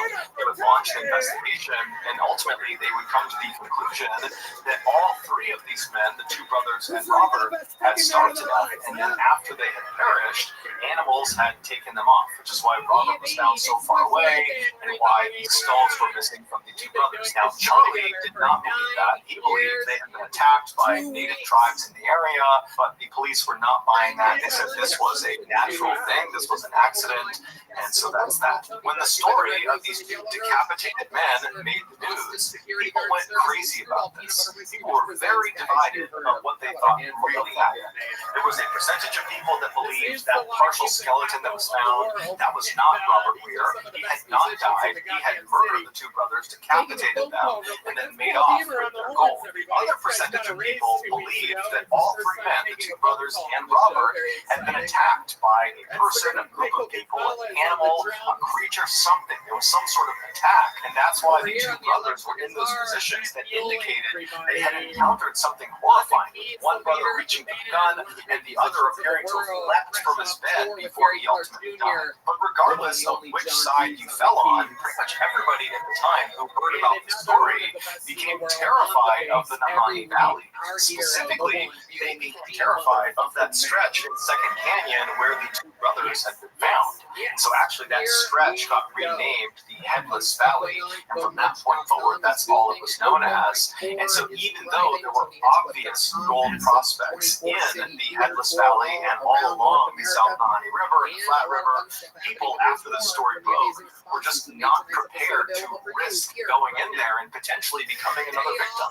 And so people kind of stayed away from the Nahanni Valley. 8 years later, though, in 1913, a gold prospector named Martin Jorgensen decided, you know what, I'm not going to let some scary stories about some headless men and, ghosts and killers on the loose, I'm not going to let any of that get in the way of me taking gold out of the Nahanni Valley. So, all on his own, Martin makes the arduous trek inside of the Nahanni Valley, he makes his way up Flat River, and he finally finds a spot about 70 miles upstream of where Headless Valley was, and he actually built a one-room cabin because he was going to stay there through the winter, and then the plan was he would meet up with his partners the following summer. And so right after he got there, he set up his sluices and he started mining for gold, and apparently he found a lot of it because he sent word back to his partners outside of the valley that he had made it rich. And so his partners were really excited to meet up with him the following summer and see how much he got, because they planned on going back into the valley with him that summer. So that summer rolls around, his partners go to the meeting spot right outside the valley, but Martin doesn't show up. So his partners, they stay outside at this meeting space for several days until finally, when he doesn't show up, they decide, we have to go in there and see if he's okay, because at this point, he should have been here. There's no excuse. And so they end up going into the Nahanni Valley. They make their way up Flat River, and they go roughly to the area where they knew he was staying based on the message he'd sent earlier. He described where he was staying, and they actually found his cabin, or I should say they found what was left of his cabin. His cabin had been completely torched, burned to the ground, and laying on the ground next to the burned out cabin was the burned out remains of another headless corpse. This corpse belonged to Martin Jorgensen. The police did a thorough investigation, but they were never able to determine what actually killed him. The police did not connect Martin's death with the two McLeod brothers' deaths, even though they were all decapitated. They were in roughly the same area, and it happened within a few years of each other, and they looked very, very similar. Even though that all was true, the police said, no, these are totally separate. Martin died for some reason, and then animals took parts of him away, and that's why his skull is missing. Martin's skull was never located, and the gold that Martin claimed to have struck it rich with was also not at the cabin, not on him. There was no gold anywhere in the vicinity. When Martin's death made the news, people went crazy, and despite the police assuring everyone that his death was not connected to the McLeod brothers' deaths, even though the police were saying that, the public didn't see it that way. It was just too easy to connect one decapitation with two other decapitations that have happened close together in a relatively short time frame, and so a lot of people assumed there must be a killer on the loose somewhere in the Nahanni Valley. 7 years later, in 1921, the rumors of a killer on the loose were still alive and well when gold prospector John O'Brien and his partner decided, you know what, despite the rumors of this so-called killer or whatever's going on in the Nahanni Valley, let's go into the Nahanni Valley and try our hand. Let's try to get some gold. So the two of them made their way into the valley, and they set up camp in Headless Valley, not far from where the McLeod Proud brothers had been found decapitated. They set up their camp. They're there for a couple of days. They're doing well. They're finding gold. And then at some point, John tells his partner that he's going to go out and check all of their traps along the river. And he'll be back in about 8 or 9 days. So his partner waits 8 or 9 days, and John doesn't come back. A couple of days after that goes by, and now John's past due, and so the partner decides he has to go out looking for him. So there was another gold prospector in the area. So this partner contacted him, and the two of them went to the river and began walking upstream until they found John. And he had frozen to death. It was very interesting the way he was positioned. He was sitting in front of this obviously previously lit campfire. He wasn't hunched over. He didn't look like he was in pain. He looked like he was just enjoying the fire. There was nothing on his face that indicated discomfort or pain or fear. He was even holding the matchbook in his hand. It was like he was just sitting there enjoying the fire when something caused him to suddenly freeze. In fact, witnesses would say John looked like he had been flash frozen, as if it had happened in a matter of seconds, because it didn't look like he had reacted properly to freezing to death. And the police, when they came out, they would say, this is odd. This is odd the way he's positioned. But ultimately, he died because he froze to death, and so there's no foul play here, and so no further investigation is needed. 5 years later, in 1926, a hunting party that included a young woman named Annie Lafferty was camping out along the Flat River inside of Headless Valley. And so that night, they're all kind of joking around the fire, and at some point they decide to all go to sleep. And the next day, when everybody gets up, Annie is no longer in camp. There's no sign of where she went. So they begin by yelling out and walking around the immediate vicinity to see maybe if she stepped away for a minute, but Annie's just gone, and no one knows where she went. So the hunting party spends the rest of the day looking for Annie, but there's no sign of her. They ultimately leave the valley. They tell police. Police come out. There's this huge search. But Annie's never found. Several months later, a man named Charlie, who happened to have been out near Flat River near this hunting party when they were out there, but Charlie himself was not in the hunting party. He didn't know Annie. He was just in the vicinity. He overheard someone talking about a member of that hunting party, specifically a woman, going missing. And when he heard that, he knew he had to tell police what he had seen that night out near Flat River. So he goes to police and he explains that night when he knew there was this hunting party over there, and near them he knew they were over there. He said at some point he went to bed, and then he woke up when he heard the sound of rocks falling into the river in front of him. He was sleeping along the river's edge. So he sits up and he looks out across the river. It's totally dark, but there's some moonlight, and he's kind of looking around wondering what's causing the sound, but he can't see it, and he hears it again until it's off to his left. These are not huge rocks. These are like medium to small size rocks, like rocks you can just pick up and throw. And so he's looking, and all of a sudden he sees maybe a couple hundred yards away through some sparse trees, he sees a naked woman, a white naked woman, running on all fours up this mountainside. And as she's running up the mountainside, her feet and her hands are knocking little rocks into the river down below. She's right on the edge of this cliff. And as she's running up this hill, she stops and she turns, and he gets a good look at her face. And Charlie would say he was so taken aback by her face, it looked like she was possessed. There was something wrong with her face. And so Charlie instinctively ducked down and chose not to follow her, even though he knew anybody running naked anywhere in the wilds is doomed. But he felt like he could not go near this woman. There was something wrong with this woman. And so the police, they take the story down and they say, hey, this is what Annie looks like. And Charlie would say, I think that's her. I think that matches her description. And so universally it's believed this woman galloping up this hillside in the middle of the night naked was Annie. Police ultimately would not investigate Annie's disappearance any further because at the time Charlie was telling them this piece of information, she'd already been gone for months, and the assumption was she was dead.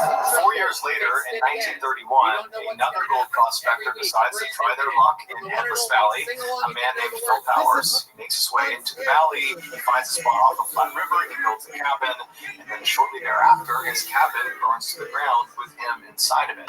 Now, his skeleton was intact, but the strange thing about his death is based on the origin of the fire, which would have been on the roof. He should have had an opportunity to climb out of the cabin before it burned down, giving rise to the theory that he was actually dead before the fire started. However, the police said this was an accident caused by Phil doing something with a stovepipe that led to it catching on fire, and this was just all one big accident. But the vast majority of people that have followed along to this point with all of these strange deaths, they were just not buying it. 5 years later, in 1936, two more gold prospectors, William Epler and Joseph Mulholland, they entered the Headless Valley to try their luck, and shortly after arriving and getting set up, they went missing. A search party came out to look for them, and they found their cabin, and just like Phil Powers, it had burned to the ground. William and Joseph were not in the ashes. They were not anywhere nearby. In fact, they were never found. No one has any idea what happened to them, and no one knows what caused the fire. 9 years later, in 1945, yet another gold prospector named Ernest Sabbert entered the Headless Valley to go looking for gold, and then when he did not leave the valley for an intended rendezvous with some of his partners went looking for him, and they would find him inside of the sleeping bag, laying down, decapitated right along the flat river inside of the Headless Valley. And so the police would come out, they would do an investigation, and they would call this an accident where, he starved to death or he died of hypothermia, and then after he was dead, animals must have come in and removed his skull, and that's why we can't find it. And so the police did not, at least not publicly, connect his death to all of the other decapitations in that small area. 1 year later, in 1946, another gold miner named John Patterson went into Headless Valley, and he went missing. So a search party went in looking for him, and John would never be found. But on one of the last nights that the search party was in the Headless Valley, they were camping out near Flat River. Some native tribes people came into their camp, and they warned them about some white figures that were walking around the valley that night. They're down near the river, they're out in the forest, they're kind of all around here, and so you really need to be careful. You don't want them to see you. And then these tribes people just left. And so the search party is absolutely horrified. They know about the rumors of this place. They're out here looking for someone that's gone missing in this place. And all night, all they hear are distant howls and screams that they hadn't heard in the previous nights. They're hearing these wailing sounds coming from all around them, like these things that are out there were intentionally trying to scare them to get them to leave. It felt like they were not supposed to be there. The next day, first thing when they got up and they left, the leader of that search party would say he just felt like the whole valley was totally sinister, and that constant wailing they heard the night before, he said he will never forget. From the mid-1940s onward, there have been far less strange incidents reported inside of Nahanni Valley, but one could attribute that to the fact that far less people have been going into Nahanni Valley ever since the 1940s. And in recent times, huge segments of the park have been permanently closed. The park has said the reason they're doing that is to protect that segment of the park, but other people have speculated that at least part of the reason why they're closing these segments, many of which are right near the Headless Valley, is because they're trying to protect people from getting anywhere near whatever it is that's lurking inside of that park. But regardless, it is still a fact that over the last century, there have been dozens and dozens and dozens of people that have either gone missing or who have died under very mysterious circumstances inside of this valley. And the truth is, nobody knows why. So that's going to do it, guys. If you found the secret in today's episode, let us know in the comments section what it is and where you found it, so give us the timestamp. And if you're the first to do that, we'll pin you at the top of the comments section. If you got something out of today's episode and you haven't done this already, please invite the like button to your kid's birthday party and then ask them if they want to hit the piñata. After you get their blindfold on, replace the piñata with a beehive. Also, please subscribe to our channel and turn on all notifications so you don't miss any of our weekly 2 or 3 video uploads. We are now selling merchandise like this hat, like this flannel, and all sorts of stuff. There's mugs and stickers and sweatshirts. If you're interested in Mr. Ballin merchandise, go to shopmrballin.com. If you're interested in upcoming deals and promotions relative to the shop, go to our shop's Instagram page. The username is shopmrballin. If you want to get in touch with me, you can direct message me on Instagram or on Twitter. My username for both platforms is the same. It's John Ballin 416. I also have a ton of content over on TikTok, where my username is Mr. Ballin. We also have a second YouTube channel called Mr. Ballin Shorts, where we post random short videos and lost episodes. If you have a story suggestion, please submit it to our subreddit. It's called Mr. Ballin. It's linked in the description below. So whether I see you on Twitter, Instagram, TikTok, Reddit, YouTube, or some combination, just know that I really appreciate your support. And until next time, that's going to do it. See you. Oh my gosh. Anything else crazy going on in life, Hans? I tried to take my goggle to a pool party in Vegas. Your goggle? Yeah, my swimming goggles. You said it in the singular form in the beginning. Like you had a single goggle that you're swimming with underwater. In 2008, a teenager was hiking through a very dense forest in Northern California when he decided to stop and make camp for the night. He walked several hundred feet off the main trail into the forest, where he found a small clearing, and there he would set up his tent and he would climb inside and go to sleep. A few hours later, he would wake up because he thought he heard something outside of his tent, but there were no windows on his tent. It's totally pitch black outside, so he can't see anything, and so he's just laying there listening, trying to discern what's going on outside. And as he's laying there, he hears it again, and it's the sound of footsteps slowly approaching his tent. But before we get into that story, if you're a fan of the strange, dark, and mysterious delivered story format, then you come to the right place, because that's all we do, and we upload once a week. So if that's of interest to you, please hide a Bluetooth speaker in the like button's bedroom, and then proceed to play Siberian Husky screaming audio at full volume all night long. Also, please subscribe to our channel and turn on all notifications so you don't miss any of our weekly uploads. And let's get into today's story. Sean Ty is going to be after your next comedian, which is Travis Pizza Majeski. Pizza Majeski. Travis Majeski. Here he is, everybody. Make some noise for the movie debut of Travis Majeski. All right, so I'm gonna get ready. In 2007, the now famous cult classic movie Into the Wild was released to movie theaters for the first time. The movie, which is based on a true story, centers on the life of a young man named Christopher McCandless. In 1990, Christopher graduated from a really good school with honors, and by all accounts, he could have gone on to get a really good, high-paying job. But Christopher didn't want a job. He wanted freedom.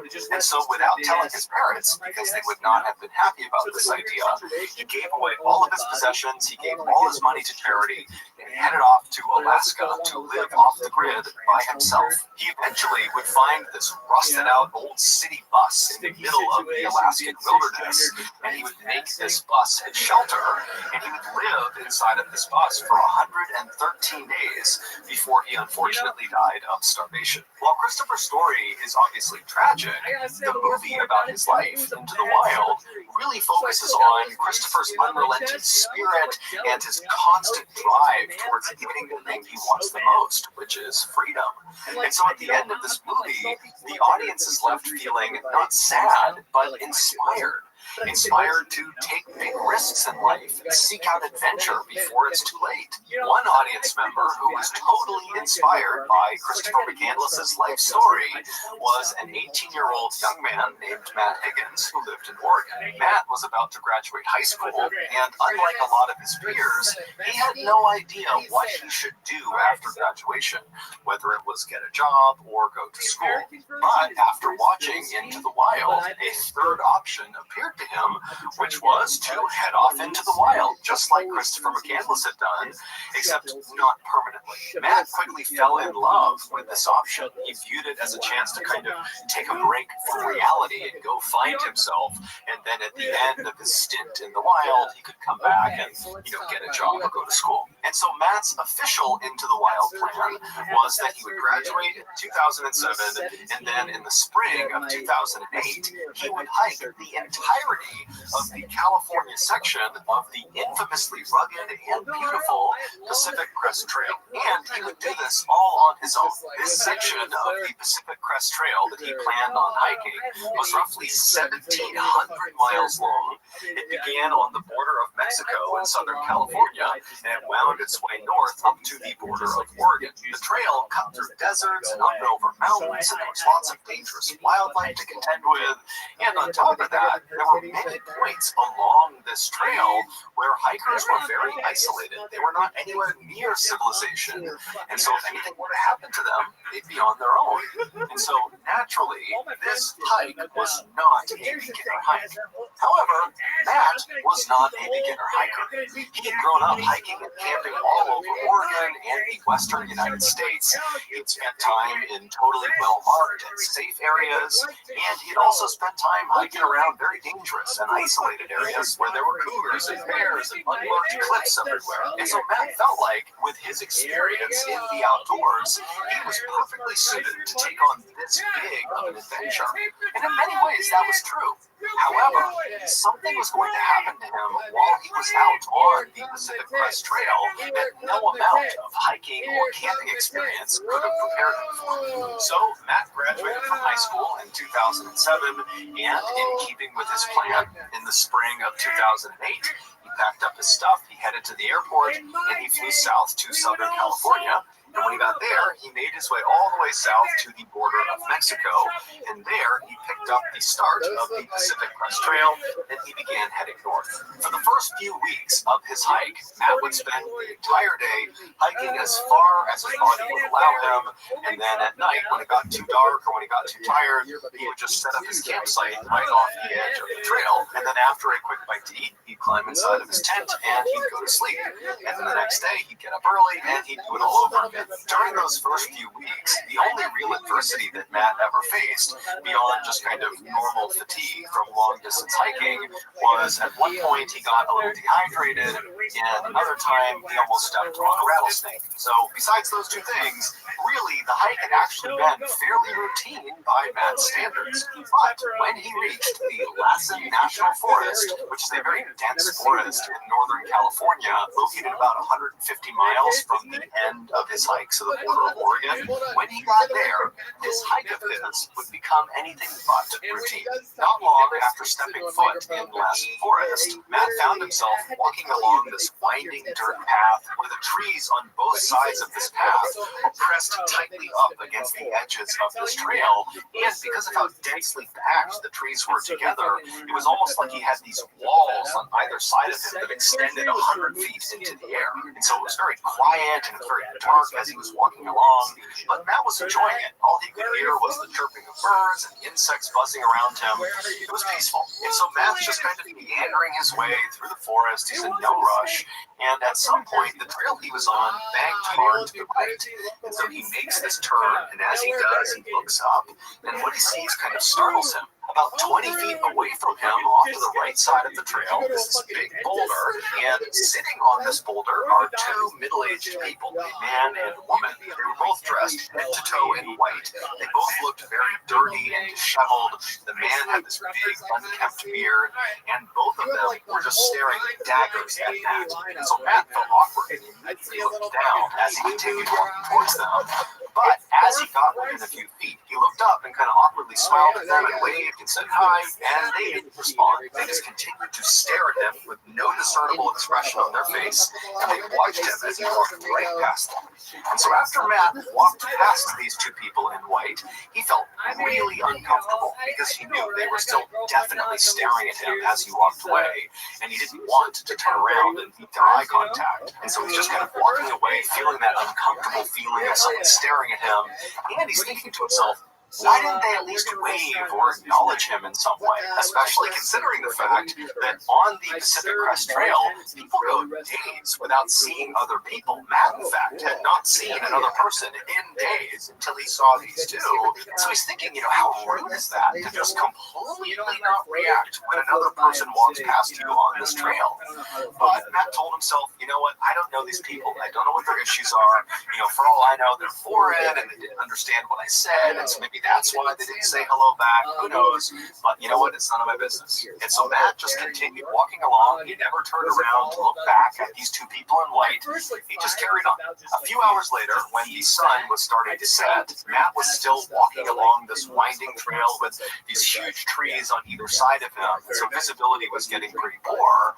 And so he began looking for a place to make his camp. But because of how close these trees were to the edge of this trail, and considering how dense these trees were, there was no spot for him to make his campsite without completely blocking the trail.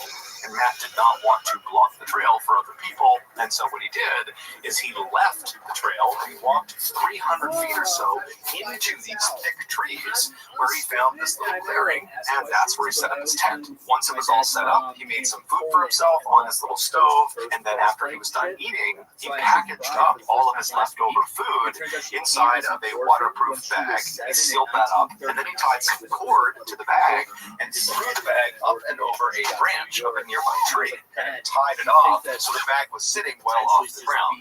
This was to make sure no bears could get to his food. And so after his leftovers were secured high up in the tree, it was totally pitch black outside.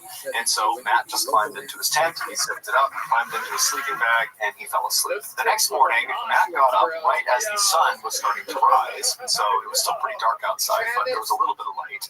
And so Matt unzipped his tent, looked outside, and the first thing he noticed was his bag of food that he had put under the tree was gone. And so Matt stepped out of his tent and he looked around, thinking, maybe it fell to the ground or something, but it wasn't there. It was just gone. And so Matt thought to himself, I didn't hear anything last night, but I guess a bear must have come into the campsite, found the food, and run off with it. And so Matt began walking over to the tree where he had strung the food up to begin looking on the ground for bear prints to confirm his theory that that was who took his food. And so he walks over, he's looking around, he doesn't see any bear prints, but he does see 2 sets of human boot prints, neither of which were his. And before he could even process that, he realized these prints, these human prints, were not just underneath this tree where the food was. These prints, as he looked around him, extended all the way up to his tent and all around his tent and all over his campsite. And so as Matt is looking at this crazy trail of human prints all over the place, he's thinking to himself, how is this possible? I went to bed last night when it was already pitch black outside, and I got up basically right at sunrise, so it was still dark outside. So these 2 people that were walking all over my campsite and cutting my food down, they somehow navigated here 300 feet off the main trail in the middle of nowhere. They navigated here in total pitch blackness, and they did it silently without waking me up. How is that even possible? And so after running through this thought process, Matt realized the only logical conclusion was that the 2 people he saw on the rock, the people in white, had followed him after seeing him. They saw where he left the trail, and they had waited until he fell asleep and then snuck out and robbed him. As Matt's thinking about this, he suddenly realized that maybe they're still around. Maybe he's still being watched. And so he began whipping his head around, looking at all directions, almost expecting to see the man and the woman in white kind of poking out from behind a tree. But when he looked around, he couldn't see anyone. However, he started to get that sense that he was being watched. And so feeling really uncomfortable, he quickly packed up his campsite and walked as quickly and calmly as he could toward the trail. And as he walked, he kept thinking to himself that these people are going to jump out from behind a tree, or they're going to grab me from behind. And so he's walking faster and faster and faster. And he finally gets to the trail, and he looks down the trail and up the trail. He kind of looks all around. He doesn't see anybody. And so he tells himself, okay, they're gone. So he took a deep breath, he composed himself, and he started walking north again along the trail. Matt walked for several hours, periodically looking over his shoulder, again expecting to see the man and woman in white, but he never did. And eventually, this narrow path kind of cutting through the dense forest opened up to this big, beautiful field, and by that point, the sun was high in the sky, and so Matt's walking in this very beautiful open area. He can see in all directions, there's sunlight beaming down on him, And so even though he was totally rattled by what had happened the night before, he found himself kind of becoming more at ease about the situation. He was far less paranoid and began telling himself, you know, as creepy as it is that those people in white almost certainly followed him and snuck up on his campsite in the middle of the night, as bad as that is, he thought, you know what, they probably were just super hungry and they clearly needed the food more than he did. And so, you know what, those people, they can have my food, whatever. And so Matt just continued on telling himself he would never have to deal with the people in white ever again. However, he would be wrong. Over the next 3 days, Matt continued making his way north through the Lassen Forest, and the trail he was on would weave between those big, beautiful open areas, back inside those very densely forested areas where the trees were practically right on top of you. And during those 3 days, Matt did not see the people in white. He did not have any nighttime encounters with anybody, nothing got stolen, and so that only reinforced the idea that, you know, he had been a target of opportunity. They had taken what they wanted from him, and they were no longer following him. But on the fourth day, after the food stealing incident, things would get spooky for Matt again. On that fourth night, Matt was once again forced to leave the trail he was on. He was in one of those very densely forested areas and walk well off the trail to find a clearing for his tent. So he walked several hundred feet away, he finds this clearing, he sets up his tent, and then also he sets up a perimeter of sticks all around the outside of his campsite. This was a precaution he had begun taking after the food stealing incident. These sticks were an early warning system where if any animal or person came too close to his campsite, they would step, in theory, on these sticks and they would break and they would alert Matt in the middle of the night. And so after his campsite was all set up and all prepared, Matt sat down and had a quick bite to eat, and then after storing his food, he climbed inside of his tent and he fell asleep. In your life, where you're chasing your dreams of comedy in the mecca of comedy, Austin, Texas. Before we finish the story, I want to tell you about today's sponsor, HelloFresh. Are you tired of spending hours and hours in the kitchen preparing the perfect fermented walrus tail and cobra heart soup, only to be met with looks of disgust from your dinner guests? Hi, I'm Mr. Ballin, and I had the same problem you did until I realized fermented walrus tail and cobra heart soup is just gross, and you should not be serving that to your dinner guests. Instead, serve them a meal from HelloFresh. HelloFresh is a meal service that sends actually good-tasting food right to your doorstep. Between menu items like cheese-stuffed burgers with pesto aioli and grilled salmon with balsamic tomatoes, you are bound to finally wow those finicky dinner guests at your next summer barbecue. And don't worry, HelloFresh recipes are very easy to follow, and they make for a joyful cooking experience for you and your family. Speaking of family, HelloFresh has a very popular kid-friendly line of recipes that are perfect for families looking to try something new while school is out for the summer. So if you're ready to finally stop jam-packing your fridge full of all those uneaten fermented walrus tails and cobra packing your fridge full of uneaten fermented walrus tails and cobra hearts, then you need to sign up for HelloFresh today. To do that, go to HelloFresh.com and use code MrBallin16 for up to 16 free meals and 3 surprise gifts. Again, go to HelloFresh.com and use code MrBallin16 for up to 16 free meals and 3 surprise gifts. Okay, back to the story. No, I used to work in the auto. A few hours later, Matt suddenly woke up. Now, when he woke up, he opened his eyes, but it's pitch black in his tent. There are no windows in his tent, and it's pitch black outside. So even with his eyes open, he can't see anything. And so he's just laying there with his eyes open, but it's total darkness, and he's just listening intently because he doesn't really know why he woke up, if something startled him, or if there's no reason at all. And so he's just laying there and he's listening, and as he's listening, he hears the distinct sound of something stepping on one of these sticks in his perimeter. And so he hears the stick break, and his heart just starts racing because he knows that an animal or a person is just a few feet away from him. And so instinctively, he kind of begins to pull his arm as quietly as he can out of his sleeping bag. And he reaches over and he grabs his hunting knife. And as he grabs the handle of the knife and he brings it closer to him, he hears the sound of more footsteps. Whatever has stepped on the stick has not slowed down at all. They don't care about the sound they just made. They're still moving towards his tent. And so Matt's starting to get really freaked out because he knows that it could be an animal, but just a couple of days ago, 2 people were in his campsite stealing his food and walking all around his tent. And so that's what's going through his head. And so Matt's laying there preparing himself to potentially have to slash out if anybody came close to his tent. I mean, he's in the middle of nowhere. If a person is out here, it's not his friend. So he's laying there, he's shaking, he's listening really intently, and the footsteps are just getting closer and closer and closer to his tent until they stop right next to his head. They are literally about a foot away from him. And so he can't see anything. He's just listening really intently, and then he starts to hear whispering. But the whispering is not coming from this person right here. The whispering is coming from everywhere in the forest. It's coming from all different directions. And so Matt doesn't know what to think about this. And as he's hearing this whispering, which is getting more and more frantic, whoever is standing right outside of his tent begins circling his tent. So now he hears footsteps just walking in a circle around his tent while frantic whispers are coming in from all directions. And so at this point, Matt is so terrified, he's just frozen. He knows that he's holding that knife, but he won't be able to do anything with it. He's just petrified. And then as soon as this total nightmare had begun, it just stopped. The whispering, silence. The footsteps stopped.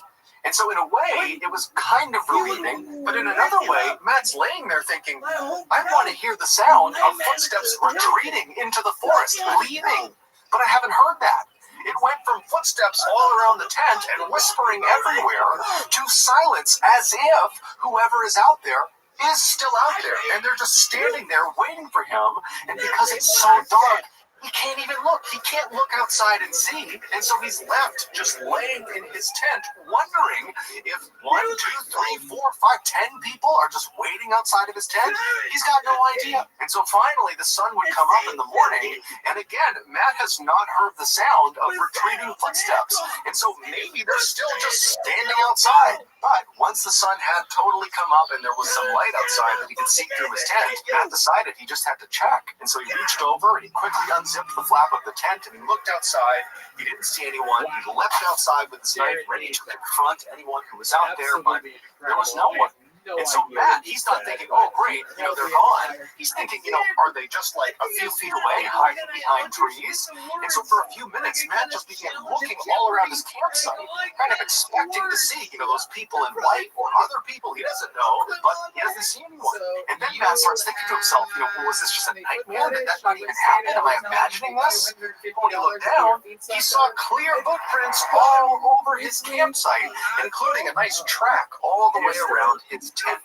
And so this nightmare really had played out in real life. So he quickly gets everything back into his pack, he throws it on his shoulder, and he just starts running back towards the trail. When he got to the trail, he continued running north. And as he's running along and looking over his shoulder the whole time, he's telling himself, I just need to get out of Lassen National Forest. I need to get out of the people in white's turf, get away from this place, and I'll be left alone. And so that motivated him to spend the whole day moving as fast as he possibly could. And by that afternoon, he had finally escaped Lassen National Forest. He was out, and he was in one of these smaller towns that kind of butted up alongside this forest. And so that night, he camped out right near this town. He wanted to be as close to civilization as possible to ensure his safety.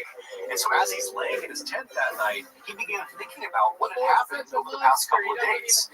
At this point, he was nearly certain that the people in white that he'd seen on that boulder, they had to be behind these nighttime encounters. They just had to be. And so he's thinking to himself, okay, well, the first encounter I had with them, when they stole his food, yeah, that's creepy, but it makes sense. They followed him, they went to his campsite, they stole his food. Okay, fine, that makes sense to him. But the second encounter, the one that had happened the night before, that didn't make any sense. Assuming it was, again, the people in white responsible, that meant they had been following Matt the whole time, and he had not seen them somehow, even though over the last couple of days, he had been looking over his shoulder constantly, looking for those people, but he didn't see them, and they still managed to follow him all the way over several days to this other unmarked campsite, hundreds of feet off the main trail. So how did they do that? And then two, once they were at his campsite and laying there listening to them, walking around the campsite, whispering to each other, What were they doing? And then how did the footsteps and whispering just stop immediately, and you didn't even hear the sound of them retreating into the woods? How did they do that? And so Matt would go over this until finally he would fall asleep. And then the next morning when he got up, it was the first thing he was thinking about: the people in white. What were they doing, and why, and where were they? And so as Matt packed up his campsite that morning, it did cross his mind, that maybe he should just stop the hike right now and call his family, have them come pick him up, and get out of here. But this hike, this huge hike he had planned, was really important to him, and he was only about 100 miles away from the finish line, which meant he had already hiked over 1,600 miles. And he just didn't want to quit. He wanted to finish what he started. And so he packed up his stuff, he threw it over his shoulder, and he continued on. And so that day, Matt would leave that little town, and he would make his way up into another very dense forest called the Mount Shasta forest. Mount Shasta was a lot like the Lassen forest, except Mount Shasta has a very disturbing backstory. Specifically, lots and lots of people go missing inside of Mount Shasta, and often they go missing under baffling circumstances. The most frightening of these missing persons reports are when someone comes back, the survivor of the event, and they will say, they saw their hiking companion. They clearly saw them. And then they turned their back on them just for a few moments, a few minutes, whatever it was. And when they turned back around, the person they were with was now gone. No trace of them. Nothing, they're just gone, and despite a massive search for them, they're never found again. There is a distressing number of missing people in Mount Shasta that sound just like that. It's totally terrifying. So, with that in mind, Matt makes his way into the Mount Shasta forest, and even though it totally stressed him out to once again be walking on these dirt pathways where the trees are very tight on either side of you, they're very dense, and as he's walking, he's kind of looking in both directions, expecting to see somebody watching him. Despite feeling that way, Matt just continued to stay focused and kept telling himself to just continue on, because you're so close to the end. And so the first 3 days that he was in the Mount Shasta forest, Matt would just keep his head down, and very stoically every day he would just hike as far as he possibly could. In the evening, he set up his campsite either right off the trail or maybe a little ways off the trail in a clearing, and he didn't have any run-ins with the people in white or anybody else for that matter. He was totally left alone. But on his 4th day in the Mount Shasta forest, would change. On that 4th day, Matt found himself not inside dense forested areas, but rather in this very open trail that was up on the side of this mountain. And because this trail was fairly high up in elevation, the tree coverage was fairly sparse, and so there was great visibility. He could see miles ahead of him, and when he turned around, he could see miles behind him. And so Matt is just walking along this trail, kind of enjoying the day. It's beautiful outside, and at some point, he turns around and looks behind him. Now, all day he's been doing that, and he had not seen anyone.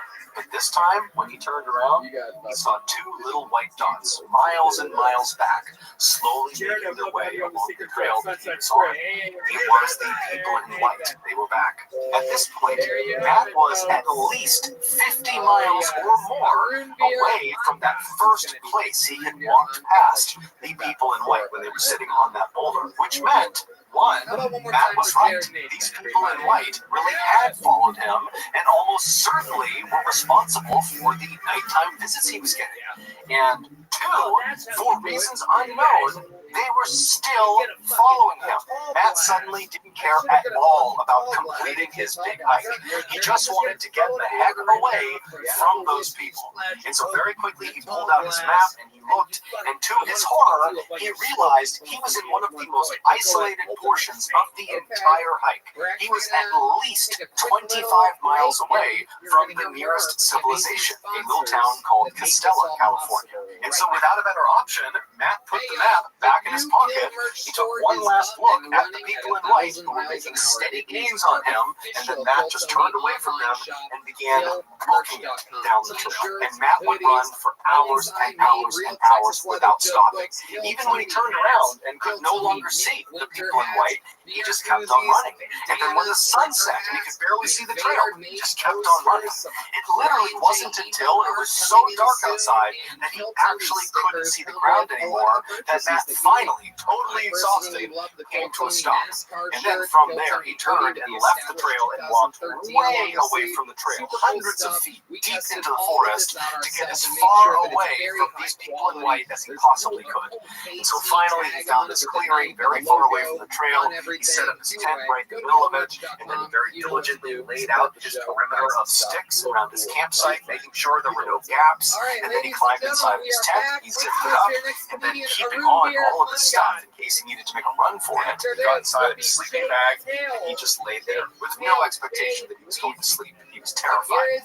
As he laid there, he thought to himself, okay, I have now run at least several miles ahead of them. I know that was them. I know I got some distance on them. There's no way they saw where I turned off the trail and where I set up this campsite, so they can't possibly find me. And so Matt would lay in the tent for several hours just waiting to fall asleep.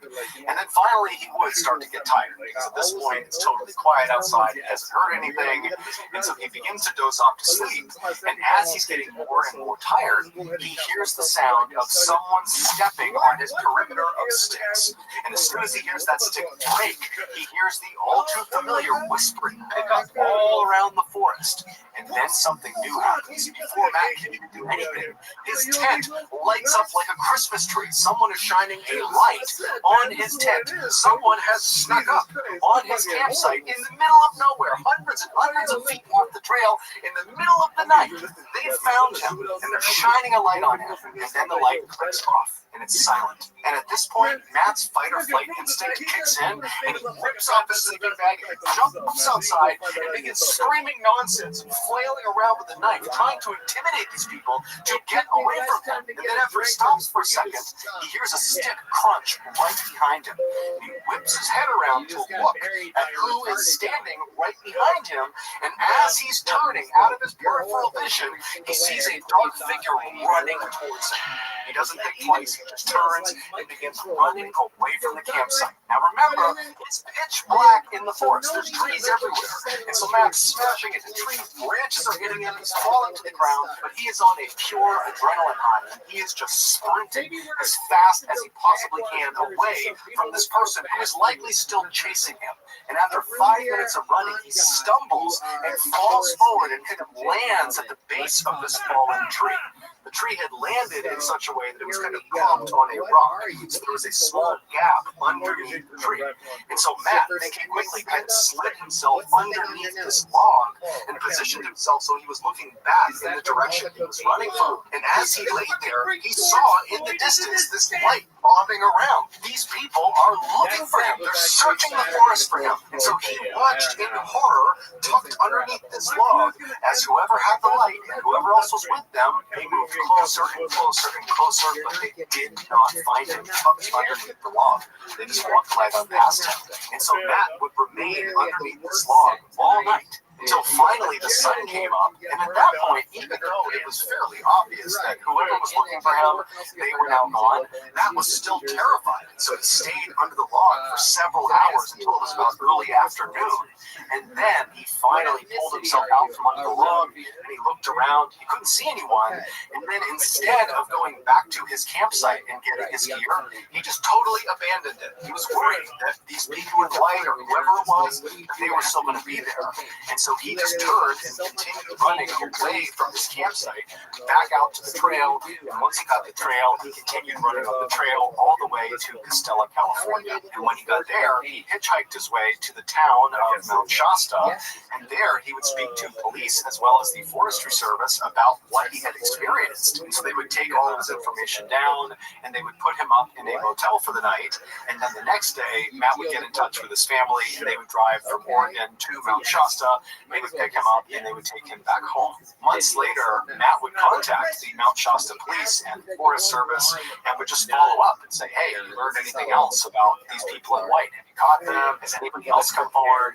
And the police would say, you know, they did have a number of people coming coming forward saying that things have been stolen from their campsites. These are people that were in Mount Shasta, in Lassen Forest, and the surrounding forests. But Matt was the only one who had reported being terrorized by this mysterious couple in white. And so to this day, Matt has no idea who those two people were, what they wanted with him, beyond obviously the food they took. I mean, they continued to stalk him for nearly 100 miles.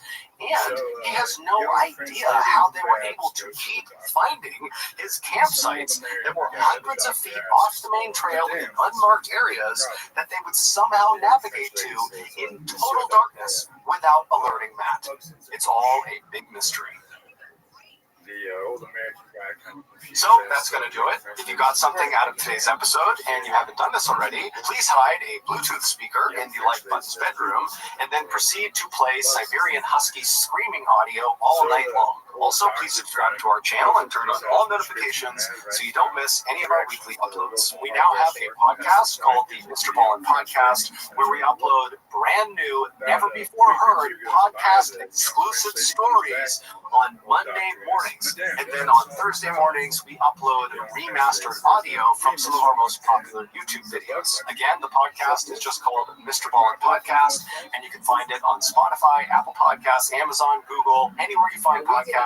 You can find it there. We also have 2 additional YouTube channels. One is called Mr. Ballin Shorts, which just posts random short videos and lost episodes. And the other channel is called Mr. Ballin en Español, and it's a Spanish language channel. We also post near daily content on our Facebook page and our Snapchat channel. Both of those are just called Mr. Ballin. If you want to get in touch with me, please follow me on any major social media platform and then send me a direct message. My username on all platforms is just @Mr. Ballin, and I really do read the majority of my DMs. We also have some really cool merchandise, so head on over to shopmrballin.com to have a look. If you have a story suggestion, please submit it to our subreddit called Mr. Ballin. It's linked in the description below. So whether I see you on Twitter, Instagram, TikTok, Reddit, YouTube, Facebook, other YouTube channels, podcasts, wherever, just know that I really appreciate your support. And until next time, that's going to do it. See you. This on a resume. No, they'll find you. At Granger, we're for the ones who pay attention to every little detail. The ones who buzz, tinker, and sweat the small stuff. Because you know the tiniest thing can make the biggest difference when it comes to keeping business moving. We get it. We're the same way. Offering access to product experts to help you quickly and easily find what you need. So whatever your industry, you know you're always getting professional grade products. Call, click Granger.com, or just stop by. Granger, we're the ones who get it done. What did you think was going to happen? How many episodes of this show have you watched? A couple. Okay, in any of those couple, you never saw anybody come up and do a joke like that, right? They talk about their lives or something about them or something, right? Yeah, I thought it was a solid minute, but I guess not. Okay. All right. Try again some other time. We're going to keep it moving. Get out of here. Today we have a really cool video for you guys. It'll be a collection of 4 stories that are all fan favorites, and they all share a theme. Camping horror stories. These stories have all been totally edited, so even if you've seen them before, it's going to feel new and improved. That was the whole point of doing this. We wanted this to feel like a brand new viewing experience. But before we get into those stories, if you're a fan of the strange, dark, and mysterious delivered in story format, then you've come to the right place because that's all we do, and we upload once a week. So if that's of interest to you, please offer to refill the like button stirring machine. But instead of using water, go ahead and take all the water from inside of those baggies that contain fresh mozzarella cheese and just dump that gross gray water in there. Also, please subscribe to our channel and turn on all notifications so you don't miss any of our weekly uploads. Okay, let's get into today's stories. Narrow slips or crab might be so there's a cheat here. But we have cheat. You want 10 minutes? In April 2020, a 17-year-old named Sam, who was an avid outdoorsman, decided to go on a one-night hike in the Superstition Mountains in Arizona. The mountain's name has a bunch of supposed origins, but the one that's generally accepted is people are afraid of the Screaming Mountains because of all the mysterious deaths that occur there. And so because people would avoid these mountains in fear of mysterious death, it became these superstitious mountains. But Sam was not superstitious and regularly came out here to go hiking, in particular on the 8-mile loop that went to the beginning. And so this one night overnight he planned on doing was going to be on that 8-mile loop where he'd do 4 miles in, camp out, and then go on his back. He planned to do it with a friend, but his friend at the last minute canceled, and so Sam teetered on not doing it, but ultimately decided, okay, I'll just do it by myself because I'm very familiar with this area. On the day he was supposed to go do this hike, he had planned on getting there early in the day to have excellent lighting, but due to some unforeseen circumstances, traffic, and bad road conditions, he didn't get to the trailhead until 5:45 p.m. that night. Sam knew it was a bad idea to start this hike so late because he's going to run out of daylight. He's probably not going to make it 4 miles to the point where he can start camping out. But he figured with his good health and fitness, he could probably quickly make his way to the 2 or even 3 mile mark. And there were some suitable campsites there. And so he decided he would kind of risk it and just try to go as fast as he could and use the daylight he had to reach a suitable campsite. But he wasn't able to move as fast as he thought he could. And so the sun was down and it's totally dark. And he's got his flashlight that only is able to shine like 10 feet in front of him. And then at one point, he nearly falls off of this rock, and he knows had he fallen, he would have gotten really badly hurt. And he's 15 miles away from the nearest help, and he's in a bad cell phone service area. The roads getting out here are treacherous. No one knows exactly where he is, and it dawns on him that you've made a pretty bad choice, and you should stop right now and make camp here and not try to risk it any further. And so as it happened, where he was, there was this forest right nearby, and you can see there was a clearing about 30 feet off the path. Shine his light. And so he walked into that clearing and he found it was a great spot to make camp. And in fact, on the edge of this clearing was the remnants of a fire pit. It was very old, but it at least showed that someone had camped out right here, and they seemed to have made it just fine. So suddenly he was feeling pretty smart. He felt pretty good about where he was staying. Now Sam intentionally did not bring a tent. He liked to sleep on his sleeping bag, the sleeping bag over that, and then he would string up a tarp over the top of it. And since this clearing was surrounded by pine trees, he was able to string up his tarp over the top, and it was perfect. And pretty soon he had a fire going, and he cracked open a can of beans, and as he was eating, he started to get a sense that something was off, something was not right. He began scanning the tree line as if he was going to find something out of the ordinary, but his visibility was incredibly limited because he was sitting right up against the fire. And if you've ever sat next to a fire in a forest, your visibility is like 5 feet in a circle around the fire. You really cannot see beyond that. And his vision was also limited by all the light circles. We're going to break it straight back. So he really could only see what was immediately around him. Nothing else. And he starts thinking, that's got to be it. Maybe I'm just nervous because I have no visibility. But as he's rationalizing this kind of bad gut feeling, a rock the size of a marble comes soaring into the campsite and lands at his feet. He looks down at the rock and immediately he connects that to that sense of dread he had. He's looking around a little more aggressively now. Again, his vision is very limited. And so for the next 15 minutes, Sam is really aggressively scanning the tree line, listening really intently. He doesn't hear anything, he doesn't see four rocks get thrown. And so he begins to rationalize and convince himself that there's nothing wrong here. That feeling I have, don't worry about that. He starts telling himself, I must have kicked the rock, that's what it is. Or maybe a rock fell off the tree.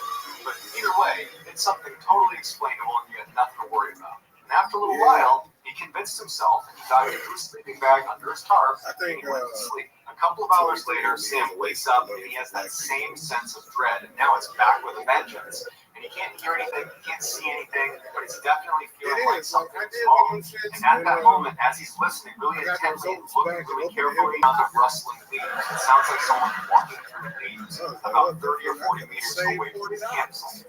And initially, he can't tell if this person or animal is walking towards his campsite or away, but over the next 30 seconds or so, the sounds start to fade, and he convinces himself that, okay, they've left and everything's fine. But just in case, he wanted to grab his flashlight and shine it in that direction, so he reaches next to him where he had left it when he had gone to bed a couple hours earlier, and he can't find his flashlight. He's looking around for it, he can't find it. He's like, man, that's weird, I had it right here, right next to my body, it's not here anymore. And that's when the alarm bells start going off in his head. because the only way this flashlight In an hour and a moves half is until if you he get ready, I got my does not big hear stuff and a how spicy it chicken moves. sandwich He from jumps out of the Chick-fil-A. sleeping bag, ducks out from under the tarp. He's looking around on the ground in the immediate vicinity of where he was sleeping to find his flashlight. And as he's looking out of the corner of his eye, he sees some light. He turns his head in the same direction that he had heard those footsteps, those rustling noises. When he's still laying down, he sees his flashlight laying on the ground about 10 meters away, which means someone or something had been less than a foot away from him to get this flashlight right next to him while he was fast and totally helpless. They had moved it all the way over there. And you look like you're just Sam thinks to himself, that's a trap. They are trying to lure me away from my campsite. Suddenly he felt so scared he wanted to vomit. But he knew in order to survive this situation, he had to keep his wits about him. So he puts his boots on and he grabs his knife. He knows he's not leaving his campsite. In fact, he's going to build the biggest fire he can. He's going to stoke that fire as big as he can get it. He's not going to go anywhere near that flashlight. For the next several hours, Sam just stood in the middle of his campsite holding his knife, preparing to confront whatever the heck is out in the woods. And over those several hours, he would hear footsteps approach his campsite, turn around, and leave. Every time the fire got lower, he noticed it would come closer and closer and closer, and when he would stoke the fire, they wouldn't come as close. But at about 3 a.m., he ran out of firewood, so unless he went into the woods to get more, he'd be out. He's certainly not going into the woods. It's the whole point, to avoid the woods where this thing is. So as the fire died down, Sam prepared himself mentally for whatever happened next. He knew that with that fire gone, this thing was comfortable coming all the way in, coming all the way up right next to him to get the flashlight. So finally, he hears the footsteps approaching. Before this, the closest they had come was maybe about 15 meters away. They were far enough away it was terrifying, but he had some distance. This time, they walked right up to about 3 meters away. They intentionally come behind the biggest group of trees, so he can't see them. It's still dark outside, and he's in that bubble of light near the fire, so he's blind to whatever's on the other side of those trees. He knows they're there, and they've stopped. And for 2 hours, this poor kid is standing in the middle of this campsite, facing in the direction of whatever's behind the trees. Probably his imagination is going crazy at this point with what could be behind those trees, just waiting for whatever happened next. But ultimately, the only thing that would happen is the sun would eventually come up, and right before it actually popped over the horizon, this thing on the other side finally moved, turned around, and ran away, not come back. So when the sun finally did come up, Sam didn't just charge out of there. He's still thinking there could be a trap. He waited until it was totally full sunlight, and he packed up everything he had, and he practically sprinted back to the parking lot, back into his car, and he drove nonstop for 20 miles until he got to a gas station where he could park and collect himself. And when he got there, he got out of his car, and he went in, and he got a drink, and when he came out, he noticed someone had written something on the dust on the back of his car. He walks over and just says, "Well?" Sam is confident that whoever was stalking him at his campsite is the same person or group of people that wrote this message. And now Sam just wonders, what would have happened if I retrieved that flashlight? That was like that. It's kind of like the same shit. It's happened. It's happened before. We're having fun though. It's a good one. It doesn't matter. The quality of the comedians doesn't really matter. It shows you how real the show is and how magical it is. In 1982, a very outdoorsy teenage girl and boy who had recently started dating decided to go camping. Around 1 a.m. on the first night they were there, the girl wakes up and she goes to the bathroom and she's about to unzip her tent when she stops. She hears some strange noises coming from outside the tent. It wasn't that loud, but it sounded distinctly like something was digging in the ground. But she really had to know, and she figures, no, it's probably just a small animal or something. And so she begins to unzip the tent. There's a little bit of moonlight that night. There's a clearing outside of their tent, so the moonlight's pouring. There's a tiny illumination. And so she looks through this tiny hole, and she can't believe what she sees. It's a grown woman squatting down about 2 or 3 feet away from her tent. Her back is to them, so she can't see that she's looking at the tent, and she's feverishly digging into the ground in front of her. The girl literally falls backwards into her tent. She's so startled by what she sees, and she lands on her boyfriend, who immediately gets up and says, "What's going on?" And she goes, and she points at the little hole where she had unzipped the tent, and she goes, the boy is confused, but he can tell his girlfriend is very serious, so he sits up quietly and he looks through the little opening in the door, and he sees the digging woman. The boy recoils and looks at his girlfriend and he's like, what is going on out there? He takes a flashlight and she's telling him, don't do it. And he opens up the tent a little bit more and he aims his flashlight on this woman, and this gets her attention. She stops digging, and she stands up slowly, and she turns around and faces them, and she's got no expression. She's not giving them any indication why she's there. She's not acting aggressive. She's not acting scared. She's just completely neutral, and she stands there staring at them for quite a while before turning around and just walking away from the campsite. And after a little while, when they were pretty certain she was gone, they open their tent all the way. Go outside, they can scan around with their flashlights, and just nowhere to be found, and they go to where she was digging. It's just this weird 4-inch deep hole in the ground. There's no rhyme or reason to why she was doing it. And so after sitting there wondering what they should do, they settled on, well, tomorrow we'll tell the park rangers that she was here, and maybe they'll do something about it. And so feeling pretty confident that this woman's not going to come back, they both go back into the tent, zip it shut, in their sleeping bags, and walk to go to sleep when they hear someone running towards their campsite. You know it's this woman. Immediately runs in the tent and they look out, and now the woman's not digging anymore. She's rummaging through some of their stuff that's outside of their tent. And the way she's doing it, they describe as undulating. She picks something up, look at it, throw it over her head. Pick the next thing up, throw it over her head. Back and forth, just throwing things behind her. And so the boy gets out, and he shines a light on her, and he goes, you need to leave. And she doesn't react. She just keeps flipping through all their stuff until he gets pretty forceful and says, you need to leave right now. And at that point, she kind of stops and looks at him like, oh. And then she gets up, turns around, and walks away. Now the couple really doesn't know what to do because she's clearly willing to come back after but they stayed outside their tent for about 15 more minutes, shining their light, making lots of noise, and treating her like she's an animal. They're just trying to scare her away from the campsite. And after a little bit of time, they thought, okay, there's no way she comes back now because we were pretty aggressive with her this time, and she seemed to really get it. They both go back in the tent. As soon as they zip it shut, they hear her come running straight back to the site, like she was literally waiting in the wings for when they went back in the tent. And this time, she runs back to the hole in the ground. She's just feverishly digging into the ground as fast as she can. And this time, they come out of their tent and they're mad and they're screaming at this woman, get the F out of here. What are you doing? And this seems to kind of frighten the woman who gets up and she looks at them like, why are you yelling at me? And she runs away. And it looked almost animalistic the way she was running away like she was feral. The boy and the girl are totally shaken up at this point. It's about 1:30 in the morning and this woman just keeps coming back to their site. They don't know what to do about it, so they turn on some lanterns and they turn on their flashlights and they decide we're just going to stay outside until the morning. That way we know she doesn't come back and doesn't steal anything from us. But by about 3:30 in the morning, they've been outside for 2 hours, they're getting cold, they're so tired, the woman's nowhere to be found, and so they finally say, don't come back into this. I think this time they get back in their sleeping bags and they go to sleep. They don't hear her. The next morning when they get up and they unzip their tent, they look outside and all of their stuff has been thrown all over the campsite. And the hole in the ground where the woman had dug that was previously about 4 or 6 inches deep is now well over a foot deep. And they realize this woman must have been lurking in the shadows in the woods, watching them from 1:30 to 3:30 in the morning. That whole time they were out there kind of warding her off. She was just waiting, just watching them the whole time in the shadows.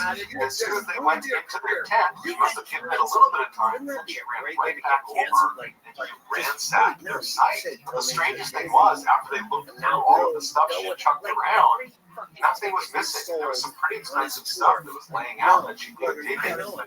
After they picked up their site, they went to the park ranger and they told them about what had happened. The ranger has no idea what to make. He's never heard of such a thing. And so the couple just leaves that day because they're not about to spend another night here. To this day, they have no idea why this woman was running onto their site and digging into the ground and rummaging through their stuff. It's like she was just a wild animal. Sorry, I'm getting I'm getting fucking edible is kicking hard. David, you're a monster. We love you. You're killing it. David Lucas, everybody. In the early 2000s, a teenager named Evan and his father would regularly go hunting in the Georgia backcountry. When Evan turned 14, his father befriended a very wealthy landowner in Georgia who offered him access to one of his best private hunting areas. And just a couple of days later, on October 5th, Evan and his father would take him out on a hunt. They woke up super early and they drove out to the edge of his property that was actually fenced in. They went to a main gate where they had the combo that the guy had given them. They punched in the combo, opened up the gate, drove in, shut the gate, locked it, and continued down the access road. They followed this road for about 2 miles where it came to a stop right outside of this huge forest. They parked their truck, they got out, they put on their gear, and pre-morning darkness began hiking into the woods. Even though they were there primarily to hunt, Evan and his father secretly enjoyed just hiking around the woods and camping out, and any chance they got to extend their hunting trips, they would, even if the hunting wasn't good. And so since they spent a ton of time in the woods together, they noticed almost immediately when they walked into this particular forest, something was off. Birds, animals, silence. Totally silent. The only sounds they heard that were not them was a single plane that passed over. Although they found this very odd, they figured, you know what, this is private property, not a lot of people are out here. I'm sure as soon as we showed up, the animals were aware of us, and they scattered. They finally made it out to the hunting stand that the owner had told them about. They get all settled in, they're getting ready to see some animals. All day long, they don't see a single animal, they don't hear a single animal. In fact, again, it is just completely silent. Frustrated, they began packing up their stuff, making their way down off the stand, and they started looking for a place to make camp for the night. And Evan's father suggested, well, hey, there's obviously nothing over here. It's been quiet all day. Why don't we walk deeper into the woods a little ways, set up camp there, so tomorrow we have a better chance of seeing some animals. So they hiked for about an hour farther away from where they parked their truck, and they reached this clearing, which is perfect for setting up their camp. And so they set up their tent. And Evan's father says, hey, we still got some daylight. Do you want to go try our luck and see if we can see some animals out here now? Evan's like, yeah, why not? So they hiked a little ways away from their campsite, and they set up their blind, and once again, they don't see any animals. It's totally quiet. And so they turn around and they start to get back.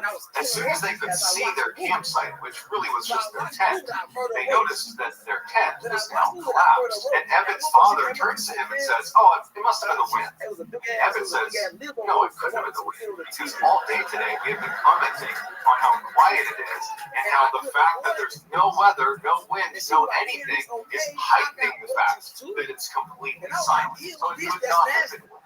So Evan's father is like, well, when you set the tent up, did you not put the posts into the eyelets? Did you not build it correctly? And Evan's like, no, I've made that tent 1,000 times.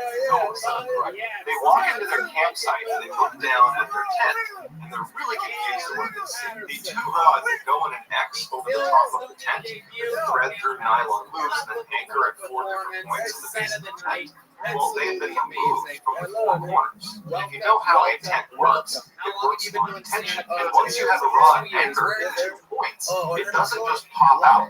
It's anchored at 2 sides. It's actually difficult to remove each anchor. Once one is out, the other comes out easily. But basically, the rod would need to break in order for it to come out of those anchor points, or someone would have to come over and remove it. And they didn't remove them, and none of the rods were broken, which leaves them with either they failed to set up their tent, even though they had distinct and clear memories of setting it up and double checking it was set up. They put gear inside, or someone came over to their campsite while they were gone and undid the 4 corners. They decide, you know what, it can't be some stranger coming over here, because we're the only ones who gate combo. This is private property, and no one could have been here. And why would they do that if they came to our campsite? Why would they randomly collapse the tent and finish? So it had to be us. We must have not made the tent. And while they didn't really believe that they had not made their tent, they convinced themselves that that's what happened, because the alternative was just too bizarre and frankly terrifying to consider. So they build their tent, they make a little fire, and they stay up for a little while chatting before being tired and saying, I'm going to go to bed. They extinguish the fire, again, and they both fall asleep. A couple hours later, Evan wakes up suddenly. He's not sure if he's dreaming or not, but he thinks he hears someone laughing a couple hundred meters behind their tent off in the woods. Evan instinctively turns to make sure his dad is still in the tent with him, and he is. And And then Evan starts So listening when you really say intently to what's happening what does outside. that mean And exactly? all Are he you can doing hear like is drive-bys in them silence, or like something it's like been that? since they got in the woods. He doesn't hear any more laughter. And so he says, okay, I must have just been dreaming, and there wasn't any laughter out there. And eventually Evan goes back to sleep. A little while later, Evan wakes up suddenly again, except this time his dad is already awake and looking around anxiously. Evan sits up and what's going on? His dad goes to and Evan listens to his horror. He's laughing. I've seen this Wasn't before. dreaming. Patterson. Evan also realizes that the laughter is not coming from the same area he heard it. It's now coming from the opposite direction, and it's a lot closer to them. Evan very quietly and carefully explains to his dad that he actually heard this laughter a couple hours earlier. Evan's father turns to Evan and says, And then you "Before we went get and out said, there, I what does asked that the mean?" owner, should we expect That's what any Joe of the Rogan hunters thought at one or point, too. campers that were planning nearby? The owner said this is private property. Fenced in here, no one dare leave them. After this revelation, Joe they both Rogan turn their also attention thought back that to because just the rap listening, song because is they're hoping this is just going to stop. And whatever this is, it's just Even I know you doesn't. can't say They that. hear footsteps running towards them way off in the forest. It's so quiet. It's really I thought you were easy talking to about hear these N-words. footsteps. So loud And at whatever first. this is charging towards them. Then You it know, comes to Tony, a I was on complete the show stop with right Cam at a the couple end. weeks ago, and At this destroyed point, the Evan room. is now grabbing That's onto such a his good father. stage Evan's presence. father is If you holding ever up his have, like, rifle. He's getting ready to open the tent to confront past, like, whatever's real out there. days or And right anything before he grabs the zipper, this person, whatever it is, starts laughing again. And it's practically right on top of them. It's so loud. They can hear it clear as day right there, right outside their tent. And Evan's father takes a deep breath, grabs the zipper, and as soon as it begins moving it, the sound that the zipper made causes the laughter to stop. They don't hear footsteps, so they know probably something's still out there. But the laughter stops like it's recognized that they're making noise. They're right there. There they are. They're in the tent. Evan's father freezes with his hand on the zipper. He's debating whether he should go outside or not.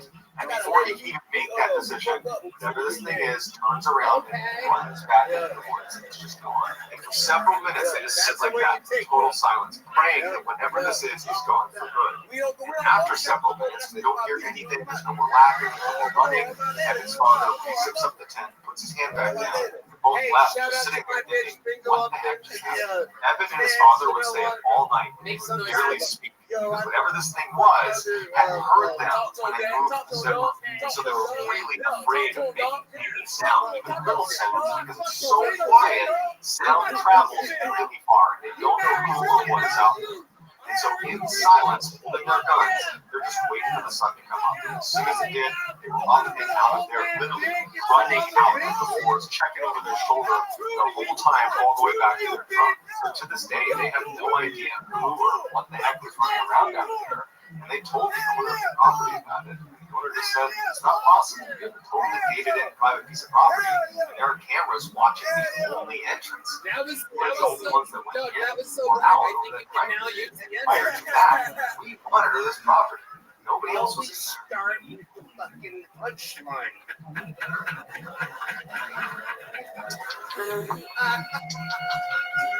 Oh my god. Damn, what else? In 2016, a 25-year-old Wall Street banker, Matt, was camping near Mount Rainier in Washington State. His job was so hectic that in the rare times he got a chance to, he would disappear into the wilderness for a few days to clear his head. Despite living in one of the biggest cities in the world, Matt was actually a very competent outdoorsman. And so for this trip, he decided he would stay way off any trail, deep in the backcountry in random locations. On the first night, he found a nice clearing in the trees, and so he set up his campsite there.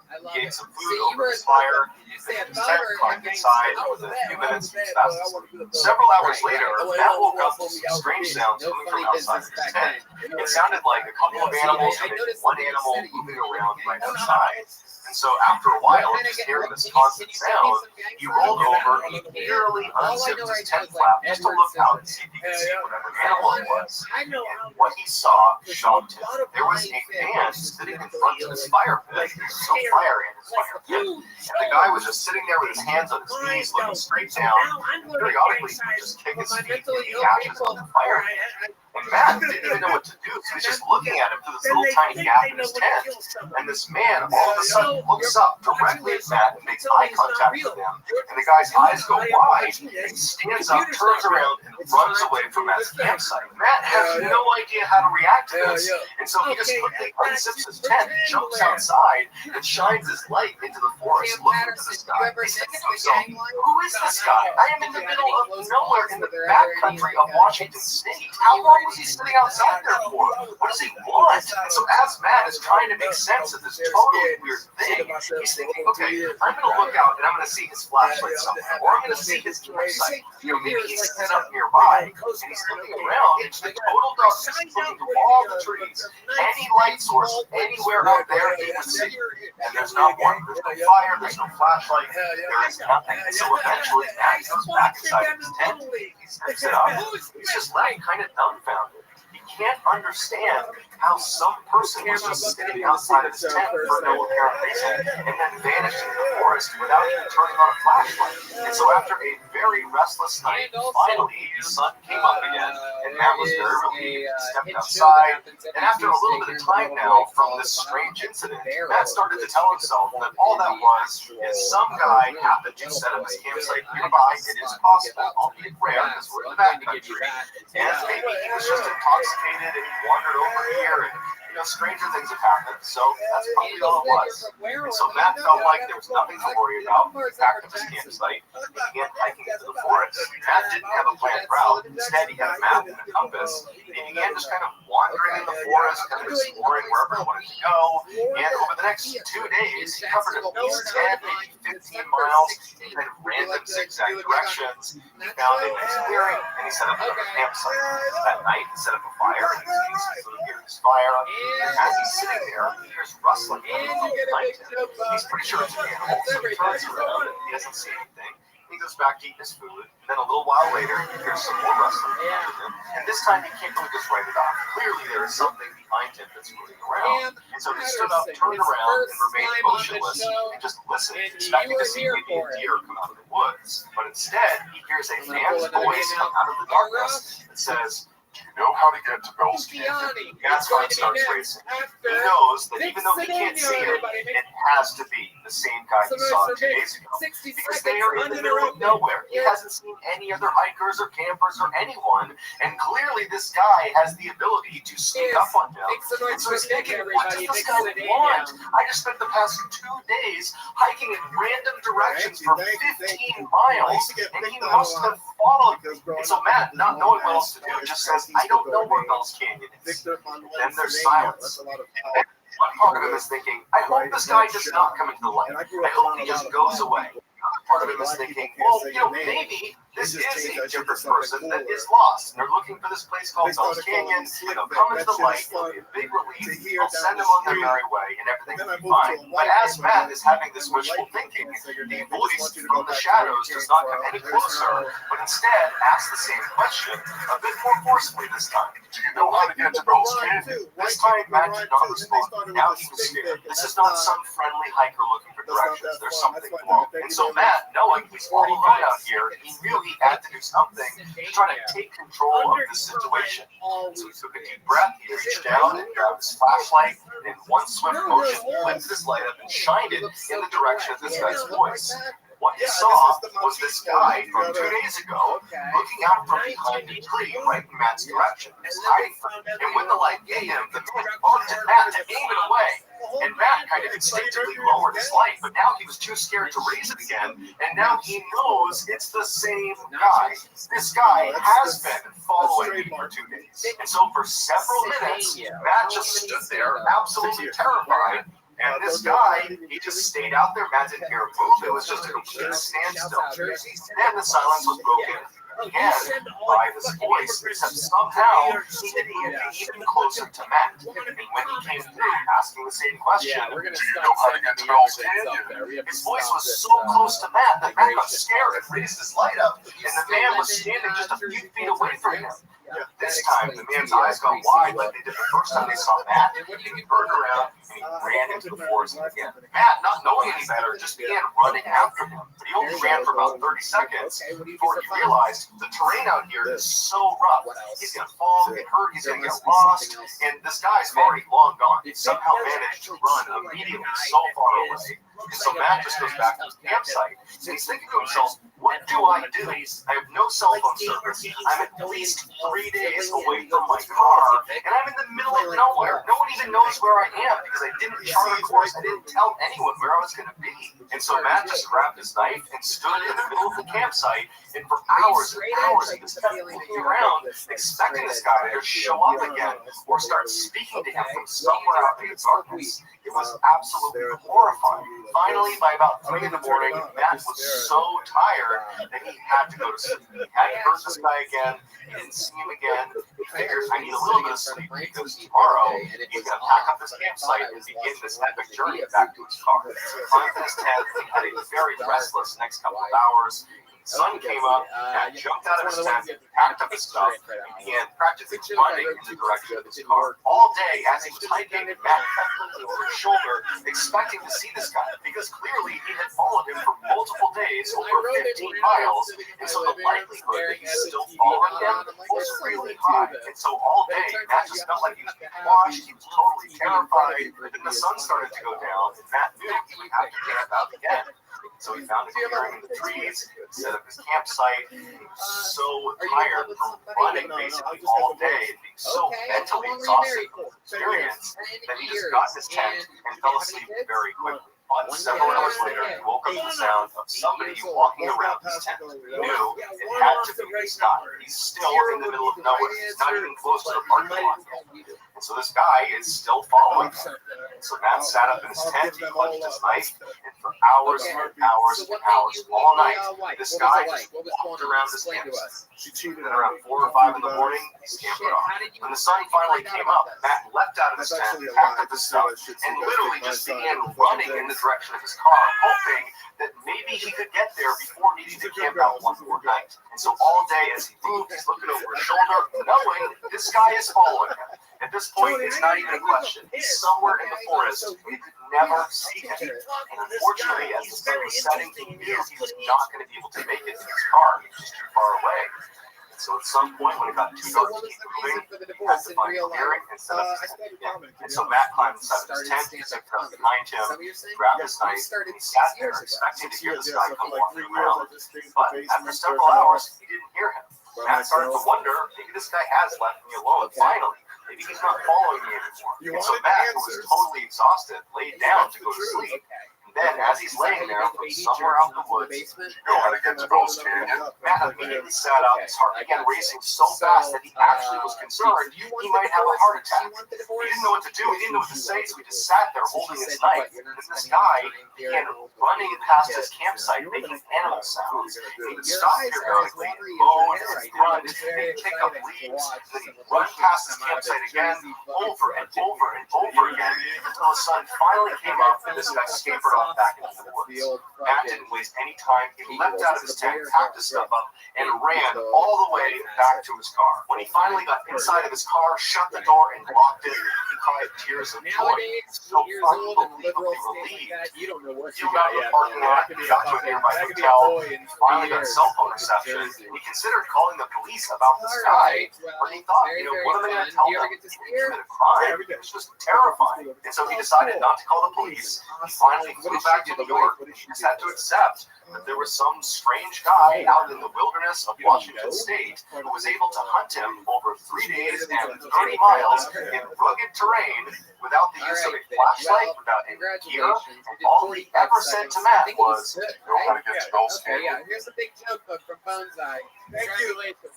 There he goes. Wait, don't go anywhere. We actually have a bonus story for you. This final story has quickly become one of the classics on this channel. It's a story about a forest in Connecticut that is actually illegal to enter, basically because of maybe paranormal activity out there. We don't know, but it is actually illegal to go into this forest. There's a whole crazy story around it. I actually told the story on a live stream recently about Nutley Town, so we went ahead and took that footage, edited it, It's really pretty. Now you get to watch it. In case you Come didn't on, see it it's the live. North Shore Rush, everyone.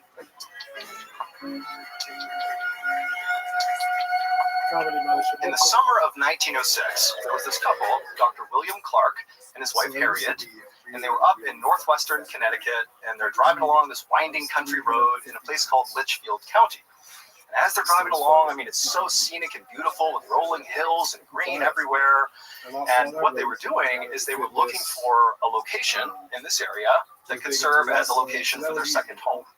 So Dr. Clark was an oncologist, and they lived back in New York City, where he and his wife lived kind of a fabulous life. You know, he was super successful. He was not only an oncologist, he was a big-time professor as well. And so they lived this amazing life in New York. But, you know, their lives were really hectic. You know, New York City is a hectic place. Add in the fact that they were very social people, always going out, going to functions and this and that. And so they had some extra money, and they wanted to, you know, buy or build a second home that would kind of serve as their retreat away from the city.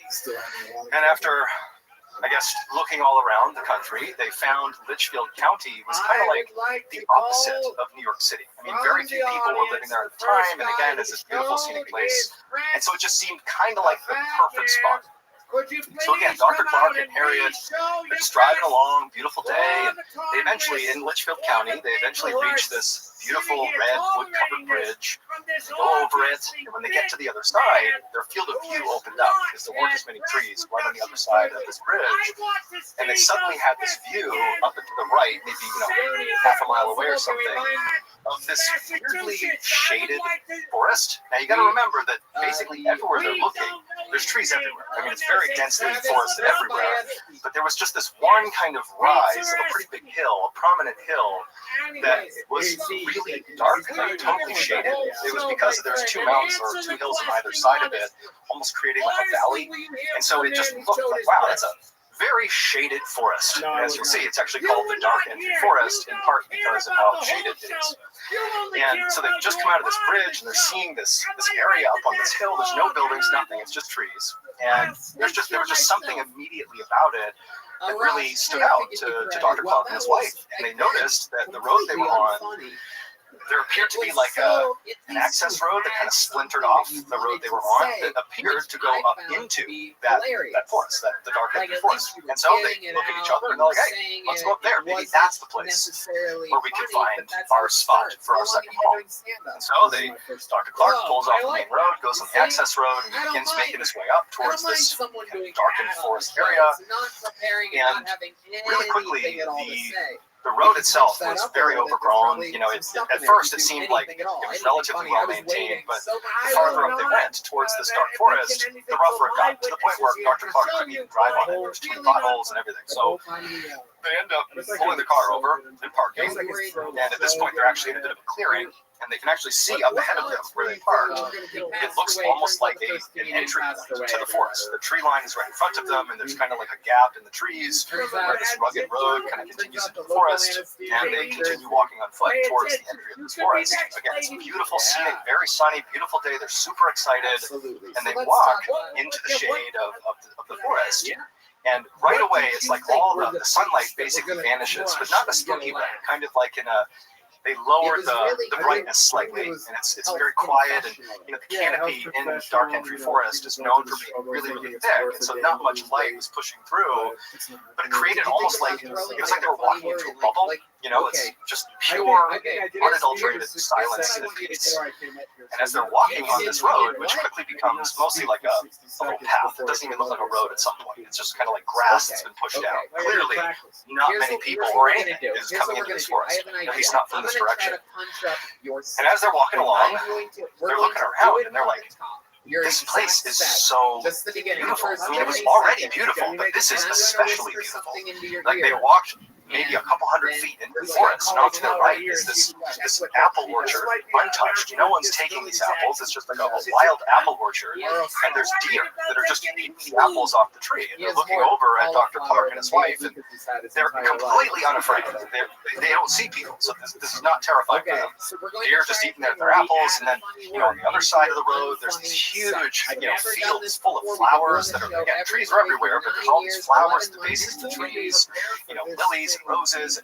yellow bitter tansies, or I think that's what they're called. So all these beautiful flowers. And then at some point, as they walked a little bit farther into this dark entry forest, the sunlight that was poking through, it was hitting the ground in such a way that it was actually sparkling, because this forest was actually on a hillside, and there was this mineral called mica. If you're familiar, it's like this little translucent, it almost looks like kind of clouded glass. That's actually a mineral that comes from the ground. And when the sunlight hits it, it kind of looks like it sparkles. And so they're looking around at these wild animals that are unafraid of them, and flowers, and there's babbling brooks and streams. I mean, it's like out of a Disney movie. This is like a perfect place. And so by the time the couple came out of Dark Entry Forest, this is only, like, they walked around for maybe an hour or so. By the time they were coming out, they were completely sold that was going to be where they went ahead and bought their land to build a second home. And so they go back to New York City, and they put in the paperwork to buy the land, and they buy 1,000 acres in this forest, which it's ridiculous to imagine just casually buying 1,000 acres anywhere. But they did. They bought their 1,000 acres, and as soon as they had it, as soon as it was finalized, Dr. Clark began calling around to all these builders, local builders in Connecticut, that could help him build his home. And he had no intention of building some humongous home. They bought a huge amount of land, but they only wanted to build a small cabin.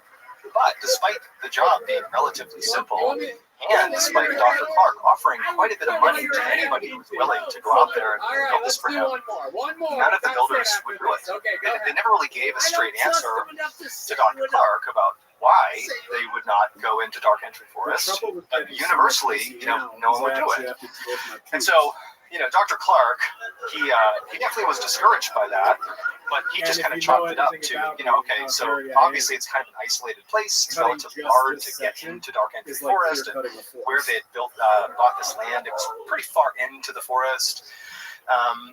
And so he just decided, okay, it just might not be worth it for them. It's logistically kind of a nightmare. They don't want to do it. And so Dr. Clark is undeterred, and he decides he will just build the house himself. Dr. Clark, he grew up on a farm in New Jersey. He's a very handy guy. He'd built buildings before, so this was something he could do. And so over the next several months, every weekend, Dr. Clark would make his way on his own to Dark Entry Forest, and it also was full of owls that were hooting all the time. So there's like this audio side of being in this forest, which is really intense. And there's owls hooting constantly. And actually, Dr. Clark and Harriet thought it was really cute that these owls, it seemed like they were almost personally greeting them as they came into the forest. And so Dr. Clark, every weekend for several months, he would go into Dark Entry Forest, be greeted by the owls, and he'd go to the land where the 1,000-acre land, and actually he'd identified this one kind of flat spot in the 1,000 acres that was good for building a home. And so the first thing he did over these several weekends he was out there is he just cut down this massive swath of hemlock trees, just kind of clearing out that flat area. And then he chopped up the trees he cut down into lumber, and he used that to build a rustic, simple, two-story cabin. And then after this cabin was built, kind of up on this hill, there happened to be another hill not too far away from the cabin where there was a freshwater spring right at the top. And so Dr. Clark, he went up and laid piping from the freshwater spring down to his cabin, so they had fresh water in the cabin. And then down the hill from where the cabin was constructed was a small brook. And Dr. Clark, he found himself always going down and just staring into this beautiful brook because there were all these trout. Because nobody fished out here. This is like an abandoned place, basically. There's all these trout just swimming around unencumbered, just leaping out of the water. If they even do that, I don't know if trout do that. I think they do.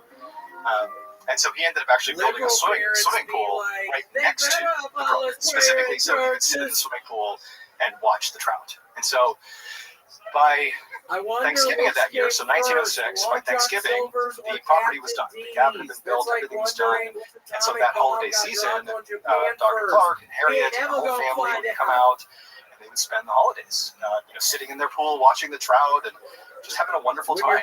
And really, for many years, every summer and every major holiday, the Clark family would come out to their beautiful Dark Entry cabin and they would stay there. And it was really perfect. It is until 1918. In 1918, in the summer, Dr. Clark and Harriet were at their cabin and they were having a nice time when Dr. Clark got word that he was actually being called back to New York City for an emergency. Remember, he's an oncologist, so these things happen, and he was called back. And for whatever reason, Harriet This is weird. normally likely would have joined him and just gone back to New York with him. She decided to stay. I mean, they've been coming here for years by this point, so she probably felt somewhat comfortable. Although, admittedly, she was very unhappy about this. She didn't want to be there alone, but again, she decides to stay. But she tells Dr. Clark, because she didn't know how long he would actually be in New York. He didn't know either. She said, "You gotta promise me you'll be back here as soon as you possibly can."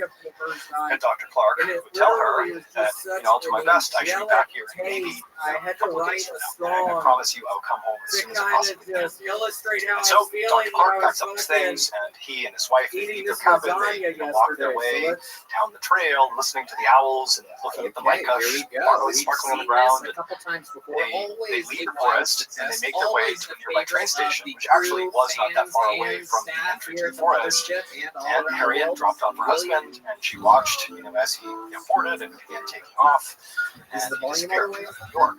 And Dr. Clark, as he's vanishing, traveling on this train, he's thinking to himself that, okay, I'll be in New York just for a couple of days, I'll be home, I'll be back in no time. Little did he know, over the course of time he was going to be in New York, his wife would endure something that is just truly horrifying. So, before I explain to you what happened after Dr. Clark left, you need to understand some history about this forest. History that Dr. Clark and Harriet did not look into before deciding to purchase these 1,000 acres. Because had they done the research into this area, they likely would not have bought the land.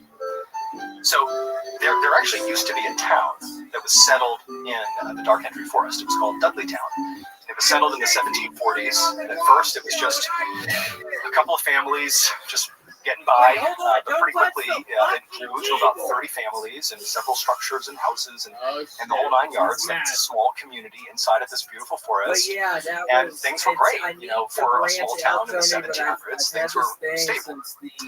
But starting at the end of the 1700s, like in the 1790s up till about the 1800s, things started to go really, really badly in Dudleytown. In fact, because of how badly it went, it earned this. The conclusion was that Dudleytown had to be cursed, and that lore had stuck around, which is actually why those builders refused to do the work for Dr. Clark, because they believed it was a cursed place. So this is what led to it being believed to be cursed, and I'll tell you, it's pretty creepy. So it started with the Carter family. So the Carter family was a big family inside of Dudleytown, and it was in 1790, 1792. There was this cholera epidemic that broke out in this small town, and 6 members of the Carter family died really suddenly from cholera. And the remaining members of the Carter family, which was significant, there was a dozen people still left, but a few less than that, but a pretty good chunk of people, they were so grief-stricken from the loss that they decided to just literally abandon their houses in Dudleytown and go back to New York City, where they had a free phone as well, same as Dr. Clark.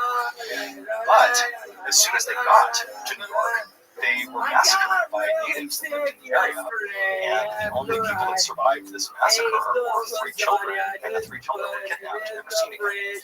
And so that was the start of bad things happening to people in Dudleytown. The next thing that happened is there was a guy named Hollister. We don't know his last name, but he either fell off a roof or he was pushed. We don't really know, but either way he died. But he died on or near another person's home whose name was Tanner. Okay, so Hollister dies, and he dies on or near Tanner's home. And after Hollister died, which again is shrouded in mystery, Tanner, the owner of the home where this guy died, he began talking obsessively in his document, about strange creatures lurking around the tree line inside of Dark Entry Forest right around Dudleytown every night. That's all he saw. So the guy dies, and all of a sudden Tanner is noticing all these strange creatures. And he's telling everybody in town that there's something going on here, and nobody believed him.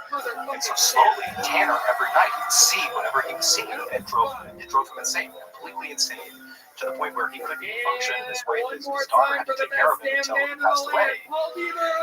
And as Tanner was losing his mind, his next door neighbor, whose name was Abel, began to talk as well about these creatures that were coming to the edge of the tree line surrounding Dudleytown most nights. And just like Tanner, Abel as well slowly lost his mind over these creatures because nobody believed him. And then, all the way up until like just past the 1800s, so many people just randomly died in Dudleytown. Some from disease for sure, but others they just be found dead. And then many people as well began citing these strange creatures that were walking all around. By 1900, the only family that was still alive in Dudleytown was this family called the Rothschilds. It was a fairly big family, and the mother, she suddenly died of cholera. The two sons, they were accused of theft in another town and then fled and vanished. And so literally it's down to John Brophy, the actual last person who's living in Dudleytown. And one night, he didn't know why, apparently he didn't know why, but his cabin burned to the ground. And after his cabin, or while his cabin was burning, people were called out. They saw the smoke. They came out to put out this fire. And the last anyone saw of John, who's lost his whole family, he's lost everything, is he just turned and walked deeper into the forest and was never seen again. And no one could find him. That was it. And that was the last person who lived in Dudleytown, and that marked the moment that Dudleytown went from still being occupied to being a literal ghost town. You can actually look up the newspaper article that documented the moment when Dudleytown became a ghost town. No one lives there. A few years later is when Dr. Clark and Harriet were taking their stroll through Litchfield County and up into Dark Entry Forest and saying, wow, this is the place for us. And they saw the ruins of Dudleytown. They walked past the crumbling foundations of these old homes, and there was all these remnants of this town that was still there, but much the way they viewed the owls as being kind of charming, they also viewed this rundown old town that was gone as kind of cute, and it made them want to stay there more. So they were aware of the town, but didn't do the research. Apparently Dudleytown was cursed, and that is where they bought their land. So, fast forward to 1918. So Dr. Clark, he left for this emergency trip to New York, and it would turn out he was only needed in New York for 36 hours. It was, as short as he could have expected it to be. So less than 2 days later, keeping his word to his wife, he's back on a train and he's heading back to that stop where Harriet had dropped him off near the Dark Entry Forest.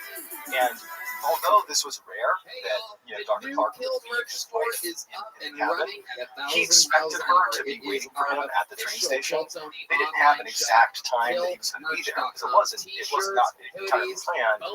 But he had said, I'll be here in like 1 or 2 days max. And so he just kind of expected his wife to check the schedule and be at the train platform. But as he's pulling into the station, he sees his wife is not there.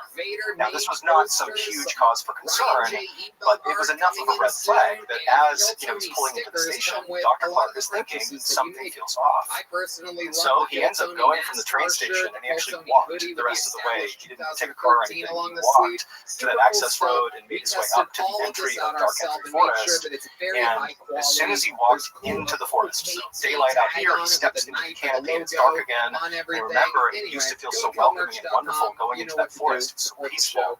But now it has a different feel. He steps into the forest and suddenly it feels threatening. It feels ominous. And the owls that are hooting the whole time he steps in, it didn't feel like they were greeting him. It felt like they were telling him to leave. But he had to find his wife, and he's thinking she's up at the cabin. That's where we need to go. And so he begins kind of jogging, fast walking. He's getting a little nervous through the forest. And as he's moving through, the sounds of these owls are getting louder and louder and louder and more threatening until finally, when he gets to the clearing, when he can actually look up and see where he built his cabin up on this hill, it's like a cacophony of noise. It's just constant hooting, almost like it doesn't even sound like hooting. It's just a loud sound that's constant. And so Dr. Clark is starting to panic, but he gets even more panicked when he looks up at the cabin. He doesn't see his wife, but he sees the front door to this cabin is slightly ajar. And so Dr. Clark, he runs the rest of the way up the hill, owls hooting the whole time. He gets to the door, and he's terrified. He knows there's something wrong here, but he gets the courage. He opens up the front door, and the second he steps into this home, which he has loved and spent years and years in with his family, he steps in and everything is different. Instead of it being peaceful, he now feels this almost high-pitched sound, like inside of his head for a second. He's confused, and then he hears what sounds like maniacal laughter coming from the second floor. He doesn't see anybody on the first floor. He thinks it's his wife, and so he charges upstairs. He gets to the landing, and he sees the door to his bedroom, where he would expect his wife to be, is slightly open, and he can hear this laughter coming from inside of this room, this maniacal, crazy, loud, high-pitched laughter. And he's totally panicked. He goes to the door, and he opens it up, and there, in the back corner of the bedroom, is his wife. And she's in the fetal position, and her mouth has been opened as wide as it can go, and the laughter that he's hearing is coming out of her body, but her jaw isn't moving. Her chest is heaving. This maniacal laughter is just coming out of her as she stares him dead in the eyes. So Dr. Clark, he was so terrified of what he was seeing, all the hooting and all this craziness going on, that he just turned and ran away. We don't know what happened to Harriet Clark over those 36 hours that her husband was gone. But something happened. And when she was taken away from this cabin, the only thing she would say is the strange creatures kept coming back. Kept seeing strange creatures. Same thing that all the people in Dudleytown had said that caused them to flee the town. And so we don't know exactly what became of Harriet. There's one account that says she was forever, she went to a mental hospital and stayed there until she passed. Another account says she went back to New York with Dr. Clark, where she took her life. Either way, the final thing was she claimed to have seen the strange creatures and lost her mind as well. Following this, following the story, Dark Country Forest really took on this unbelievable legend. People knew about this story. They knew about the legend of the 1700s, 1800s. This felt recent. This was a documented case of this doctor's wife. And so it spawned a lot of people going into Dark Country Forest to see what's out there. Lots of people who go into that forest before it became illegal reported feeling phantom hands slapping them on the back and feeling really intense pockets of cold air. And actually, the very famous paranormal couple, Ed and Lorraine Warren, in the 1970s, they went out and ran this special series about what happened in the Dark Country Forest. They came out and said, absolutely, that forest is demonic possessed. Right now. Hey y'all, it's official, it's announced. So that's going to do it. If you enjoyed today's collection of strange, dark, and mysterious stories, and you're looking for more content like that, remember, we have a whole slew of podcasts under the Ballin Studios umbrella. All these podcasts are amazing, all bingeable content, and it's available right now for free. All you have to do is go to any podcast platform, look up Ballin Studios, boom, there's more podcasts to choose from. Okay, that's going to do it. Thank you so much for your support. Until next time, Youngstown, Ohio, Cincinnati, Ohio, San Francisco, California, Sacramento, California, San Diego, California, Phoenix, Arizona, New York, Clearwater, Florida, and Jacksonville, Florida. Tickets available at TonyHinchcliffe.com. Come see the crazy Texas fucking stand-up that I've been working on. You're not going to believe it. Let's have some fun.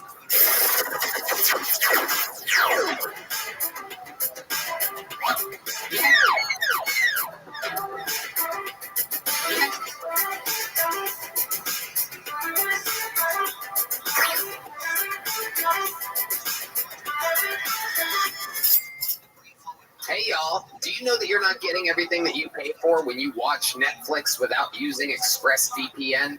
Get it together. ExpressVPN lets you change your online location so that you can control where you want Netflix to think you're located. They have almost 100 different server locations, so you can gain access to thousands of new shows. This works with many other streaming services too, BBC iPlayer, YouTube, and more. I watch a lot of shows using ExpressVPN on my Netflix. I remember getting to watch The Last Dance about Michael Jordan and the championship Chicago Bulls teams months before everybody else because it was airing in other countries at the time. Red Band, you know all about this. Yeah, and ExpressVPN is not like other VPNs because it has blazing fast speeds. You can stream in HD with zero buffering. It's compatible with all your devices like phones, laptops, video consoles, smart TVs, and more. And it encrypts all your data. ExpressVPN has the added benefit of encrypting your data so you can browse the web securely. No doubt about it. Be smart. Stop paying full price for streaming services and only getting access to a fraction of their content. Get your money's worth at expressvpn.com/KillTony. Don't forget to use our link at expressvpn.com/KillTony to get an extra 3 months of ExpressVPN for free. That's expressvpn.com/KillTony. Hey y'all, I have a question. What's more American than a bald eagle? The 4th of July is almost here, and that means a couple of things. Barbecues, pool parties, and last but not least, glizzies. And it just so happens that the sponsors of today's show, Manscaped, are making sure that all the glizzy gladiators across the nation are groomed for battle on America's birthday. From sea to shining sea, join over 8 million pube patriots worldwide who trust Manscaped with this exclusive offer for you. 20% off and free worldwide shipping with our code KILLTONY at manscaped.com. Talk about an American dream. Am I right, Red Band? Yeah, I don't know how many times growing up I always used to shave just using a horrible razor that would nick my junk. Oh man, that's horrible. But it's only right to start with America's favorite, the Performance Package 4.0. And this package is going to help you not nick your little junk. Inside the package, you'll find their Lawnmower 4.0 trimmer, Weed Whacker ear and nose hair trimmer, Crop Preserver ball deodorant, Crop Reviver toner, Performance boxer briefs, and a travel bag to hold all your goodies. First off, the Lawnmower 4.0, you can call yourself an American without a lawnmower. Their 4th generation trimmer features a cutting-edge ceramic blade to reduce grooming accidents thanks to their advanced skin-safe technology. This trimmer is designed for below the belt, but has been known to carve out exquisite 4th of July mullets as well. Their Crop Preserver ball deodorant and Crop Reviver ball toner will change the way you approach your hygiene routine. Those bad boys go together better than Maverick and Goose. Oh my goodness, that's right. They even threw in 2 gifts, anti-chafing boxers and the Shed travel bag. Bring your crotch comfort to a whole nother level. And for my diehard patriots who want to rock a dirty stash or goatee by the pool, look no further than Manscaped's brand new Beard Hedger Pro Kit, including the Beard Hedger trimmer. You'll be looking like the total American dream. Take your freedom bells to the next level by going to manscaped.com and getting 20% off with free shipping with our discount code KILLTONY. Get your independence back this Independence Day and unlock your confidence with Manscaped. Hey y'all, with HelloFresh, you get farm fresh, pre-portioned ingredients and seasonal recipes delivered right to your doorstep. Skip trips to the grocery store and count on HelloFresh to make home cooking easy, fun, and affordable. That's why it's America's #1 meal kit. This summer, HelloFresh is here to take the work out of eating well, reach your goals with delicious calorie smart and protein smart lunch and dinner options, plus new vegan recipes too. Calorie smart. Red Band. Need dinner ready like now? Look for quick and easy recipes on the HelloFresh menu, including fast and fresh options for just under 15 minutes or less. I actually love HelloFresh. I have this problem where I always go out to eat, get fast food, and with HelloFresh, I get all the portions made for me so I can quickly put together a meal in 15 minutes or less. That's right. No matter your lifestyle, you'll always find delicious recipes on the HelloFresh menu, like pescatarian, veggie, and much more. You can even swap proteins and sides to make a recipe just the way you like it. So go to HelloFresh.com/Tony16 and use the code Tony16 for 16 free meals plus free shipping. One more time, go to HelloFresh.com/Tony16 and use code Tony16 for 16 free meals plus free shipping. Ladies and gentlemen, are you ready to send it? We want to talk to you about one of Kill Tony's newest sponsors and the goddamn American supplement company out there. Send It Sups. If you're anything like me, you want to be at the top of your game. You want to crush your goals, dominate your competition, and come out on top every single time. Well, with Send It Sups, you can do just that. Send It Supplements was founded with one mission in mind: to caffeinate as many hardworking Americans as possible. They've chosen the newest and best way to energize with dippable pre-workout because shaker cups suck.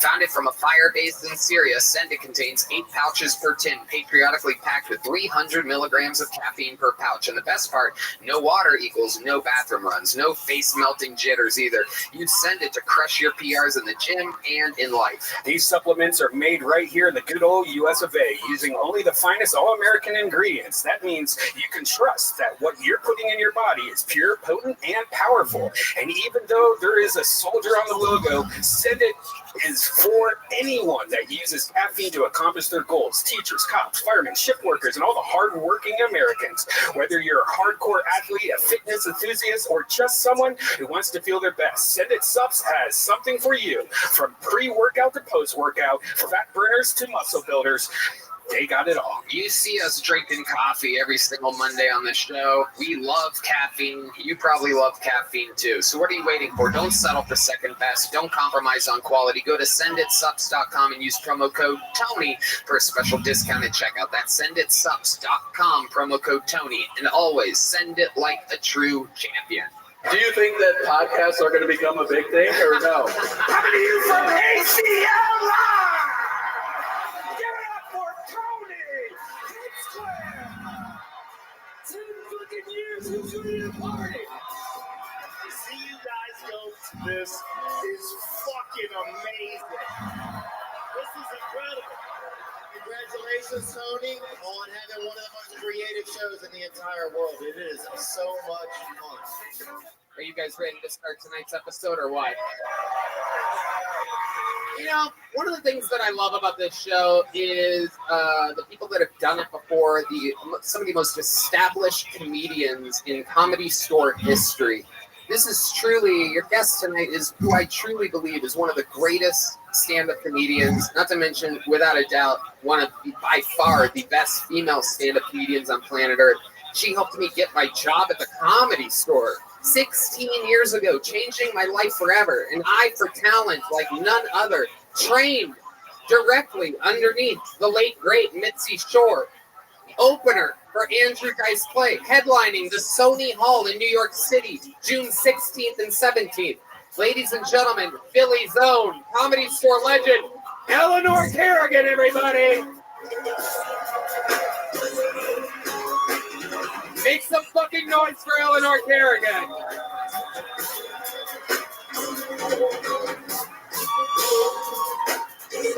There are some hoes in this house.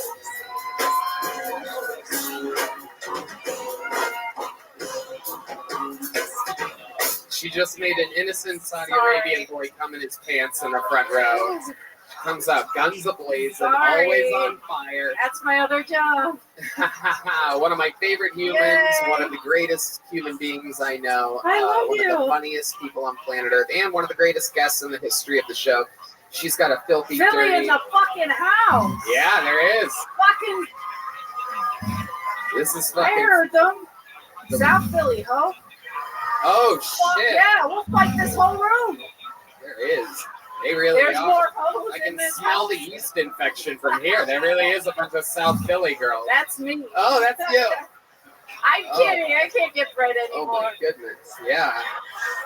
Dead egg. Straight gluten. Some fun stuff happening. We're gonna have a blast tonight. Eleanor, you've done the show many times, and now over 200 souls stand in the back alleyway, hoping that I pull one of their names out, and they get 60 seconds on this stage if that happens to impress us with their stand-up comedy. Maybe it's a local legend looking to make a big break. Maybe it's somebody's first time. Maybe it's somebody that just left their family. We've had a few of these. Some people have been abandoning their families to come to Go Tony for a shot. Literally. Has been happening almost every week at some point. They get 60 seconds. You know their time is up, and you hear the sound of a kitten. That means they have to wrap it up then, or else they bring out the angry West Hollywood Bear, which interrupts the set. It's very, very loud. Very fun stuff. Amazing times ahead. Are you guys ready to start tonight's show or what? I'm going to pull who the second comedian's name is. We're going to pass that along because we're going to start with one of our regulars, everybody. If you've been following this story, you must be enthralled. Anything can happen any week. Sometimes he comes out and fucking shreds. Sometimes he's been on a coke bender. We found him when he was broke, living in his van. He now wears the same Rolex that me and Joe Rogan wear. He balls out of control, selling out every weekend, but now he has a drug problem. Sing it if you know the words. This is Hans Kim.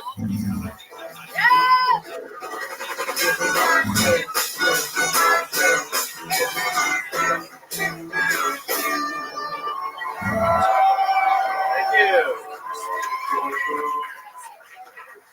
You know, if we defund the police, then every weekend we have to go out on 6th Street and spread horse shit by hand.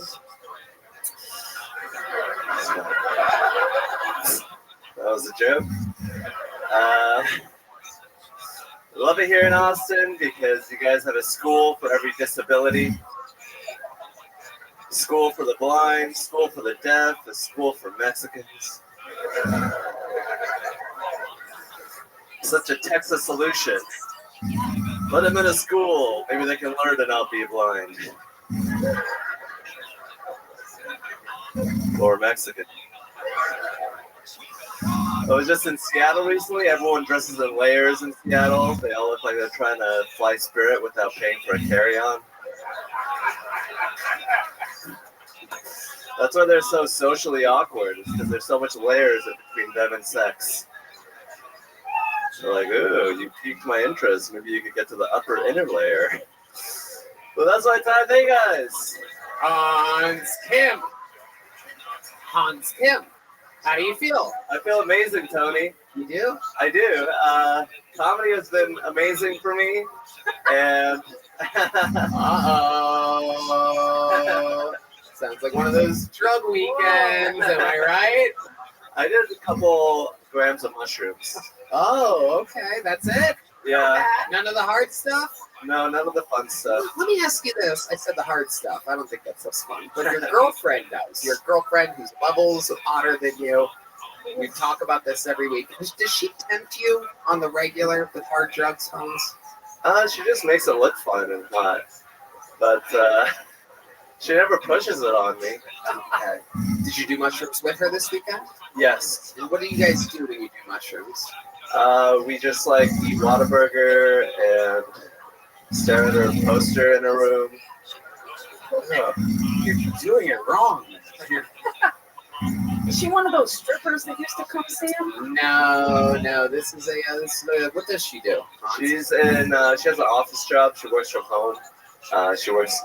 She just does computer stuff, answers emails, supply chain stuff. So she works from home. So you guys spend a lot of time together. Is that right? Yes. How do you guys pass the time? We know that you're very insecure. You're always afraid that she's going to suck somebody's dick for some reason. You talk about this on the regular. Does that happen this week? Were you insecure at all this week? I was a little insecure this weekend. Yeah. Tell us about that moment. I was like, hey, come downtown. And she's like, okay, I'll go to Rainy Street. I was like, okay, that's not where I'm at. And then, right. Could make you nervous. Mm-hmm. And then I sort of looked to her phone that night. Whoa, Hans, just because you made me. What the fuck was that? Thank you. Let's I already have to. Okie dokie. All right. My worst nightmares are coming true, everybody. 2 people with soundboards stepping on jokes now. Welcome to the new sound effects show, everybody. This used to be a comedy show. Now it's just surprise noises at any point. Stepping on unbelievably fast, witty fucking jokes that I can't do now because the opportunity has passed. And John, when you do it, I can't yell. Okay, all right. This is great. This is what happened with the old band. That's how it started. They go, okay, well now he's gonna say they don't like it, so now I'm gonna do more of it. So I was gonna say, just because you make the iPhones doesn't mean you get to go through them.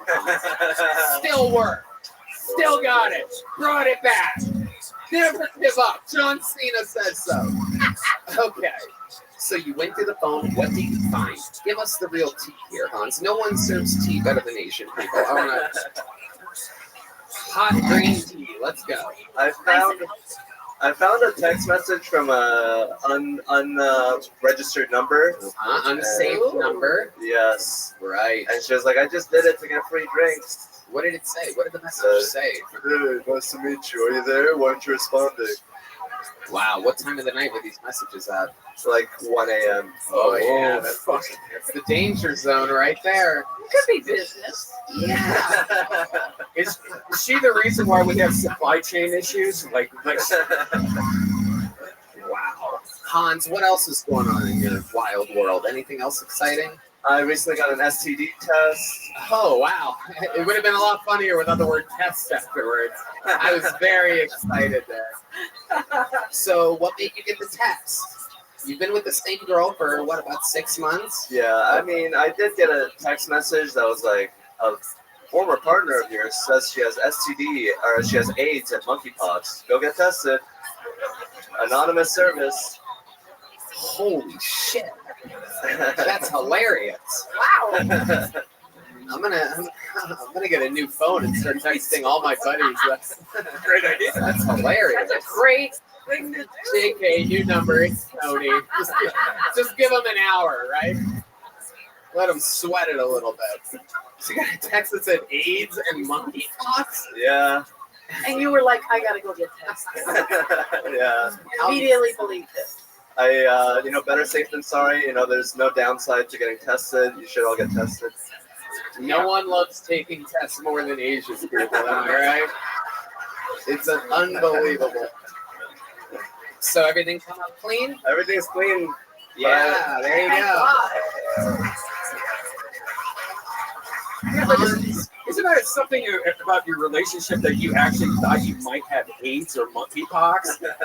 I was just going through the Rolodex of strippers that I kissed. Yes. That is how. Oh my God, how's he get laid at all?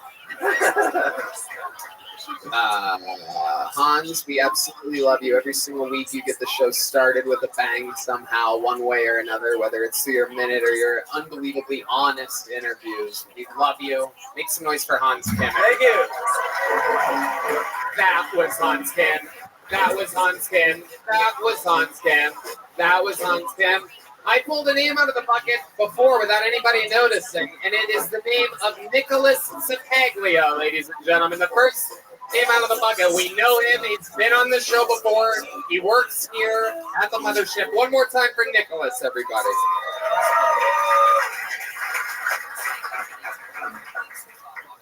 I work here. You guys all saw us standing on the stairs.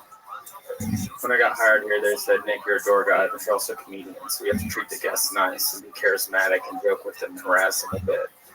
So earlier I saw this guy walk out of the other room with this weird Indiana Jones looking hat, and I said, hey man, I'll meet you at the Temple of Doom later.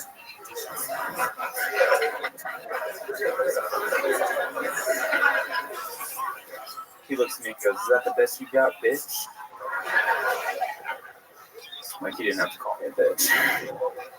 So he went to the bathroom, and then I got mad, and he came back and goes, what else you got? And I said, nice hat, faggot.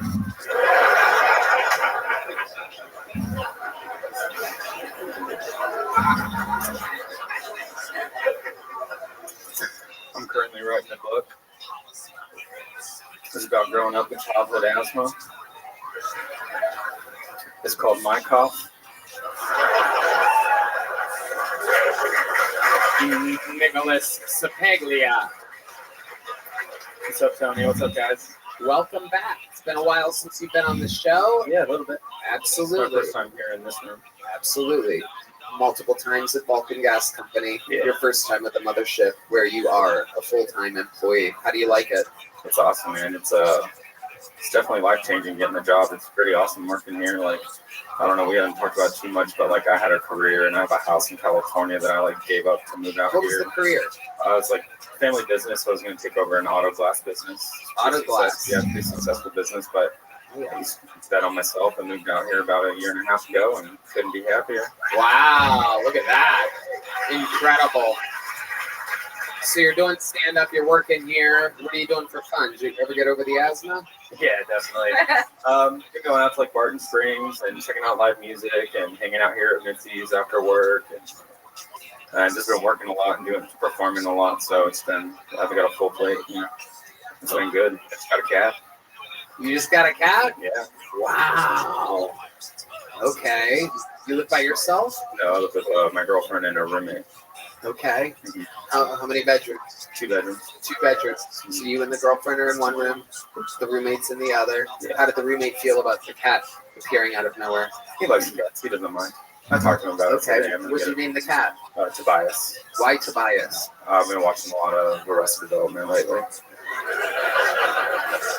Okay. Never seen it. Eleanor, what do you think about this young buck? I think he's amazing. Uncomfortable, but amazing. Yeah, I get that. I don't know. Should I say Kyle? I'm just going by the book. Yeah. You gave up the house. Which tent is yours outside? I rent it actually, so I still have it. Good for you. Yeah. You got room? Yeah. Oh shit. Back in California, want to live in Fresno, I guess. Ew. Yeah. Yeah. How long you been with your girlfriend? June will be like a year. Okay. What does she do? She works here in box office. Oh, wow. Look at you guys sneaking around Rogan's club. Fucking, you guys hook up against like the brick wall or something? Come on, man. If you did, would you tell me? Not on stage. That's right. Where would you go, though, if you're going to hook If up? you were going to do it, where would you do it? Great question, Yes. Red. Well, if we wanted anybody to see it and watch pretty much anywhere in the building, because there's cameras in every corner. There really is. And I Unless guess- you know where there's not cameras. I do, but I'm not going to blow it up here. Nicholas, what else about you? What have we not talked about since you've been on the show a few times? Give us some fun fact about Nicholas Paglia. I like to paint. It calms me down. I got that over pandemic. I haven't done it much since I moved out here because I've been so busy, but I was selling paintings for a good amount of money back home before I moved out here. That's what got me a lot of Look savings. at you. You gave up a whole life of success in Fresno, California to come here. Better to be a small fish in a big pond than a big fish in a small pond. So I'm going to be a big fish out here too. So. Wow. Your voice makes me want to take a fucking nap. I gotta tell you, Nicholas, it's unbelievable. Congratulations, you got pulled out of the bucket. Very fun set. Red Band. I would love to have you on the Secret Show Thursday at sunset.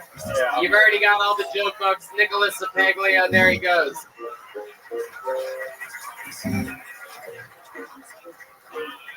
Make some noise for your next comedian, AJ Valentine, everybody. Pull them out of the bucket. AJ Valentine. Fucking room.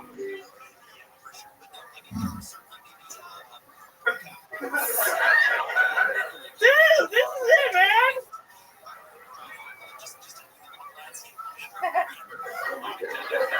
Guys, this is it, bro. We're here. Or, I mean, I'm here. This is it, bro. You know? Yeah. I've been working on my social skills lately. I'm kind of the LeBron James of not making women uncomfortable, which is pretty cool. We're here, man. Fucking happy. I was like doing this shit, man. They're like, all right, there's fucking like 5 minutes, and they get you on. There's like a guy in a suit. Fucking it. Yeah, dude. Hang on. I've been doing some catcalling lately, you know. But I've been doing some not making women uncomfortable catcalling. I've been like, I don't want them to hear me, so I've been like, I think you're really pretty. I think your skin and hair is pretty. All right, AJ Valentine using all of his time. Hello, AJ. How are you? What the fuck's wrong with you? Something. Let's get to it. I'm really excited. Okay. How old are you? I'm 24. 24 years old. How long have you been doing stand-up comedy? It's a little over 2 years. 2 years, and that's your minute? Yeah. Came out guns a-blazing. Is that your best minute? Oh, yeah.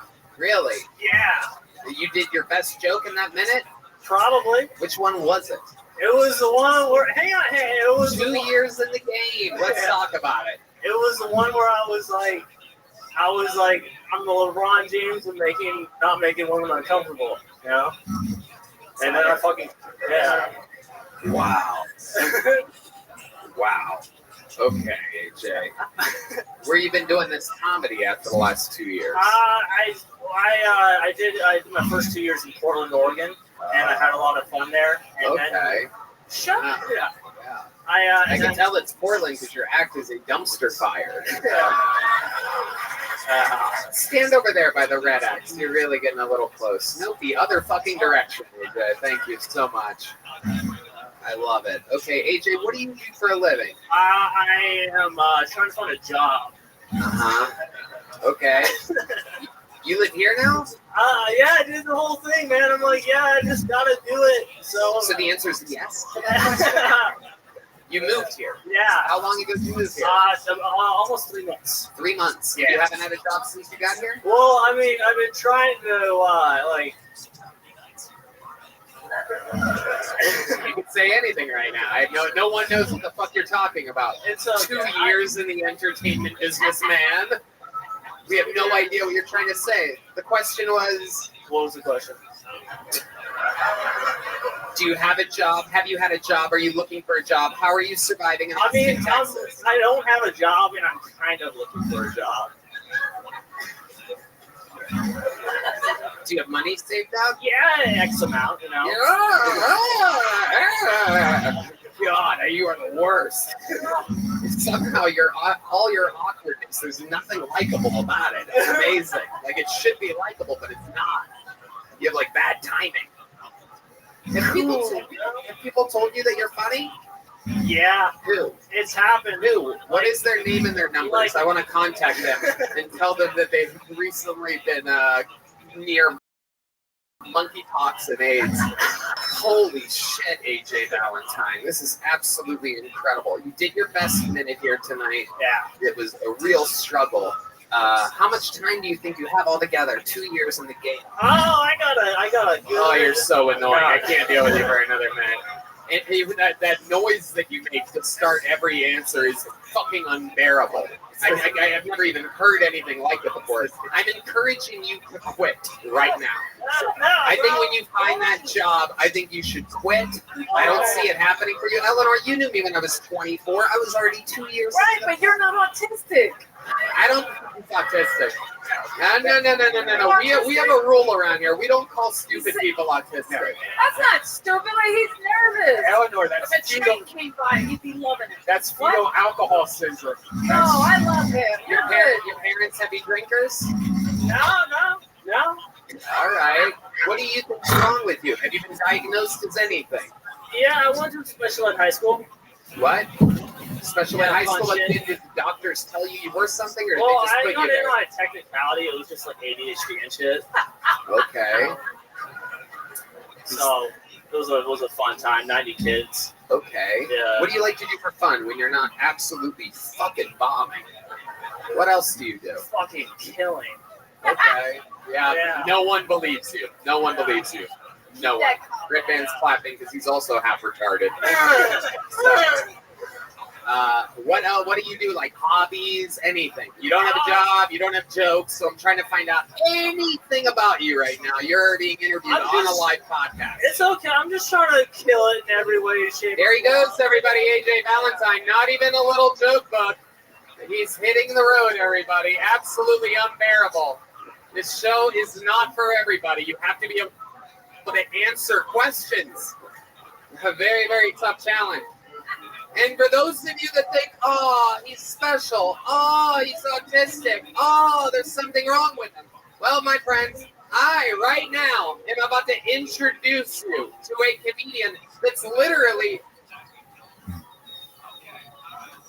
fucking retarded. And he's about to destroy golden ticket winner from Toronto, Canada. Kill Tony famous Jared Nathan, everybody. The one and only Jared motherfucking Nathan.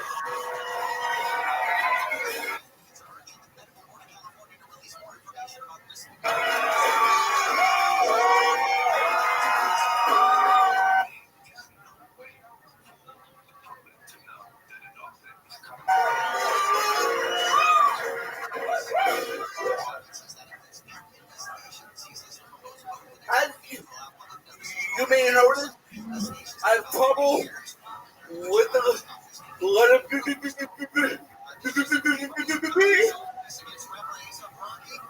But someone did a thing start with the letter B. Baseball!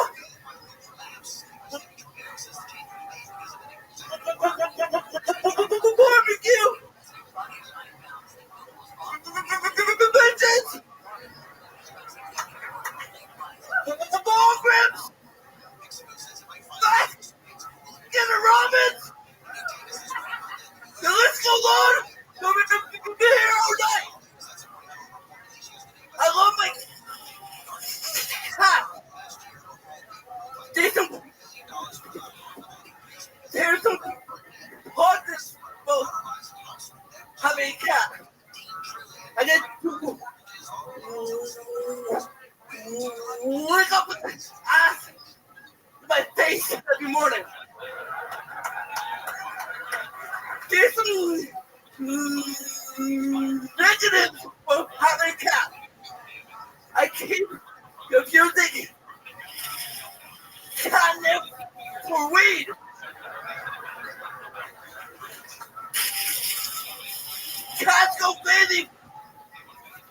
catnip. I just like smelling pussy.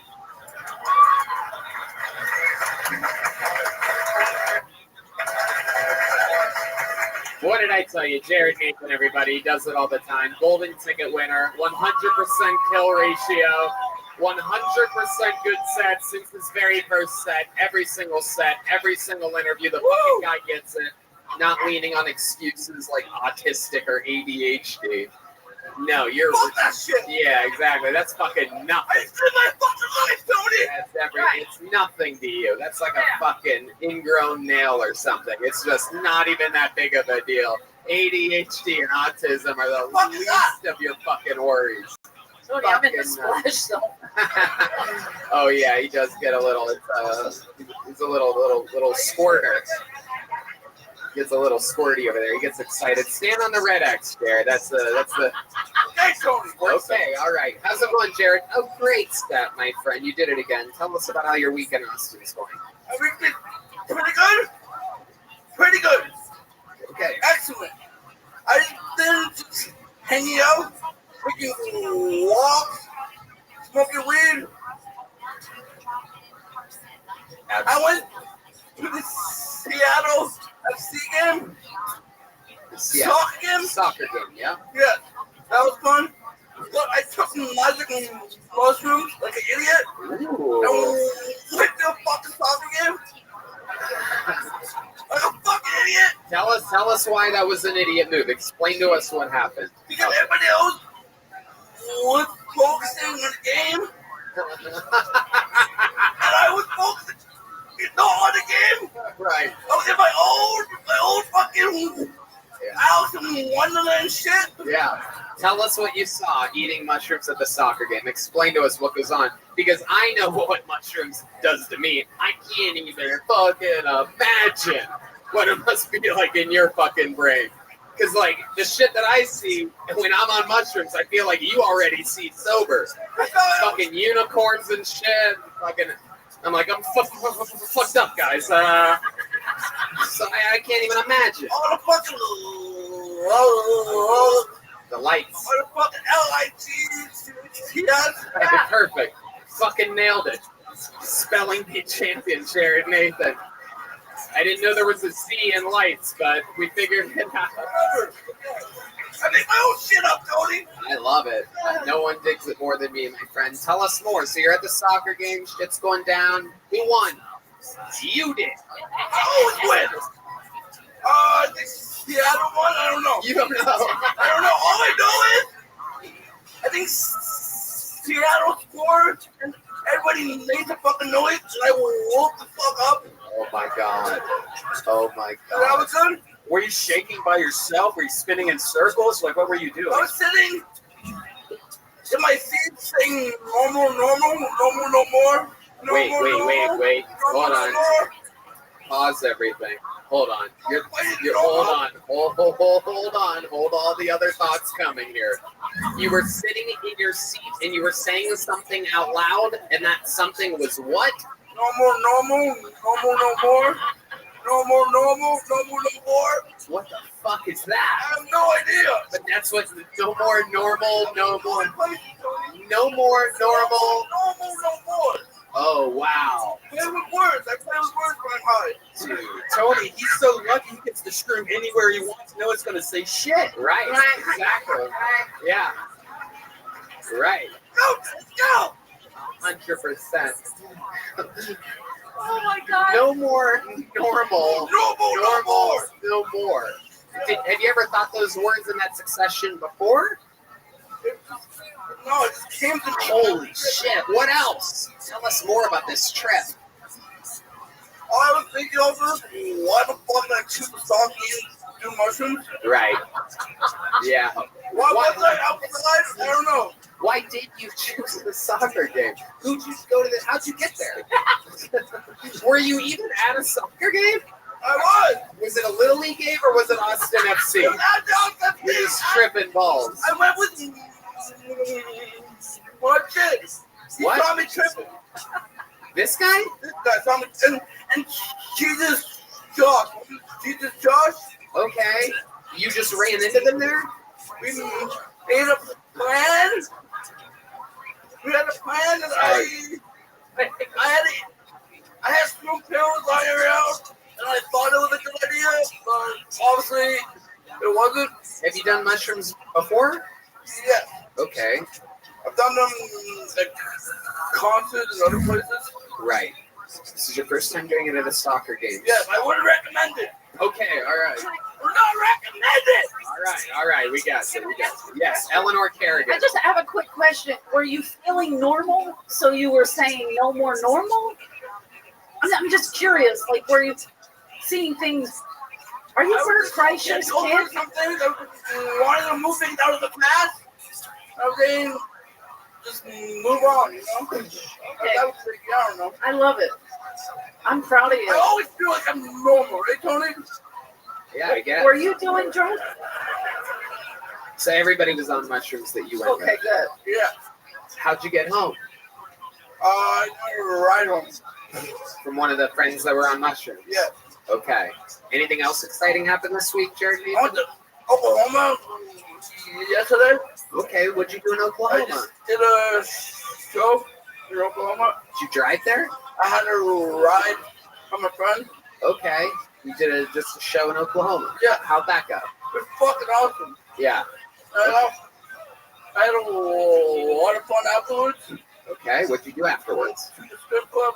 Uh-oh, look out. Absolutely. This time, Tony, I had to spend money, so it was fun. Right.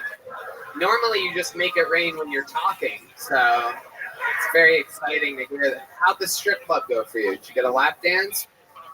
Yeah, we got a couple. It was fun. Okay. Did you fall in love with any of the strippers? I learned. Some girl out I there, right? learned a long time ago to don't do that. Right. No Don't more. do that. No more normal, no more. Right, exactly. That's not normal. Right. Did you say? Did you talk to any of the strippers? What's your go-to line when talking to a stripper? Give us an example of what you say. Do you ever lean into your condition? You ever just like, or like, is it like, hello, how are you? I'm a businessman. I have so much money. Are you doing let's go for it? What? What? I want to smack that up. Oh, wow. Okay. Jared Nathan, you're a goddamn legend. You're a fucking monster. Everybody loves you.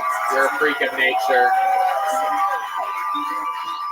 There he goes, the great Jared Nathan, everyone. We're going to keep it moving along. Make some noise for Andre Rodriguez, everybody. He's the next comedian, yep.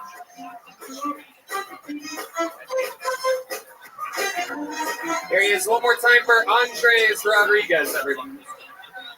Good to be here, Austin. I get to do this today, and I get to go on vacation tomorrow, y'all. I'm going to Hawaii for the first time, yeah. To get an abortion for the second time. Let's talk about it. You might be timing up. I just want to let you know where I stand on a woman's right to choose. That is on a surfboard. That's exactly where. And it's going to be a weird trip, though, you know? I can imagine getting off the plane. The flight attendant's going to ask me, what brings you to Hawaii, sir? Business or pleasure? Well, pleasure brought me here to handle some business. So, came to the Aloha State where hello also means goodbye. So growing up, I was good at spelling bees. I was actually really good at spelling bees. But I wasn't good enough to beat Indian kids at spelling bees. Because as it turns out, there is no harder word to spell than an Indian person's name.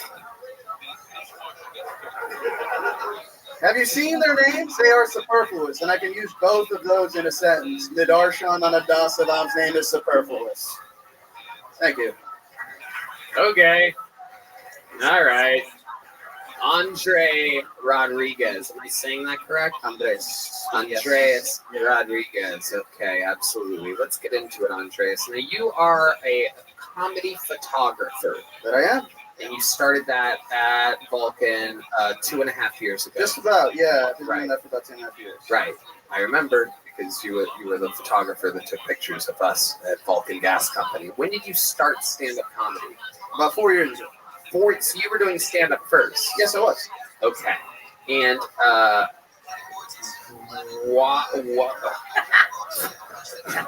do you make all your money doing pictures?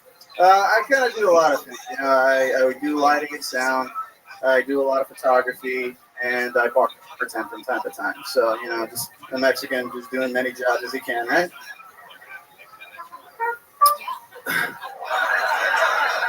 Okay. Andreas, tell us some interesting stuff about you. Is that you just didn't? I don't know. I didn't find your set to be very compelling.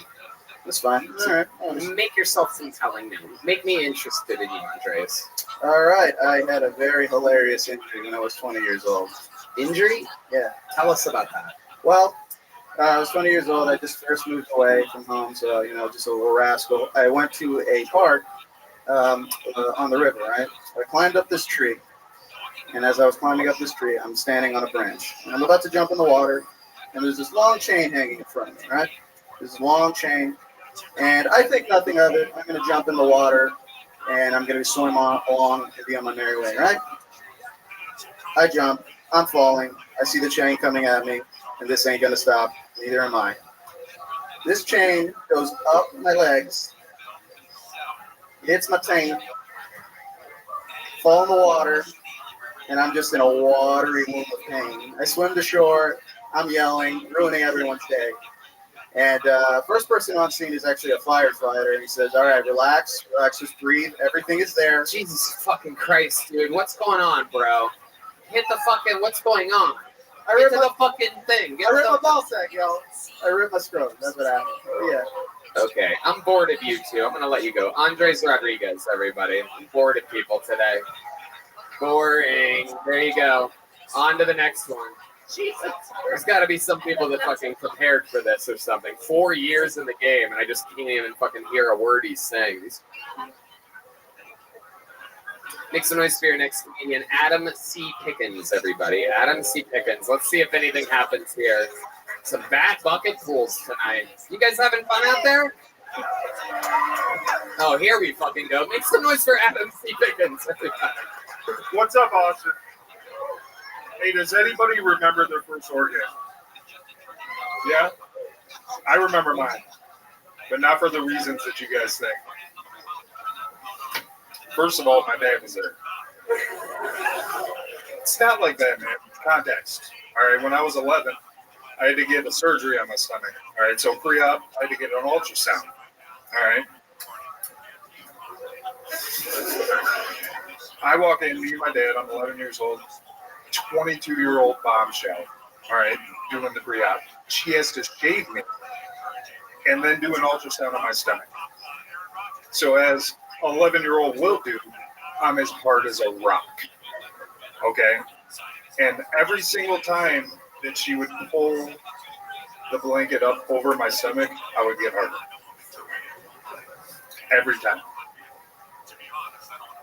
Until I blew all over my stomach. Jesus fucking Christ, man. I don't know what's going on here tonight, but it appears as though the bucket's fucked tonight.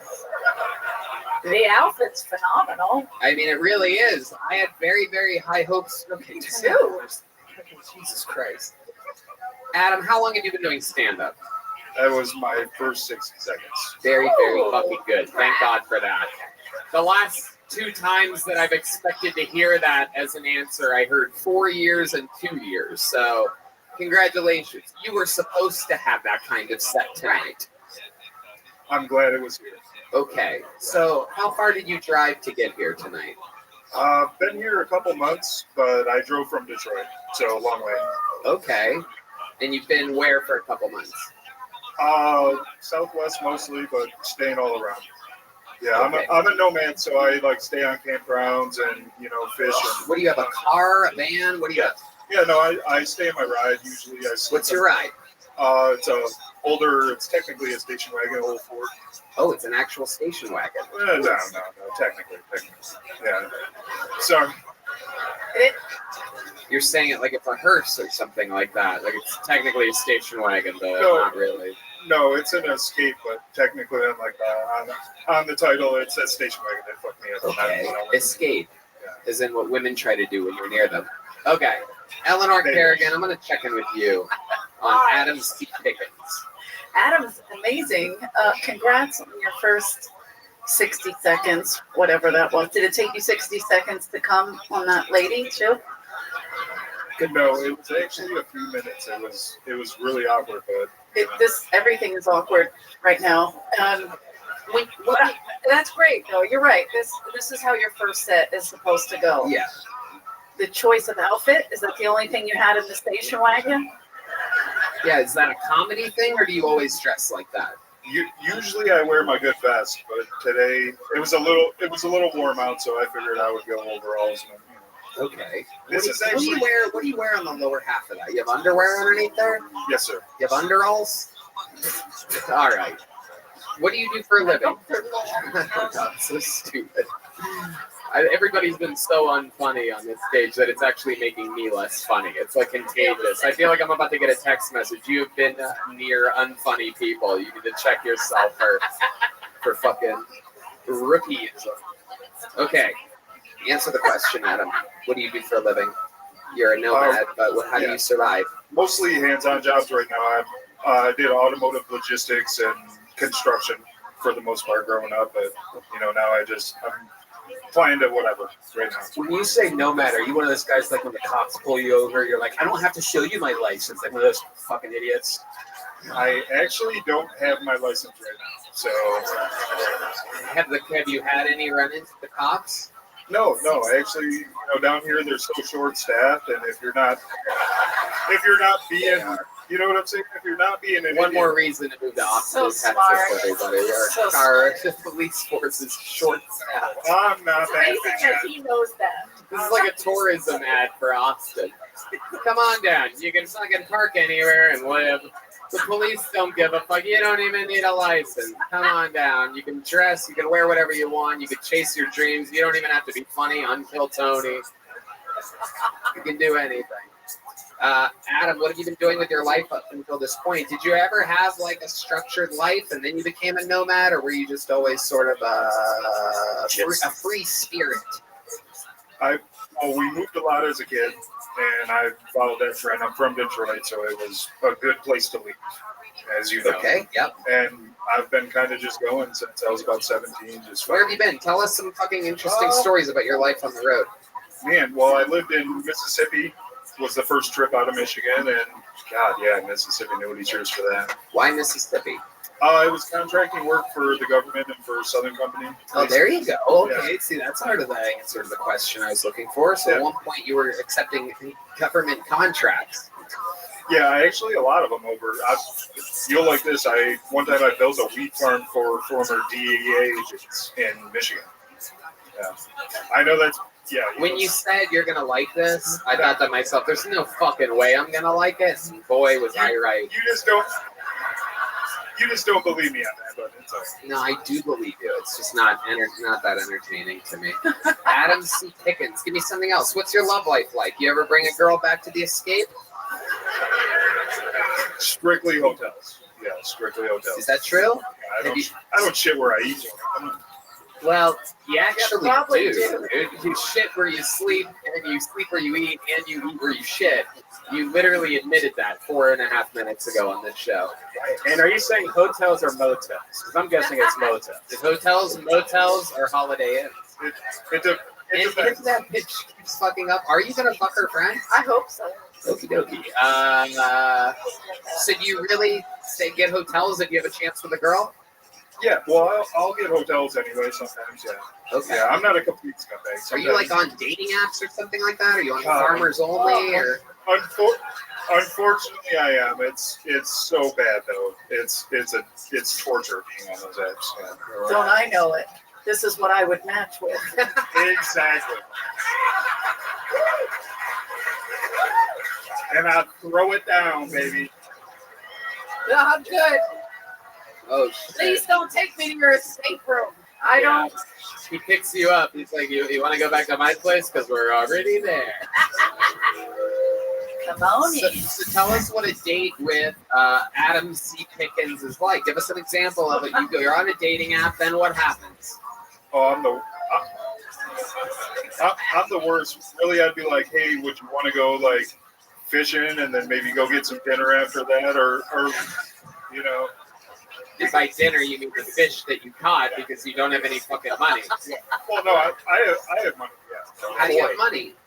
Well, if you work good contracts and you work really hard, then you can save and you can put away, and then you can kind of just do your thing. What made you want to start stand-up comedy? Is that what you moved to Austin for? No, I was kind of passing through. It was so cold in Detroit. I was back there for almost a year, and it was so cold that I just needed to be somewhere where I could fish. So I started driving south until I could fish, and I ended up in Tennessee and then Arkansas, and now here I am in Texas. Hell yeah, okay. Yeah, buddy.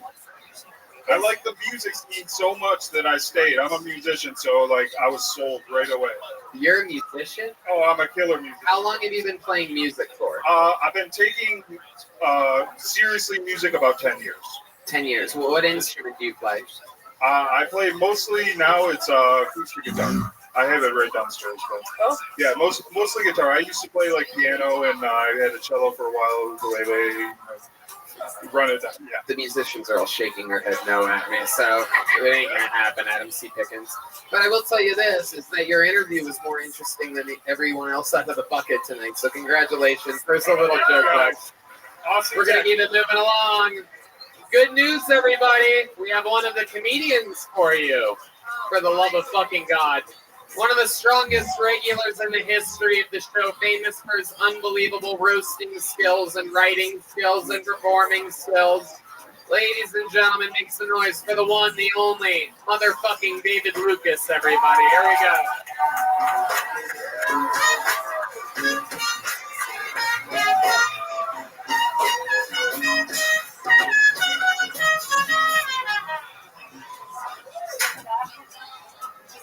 Yeah.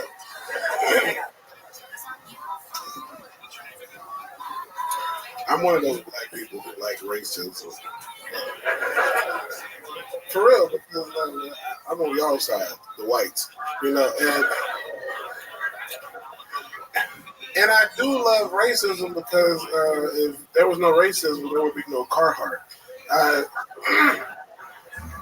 really love Carhartt.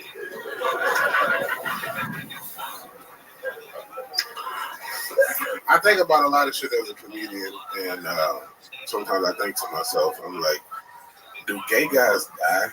You know, like it's a real question, you know. Like I've never heard somebody say I'm going to a gay guy's funeral, you know what I mean?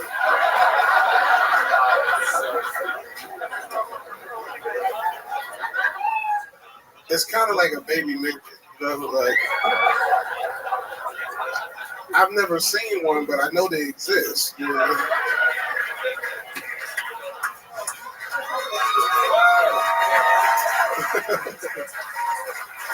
There's the last part.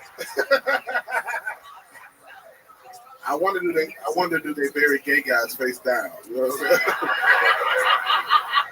This is what he would want. All right, so I appreciate it. Unbelievable. Oh my God. I almost forgot what comedy was like for a second, everybody. Holy shit. Jokes, timing, execution. Yeah. I truly. So when you die, we'll bury you face down. Oh, you son of a bitch. You son of a bitch. You son of a bitch. And when we bury you 6 feet under, we'll bury you on your back, and your little belly's going to be hanging out of the dirt still because you're a fat fuck, you son of a bitch. Piece of shit. He's so happy to see you. What's up, man? We're gonna bury you in the place you love the most, your refrigerator. You gonna get buried in a tutu, nigga. Shut your mouth. Easy access when you go to hell for being a gay. All them other gay niggas gonna be down there with you. Hey guys, Tony has joined the party. When you say I'm gonna end up in hell, are you talking about the gym, your hell, or like actual? Your hell is being around straight men acting straight every week. What? That just Totally, you the only nigga that go for ice cream. This motherfucker.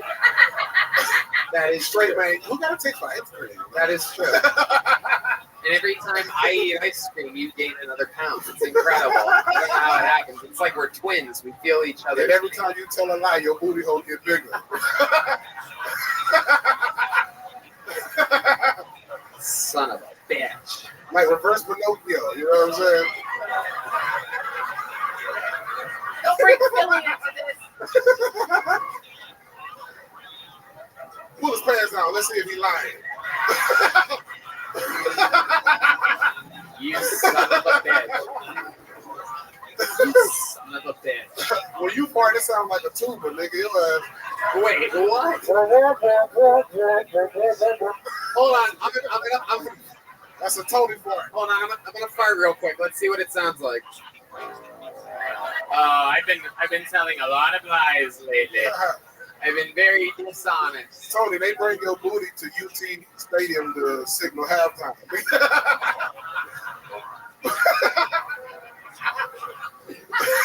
15. One day, I'm gonna. Oh, I just farted.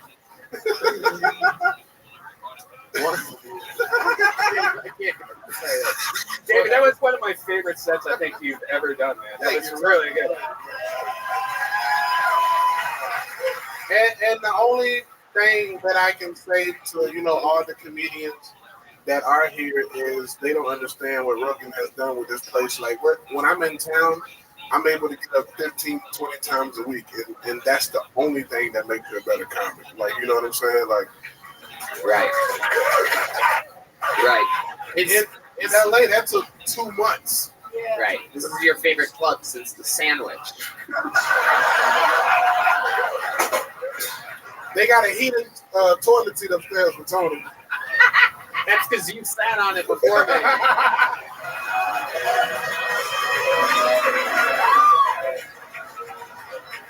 Tony, you look like you put icy hot in the back of your underwear, nigga. You know what?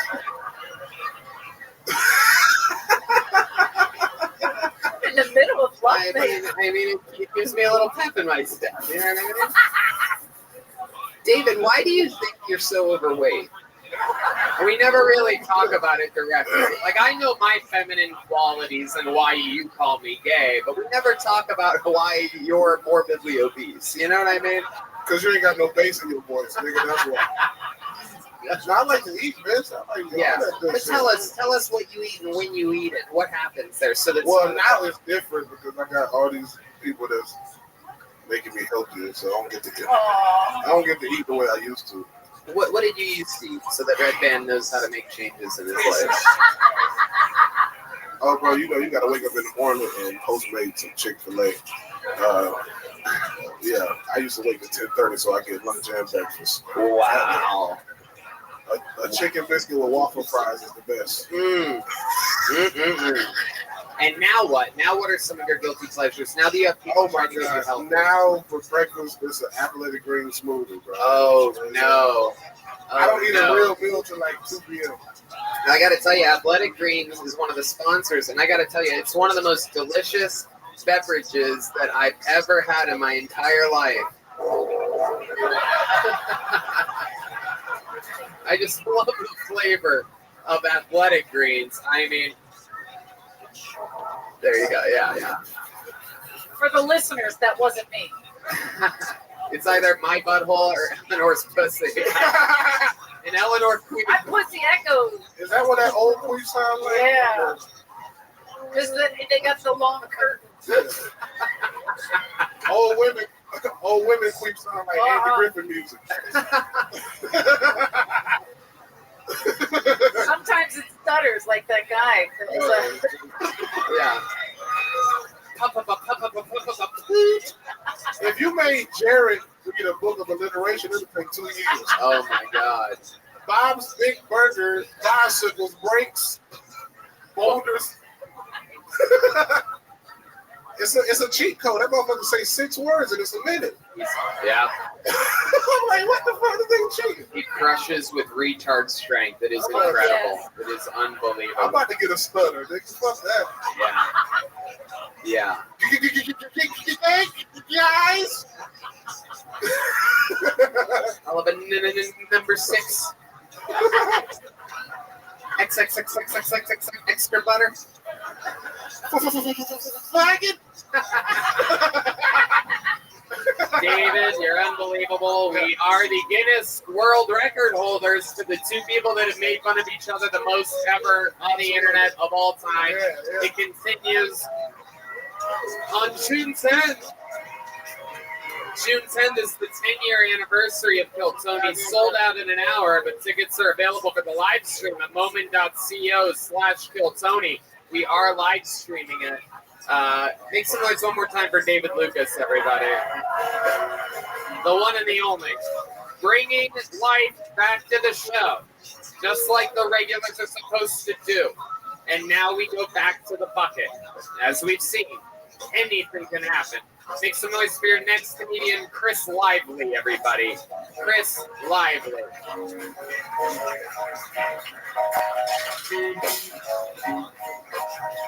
One more time for Chris, everybody.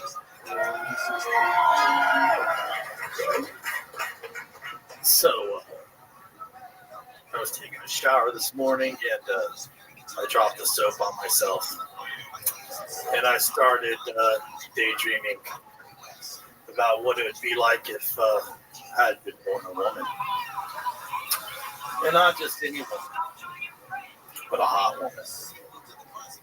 I'd go out, I'd get my lips filled, I'd get the MILF makeover, get the BBL, and then I'd go out and try to find a bunch of rich black rappers, and I would fuck them all. No condom, completely raw dog style. As many as I could get in a night. I would avoid the white rappers though. Bad lyrics, small dicks, they come too quick. But their gold chains would be real.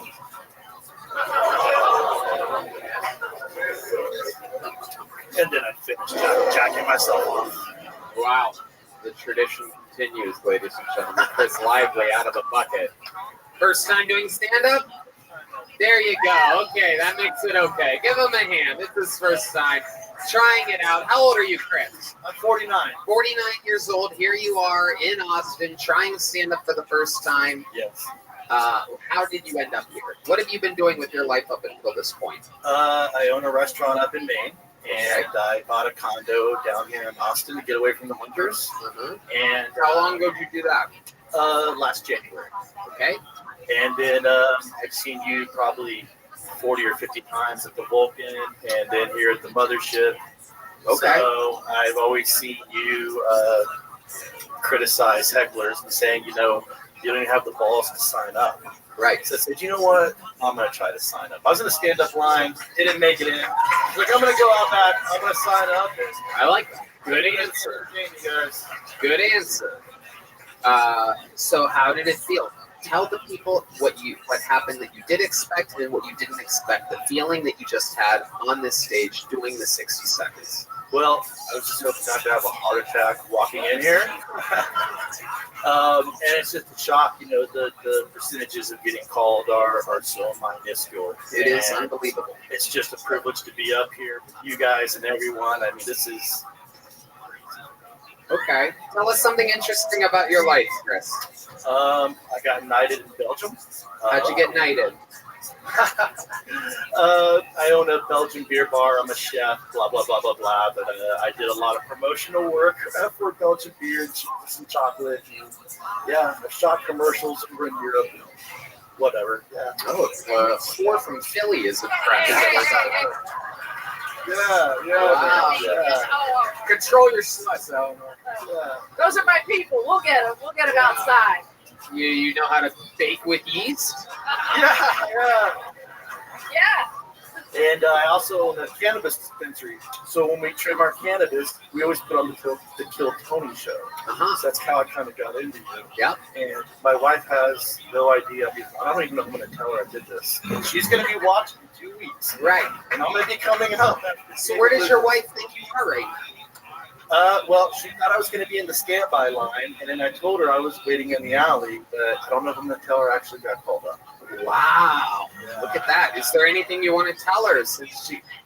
Shut the fuck up. Yeah, exactly. Jesus Christ. You know, if you shouldn't be heckling out there. If you had any courage, you would have signed up for tonight's show. Exactly. How long you been with this old fucking bag of buns? What are we talking about here? 21 years I've been married. 21? 21, yes. Amazing. What does she do?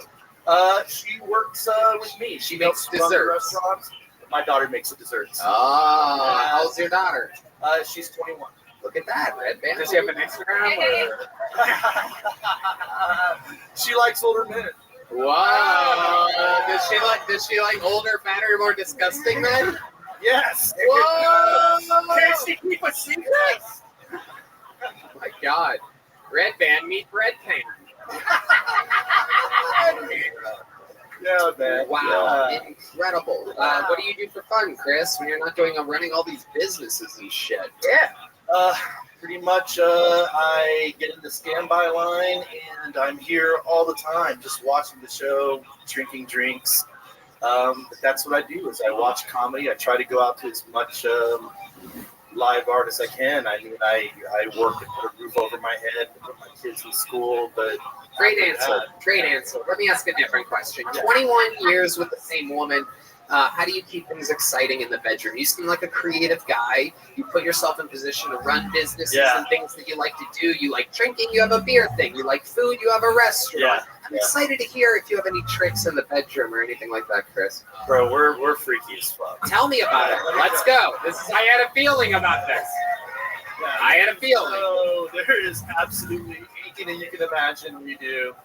It's, dude, we have all Can you describe it a little bit better than that? Because Hitachi wands, fuck water.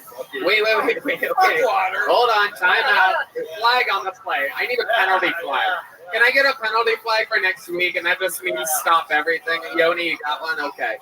I'm getting a flag. You as a fan of the show, you should be excited because you just inspired a new thing that's going to happen, which is an automatic pause on the show.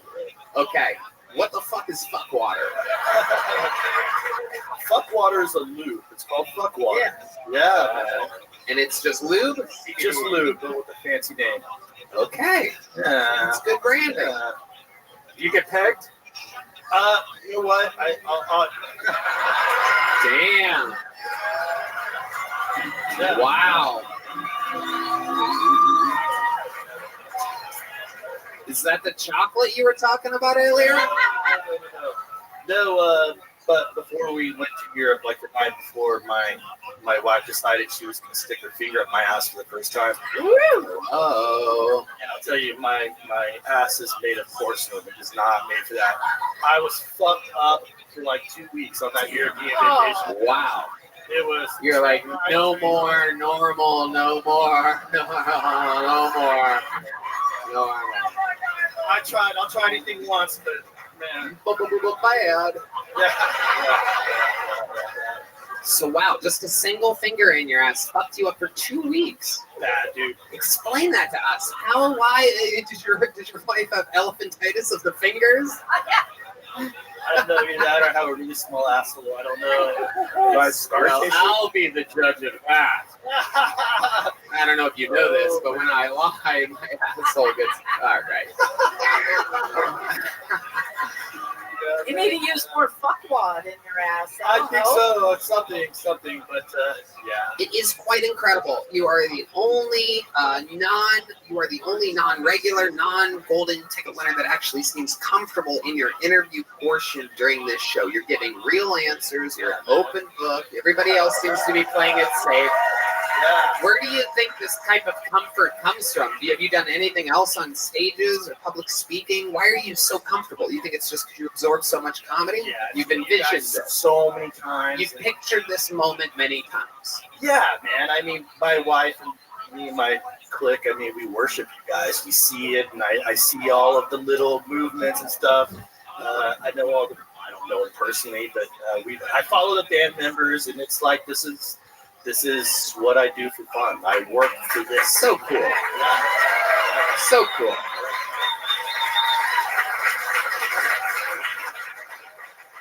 Well, Chris Lively,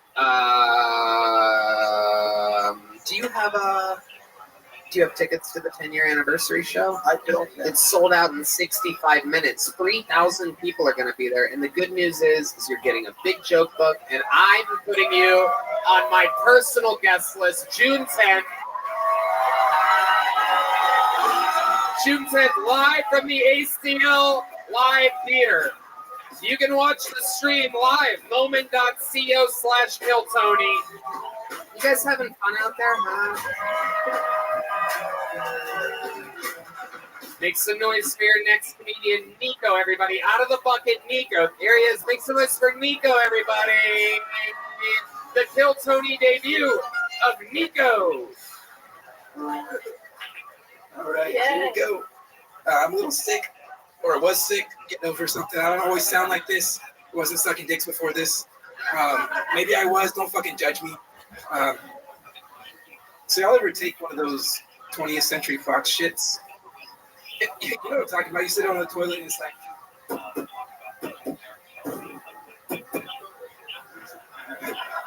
got you feeling like a fucking superstar down the town. So you might be wondering, is this dude bi up here? And the answer is yes, I am biracial. But to tell the truth, though, everybody's a little bi, right? You just got to figure out if that's bisexual or bipolar, right? In my case, I've got the bifecta going on. I'm all three. You know, no, but truthfully, I am biracial. I'm half black, half white.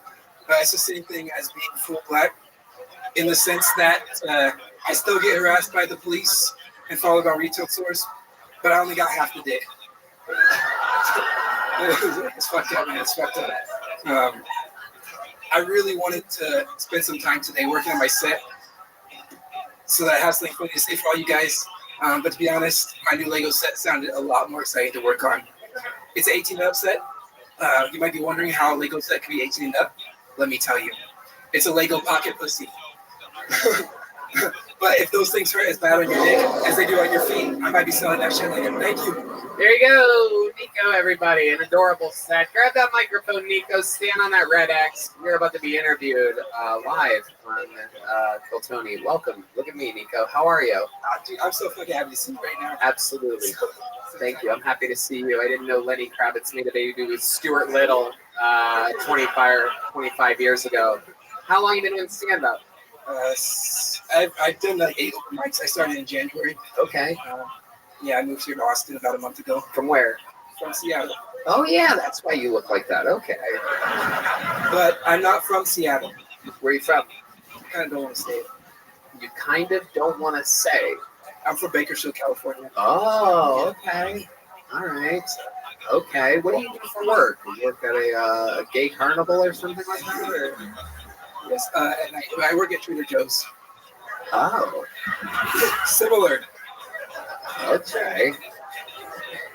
All right. What do you do at Trader Joe's? And why are you wearing your outfit right now? Come straight from work? They don't let me wear this outfit at work. But I do at Trader Joe's. I ring people up, talk to white girls. You like white girls? You love white girls. That's your thing. I like Asian girls too, but they don't fuck with me.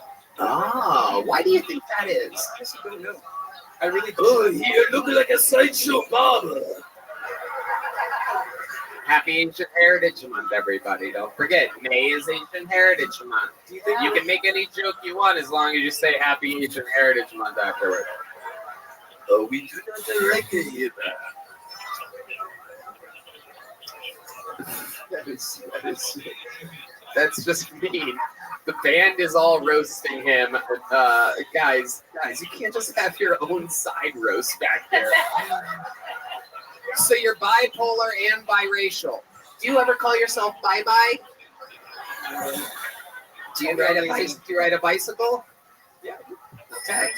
There you go. All right. I ride a motorcycle. You do? I do, yeah. Wow. It's in the alley. Okay. It's not that cool. I don't know why it's so You must do pretty good with these white girls. I can see you're a very charismatic guy, stylish. I moved here with my fiance. Oh. And then I didn't have enough mushrooms to continue giving her. She left me. You didn't have enough mushrooms or something. I don't know what it was, but yeah, she left me. How long were you engaged for? Since October. We've been together like 4 years. 4 years. Engaged in October. When did she leave you? A month ago. When you moved here? Like a week after. She moved here with you, and she left you a week afterwards. Yeah. Why do you think that is? Did she find an actual man? She might have, yeah. A full black guy? Honestly, the man might have had a vagina. The what? The man might have had a vagina. Is that true? Maybe, honestly, I'll be honest. I maybe, yeah, she might have got back to that. When you say maybe, what do you mean? She won't fucking tell me, dude. She won't tell me. She just tells me she loves me all the time. She misses me every second of the day. She doesn't know what the fuck she's doing, but she's still. What do you say to her when she tells you that? At this point, I just listen. But before, I was trying to get her to come back, but I don't know. I guess I gotta cut her off or something. Yeah, don't listen anymore. It's fun. Cut that I off. don't know why I can't. It's hard. Yeah. You still love her. I do very much. Yes. James Atkins, one of the best musicians in the world, with a very genuine damn dog. Genuine from the heart. He literally, his lips didn't even move. He's just, damn dog. That was incredible. Literally came through you. This is incredible. When's the last time you talked to her? 3 days ago. 3 days ago. And how did that conversation go? Give us a little breakdown. Yeah, I called her at like 3 in the morning. 3 in the morning. Because we still. You called her, or she called you? I called her. I saw that. Had you been drinking? Yeah. Okay. Were you doing any other things, illicit drugs or anything? Some mushrooms. You had some mushrooms? And how many drinks do you think you had? I had like 4 shots of rum. Perfect. So you're buzzed as fuck, right? Yeah. 3 a.m. You call her. What do you say? Come on. The fuck are you doing? Where are you at? Where are you? Hold on. Put the mic up to your mouth. Yeah. And you say what? I mean, I tried to start out cool. Like, I don't want to be too pushy because I want her to make her own decisions. But I guess I listened to her, what she had to say, although I love you some shit. And then I followed up, okay, what the fuck are you doing? Come home. Right. Okay. And then what did she say to that? Fucking nothing. I don't know. I love you. I missed you. I don't know if this has anything to do with. She's 24. So maybe she's just not there or something. I don't really know. Eleanor Kerrigan. She's a twat. Let her go. Throw her over the dam. See if he can't fuck it up. I got to. Oh, I hate her. I'm sorry. I want to. Well, because you're sweet and you're trying. And You really do. You do seem like a genuinely sweet man. Yeah. Have you been with another woman? Have you been with another girl since she broke up with you? I don't want to offend anybody, but it's like the only chicks I match with on Tinder are fat chicks. Okay, hold on. That's not offensive. That's From okay. now on, I need you to put the mic right up to your mouth and project a little bit. You're very, very, very quiet. Yeah. Yeah. So if you didn't hear that, thank you again. I need you to project. I only match with fat chicks. And it's cool and everything, but they do those fucking angles, and I'm like, there's a certain degree that I'll accept. But then when they get to my place, and I'm like, this is too much. Like, I can't. What do you think about Philly horns? We got a whole group of them. Did you say, what is a Philly? So you only match with fat chicks, but that wasn't the question that I asked you. Have you been with another woman since your girl broke up with you? Two women. And you take them back to your place? I cook, so I say, come over, I'll cook dinner for you. Okay, so you cook dinner, and then what happens? Fat chicks love dinner, by the way. That's a very, very smart move. Very smart move. When you get catfish, cook the catfish. You know what I mean? Incredible. Is that your thing? Did you think that because cooking is the first thing in your bio, that's why you're matching with somebody fat chicks? Just say working out first or something. You know, like exercising, no idea how to cook, That's a very good question you make. Right, yeah. No, I like cooking, sleeping with fat chicks. I like being in the small spoon at night. It's hard. It's hard. So these girls that you cook for, they're a little bit on the bigger side, right? Yeah. So then there you are, just attacking. Yeah. Just pumping those little fucking size 21 hips. Those suspenders are holding up everything underneath there right now. They really are. I don't think I've seen hips that small in forever. And that's coming from me and my gaping asshole. So imagine, I know small hips when I see it. One thing I want to mention. What is that? Are those is that like a 28, 26? What is that waist size? 29. Really? I don't think that's a 29, dude. That's incredible. That is very small waist. Maybe it is. Maybe it's not. Okay. What do you do for work? Oh, that's right. What do you do for fun when you're not working? Other stuff. Risk of sounding like Hans Kim, I do like drones. Except for I build drones. I raced them professionally for a few years. Yeah, it was a lot of fun. Very nerdy, but a lot of fun. It's like you put the goggles on and racing around. FPG. It's not. That could be another reason that women are attracted to me. Very fun. I like to see. You come off Asian to them. They're like, we don't want that. And so We want a black guy. Yeah, the Asian women, it's fucked because I can't come across Asian to them. Right. That's what I want. Kind of do, though. Have you ever been with an Asian woman? Never, not once. Never, not once. But you have this fetish. You watch Asian porn? I don't watch Asian porn, but I do have a fetish, I guess. Is there an Asian woman in the audience tonight by any chance? Clap if there's an That Asian one's a woman. good guy that cooks. Is there an Asian, don't point him out. Somebody's Is there an pointing. Asian woman here? Everybody's pointing. Is that a real Asian woman? Stand up. Oh, that's a legit Asian woman. A good one. Wow, that is a legit Asian. Is that your boyfriend there, Donald Trump Jr. right there? Look at this fucking guy. She went white. You guys think this Asian girl should get Lenny Kravitz's first Asian kiss, huh? Such on the spot. I'm just kidding. You don't have to do that. You don't have to do that. I think that chick almost caused a car accident the other day. I love it. Look, man, I don't know. I can't remember what your set was like, but I don't think it was that good. Take a joke, Buck. It's the half white. Okie dokie. There he goes, everybody. Nico, everybody. All right. Okay.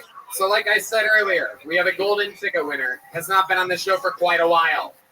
Since being on the show, a lot has happened in his career.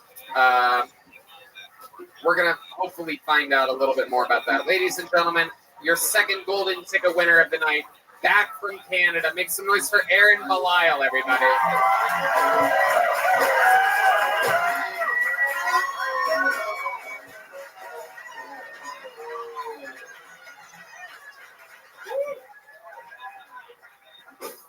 You got to make noise one more time for Aaron Belial, everybody.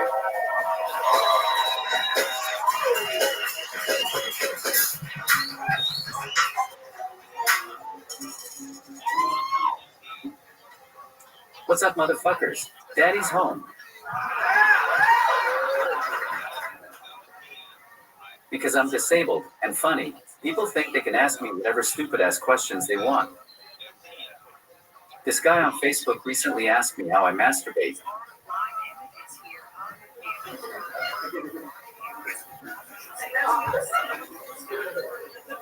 I didn't really know how to answer that question. How the fuck do you think? Well, you've seen those arcade claw machines, right?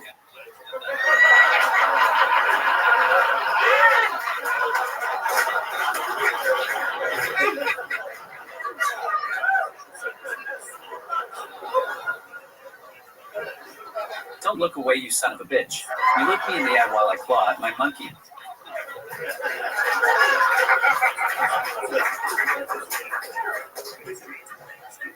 Some of you are wondering if I'm serious. No, you fucking idiot. I use my other hand. I've been thinking about starting my own porn website. I'm gonna call it Only Hands. Or rather, Only Claws. Tony Hinchcliffe is gonna be my first subscriber. There you go, Aaron Belial. That is true. I will be your first subscriber. I'm going to watch you jerk off with the claw machine. Okay. Aaron, welcome back. You are a fucking star. You've been killing it off riding the wave up all of this Kill Tony momentum that you built, 10 months ago or whatever the hell. And can we talk about the one thing that you did that you got? Kind of, maybe. I talked about it with Howie Mandel a couple weeks ago, so I could probably talk about it.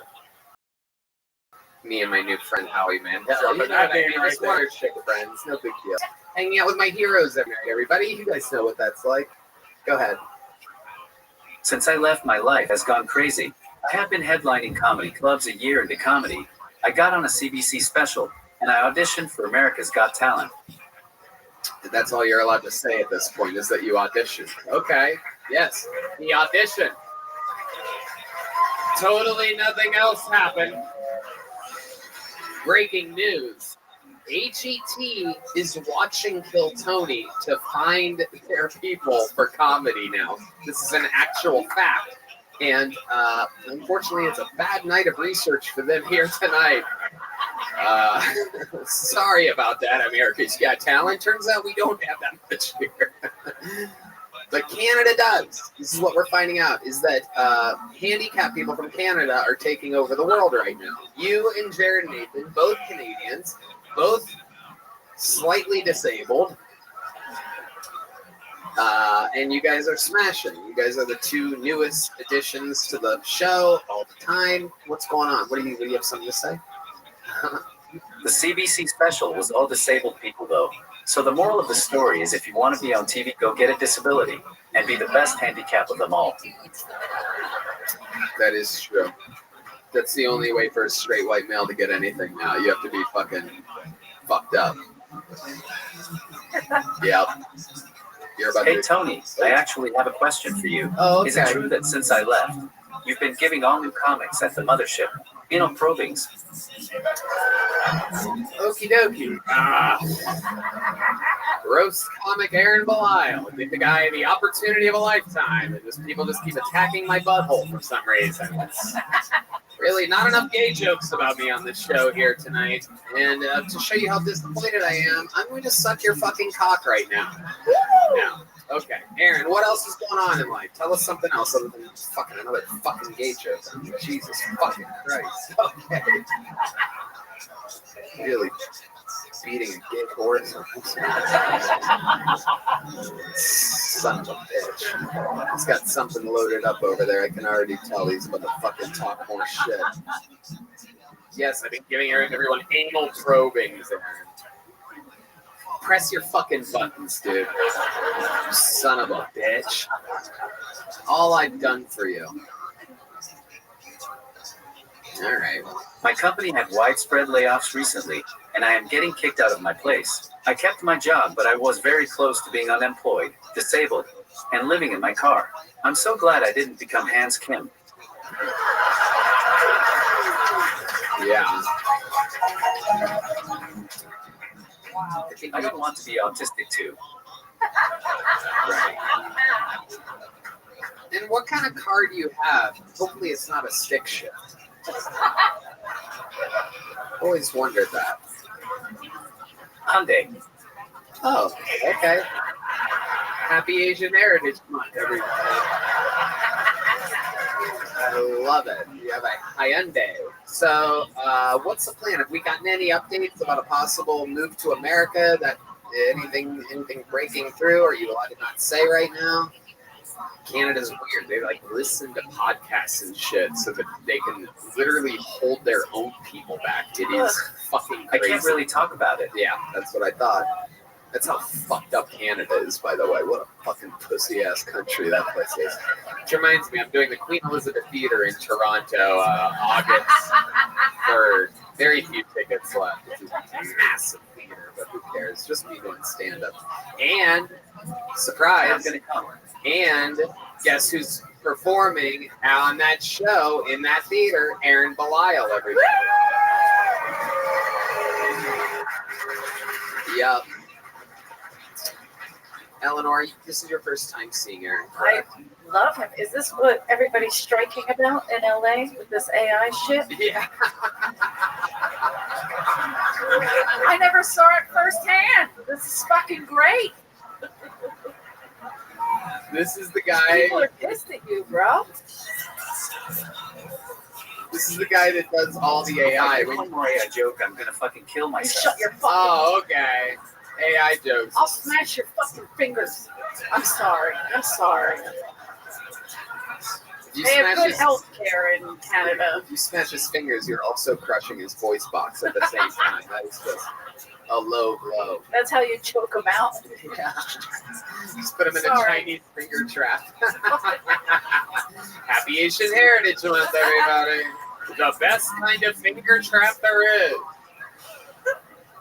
I believe you. You're a wrestler, and I'm a cripple. Not a fair fight. That is I true. love him. Eleanor famously was a one of the top female professional wrestlers. Wow, I like that I made top. Yeah. Just because I was a top, not a bottom.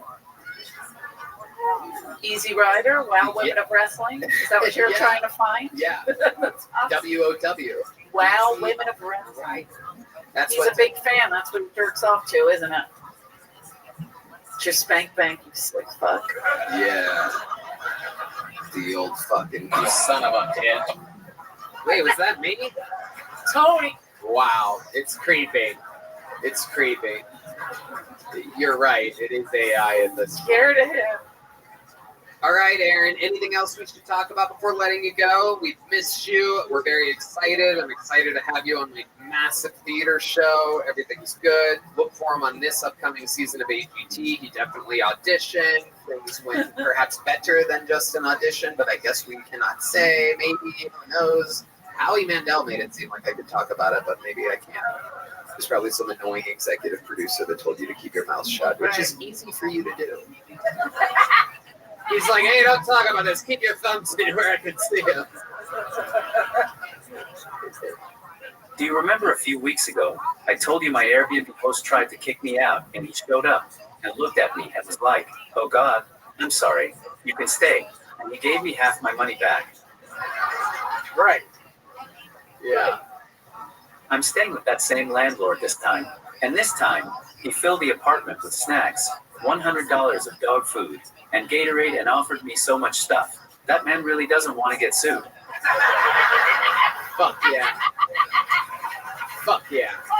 Take advantage of everything that you have. Okay. Aaron Belial, I'm just kidding. He's already got all the jokes. So I'm not going to throw a joke book at him. Make some noise for him, everybody. You're here. I don't like any of this. Wait, what? What'd you say? You can't just get the repeat. I don't have a joke book. Really? Okay. But you have to catch it. You ready? Here we go. Oh! Let's try again. There you go. I like this. All right. Here, up here, Aaron. Just let him hit the ground. All right. Here's another one. Aaron, just stop fucking cleaning up after yourself. Oh, shit. All right. Here we go. Okay. Here we go. We got it. Oh, okay. Aaron, up here. Up here. Hey! Yeah, so good. You got it. No, take it. Oh, yeah.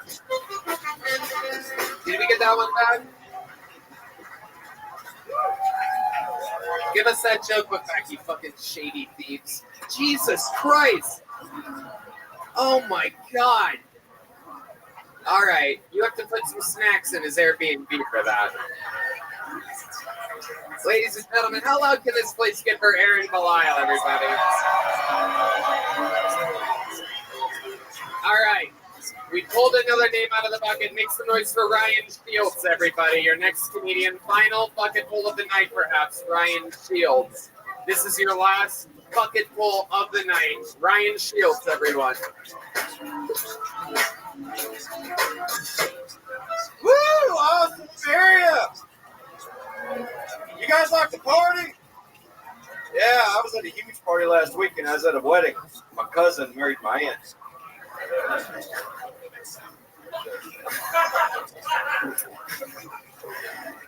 It was a beautiful ceremony though. Grandpa was in the parking lot selling moonshine, or he calls it full water.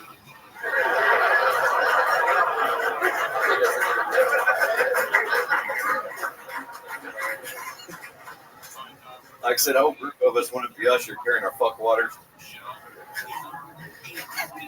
He looked at us and said, "Are you with the bride or the groom?" Both. So we sat in a circle.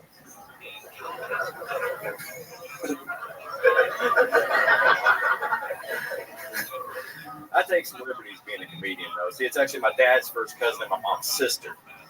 Yeah, so it's like East Texas weird. It's not like Louisiana weird.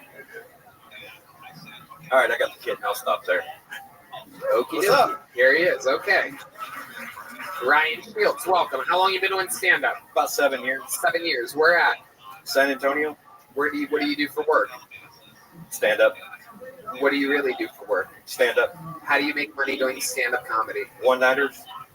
Where? How? Just all over the place. How do you sell tickets? It's places it's already booked. I'm just booked to go there. Who books you? Jeremy J Dog, Road Dog Productions. Shout out. You make a living doing one. I didn't say I made a great living, but I do make a living doing it. Yeah. Okay, and you do that and only that. Yeah. And you Yeah, that's what I survive. do. Yeah. How do you survive? What's your budget like?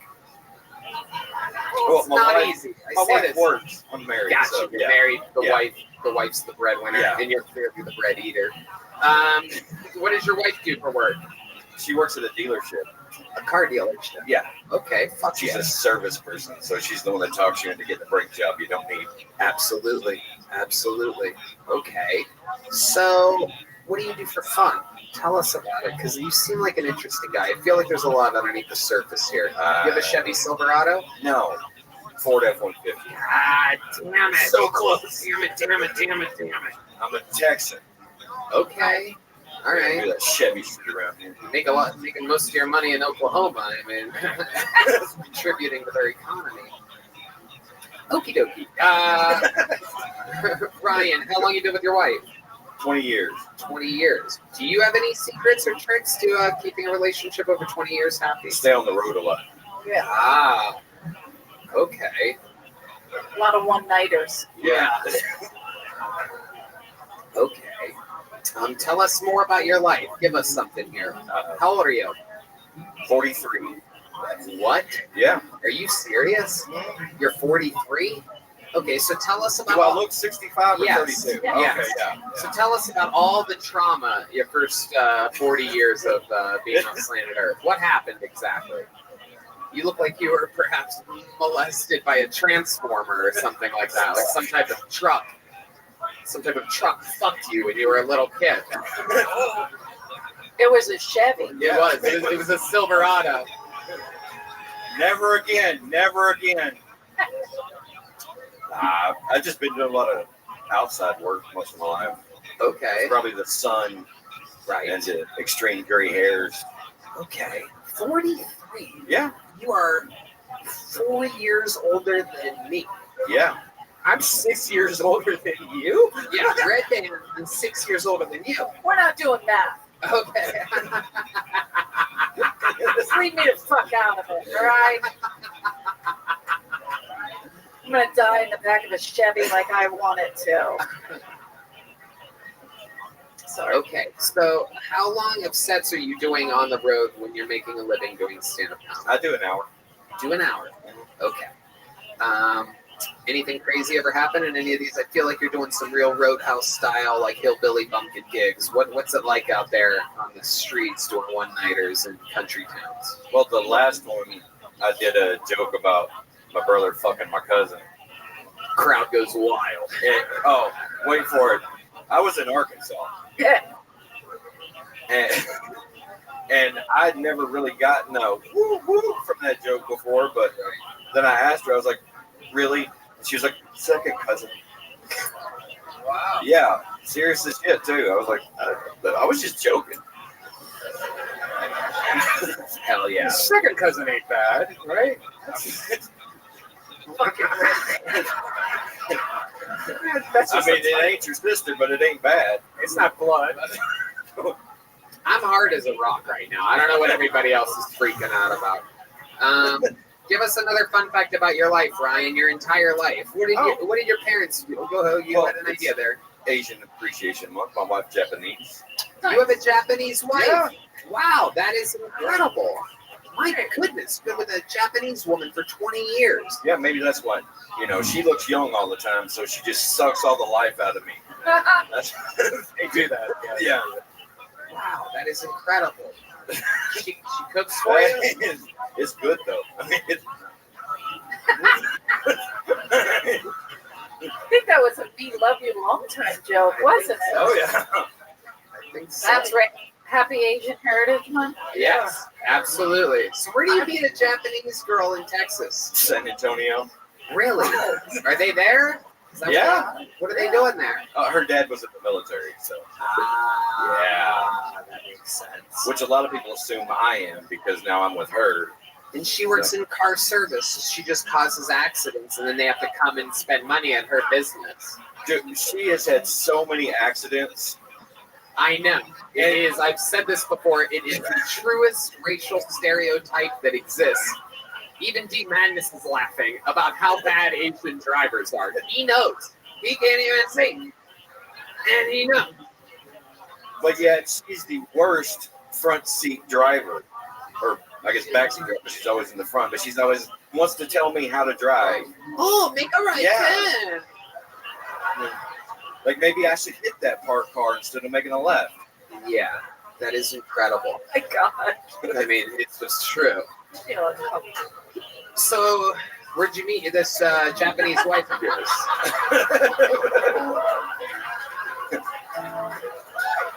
Well, funny you should ask, Tony. I was in college at Tarleton. Her best friend went to college with me, and she came up to visit. And wow, you pounded it out right away. oh yeah, Okay, missionary position? I actually Or found out that night that girls can get pregnant while they're on their period. oh, Yeah, like I was young, so I was like, I go to the doctor, and I was like, nah, girls can't get pregnant when they're on their period. And the doctor's like, yeah, they can. It doesn't make any sense at all. No, they can't. It's got to be it's either the beginning or the end. Or so there's like a part where they're like super, right? Anybody know? Who gets it, though? Yeah, there's a part where it's like super. You can get like super pregnant. Yeah. Like undoubtedly pregnant. Did you just think of a sweet and sour sauce or something like that? What was going on? No, she told me, but I was too drunk to give a shit, so I was like, let's go. Oh, that's good. Okay, you took her back to your place or her place? No, at the party. Oh, it was at the party, like in a bathroom? No, in our friend's bedroom. Wow, you had period sex in your friend's bed? That's a fucking wow. With an audience. Really? Yeah. Oh, we were in college. Don't do. How many people were watching? It was like you've seen the Three Stooges, right? Like when you see like one head pop down and then one. Oh yeah. So they heard shit happening, so they just wanted to ooh. Right. Yeah, every word. Okay. Wow. Very, very interesting stuff. Very romantic story. Did you know they were watching?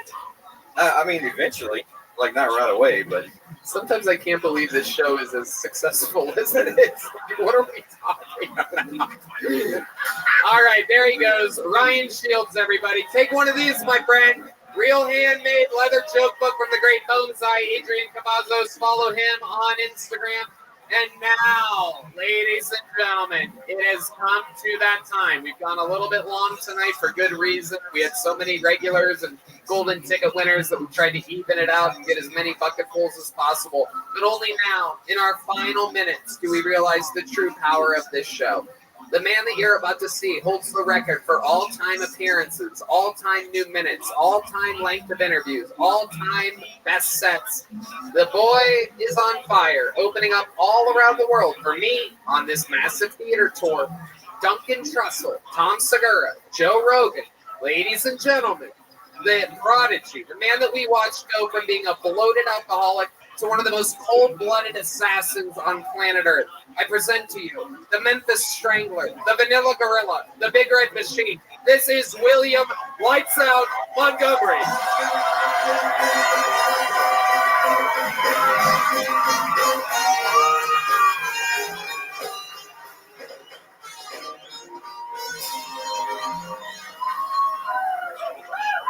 In an effort to support women, I recently bought a pack of M&Ms that featured only the female M&Ms, brown, purple, and green. But in a confusing twist, they all had nuts.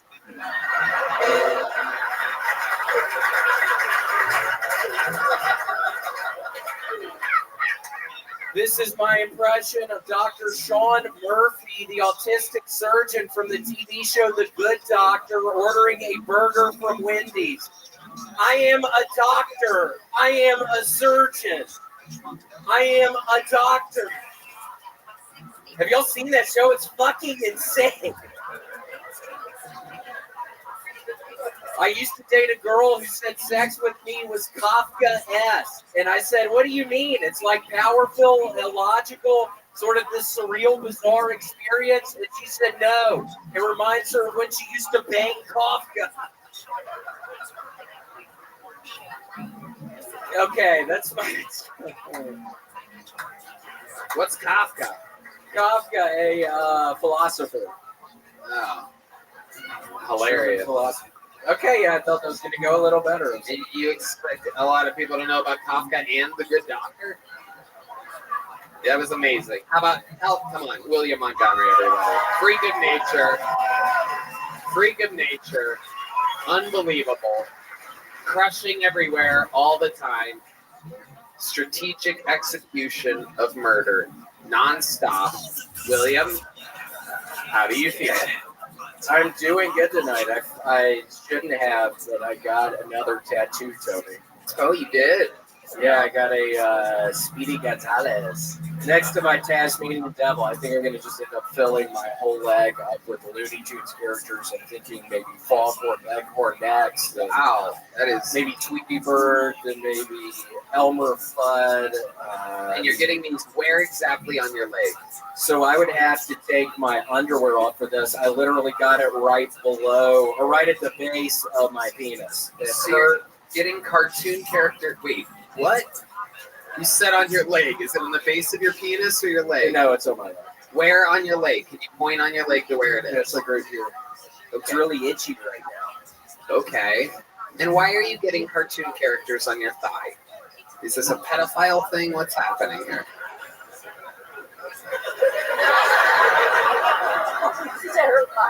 Take a wild guess, though. No. Why are you doing that? I don't know. I like to stand in the mirror when I'm naked and look at them, and it puts a smile on my face. So, wow. That's what I've been doing. So you have the Tasmanian Devil and Speedy Gonzalez all yes. right next to your little Porky Pig that you got there. Tony saw it. We were in Dania Beach this past weekend. Tony actually saw it. We've been staying in the same hotel room to save a little money on the thing, and he walked in. It was so awkward. He was in the bathroom, and I'm yelling at Tony. I'm on the king size bed. I'm like, dude, don't walk in. I'm naked. And Tony fucking just comes out of the fucking bathroom door real quick and saw my thing. Yep. We have been on a very, very strict budget. We have been sharing hotel rooms lately.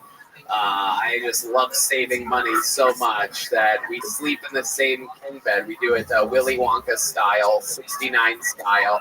Yeah, my feet are by your head, your feet are by my head. We've also been sharing dinners together, which I've enjoyed. Yeah. We actually feed each other. We cut like steak and I... Wait, hold on a second. Who said what? What stupid little bitch ass fucking voice said what? Do you think I'm fucking around, bitch?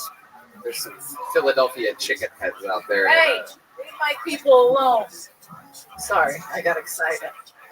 How are you doing, Eleanor? It's Good, nice how are to see you you? again. Why would you touch me?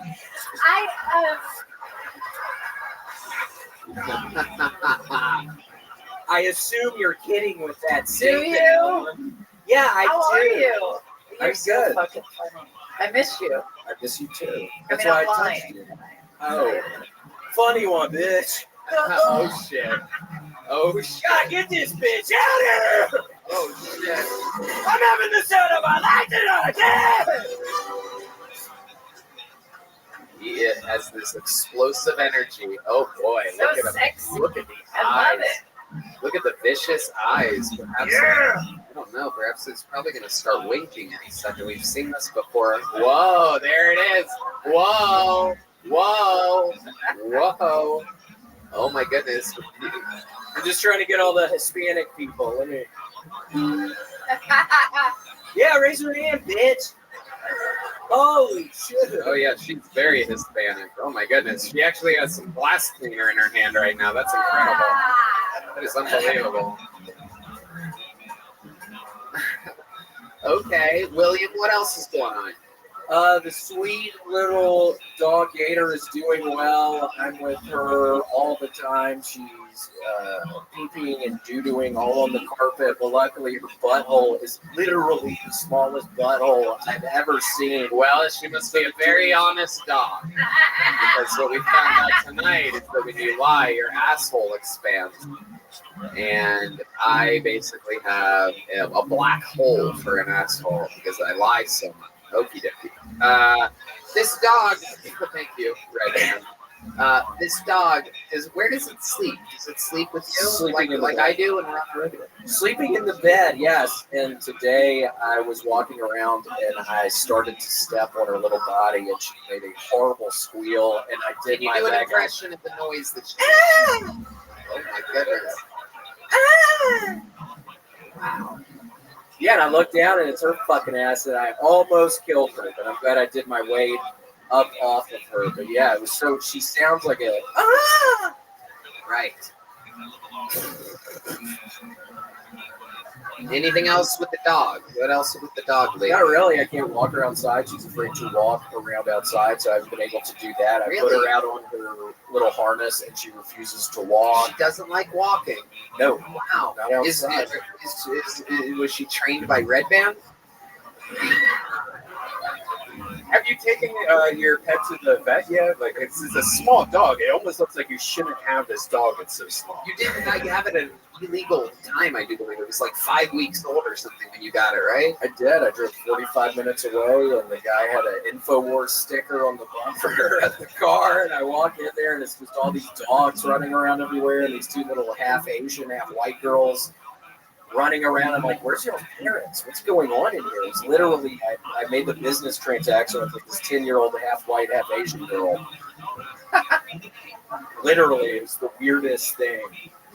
Wow. To be half white and half Asian? Or is that? I'm just curious what was weird. Was it a rescue? You listen to me, motherfucker. I mean, it's like now I feel like the fucking set is tanking and you're really gonna fucking hit me with that. No, seriously, what do you think sounds strange about me buying a $3,000 long-haired Chihuahua from a 10-year-old fucking girl? Nothing. Trying to make up a story right now, bitch! I thought it was crazy enough, bitch! I'm feeling dizzy again after doing. Yeah, you should. What? You get a lot of exercise. What do you Those mean I tippy should toes? feel dizzy? Get on those tippy toes. I like it. Let me do? see. Yeah, it's gonna make more fun stuff. Oh my goodness. Stop calling the guest a bitch. Okay, I'm sorry. You were getting I don't weird care. with me at the beginning. You can call me bitch. William, you have to be nice to the Yeah, I'm guest. fucking sweating up here. I was having a really My ass is sweating right now. Yeah, really do. It is What one was of the that? it is one of the warmest evenings here at the mothership. It appears as though there was some AC issues earlier. You ever have issues with your ear? Yeah, who's running this fucking play? It's hot. It's been hot all evening. So always a pleasure. Nothing goes better than comedy in heat. It's a famous old thing. Letterman used to tune up his studio to 100 degrees, right? Isn't that the thing? Can I ask a question? Yeah, go ahead. Did you lose a lot of weight? I'm sorry, I haven't seen you in a while. I'm not being rude. I'm not fat shaming or anything. But did you lose a lot? Usually I don't even notice weight. After I stopped drinking, I forgot about that. It was fucking, it's somehow been 2 years. Yesterday was 2 years. Woo, congrats! Drinking and done cocaine, which is great. I would kind of like to be on it right now. Not really. It was a horrible nightmare. I think I was about to kill myself, so it's good. I stopped doing it. It was a horrible, depressing nightmare, so it's good I've been able to stop. I did look. I still have the bag of cocaine, though, from the last night I decided to stop, and I looked at it the other day. Where do you keep Still a good amount. It's in the Where do you jacket keep pocket. You still have it. Still have it. If it's ever going to be the end of the world or I get diagnosed with something horrible, I know I'll have a good bag of cocaine without fentanyl in it. So I'm excited about that. Excited about the future, too. You tested it. You tested this non-fentanyl cocaine. I tested it 2 years ago last night. Okay. I was testing it then. It was a shit time. I had a lot. But it's good. I feel totally much better. But you did lose weight, right? I'm not crazy. Correct. I've been Okay. doing the row machine a lot. I'm up to 6,000 Ooh. meters at a time. I do it every other day. I love it. Are you? But it's been You love it. So you fill all of that energy that you used to spend drinking and doing cocaine with exercise and like drinking copious amounts of club soda. That's all I drink now. I swear to God, I've had 5 or 6 of the 24-ounce sparkling waters already tonight. It's a nervous habit. I can't stop. When we're on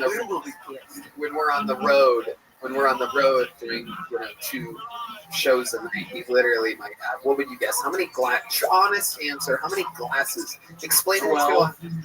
I think that's 15. Very low. But it used to be vodka and Sprite. I would drink that much of alcohol, but now so it's good. It's just so. I think it's more like 25 or 30 glasses. He It's sucks a lot. them down. They have to bring pitchers of club soda for him. It's actually quite fucking shocking how badly your spinal cord wants you to be drinking. But you force it down. Do you think you're ever going to stop being sober? I don't think so, because one of the main reasons I do drink all of that, Tony and I again have been staying in the same hotel rooms, and he especially likes it when I tee in the shower, and before he gets in, it keeps the ground warm, and I have been, after 20, 24-ounce soda waters, there's a lot of TT in my little bladder down there, and Tony can get in, and it's really warm, and it's kind of sparkling a little. I stomp around and I go, oh, it's so warm, William. Thank you. Your TT made the crown warm. Do you think you're ever going to stop TT? I don't think I'm ever gonna get stuck.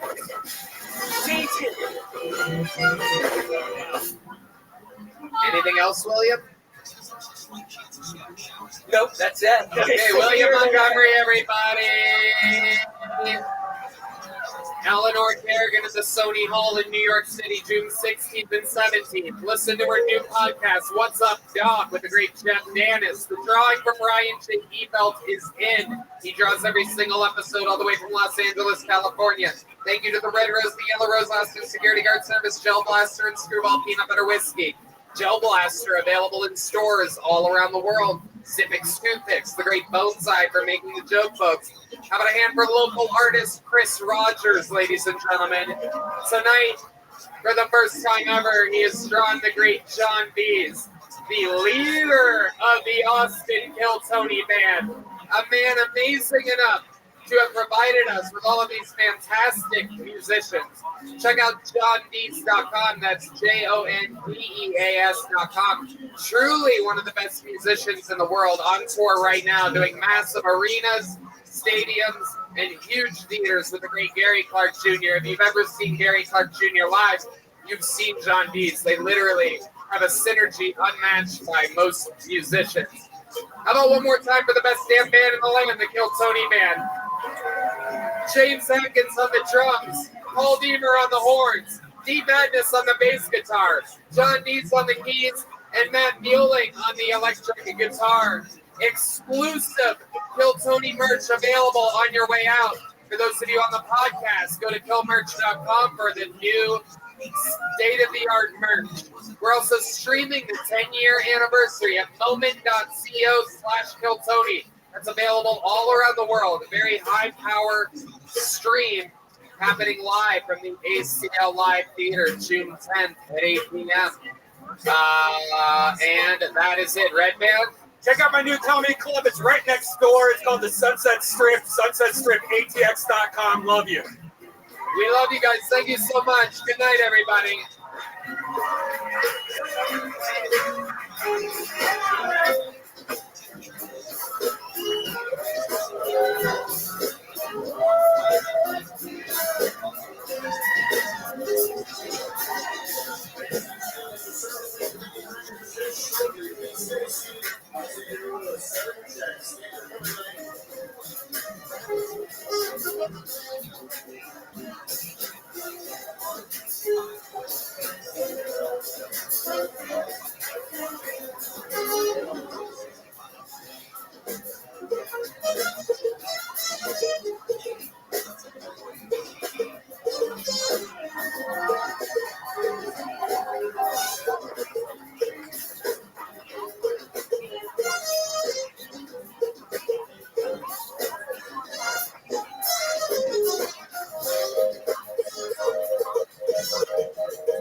Hey y'all, the new Kill merch store is up and running at 1,000 miles an hour. It is our official Kill Tony online shop, killmerch.com. T-shirts, hoodies, bonsai made real Texas leather joke books, Kill Tony hats, Kill Tony knit winter hats, beer koozies, bandanas, trucker hats, McVader made posters, some Ryan J. Ebelt art coming in soon, and Kill Tony stickers come with a lot of the purchases that you make. I personally love the Kill Tony NASCAR shirt, the Kill Tony hoodie with the established 2013 along the sleeve. Super cool stuff. We tested all of this out ourselves and made sure that it's very high quality. There's a cool KT tag on it with the knife and the logo on everything. Anyway, go to killmerch.com. You know what to do. Support the show. Buy some stuff. Look cool. Tell your friends. You know what's up.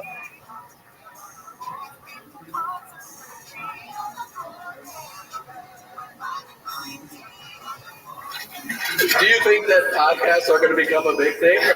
Here we go. Coming to you from ACL Live! Give it up for Tony! Square! 10 fucking years, who's ready to party? To see you guys go to this is fucking amazing. This is incredible. Congratulations, Tony, on having one of the most creative shows in the entire world. It is so much fun.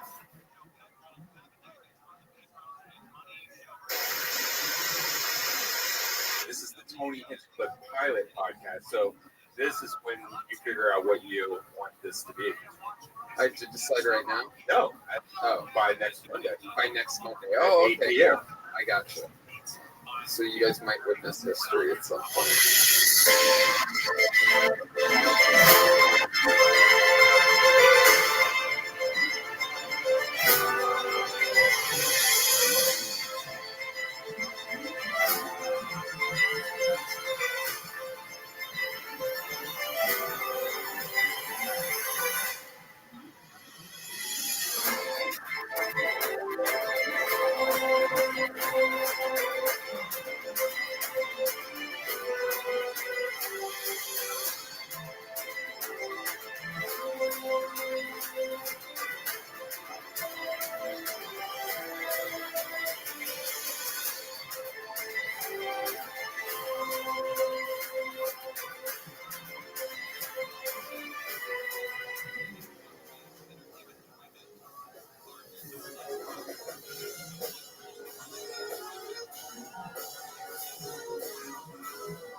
Tony Mothership here in Austin, Texas. For a brand new episode of Kill Tony, get up for Tony X-Clan! Are you guys ready to have the best fucking night of your lives tonight or what?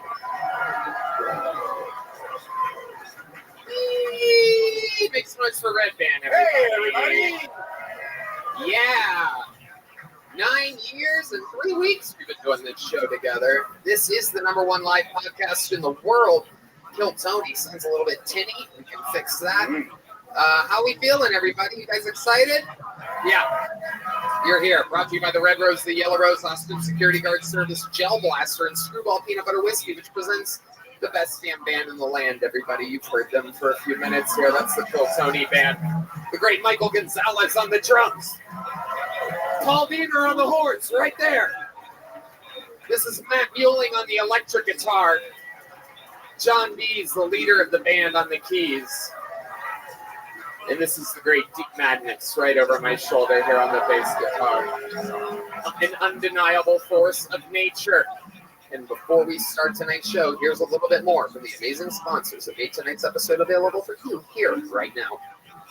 Hey y'all, it's official, it's announced, it's out there. My largest stand-up tour of my entire life. All the biggest theaters in all my favorite cities. Toronto, Canada, Royal Oak, Michigan, San Antonio, Texas, Chicago, Illinois, Charlotte, North Carolina, Atlanta, Georgia, Columbus, Ohio, Kansas City, Missouri, Indianapolis, Indiana, Philadelphia, Pennsylvania, Tysons, Virginia, just outside of DC, Milwaukee, Wisconsin, Minneapolis, Minnesota, Youngstown, Ohio, Cincinnati, Ohio, San Francisco, California, Sacramento, California, San Diego, California, Phoenix, Arizona, New York, Clearwater, Florida, and Jacksonville, Florida. Tickets available at TonyHinchcliffe.com. Come see the crazy Texas fucking stand-up that I've been working on. You're not going to believe it. Let's have some fun.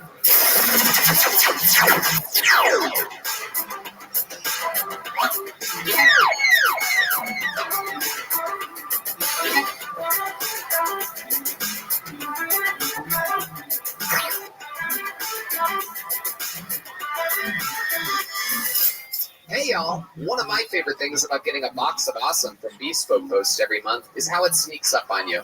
You forget that it's coming, and then one day, boom, on your front door, the best box you'll open all month, filled with carefully chosen gear from the best small brands around the world.